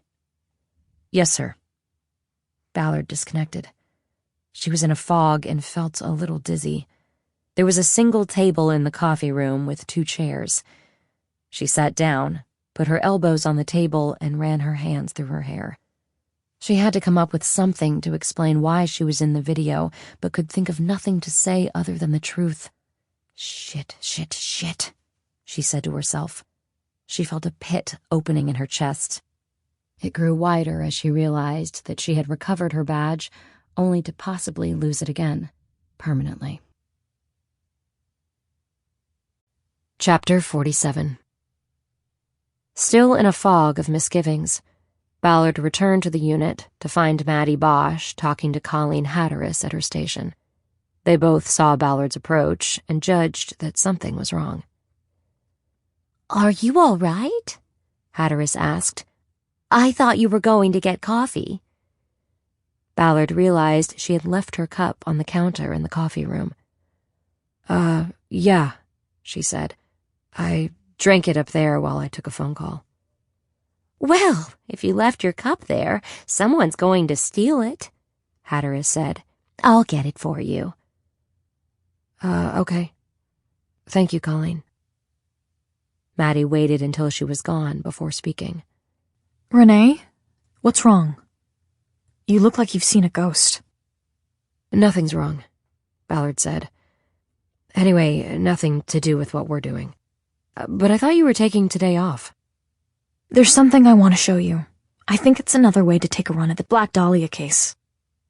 "Okay, show me."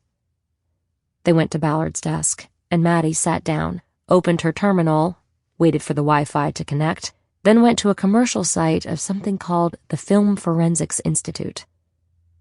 "What am I looking at here?" Ballard asked. "This company claims it has the world's best experts in verifying film and video. They can do a comparison for us and confirm that the victim in the Thoyer photos is Elizabeth Short." "Or confirm it's not." "Yes." "How do we know this place knows what they're doing? Looks like some kind of a Hollywood thing." They were recently contracted by CNN to ferret out deep fake videos and photos in the presidential campaigns. I called them, and they would love this job. "They're getting more and more into law enforcement gigs," the guy said. "He could give us police references if we want to check them out." He said that locally they've worked for Beverly Hills PD. "And they're located here?" "The best film experts in the world are here." "How much would it cost?" "Well, I tried to get the guy to do it gratis, but he said we'd have to at least pay the hourly rate of their techs. 2 techs separately evaluate ear images and determine if they belong to the same person. Then see if they both reached the same conclusion. $100 an hour each. We would also have to give them credit in any press release that goes out about the case." Ballard hesitated. "I was thinking you could use my pay from the grant." Ballard shook her head. "No, I don't want to get crosswise with the union," she said. Hatteras appeared and put Ballard's coffee mug down on the desk. It was steaming with fresh coffee. She must have heard the tail end of their conversation because she looked at Maddie and said, "You get paid?" Well," Maddie began. "She gets a stipend," Ballard said. "I had to do that or the union would block it, and we needed another badge on the team." "Oh," Hatteras said. "I'd appreciate it, Colleen, if you kept that to yourself," Ballard said. "Sure," Hatteras said. "I always said I would do this work for free." "And the city and I owe you our thanks," Ballard said. "Let's get back to this. Maddie, what can this private company do with the photos that our own lab didn't do?" He said law enforcement lags behind in the use of identifiers that help in cases like these. Like what? Ballard asked. This just sounds like a sales pitch. Like ears. There are a number of studies out there that say the lines of the external ear, you know, the lobe, the helix, something called the concha, and various other shapes, all combine to be as unique an identifier as a fingerprint. There is this thing called Camarier's ear identification method that can be used to compare and confirm identity. Wow, interesting, Hatteras interjected. Ballard realized that Hatteras was still standing behind her, listening to the conversation. You showed me the file of photos you turned over to our lab. It had photos of the fire victim named Betty that showed her right ear. But all the known photos of Elizabeth Short you submitted were headshots that didn't show much of a side view of either ear, so I don't think the lab did this kind of comparison. I think I would have heard about it if they had, Ballard said. I went online. Even the side view mugshot of Short taken during her 1943 arrest in Santa Barbara didn't have it. Her hair is over her ear. So we have nothing to compare? No, we do. I found several, actually. They're all from the crime scene on Norton Avenue where the killer left her body. In those photos, her face is turned to the side in the grass, and you see her full right ear. But you didn't include any of those shots in the lab package. Because her face was bloodied and her cheeks were cut through, like the Joker in that Batman movie, Ballard said. Horrible. And I didn't think they were good photos for comparison. They weren't. Not for normal facial comparison. But now we have clear images of her right ear to compare. I really think it's worth a shot, and the guy said they would jump on it right away. I think it's worth a shot, too, Hatteras said. Ballard turned to take in Hatteras again. Colleen, she said, why don't you go to your pod and get ready to walk us through what you found yesterday? No need, Hatteras said. I'm ready to go. I was waiting for you. Well, go over there and we'll join you in a minute, okay? Okay. She said it like a child being sent to her room and walked away with her head down. Ballard turned her attention back to Maddie. Okay, go ahead with it, she said. Quietly. And I want you to write up some kind of confidentiality agreement and get Camarero, or whatever his name is, to sign it. I don't want word of this leaking out. No. Camariere is the guy who invented the comparison index. The guy I talked to at FFI is named Ortiz, first name Lucas. Okay, well, you can tell Mr. Lucas Ortiz to put a rush on it, and that we'll pay his people by the hour. Okay, cool. I'm excited. I think it's gonna work. That's going to be only half the battle. Even if they call it a complete match, we'll still need to convince the district attorney, said Ballard. If this is as good as fingerprints, he'll have to sign off. Maybe. But this was good. You coming up with this, Maddie? Get it going. I'll head there now. Chapter 48. No video from the roller hockey player had come in from the captain. Ballard tried to push the problem she was facing with him out of her mind as she pulled her chair around the raft and sat down next to Hatteras. Finally, she said. Colleen, show me what you've got on our boys from St. Vincent's. Well, good and bad news, Hatteras said. I'm pretty sure I located all three.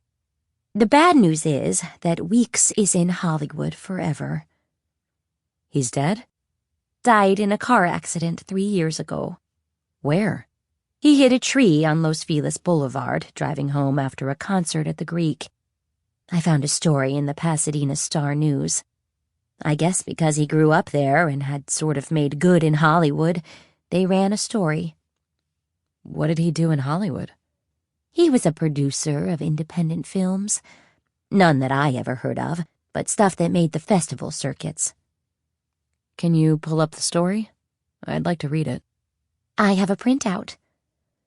Hatteras opened a file folder and took out a sheet of paper. Ballard scanned the story and noted that there had been a female passenger in the car who survived, but sustained critical injuries. Her name was not given in the article.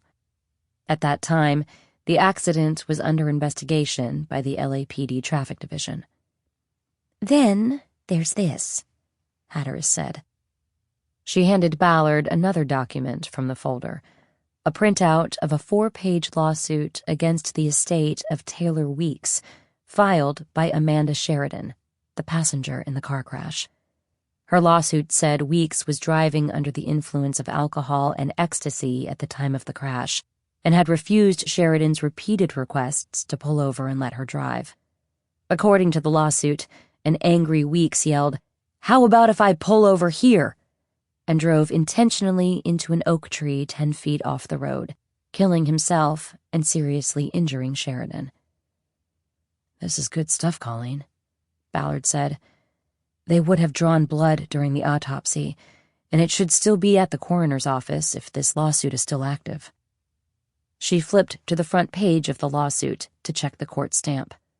"Filed in September of 22, she said. It's probably still winding its way through the courts. I'm pretty sure we'll be able to get his DNA. I was hoping that would be the case, Hatteras said. I have to go downtown in a bit. I'll go by the coroner's office and see what they have. You have to see the captain? Unfortunately. Is something wrong? I feel like there is. Everything's fine, Colleen. Nothing for you to worry about. Hatteras was the last person Ballard wanted to confide in about her predicament. She changed the subject. What about Bennett and Best? You found them? Yes. Van Ness had the wrong island. Victor Best is currently the head chef of a restaurant in Kona on the Big Island. I don't have his home address, but I have the restaurants. She started typing on her computer. Good, Ballard said. Did you look for any news stories on serial rapists over there? I did, but didn't find anything. But here is the restaurant.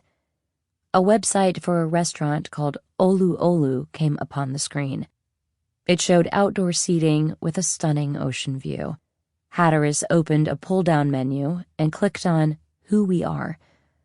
A photo and bio of the restaurant manager appeared.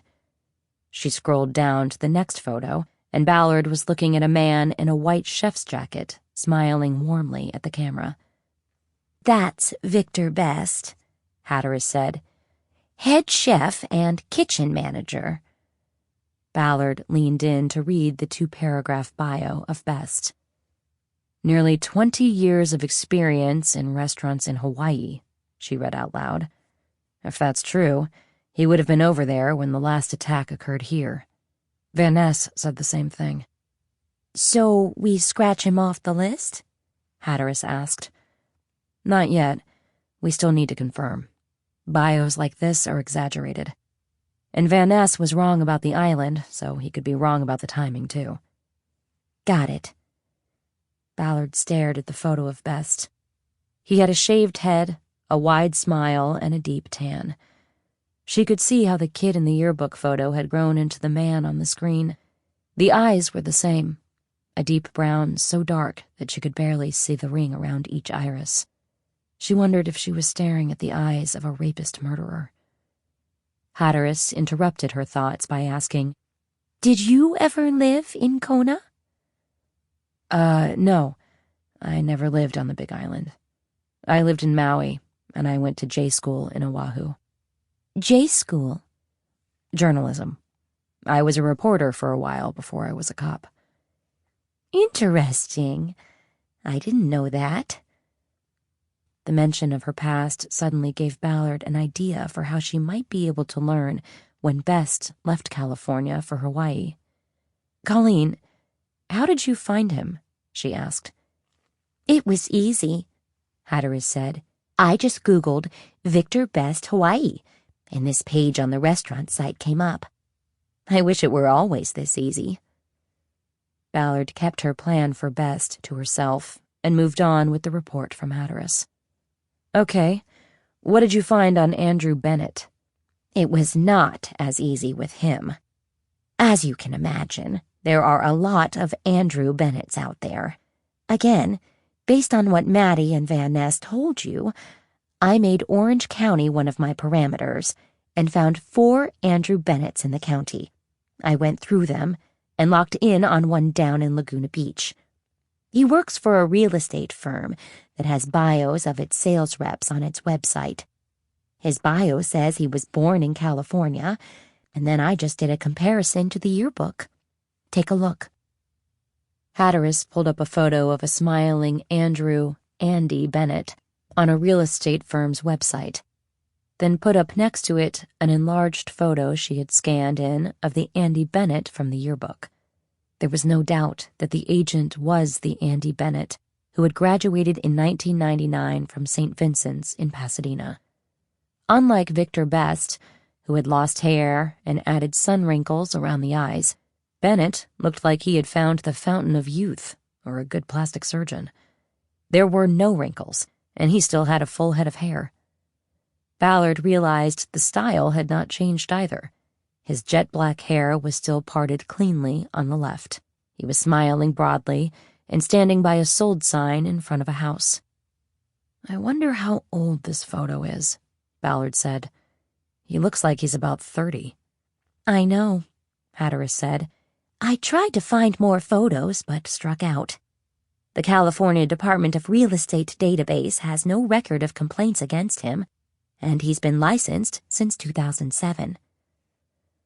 I'll run his DMV, and hopefully we come up with a home address, but shoot me his office address on a text." "I already ran his DMV records and got the address. I'll send it to you."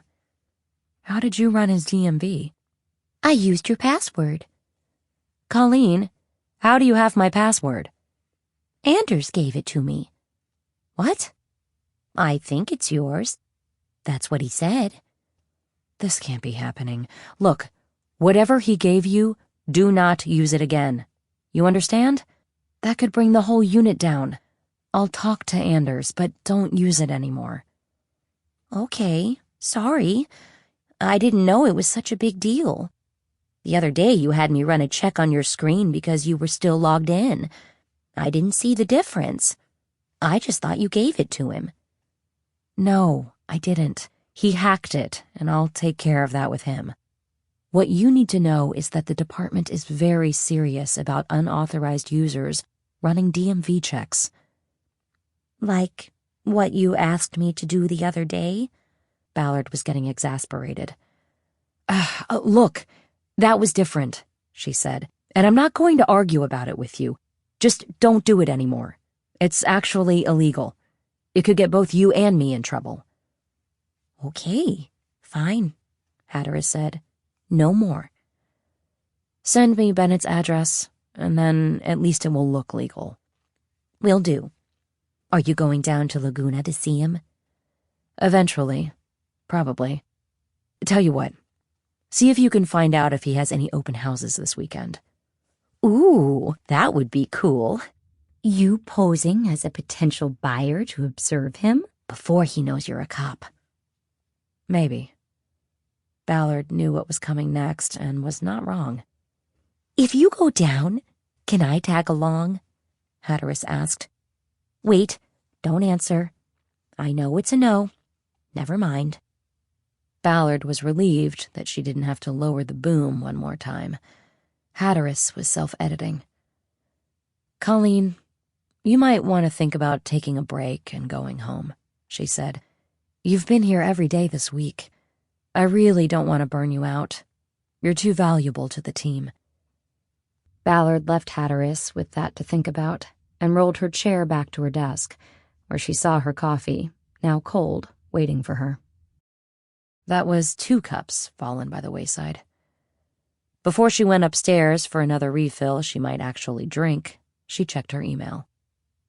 First in the queue was the email that had just come in from Hatteras with Andrew Bennett's DMV record. Though he sold homes in pricey Laguna Beach, he lived in Laguna Hills, a suburb west of Laguna Beach with lower housing costs because of its distance from the Pacific. The driver's license had been issued 3 years ago, and the photo was of the same man in the one Hatteras had pulled up of Bennett in front of the sold sign. Bennett still looked younger than his years.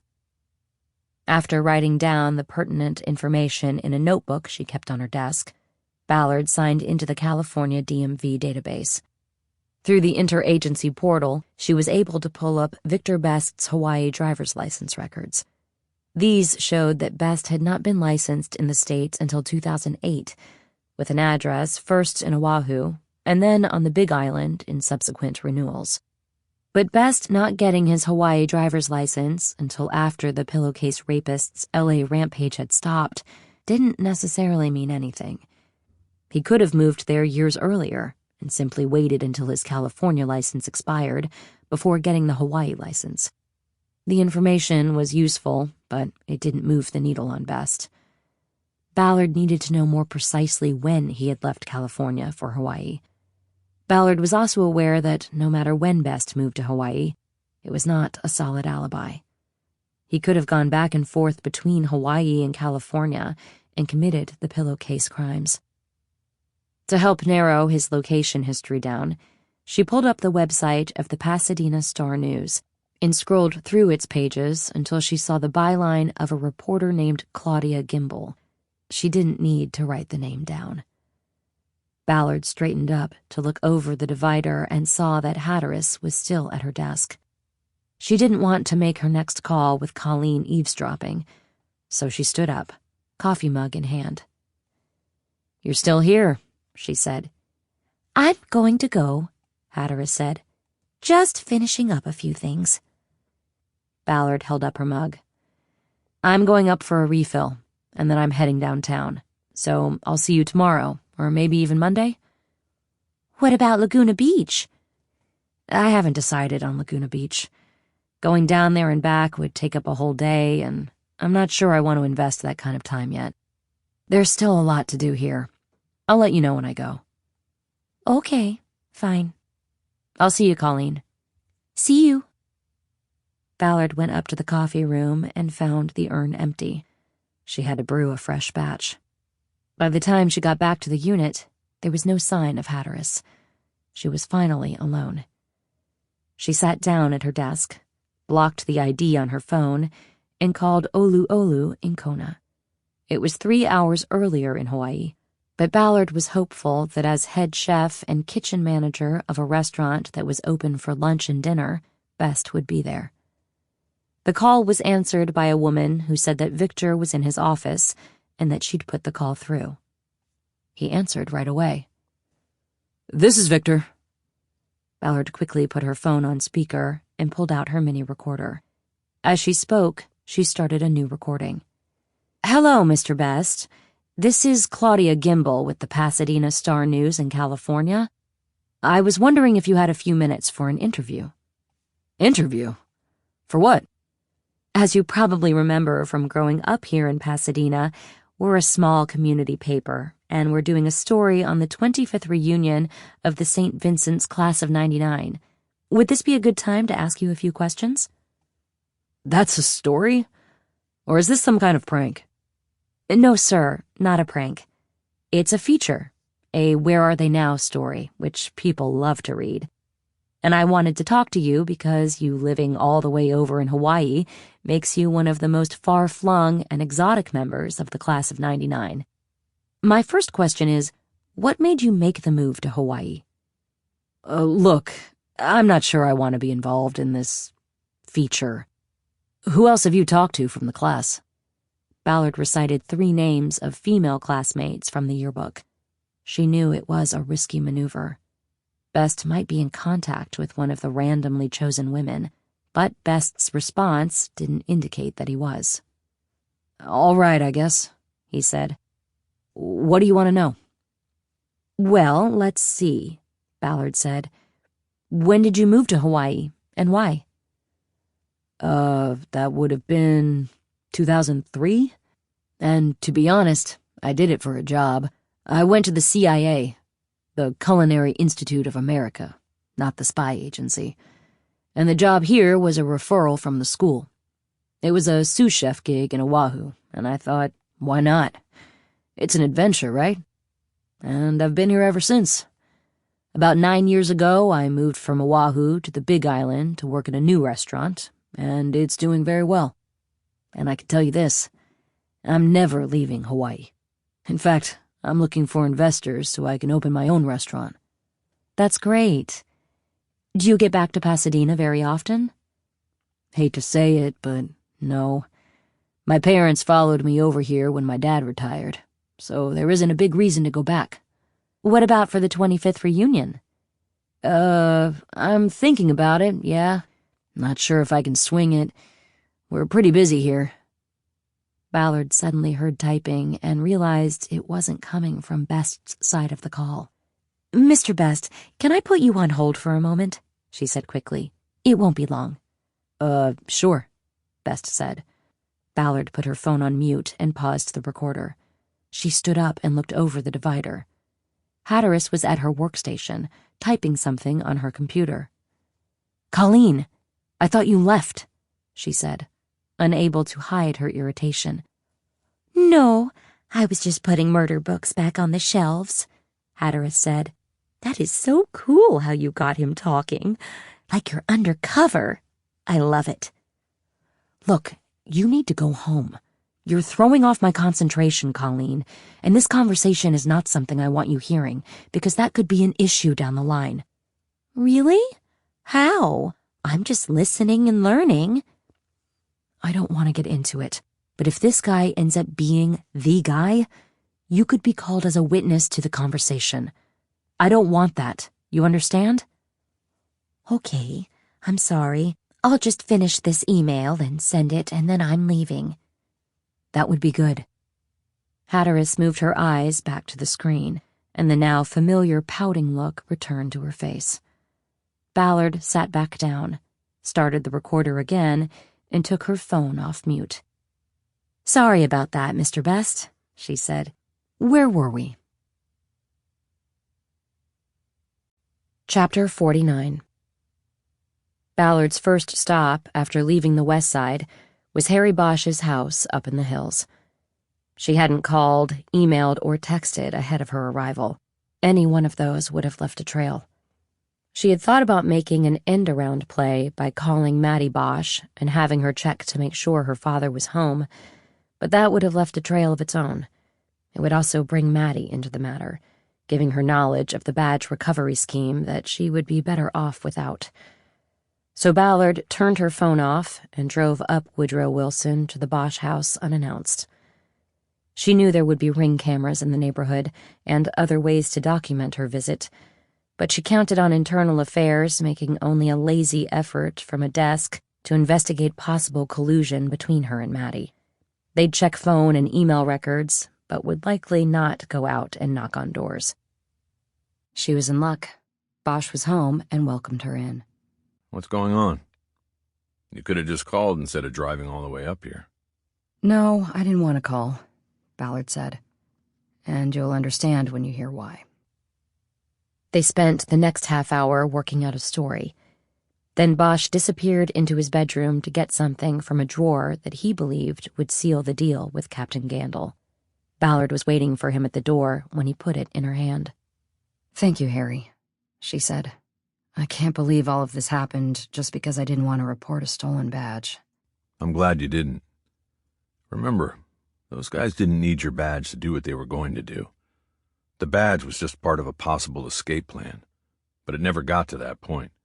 And people are alive today because you didn't want to report a stolen badge. I guess so. I'll take that. Nobody else will ever know, but I will. And I hope it stays that way. Let me know how it goes with your captain. No, I won't be able to. Right. But if I get pulled in to verify, I'll get the word to you somehow. Okay. Be safe. You too. 40 minutes later, Ballard was sitting in front of Captain Gandil in his office at the PAB. He had never sent her the video taken by the roller hockey player. He claimed he forgot, but Ballard knew that it was probably intentional. He had not wanted her to see it in advance and have time to make up a plausible explanation. He played it for her now, turning his computer screen so they could watch together. Though the video was taken from a distance, it was clearly Ballard waiting at the police tape when the camera tracked Bosch walking from the center of the crime scene. Then came a short conversation, the hug, and the hand dropping into the pocket of her coat. Ballard was grateful for two things. First, that it was not clear what, if anything, Bosch had put in her pocket. And second, that the hockey player hadn't started taking video on his phone while she and Agent Olmsted were talking at the crime scene tape. With nothing to connect her to the agent in charge of the op, Ballard saw daylight. "That is you, right?" Gandil said. "You were there." "Yep, that's me," Ballard said. "I was there." "Jesus Christ. And you didn't come forward with this?" "I was off duty. I was there because Harry Bosch asked me to be there." "Why? Why would he do that?" "You said you knew Harry back in the day, so you know he has a thing about the feds. He didn't trust them when he was a cop, and he trusts them even less now. He wanted some sort of backup. Somebody who wasn't an FBI agent, who could be a witness if things went sideways and they tried to put the blame on him." "So you were just an observer, not part of it?" "You see that on the video.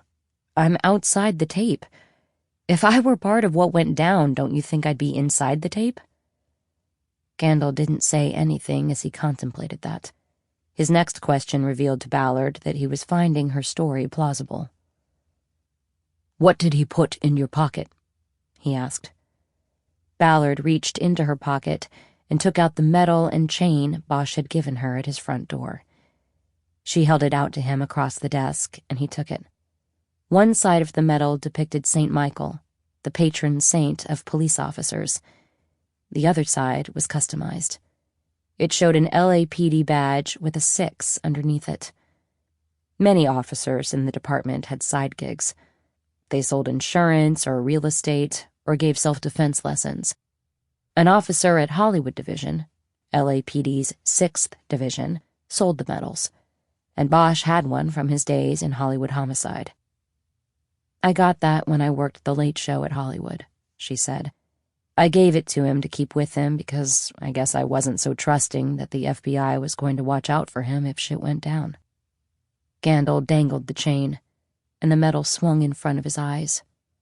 "St. Michael," he said. "You never struck me as religious, Ballard." "When you're on the street in the middle of the night, you take every edge you can get," Ballard said. "If this becomes a full internal investigation, I want to make sure I get that back." Gandil looked at her for a long moment, trying to get a read on whether she was telling the truth. "So if I bring Bosch in, he's going to tell me the same story?" "It is the story, so yeah, he will." "One last question. On the video, your jacket's all dirty. How come? What happened there?" It was the one part of the story she and Bosch had not gone over. Though her shoulder was still sore, she forgot to tell Bosch she had fallen out of the FBI van and landed hard on the street. Her mind raced to come up with an answer that didn't knock down any of the previous explanations. "Oh, yeah, I fell." "You fell? Where?" "I was up on Ocean Avenue on a bench watching the meet between Bosch and those guys who wanted the guns. Ocean Avenue is above the parking lot, so that made it a good vantage point. Then when the shooting started, I wanted to get to Bosch. I should have taken the stairs down, but they were like 100 feet to my left. I tried to just run down the embankment, and I lost my footing and fell. I got dirty." "So why didn't you go to Bosch then? Why'd you wait till they were taping the crime scene?" "Well, I was sort of hurt. I still need to get my shoulder checked out. I can't sleep on it. But the main reason is that there were FBI snipers and they didn't know about me. Only Bosch knew. I suddenly realized that if I ran out there into the parking lot, I might get shot. So I waited until the tape was up and it was safe." Ballard wasn't completely happy with her quick answer, but thought it covered the question. Gandil hesitated, then leaned across the desk and held out the chain, still dangling from his fingers. She opened her palm, and he dropped the medal into her hand. "I don't know, Ballard," he said. The whole thing sounds sketchy. It's what happened, Ballard said. What are you going to tell the Times? Fuck the Times. I'm not telling them anything. And if Anderson calls you or Bosch, you both better do the same. Now get out of here. I have work to do, and so do you. Ballard stood up. She felt like she was in the clear. Wait a minute, Gandil suddenly said. Sit back down. What is going on with the case? You said Vegas was good, but I don't have a report from you yet. Ballard sat down again and summarized what she and Mattie Bosch had gotten from Van Ness, and told him about the follow-ups being made on the 3 names he had given them. She said she would check with the coroner's office to see if they still had blood from the late Taylor Weeks. Let's hope it's not a match, Gandil said. Why? Ballard asked. Because you get no real media traction with a dead suspect. We could use a live one for once. Somebody in cuffs at an arraignment or on a perp walk. A dead suspect just provides answers. A live one provides a shot at justice being carried out. That's what the people want, and it makes us look good. Ballard nodded in agreement. The captain was right. Then I hope Weeks is not a match, and we find a live one, she said. Either way, I will close this case. She stood up again. One more thing, Gandil said. I'm thinking now that bringing Madeline Bosch into the unit was a mistake. You approved her, Ballard said. Yeah, I know. But now I want you to drop her. For the 3rd time, Ballard sat down. What are you talking about? She said. She's great. The Black Dahlia case is all because of her. And she was the one in Vegas who finally got Van Ness to open up and talk. On top of that, she's the only one in the unit other than me who has a badge, and I've been telling you for months I need a 2nd badge in the unit. It just doesn't look good, Gandil said. You and her father and that whole mess at the beach. Then you turn around and bring in the daughter. Not good optics, Ballard. Cut her loose. It's only bad optics if it gets in the Times, and you said you weren't going to talk to them. I'm not, but you never know. This could still blow up. So cut her loose. Sir. That's an order, Ballard. Ballard paused before responding. She was trying to think 2 moves ahead of the captain. Understood, she finally said. Can I go now? I'm not stopping you, Gandil said. Go make cases. Right. And have a good day. Ballard got up. The hollow feeling in her chest had not gone away. The concern about the Times inquiry had just been replaced with the order from Gandil to cut Mattie Bosch from the unit. She knew she had merely traded one problem for another. She needed to find a way to make the captain rescind his order and let her keep Mattie. Chapter 50. Ballard dropped off a blood sample drawn from Taylor Weeks during his autopsy at the lab, and she had just gotten on the 10 freeway when her phone buzzed and she saw the name Dan Farley on the screen. She braced herself. He had never reached out to her except for the first call when he had introduced himself and said that her inquiry had landed on his desk at the Mint. All the other times, it had been Ballard calling him to check in and see if there had been any progress. She wished she could pull over to take the call, but it would be dangerous to sit on the shoulder of the 8-lane freeway, let alone try to get back into the heavily congested traffic lanes afterward. She took the call and tried to concentrate on her driving while she spoke. Dan? What's up? I found your mother, Renee. And she's alive. Ballard didn't respond at first. She had prepared herself for a call confirming the opposite news. For months, she had assumed the woman who had birthed her but had done little else as a mother would be among the casualties of the fires in Maui. She had prepared herself for losing her without a chance for confrontation or reconciliation. In a moment, that had changed, and she wasn't prepared for it. Renee? Yes, I'm here. It's just that I wasn't expecting this. Where is she? Right now, she's at Maui Community Correctional in Wailuku, but they are going to ROR her today. She was arrested? Yeah, on warrants. Unpaid traffic stuff.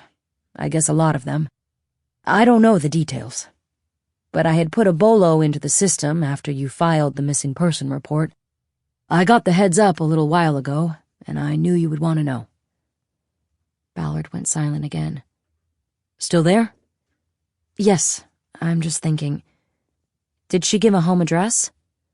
She would have had to give something, and I can get that for you. I'm here in what's left of Lahaina, and Wailuku is on the other side of the island. I'm not going to be able to go over there today. Sure, I understand. She was in a daze. She couldn't think of what else to say. She thought about Farley having put the bolo into the system. Be on the lookout. That said it all about her relationship with her mother. All the early years looking for her, hoping to find her. I'm going to close this file, Farley said. But if you come over to see her, you have my number. I don't know. I could show you around, show you what we're doing here. I mean, if you're interested. Sure, Dan, Ballard said. I'll call you. Ballard snapped out of her fugue and realized that this man had done so much for her. And Dan, thank you, she said. You went all out for her. For me. She might not have been worth it, but cop to cop, I appreciate it.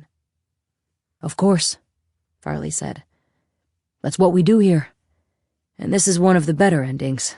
Believe me. You take care, Renee. And I hope knowing your mother is still alive leads to something good between you two. Yeah, me too. Thank you. She continued the drive west, but passed by the transition to the South 405 that would have taken her back to Amundsen. Instead, she continued west and took the curve through the tunnel where the freeway became the Pacific Coast Highway. She headed toward the water.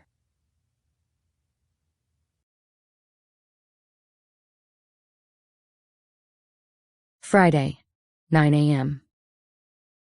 Chapter 51. Her hair still wet from a morning surf at Trancas, Ballard entered the unit at Amundsen, Starbucks cup in her hand. She expected to see Colleen Hatteras in place at the raft, but instead she saw Maddie Bosch. Maddie, what are you doing here? She said. It's Friday. You have a shift tonight. Maddie looked up from her screen. I know, but I had to come in. We already got results from the FFI, and it's a match. No qualifiers, no percentages. It's a confirmed match. The woman in Thayer's photos is Elizabeth Short. Ballard put her cup and computer bag on her desk and walked around to Maddie's station. Show me what you've got, she said. Maddie pushed her screen back so Ballard, who was standing, had a good angle on it. There was a document on the screen with letterhead from the Film Forensics Institute. It was addressed to Officer Madeline Bosch. It stated that Cameriere ear analysis between the photos submitted confirmed a match. It was the same woman in each photo. The letter said that 2 technicians, Paul Buckley and James Camp, conducted independent analyses of the photos and came to the same conclusion, and that both techs were qualified experts who would be available to testify in court about their findings. Okay, this is good, Ballard said. Who do we submit to? Plovic, or do we go right to the DA with it? We start with Carol. We need to stay in our lane. If it goes across the street to the DA again, she has to take it over. Okay. Send that to me, and I'll send it and follow with a call. I want it in front of them today. Ballard looked around to check the raft once more.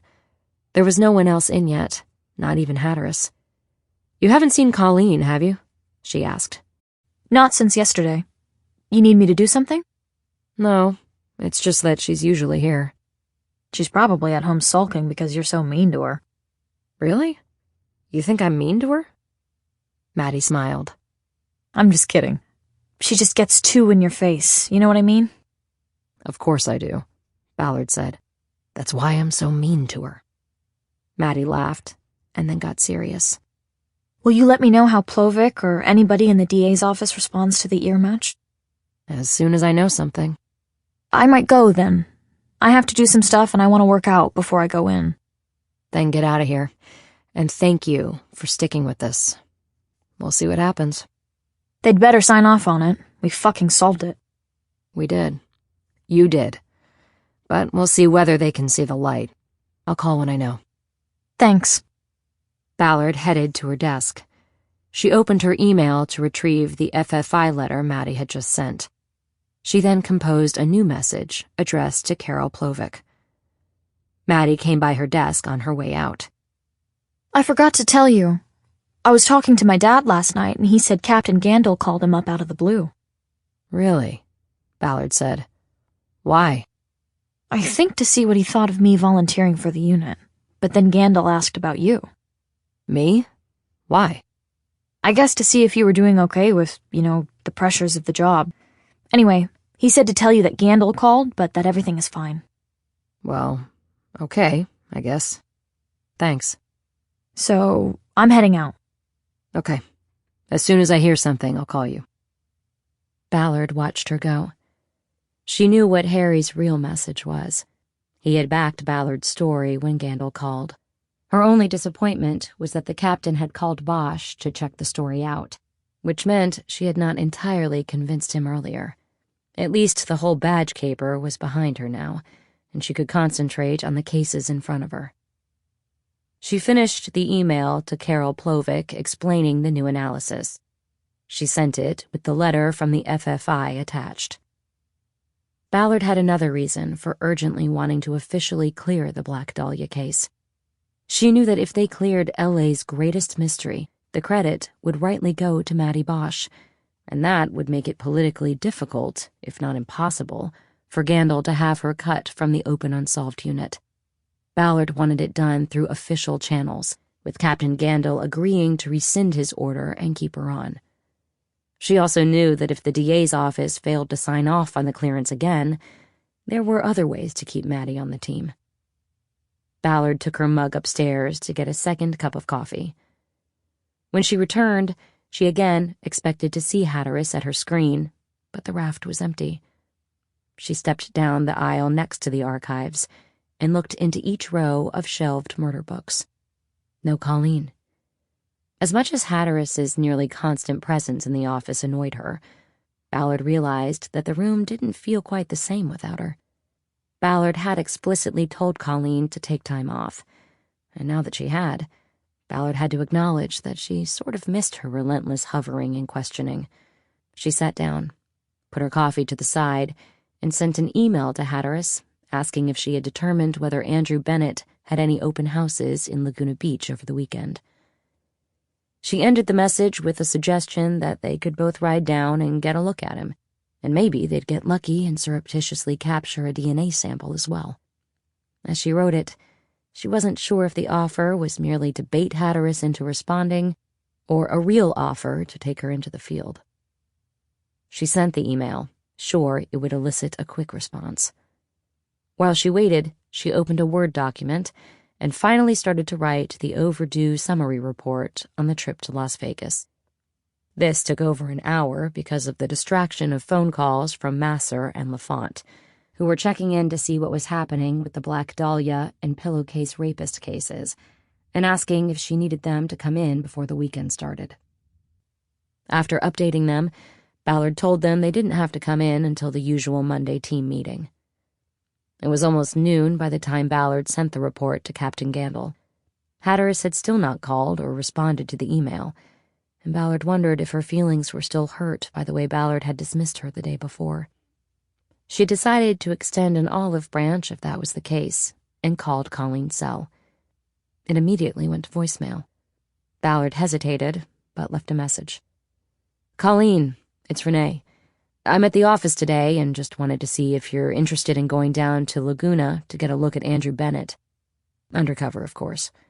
If he's having an open house, we could go there, but even if he's not, we could still look up one of his listings and make an appointment to see it. So give me a call and we'll see what we can set up." She disconnected, knowing that the word undercover was an enticement Hatteras wouldn't be able to resist. Ballard had skipped breakfast to surf and was now famished. She left the office and drove over to the Melody on Sepulveda. She knew one of their hamburgers would power her through the day and well into the night. Since her return to Red Meat, she went to the Melody often. The place had been around since 1952 and had been through many transformations as the nearby airport expanded and its runways got closer and closer. Now the jets came screaming in directly overhead. But with its good food and drink and live music at night, the Melody had a loyal clientele. Ballard ate her hamburger at the bar that ran down the center of the room. She kept her phone face up next to her plate so she wouldn't miss a call from Hatteras while a plane passed overhead. By the time she finished, there still had been no call, and her concern about Hatteras was building. She wondered if she had subconsciously chosen the Melody because it was just on the other side of the airport from El Segundo, where she knew Hatteras lived. Ballard went out the back door to her car. Once inside, she opened her laptop and pulled up the file that contained all the applications submitted by current members of the Open Unsolved Unit. She plugged the home address Hatteras had put on her form into the car's GPS.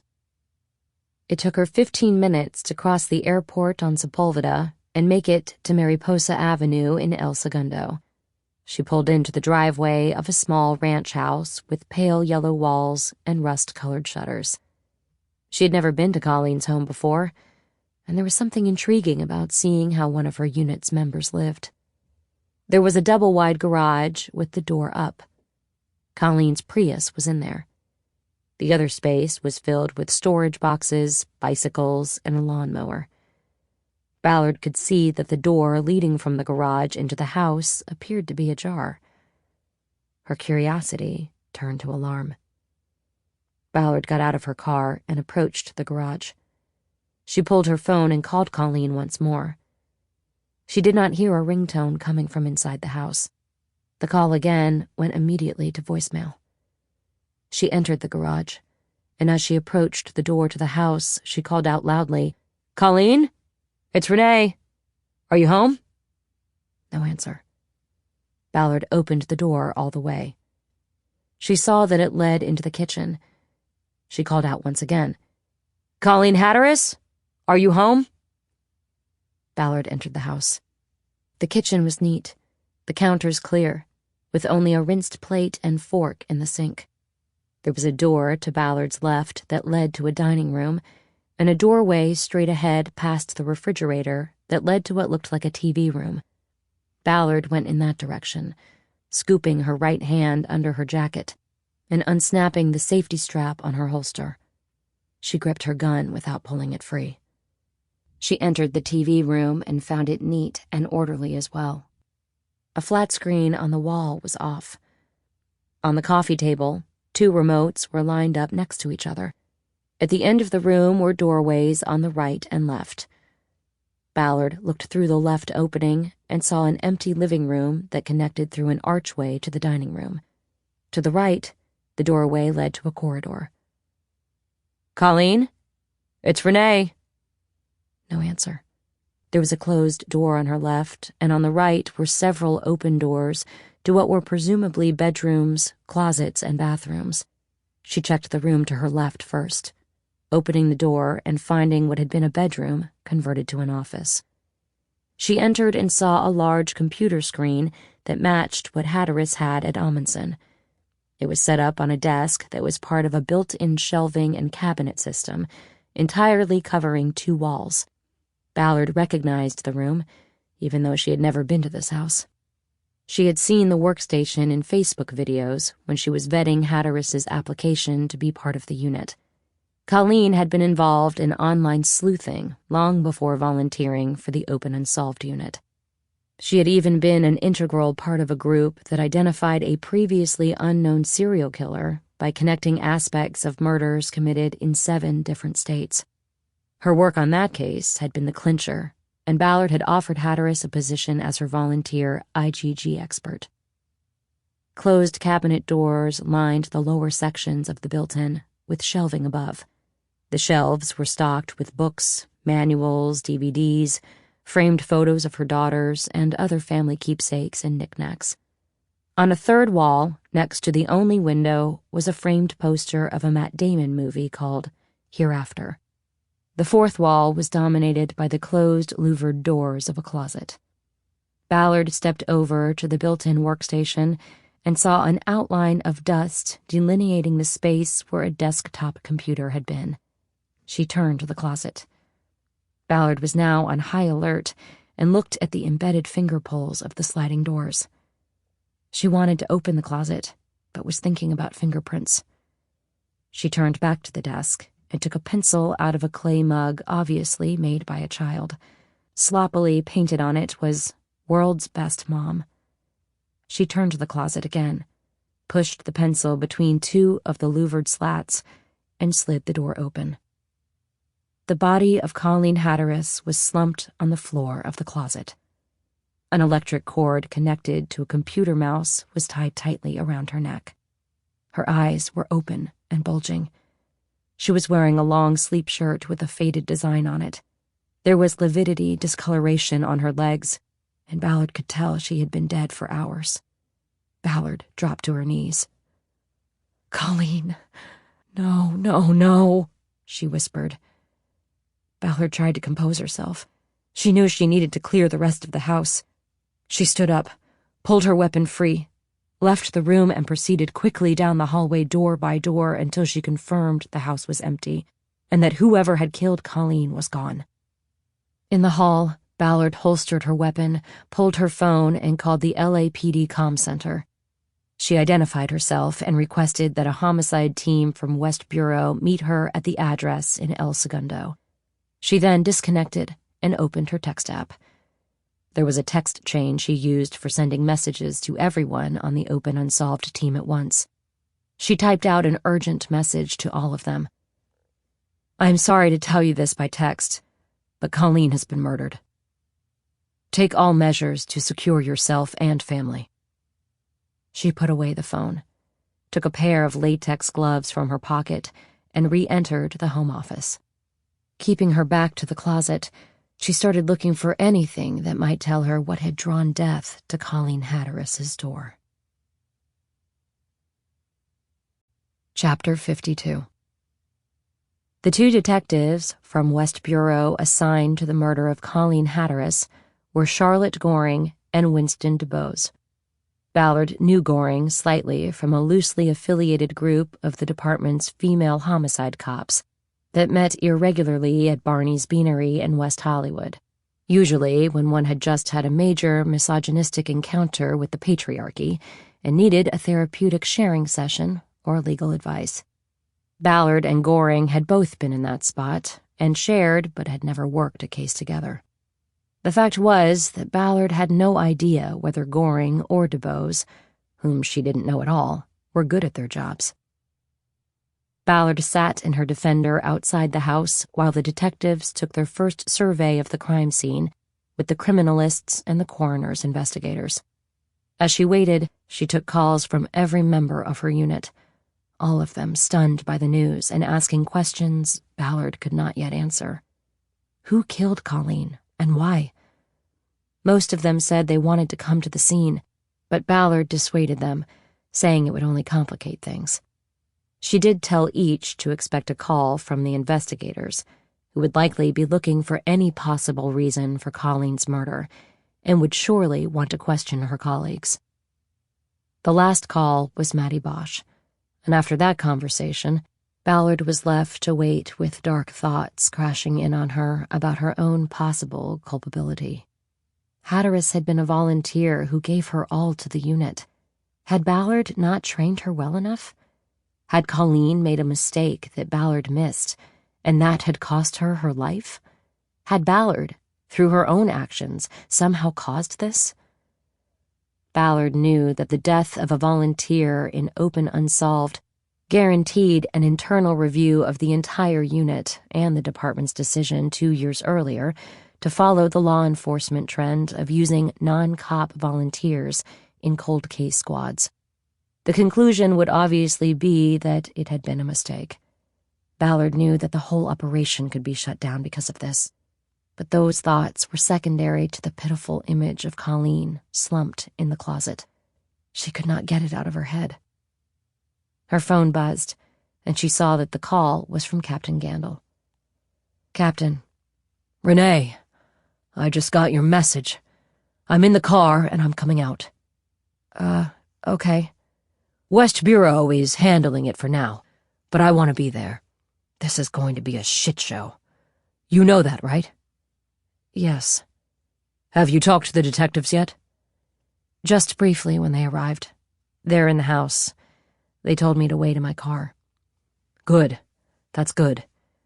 I informed the chief's adjutant. I haven't heard back, but this is going to be a shit show. I guarantee that. Yes, you said that. Any idea what she was doing? Ballard hesitated for a moment. The question raised the dark thoughts again. Well, yeah, Ballard said. She was working for me. I know that, Ballard, Gandil said. But what exactly was she working on? She was on the pillowcase rapist case. We all were. I told you. We're looking at 4 different persons of interest, but none of them knew it except maybe the guy in Vegas, and he wouldn't have done this. Not after we were just there. Could it have been something else? Something that had nothing to do with your unit or its cases? Anything is possible at the moment, I guess, but I don't know what else it could be. You told me when you wanted her for the unit that she was already working cases on the internet. She was, yes. Well, maybe it was one of those. Ballard could see the company line on this forming. Hatteras was killed because of some misstep she had made before she volunteered for the LAPD. That would put the department in the clear. I doubt it, Ballard said. She tripped a wire somewhere while she was working for me. We don't know that, Gandil said. Not for sure. Ballard saw Goring come through the open door of the house and stride toward the defender. Captain, I think I have to go, Ballard said. Detective Goring is heading toward me. I think she'll want to question me now. Okay, I'll let you go, Gandil said. I'm still an hour out. The traffic sucks. I'll tell the detectives you're coming. Roger that. Ballard disconnected and watched Goring cross in front of the car and open the passenger door. The automatic step deployed, and she climbed in. Renee, how are you doing? Not good. A woman I've worked with closely for the past 2 years is in there dead. Murdered. Yeah, not good. I'm going to tape this conversation, okay? Sure. Goring put her cell phone on the center console's storage compartment. She opened a recording app and pressed the red button. She gave the date and time and named those in the car, and then got down to it. Let's start with Colleen. Tell me who she was. She was a divorced mother of 2 girls who are both away at college. I'm not sure where. About 3 or 4 years ago, after her kids were in high school, she took some online courses in IgG. Do you know what that is? The genetic tracing stuff. Yes, investigative genetic genealogy. She took classes, and then started basically being a citizen sleuth online. Her thing was helping to identify unnamed victims of murder. Mostly women. There's a whole network out there of people, mostly women, who are proficient at this. She became part of this network, and that's when I became aware of her. I was putting together an all-volunteer cold case team, and I started floating around online looking at some of these people. I reached out to her when I learned she was local. She came in, I vetted her, then gave her the job. She did some really good work for us, right up to the end. Goring had taken a notebook out and was jotting a couple of things down, even though she was still recording everything said. Okay, she said. What do you mean, right up to the end? What was she working on? We were all working a case, Ballard said. You probably are too young to have been in the department at the time, but do you remember the pillowcase rapist? Oh, yeah. I was going to Pierce College in the Valley when that was going on. He did a bunch of rapes and then just disappeared, right? Yeah. The last one was a rape and murder. We were on that because we had gotten a solid genetic lead. Our focus was on 4 men who were all high school classmates in Pasadena. Class of '99. Ballard watched Goring's eyes sharpen. These 4 men, she said. Did they know you were looking at them? It's possible, Ballard said. We interviewed one in Vegas on Wednesday, and he let us take a DNA swab. I felt we threw enough of a scare into him to convince him not to give the others a heads up. Goring made a sound that Ballard took as questioning her actions. He voluntarily gave us the swab, Ballard said. He wouldn't have done that if he was the guy. I don't see where he'd have any interest in warning the others, even if he knew that one was probably the suspect we were looking for. Ballard didn't like her own tone of protest and defensiveness. You never know, Goring said. You said we. Did Hatteras go with you over there? Oh, no. That was Matty Bosch, the other sworn officer in the unit. I wouldn't have taken Colleen on something like that. She worked exclusively in the office, though she was not happy about it. In what way? She wanted to go into the field and follow through on some of the leads she came up with through IGG. I told her many times that that wasn't what I'd brought her into the unit to do. And how did she take that? Ballard's phone buzzed, and she saw that the call was from Carol Plovic. She sent the call to voicemail. Sorry about that, she said. To answer your question, Colleen was frustrated by not being able to go into the field. I told her more than once that she would need more training if she was ever going to go out on an investigation. Goring waited for further explanation, but that was all Ballard offered. Okay, she finally said. Let's go back to what put these 4 guys on your radar. You said it was a genetic link? Ballard spent the next 10 minutes explaining the genetic connection between a man arrested recently for domestic violence and the rampage of the pillowcase rapist.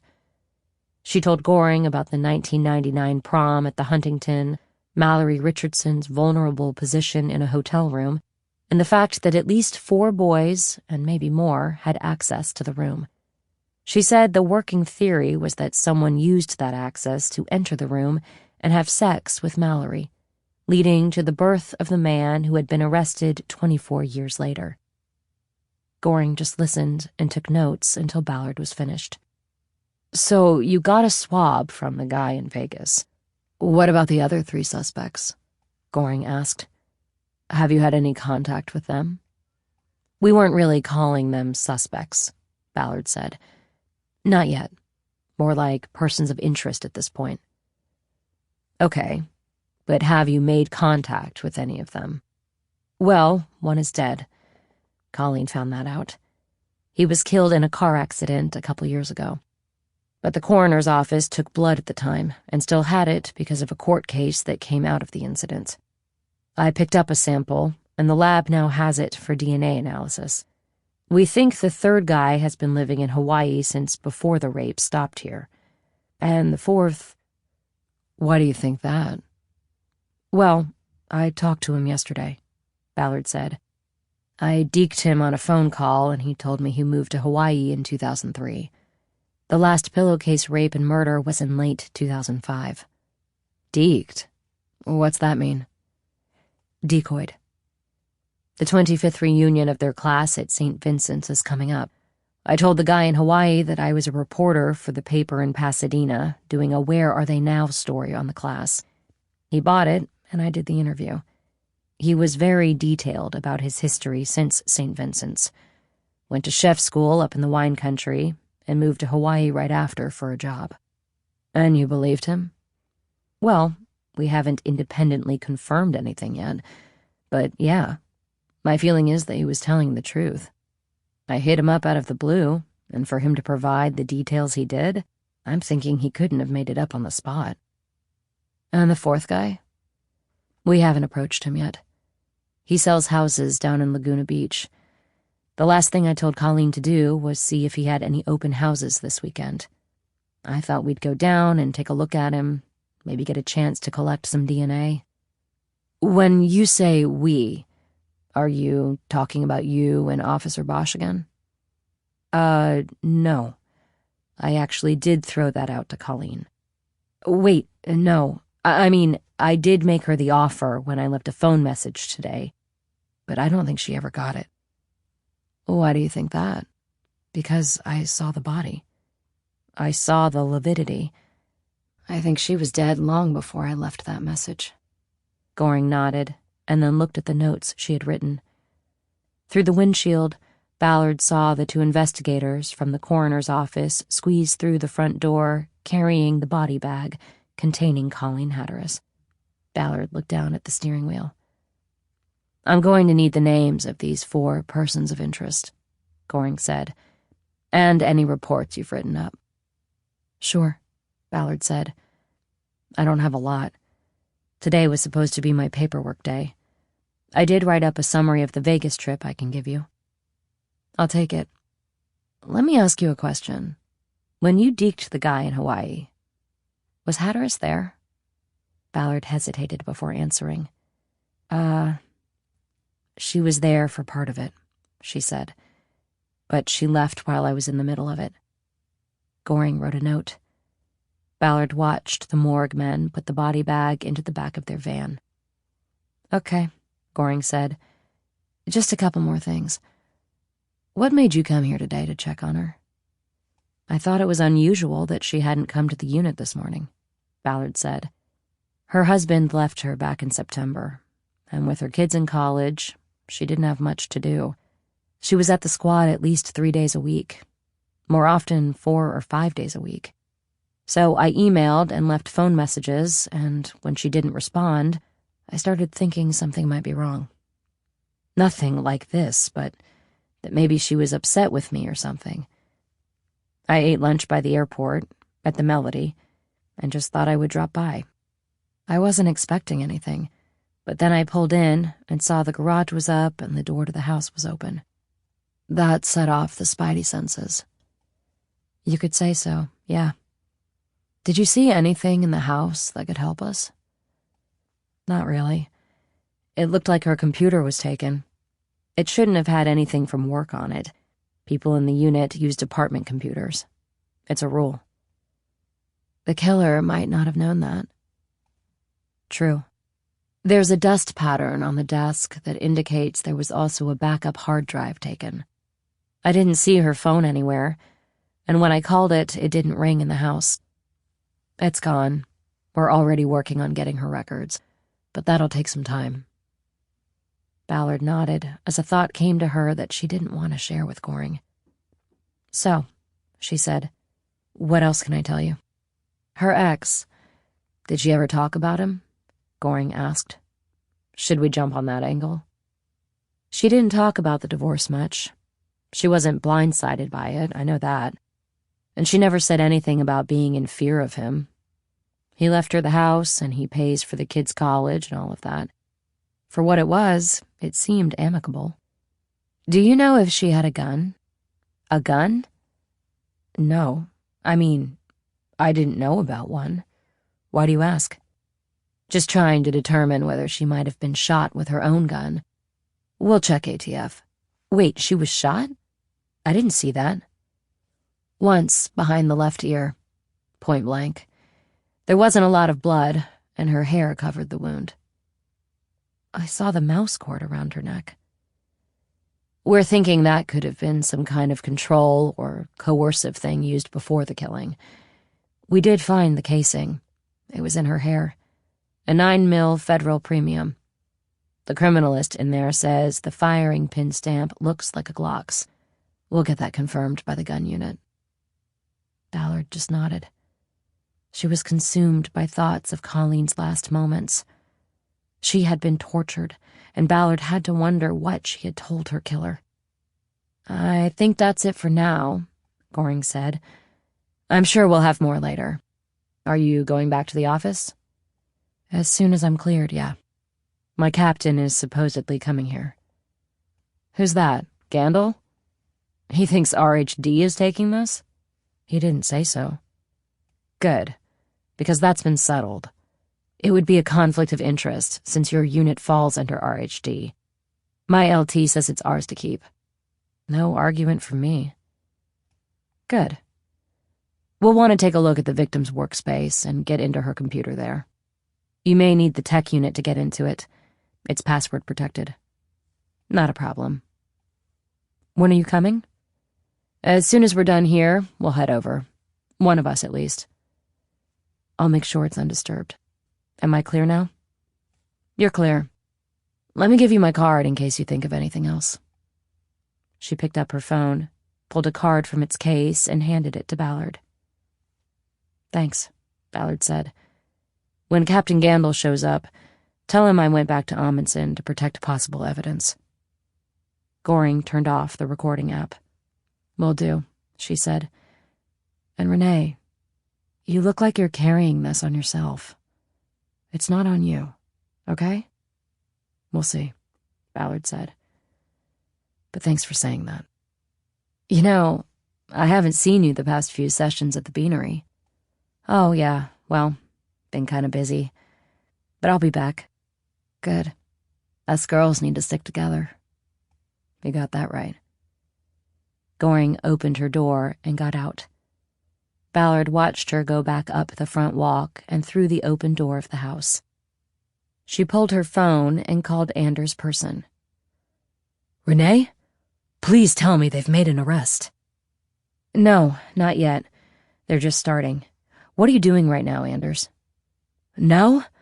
Not much. I mean, I can't believe this, you know? She called me last night and told me you were angry about the password. Never mind that now. You know Colleen's cell number, right? Sure, but I want you to see if you can get into her account. I want to know what calls she received and what calls she made in the last 48 hours. Isn't that the kind of thing you... I know, I told you no hacking, but we both know you didn't listen. And this is different, Anders. This is Colleen.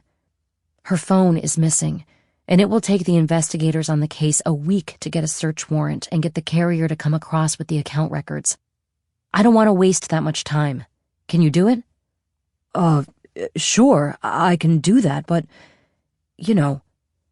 If you don't want to do it, just tell me, Anders. You and Colleen were close. I thought you'd want to help get whoever the sick fuck is who did this. No, I do. I can do this. I'm on it. No worries. Okay, Anders. Thanks. Talk only to me about it, and don't leave a trail. You got that? No trail. Got it. She disconnected and started the engine. She knew she was crossing a line with the request to person. She had a feeling there were going to be other lines to cross as well. But she told herself essentially the same thing she had just told Anders. This was Colleen, one of us, and we will cross every line we have to. Chapter 53. The unbreakable rule that command staff had put in place during the formation of the Volunteer Cold Case Squad was that the volunteers could not take murder books, police reports, or any official documentation or evidence home, or even out of the open unsolved unit. To make sure this rule was not violated through digital means, the volunteers were all furnished with desktop computers at their stations. All work was to be performed on the in-house password-protected computers, which would be randomly monitored and audited by the department's tech unit to confirm that the rule had not been broken. This had all come about because the command staff was concerned that volunteers on the squad might have ulterior motives behind their volunteerism. For example, they might be secret screenwriters or television producers looking for content to pitch at the next studio meeting. Content was king in Hollywood, and its purveyors went to great lengths to get what nobody else had. Though Ballard had not uncovered such a scheme in vetting any of her volunteers, the rule was one reason Colleen Hatteras had spent so much time in the office at Amundsen. Her work for the unit was entirely online. She could not transfer her IGG work from her office desktop to her home computer without the risk of being discovered and dismissed from the unit she so loved. So she spent many more hours than any other volunteer at her station in the office. Still in a fog of confusion, grief, and guilt, Ballard entered the empty, open, unsolved unit and went directly to Colleen's workstation and desktop. 6 months earlier, Hatteras had taken a week off to drive one of her daughters to school. While she was gone, Ballard had needed to print out a genealogical tree that was part of a charging package she was submitting to Carol Plovic at the DA's office. The only way to get the document was to get into Hatteras's computer. Ballard had called Hatteras, who had revealed her password without hesitation. The names of her 2 daughters spelled backward. Ballard now had to hope that Hatteras had not changed it upon her return, or in the months since. She opened the password portal on her desktop and typed in EIGGA-MEITAK, hoping she remembered it correctly. The password went through, and Ballard was in. The last thing Colleen had said to Ballard before leaving the office yesterday was that she would finish an email, send it, then go. Ballard wanted to know what that email had been, and if there were any other messages to or from her that could have a bearing on her murder. Once in Hatteras's email account, Ballard pulled up the sent folder and saw that the last message sent from Colleen's office desktop was to Colleen's personal email account. Ballard opened the message and found an almost word-for-word transcript of the beginning of Ballard's phone conversation with Victor Best in Hawaii. Ballard realized that when she had heard typing during the phone call, it was Colleen typing what she was hearing from Ballard's pod. Ballard leaned back in the chair and thought about this, then almost immediately leaned forward again and checked both the incoming and outgoing emails on the account. She knew it would not be long before Goring and DeBose arrived. Nothing else in the email account drew Ballard's suspicion or caught her interest. She then moved to the files Hatteras had kept on her desktop. Most of these were labeled with the names of victims that were on the unit's active list of investigations. Most contained genetic family trees that she had been filling out over time, as members of families responded to her attempts to contact them. She opened the file folder titled Pillowcase 24 and saw nothing in it that she didn't already know. There was a file within this file titled POI, which Ballard took to mean Persons of Interest. She opened it and found a list of the 4 St. Vincent's alums: Best, Bennett, Weeks, and Van Ness. The unit had been tracking. Hatteras had added details on the 4 men as information came in: birth dates, addresses, phone numbers, social media accounts, marital and employment status, everything she and the other members of the team had gathered, here in one neat file. She had included the photo of Andrew Bennett standing in front of the sold sign. Ballard stared at Bennett's eyes, and it suddenly became clear to her what Colleen Hatteras had done that might have gotten her killed. Her cell phone buzzed, and she saw it was Carol Plovic again. She had forgotten to return the call. "Sorry, Carol. I was going to call you back. I'm leaving early today, and I just wanted to make sure you heard that O'Fallon declined again." "What the fuck?" I know. I would have signed off on this, but he won't. He called the ear identification you got junk science." "He's junk science. This is just political bullshit." "I'm not disagreeing. So is there anything else we can do? Outside of finding a signed confession from Thoyer in his files? Probably not." "Yeah, right. Please tell Officer Bosch I'm sorry. I think you guys have it nailed, but my hands are tied." "I understand."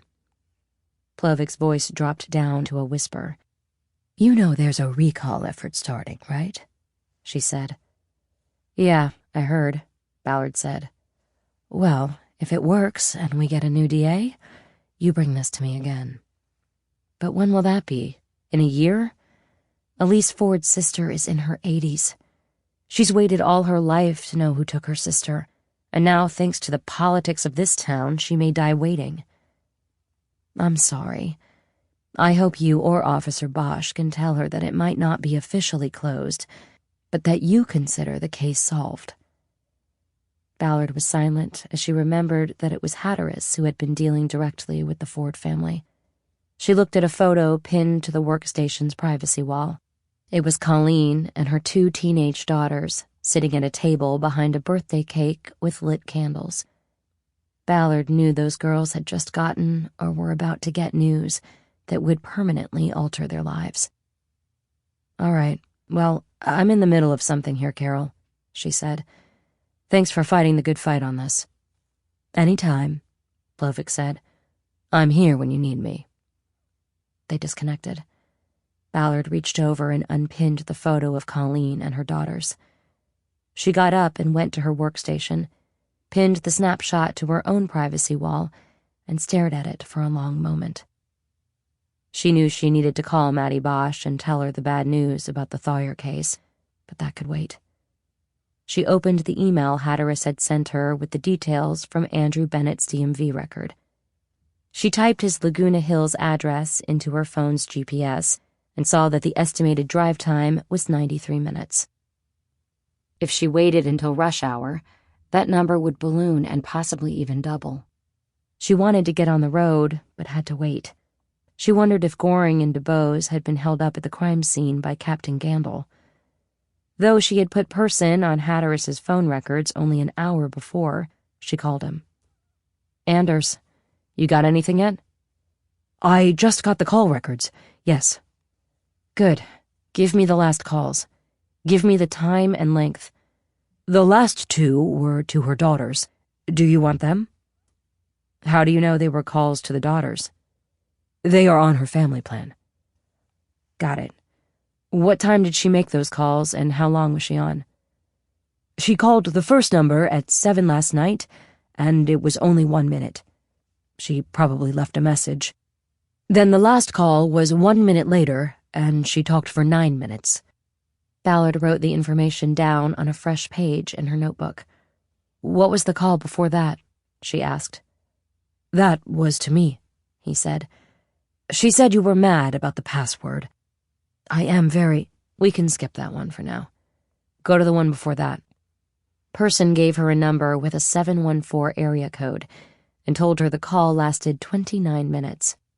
"When was the call made?" "It began at 4:33 and lasted until 5:02. Ballard wrote it all down, then flipped back to her previous notes.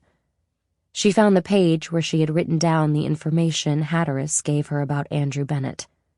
The number Person had just given her matched the number Bennett listed below his bio on the real estate website. "Does it say whether this was an outgoing or incoming call?" she asked. "Outgoing," Person said. "These are all outgoing calls." Hatteras had called Bennett, and they had talked for almost half an hour. "Okay. Previous to that?" Ballard said. "Any other calls yesterday?" "She made a call yesterday morning at 9:20, Person said. "That was to me, too." "And what was that about?" Ballard heard the door on the other side of the murder archive shelves open, and then a pair of shoes walking on the linoleum. "One of us called the other every day," Person said. "You know, just to check in and see what was going on. She called me Anders, I have to go," Ballard interrupted. "I'll call you back if I need to, but for now you can stand down on that." "Do you want me to send this to you?"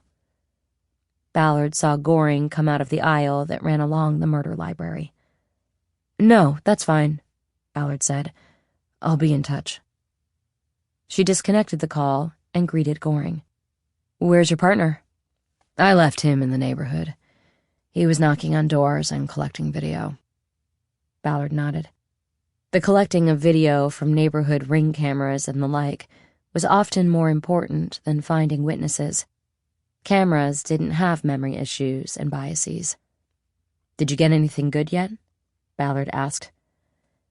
"The guy came into the neighborhood on foot," Goring said. "Head down, wearing a hoodie.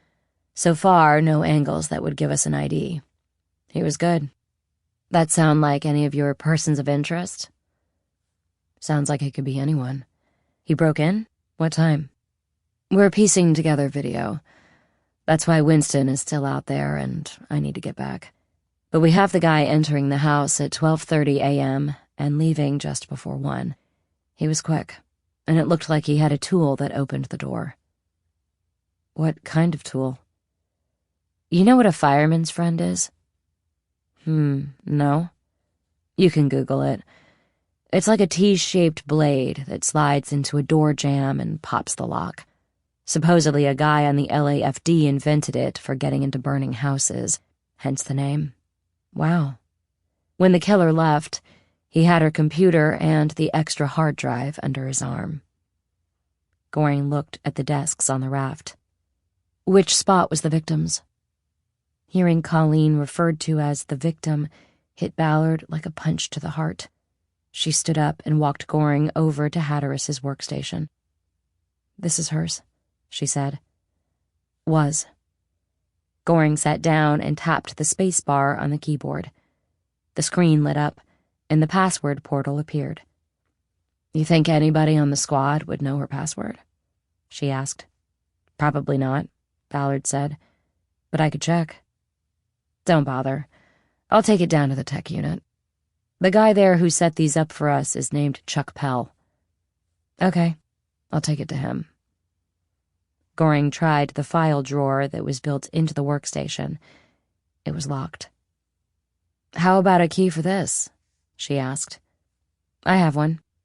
Ballard went to her desk and opened the middle drawer. There was a ring of keys that opened the file drawers of every station on the raft. They were marked by number. She handed the ring to Goring. "Number 9, she said. Ballard watched Goring open the file drawer, wishing she had thought to check it out earlier. The drawer contained several files with the names of victims written on the tabs. Ballard bent down so she could read some of them. "Those look like closed cases," Ballard said. "I think when we closed a case, she printed out all the IgG stuff and put it in a file. The active stuff was on the computer. She'd been working on what she called heritage patterns for several active cases." "Heritage patterns?"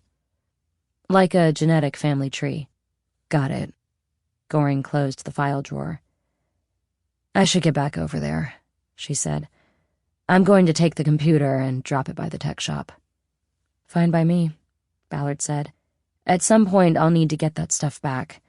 We have another guy on the squad who can continue Colleen's work. I'll return it to you as soon as we're finished with it." Goring reached under the desk to unplug the CPU and detach it from Colleen's oversized monitor.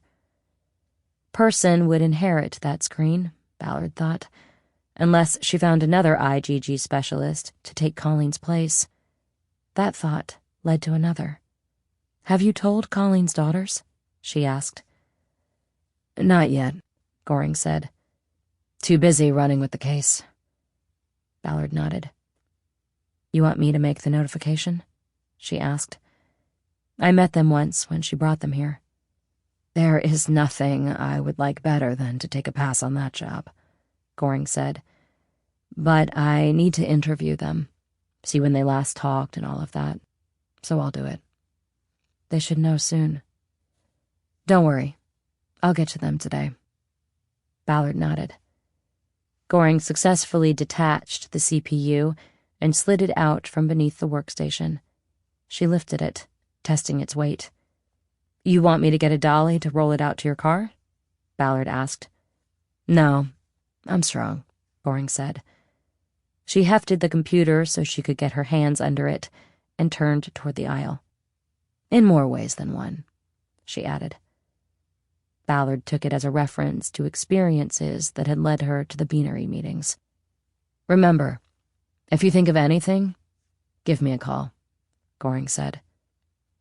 "Will do," Ballard said. Goring headed to the exit. She seemed to slow her walk and focus on the murder book archive as she passed. "All these cases," she said, "waiting to be solved." Ballard just nodded and watched her go.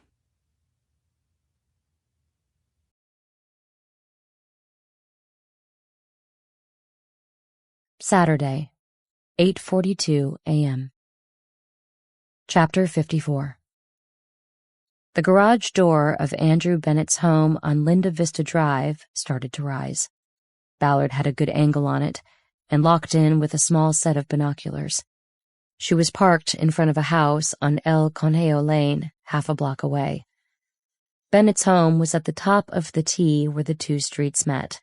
She could see directly into the garage and watched as a man she was pretty sure was Bennett popped the trunk on a Mercedes sedan. Along the left wall of the garage were a number of real estate signs of all sizes. Bennett chose the ones he needed and loaded them into the trunk. Ballard could see that all had his name and phone number on them. At least a few of them said open house. Bennett closed the trunk, grabbed the briefcase and the Yeti cup he had placed on the roof of the car, and climbed into the driver's seat. When Ballard saw the brake lights flare, she put the binoculars down, pushed the ignition button on the Defender, and got ready to follow. Bennett took a meandering route to his open house, first driving toward the beach, then taking the coast highway north to Crystal Cove. He pulled into an upscale Ocean View shopping center and went into a Starbucks. The place was crowded, and Ballard followed him in, knowing the other customers would provide camouflage. She studied him as he filled the Yeti with dark roast, looking for any indication that he was the man who had strangled and then shot a woman a little more than 24 hours before. Ballard had studied many murderers up close over her years on the job. She could find nothing in common about them, other than a certain flatness in the eyes. But in the Starbucks, she didn't want to get that close, and possibly tip Bennett off that she was watching him. After the coffee shop, Bennett went south, back to Laguna Beach, and made stops at various corners to put up open house signs that gave an address on a street called Sunset Ridge, and helpful arrows pointing the way. The signs said the house would be open from noon till 4. It was only 10 a.m., so Ballard decided against peeling off and going directly to Sunset Ridge. Bennett had 2 hours to kill, and she suspected that he wouldn't immediately go to the house he was selling. After the last sign was placed on the last corner of the hillside neighborhood, Bennett took the coast road south through the beachside village before pulling into the parking lot behind the 2-level business plaza where Destination Realty was located. He entered through a rear door, and Ballard assumed he would stay in his office until it was time to go to Sunset Ridge and host the open house. Ballard lowered the windows and killed the Defender's engine, readying herself for a possible 90-minute wait. But only 20 minutes into it, Bennett came out the back door of the office and went to his car. With Ballard tailing from a distance, he drove north again. The traffic slowed as they went through the village, and at one point, Bennett stopped his car in a traffic lane and put on his flashers. This brought on an angry chorus of horns from cars that got stuck behind him. Ballard thought he had stopped because she had been made, that he had picked up on the single-car surveillance. She quickly switched lanes and passed the Mercedes just as Bennett was opening his door. She cut back into the right lane and checked the rearview mirror. She saw Bennett run around the front of his car, cross the sidewalk, and go into a business that she couldn't identify. She breathed a little easier. He didn't seem to know he was being tailed. Ballard saw an open space in the line of parallel parked cars ahead and skillfully slid the Defender in, noting that the space was open on a Saturday morning in the beach village only because it wasn't a legal parking spot. It was a red curb in front of a fire hydrant. Nonetheless, she stayed. She hid her flashers and kept her eyes on the mirrors. Within moments, Bennett reemerged onto the sidewalk carrying a pink bakery box and ran back around the front of his Mercedes. He jumped into the car with a renewed blare of horns from drivers lambasting him for his selfish move. The little moment checked a box for Ballard. It showed narcissism, a key trait of psychopaths. She turned off the flashers and pulled her car back into the traffic lane. She was now moving ahead of Bennett on the highway, but that was okay, because she knew where he was going. Sunset Ridge was at the top of a hillside neighborhood of multi-million-dollar homes with staggering views of the Pacific Ocean. Ballard positioned the Defender a block from the house Bennett was hoping to sell. She had an angle of view between two homes that showed her the white caps atop the blue-black waves coming ashore below. They were the kind of waves she waited for every time she was on the water. She lowered the back of her seat so that Bennett would not notice her as he cruised by and checked the time on the dashboard. It was 11:11. Still almost an hour before the open house was scheduled to begin. She saw this as an opportunity to engage Bennett while he was alone. She started the car again. Chapter 55. The front door was open.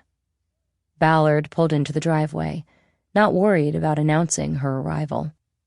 She had already locked her holstered pistol and badge in the glove compartment. She got out and locked the car. The house did not fit with the architecture of the neighborhood. It was an adobe-style construction with a flat roof and brown clay walls rounded at the corners. It said desert, not beach. Ballard entered through the open door into a hallway that stretched straight through the house to a rear deck with a view of the Pacific. "Hello?" she called. She stepped farther in. The Spanish-tiled hallway branched off to the right into a step-down living room with an adobe-style fireplace and an open wood-beam ceiling. There were no sharp corners, just blunt angles. The furnishings of the room didn't match the architectural style. The couch and chairs were thickly upholstered in bright blues, yellows, and whites. The coffee table was glass-topped with chrome legs, and beside the couch was a standing lamp with a chrome base and stem. The wall hangings were modern rip-offs of Rothko, not O'Keeffe. Ballard guessed that the owners or prior tenants had moved out, and Bennett had staged the house using furniture that didn't quite fit. There probably wasn't a lot of call for staging adobe houses in Laguna, and he had to make do with what he had. She moved farther down the hall. "Anyone here for the open house?" she called. The hall led past a staircase going down, and Ballard understood that it was what she called an upside-down house. It had been built into a hillside, and the communal spaces were on the entry floor on top, and the bedrooms were down below. Ballard came to the end of the hall, which gave onto a large living space with a den on the right and a kitchen and dining area on the left. The rear wall was all glass sliders, leading to a deck that ran the width of the house. Out there was a built-in grill and plenty of space for outdoor furniture and tables. Every house had a special spot, and this deck, with its unblocked view of the ocean, was what would sell this place. On a kitchen counter was a stack of flyers for the property and a sign-in sheet on a clipboard with a pen attached by a string. The box she had seen Bennett pick up earlier was open on the opposite counter. Next to the pastries were paper plates and napkins. Bennett's briefcase and Yeti were on a kitchen island, but there was no sign of Bennett. "Hello?" Ballard said loudly. "I'm here for the open house." No response. Ballard looked around and realized the opportunity she had. She quickly went to the briefcase, unzipped it, and opened it to check its contents. What she saw changed the trajectory of her plan.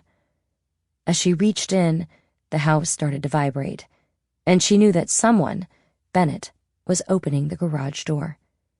She quickly finished with the briefcase, zipped it closed, and headed for the deck. Ballard unlocked one of the doors and slid it open. As she stepped out, she heard a door slam and guessed that the ocean breeze she'd allowed into the house had pushed the front door closed. She knew that should get Bennett's attention, wherever he was. She kept her eyes on the ocean as she stepped all the way out to the deck's railing. She then looked down and saw a subdeck with similar views that extended from the bedrooms below. We're not open yet." The voice came from behind her. Ballard turned to see Andrew Bennett standing in the doorway. The signs all say 12 to 4, he said. We still have 40 minutes till we open. I know. I'm sorry, Ballard said. I was in the neighborhood and thought I'd just sneak in for a quick look. I mean, if you don't mind. Well, since you're already here, could you come sign in first? Sure. She followed him into the house. You're down from Los Angeles? He asked. How do you know that? Ballard asked.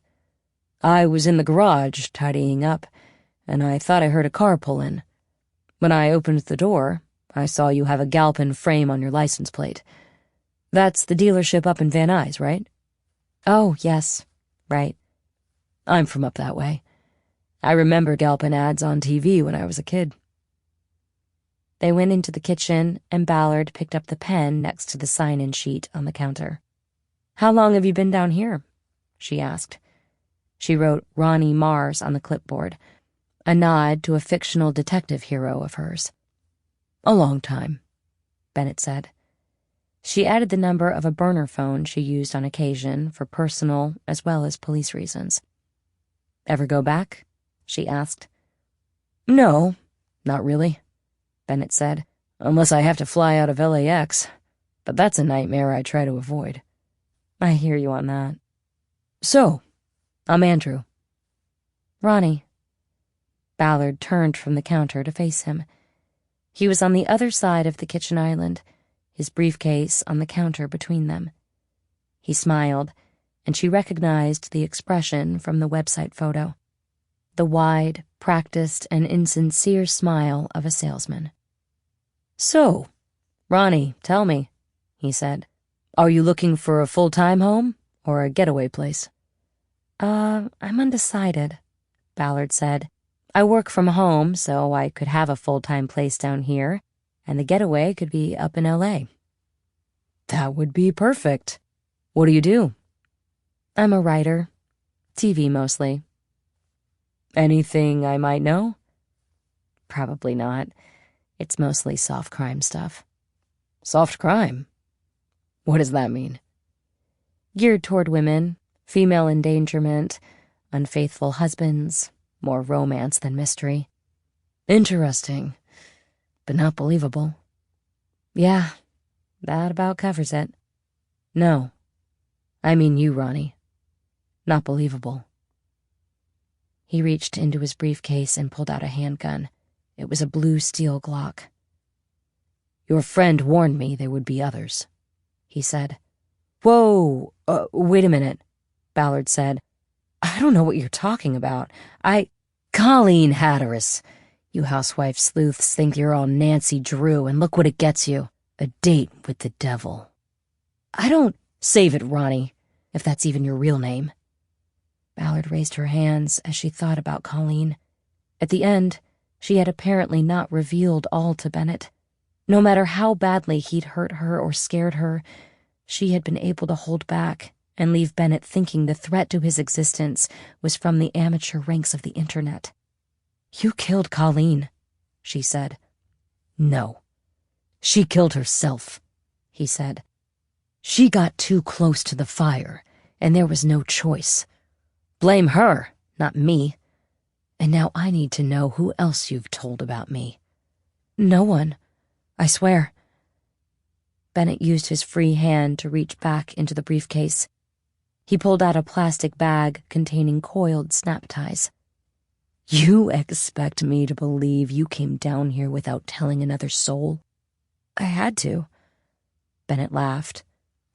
You had to. Why would you have to? Because I came down here to kill you. For Colleen. Bennett's laugh rose sharply. And how's that working out for you? Pretty well, actually. Except all of a sudden, I've changed my mind. I don't want you dead, Bennett. I want you to rot in the living hell of prison. For Colleen and all the women you've killed and hurt. Well, there's one problem with that plan. He waggled the gun he held and smiled. Ballard saw the flat, dead eyes then. She thought about him calling himself the devil a few minutes before. If the devil was a psychopath who had no empathy or other emotions, then Bennett had nailed it. "No, that's your problem," she said, because, as she spoke, she casually reached down to the left cuff of her pants, pulled the Ruger from her ankle holster, and straightened up with it pointed at Bennett's chest. "My gun has bullets," she continued, "and yours does not." Bennett immediately pulled the trigger on the Glock. It snapped on an empty chamber. His eyes widened, and he pulled 3 more times, all with the same result. Ballard read his expression as he realized the mistake he had made, leaving the briefcase unattended in the kitchen while he prepared the house for showing. He focused on the Ruger, and Ballard read him again. "It's small, but it carries 7 rounds and I'm good with it," she said. "You make a move, and I'll put both your eyes out." Bennett made an odd sound, as if giving voice to the fight-or-flight impulse taking over his brain. He then calmed himself and offered a half-smile of surrender. "I want you to put the gun down on the counter and slide it across to me," Ballard said. Bennett complied, shoving the gun hard enough that it would have flown off the counter if Ballard hadn't reached with her free hand to catch it. "Now get down on your knees. Hands flat on the counter," she ordered. "This will never work," Bennett said. "No one's going to—" "Do it, Bennett, or we go back to Plan A. Is that what you want?" Okay, I'm doing it." He started to sink down behind the counter, his hands holding the edge for balance. Ballard moved quickly past the island to his left, grabbing the bag of snap ties. "Okay, hands behind your head," she ordered. "Now." Bennett did as instructed. Ballard opened the baggie and grabbed a handful of ties, regretting her decision to leave her handcuffs in the Defender. She moved in behind Bennett and put the muzzle of the Ruger against the skin behind his right ear. "Do not move or you're going to have a lead slug bouncing around inside your skull. If it doesn't kill you, it'll scramble your brain. You'll need somebody to wipe your ass for the rest of your life." "Not moving. Just do your thing." He said it in a tone that suggested he was bored. A few of the plastic ties had already been looped for quick use by Bennett. Ballard now used them the same way. "Hold your left hand up. Slowly." Bennett complied, and Ballard looped a tie over it, pulled it tight at the wrist. She followed the same procedure with the right hand, then stepped back and ordered Bennett to get face down on the floor with his hands behind his back.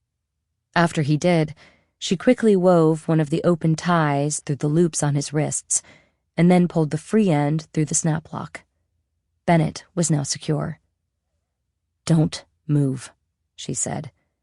"You move, and I'll use the rest of these to hog-tie you like you did to all the women you raped." Bennett turned his head on the floor so he could look up at her. "Who the fuck are you?" "LAPD, and you are under arrest for the murder of Colleen Hatteras, with many more charges to come." "Bullshit." "No, you're bullshit, Bennett. You're done. And you know what? She led me right to you. Colleen got you." Ballard stepped back behind his feet and pulled out her phone.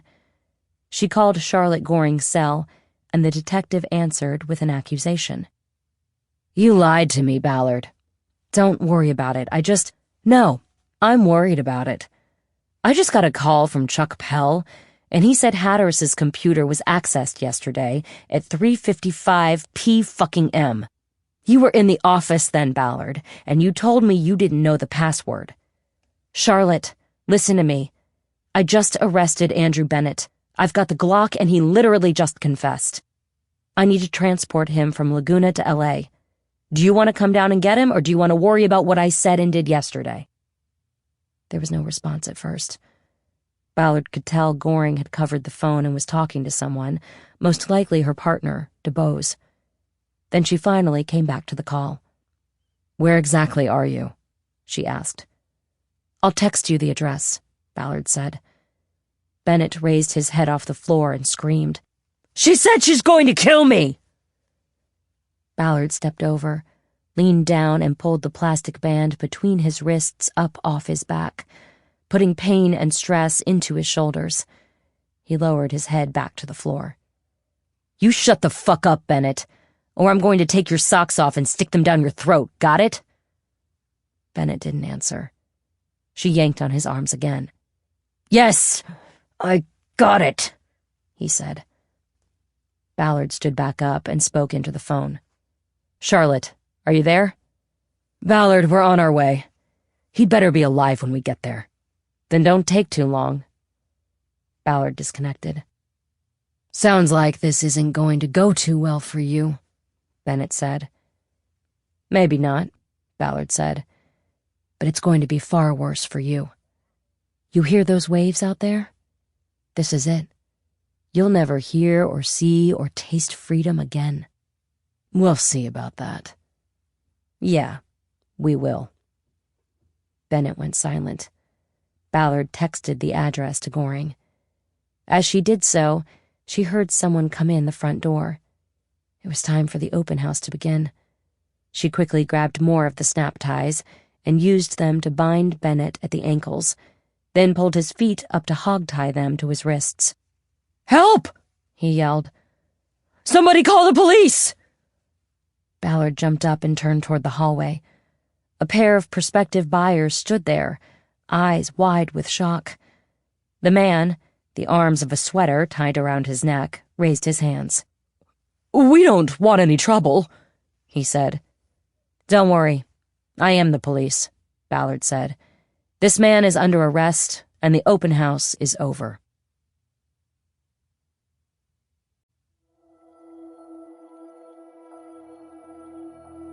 Sunday, 12 p.m.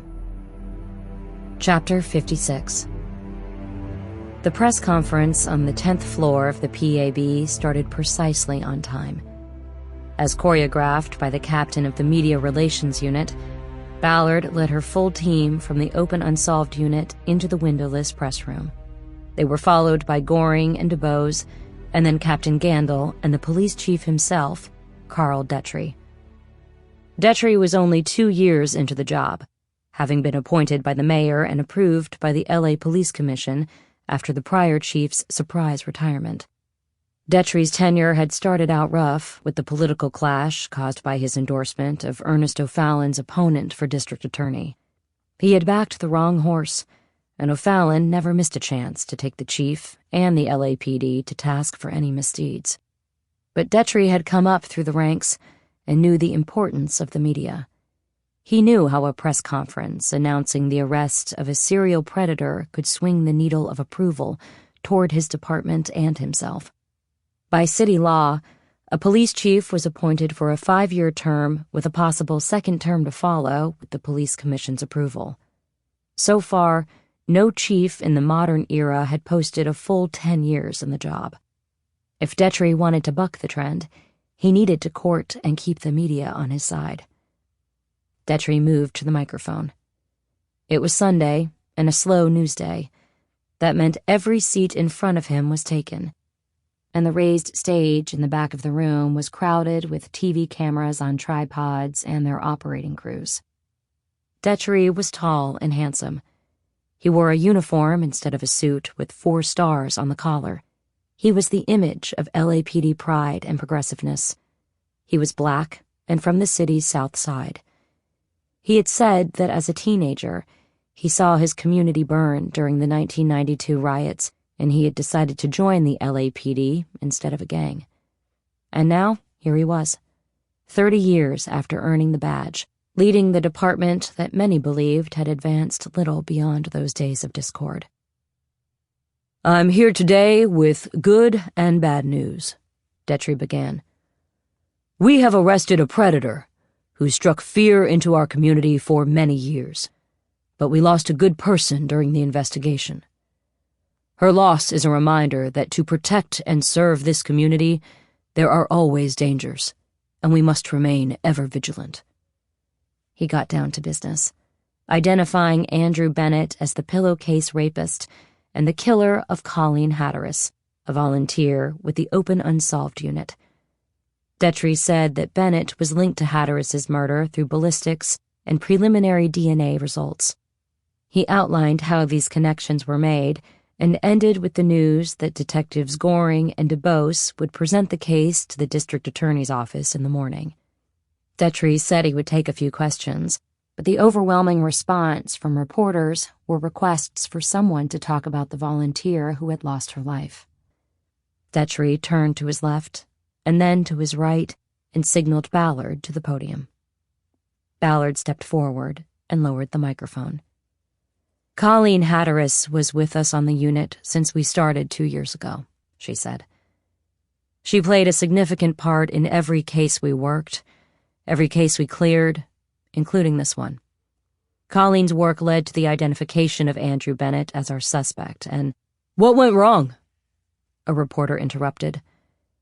Ballard looked down, composing an answer.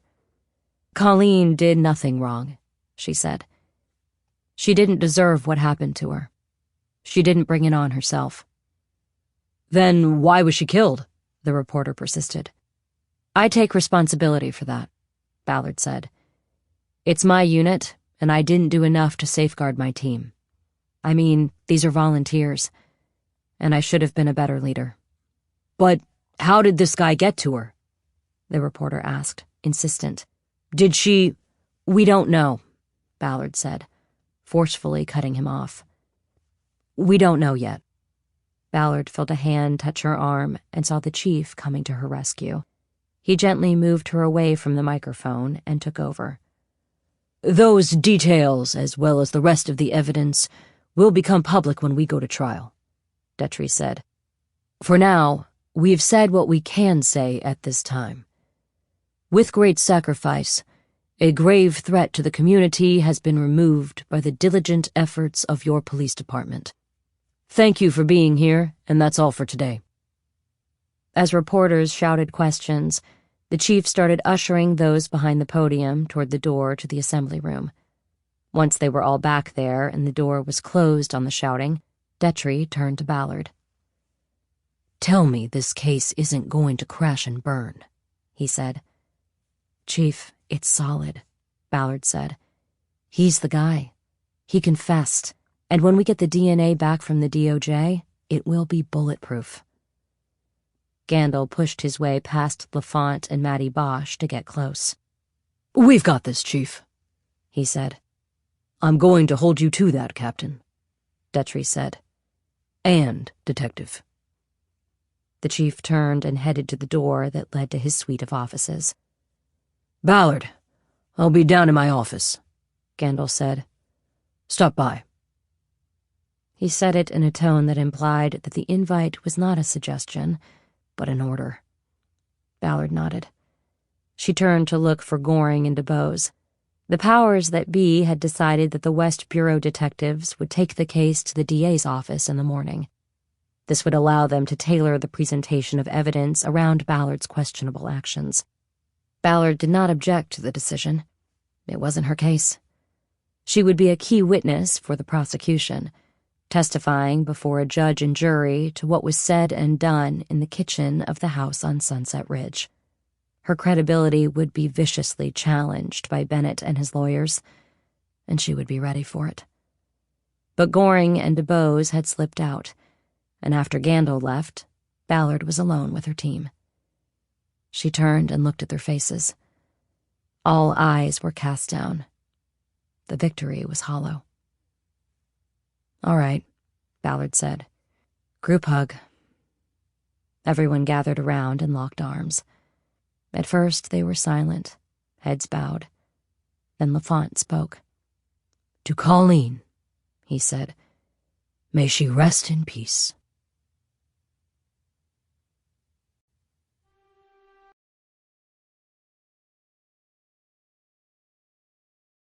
Epilogue. The Kula Lodge. Ballard's phone started buzzing before sunrise. It was dark in her room, but the glow from the phone's screen helped reacquaint her with the lines of the cottage. She had been in a deep sleep after a long journey. 5 hours on a plane, followed by 3 hours in a rented jeep bouncing along dark roads. She grabbed her phone off the night table, checked the screen, and accepted the call. It was Maddie Bosch. Did you see the times? No, not yet, Ballard said. I've been sleeping. Oh, shit. I forgot you're 3 hours behind over there. We used to say 3 hours, 3,000 miles, and 3 decades behind. What's in the Times?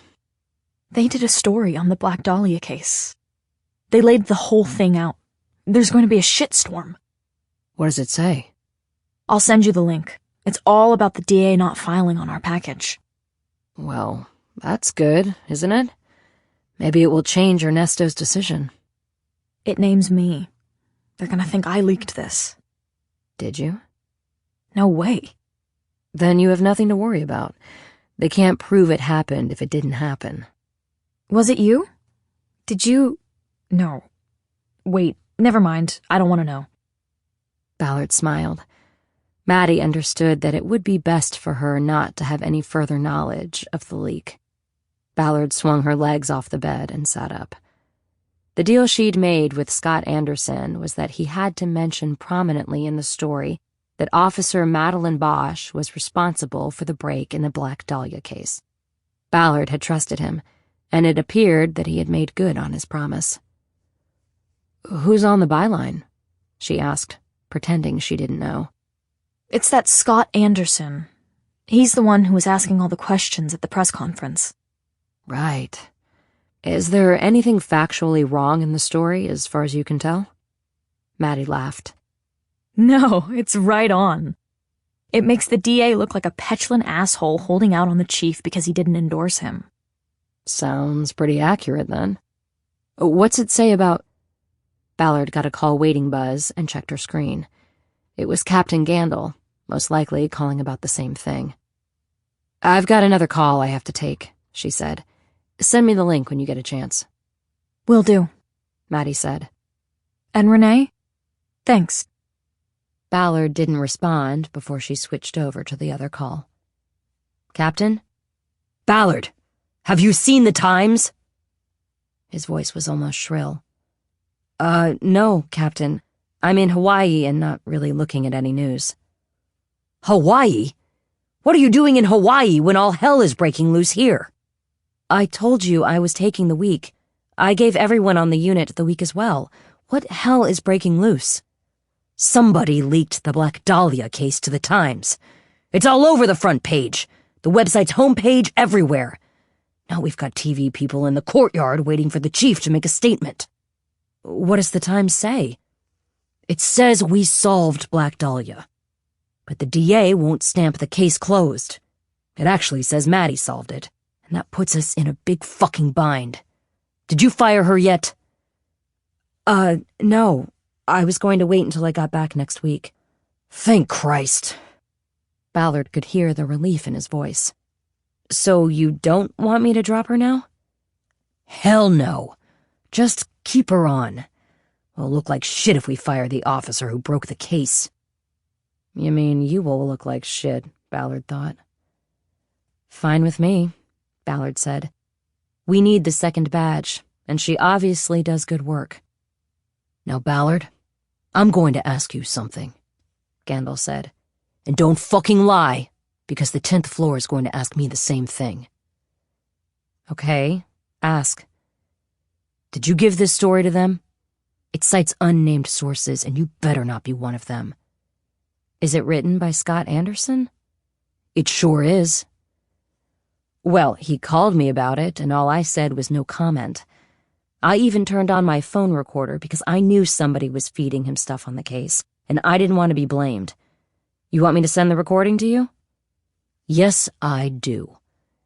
It might be helpful when the chief comes to me and says, 'What the fuck?'" "The story, it makes us look bad?" "No. It makes us look good, and that can be bad. You understand? O'Fallon's going to shit a brick, and he'll know it came from us." "Tell you what, Cap. If it makes us look good and him look bad, then my guess is that the leak's in the DA's office. It went up the chain over there, and they all wanted to close the case, but O'Fallon rejected it. Half the people in that office are working on a recall. I don't know. You're probably right. Ballard nodded as a silence ensued, and she thought she was going to skate on this one. Where in Hawaii, Ballard? Gandil said. Hope you're on a beach. I'm in Maui, upcountry near a town called Kalpo. That doesn't sound like a vacation. What are you doing? I grew up here. For a while. And today I'm going to see someone I haven't seen in a long, long time. Well, good luck with that, Ballard. I'll see you when you get back. If they track you down, don't talk to any reporters. Understand? Yes, sir. I understand. She disconnected and switched over to her email account. Maddie Bosch had sent the link as promised. Ballard opened the Times story on the tiny screen. LAPD. Black Dahlia case solved. District Attorney? Not so fast. By Scott Anderson. Times staff writer. The Los Angeles Police Department is ready to close the book on the infamous Black Dahlia murder case, but the District Attorney's office has refused twice to accept newfound evidence and mark the city's most gruesome case as finally closed, the Times has learned. The LAPD's cold case team used new evidence and technology to make the case that a recently deceased photographer was the killer of Elizabeth Short, the so-called Black Dahlia, whose body was found cleanly cut in half in a South Side field in 1947. The murder of Short became a headline-grabbing story across the nation and has remained unsolved despite efforts over the decades by police and amateur detectives alike. It has been the subject of numerous books, documentaries, films, and television shows. Short, 22, was described as a Hollywood hopeful who frequented bars and dance clubs in Hollywood and downtown. On January 15, 1947, her severed body was found on Norton Avenue in the Leimert Park area. During the initial investigation, detectives questioned several suspects, but charged no one. Taunting letters from an unknown individual claiming to be the killer were sent to local newspapers and the police. It is not clear if Emmett Thoyer was ever one of those suspects. Thoyer was named as the killer in the case presented to the district attorney's office last week. Though Thoyer died 6 years ago, it is LAPD policy that the Open Unsolved Unit submit all murder cases involving a deceased suspect to prosecutors for review and agreement to close. However, the Times has learned that the review process involving Thoyer was rejected twice for insufficient evidence, even after investigators used a new technology to further substantiate the case against Thoyer. The latest turn in what may be the city's most famous unsolved case began when Officer Madeline Bosch was given access to a set of photos from Thoyer's abandoned storage unit in Echo Park.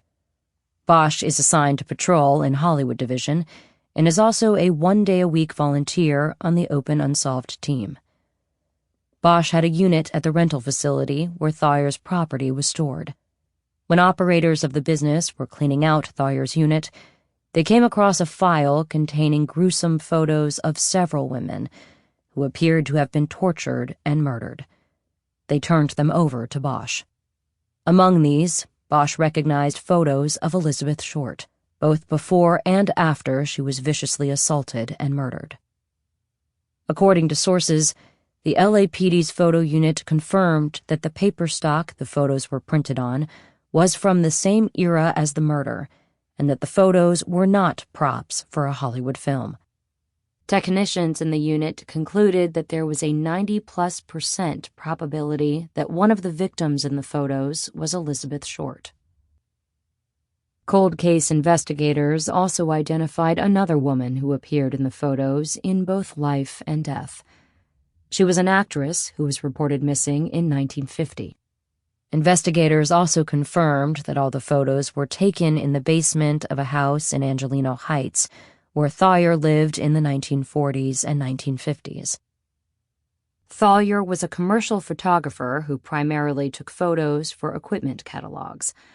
However, Sources theorize that he also ran a side business, taking headshots and other photos for would-be Hollywood entertainers. It was this work that brought Short and other young women into his orbit. The cold case team submitted a charging package to prosecutors a week ago.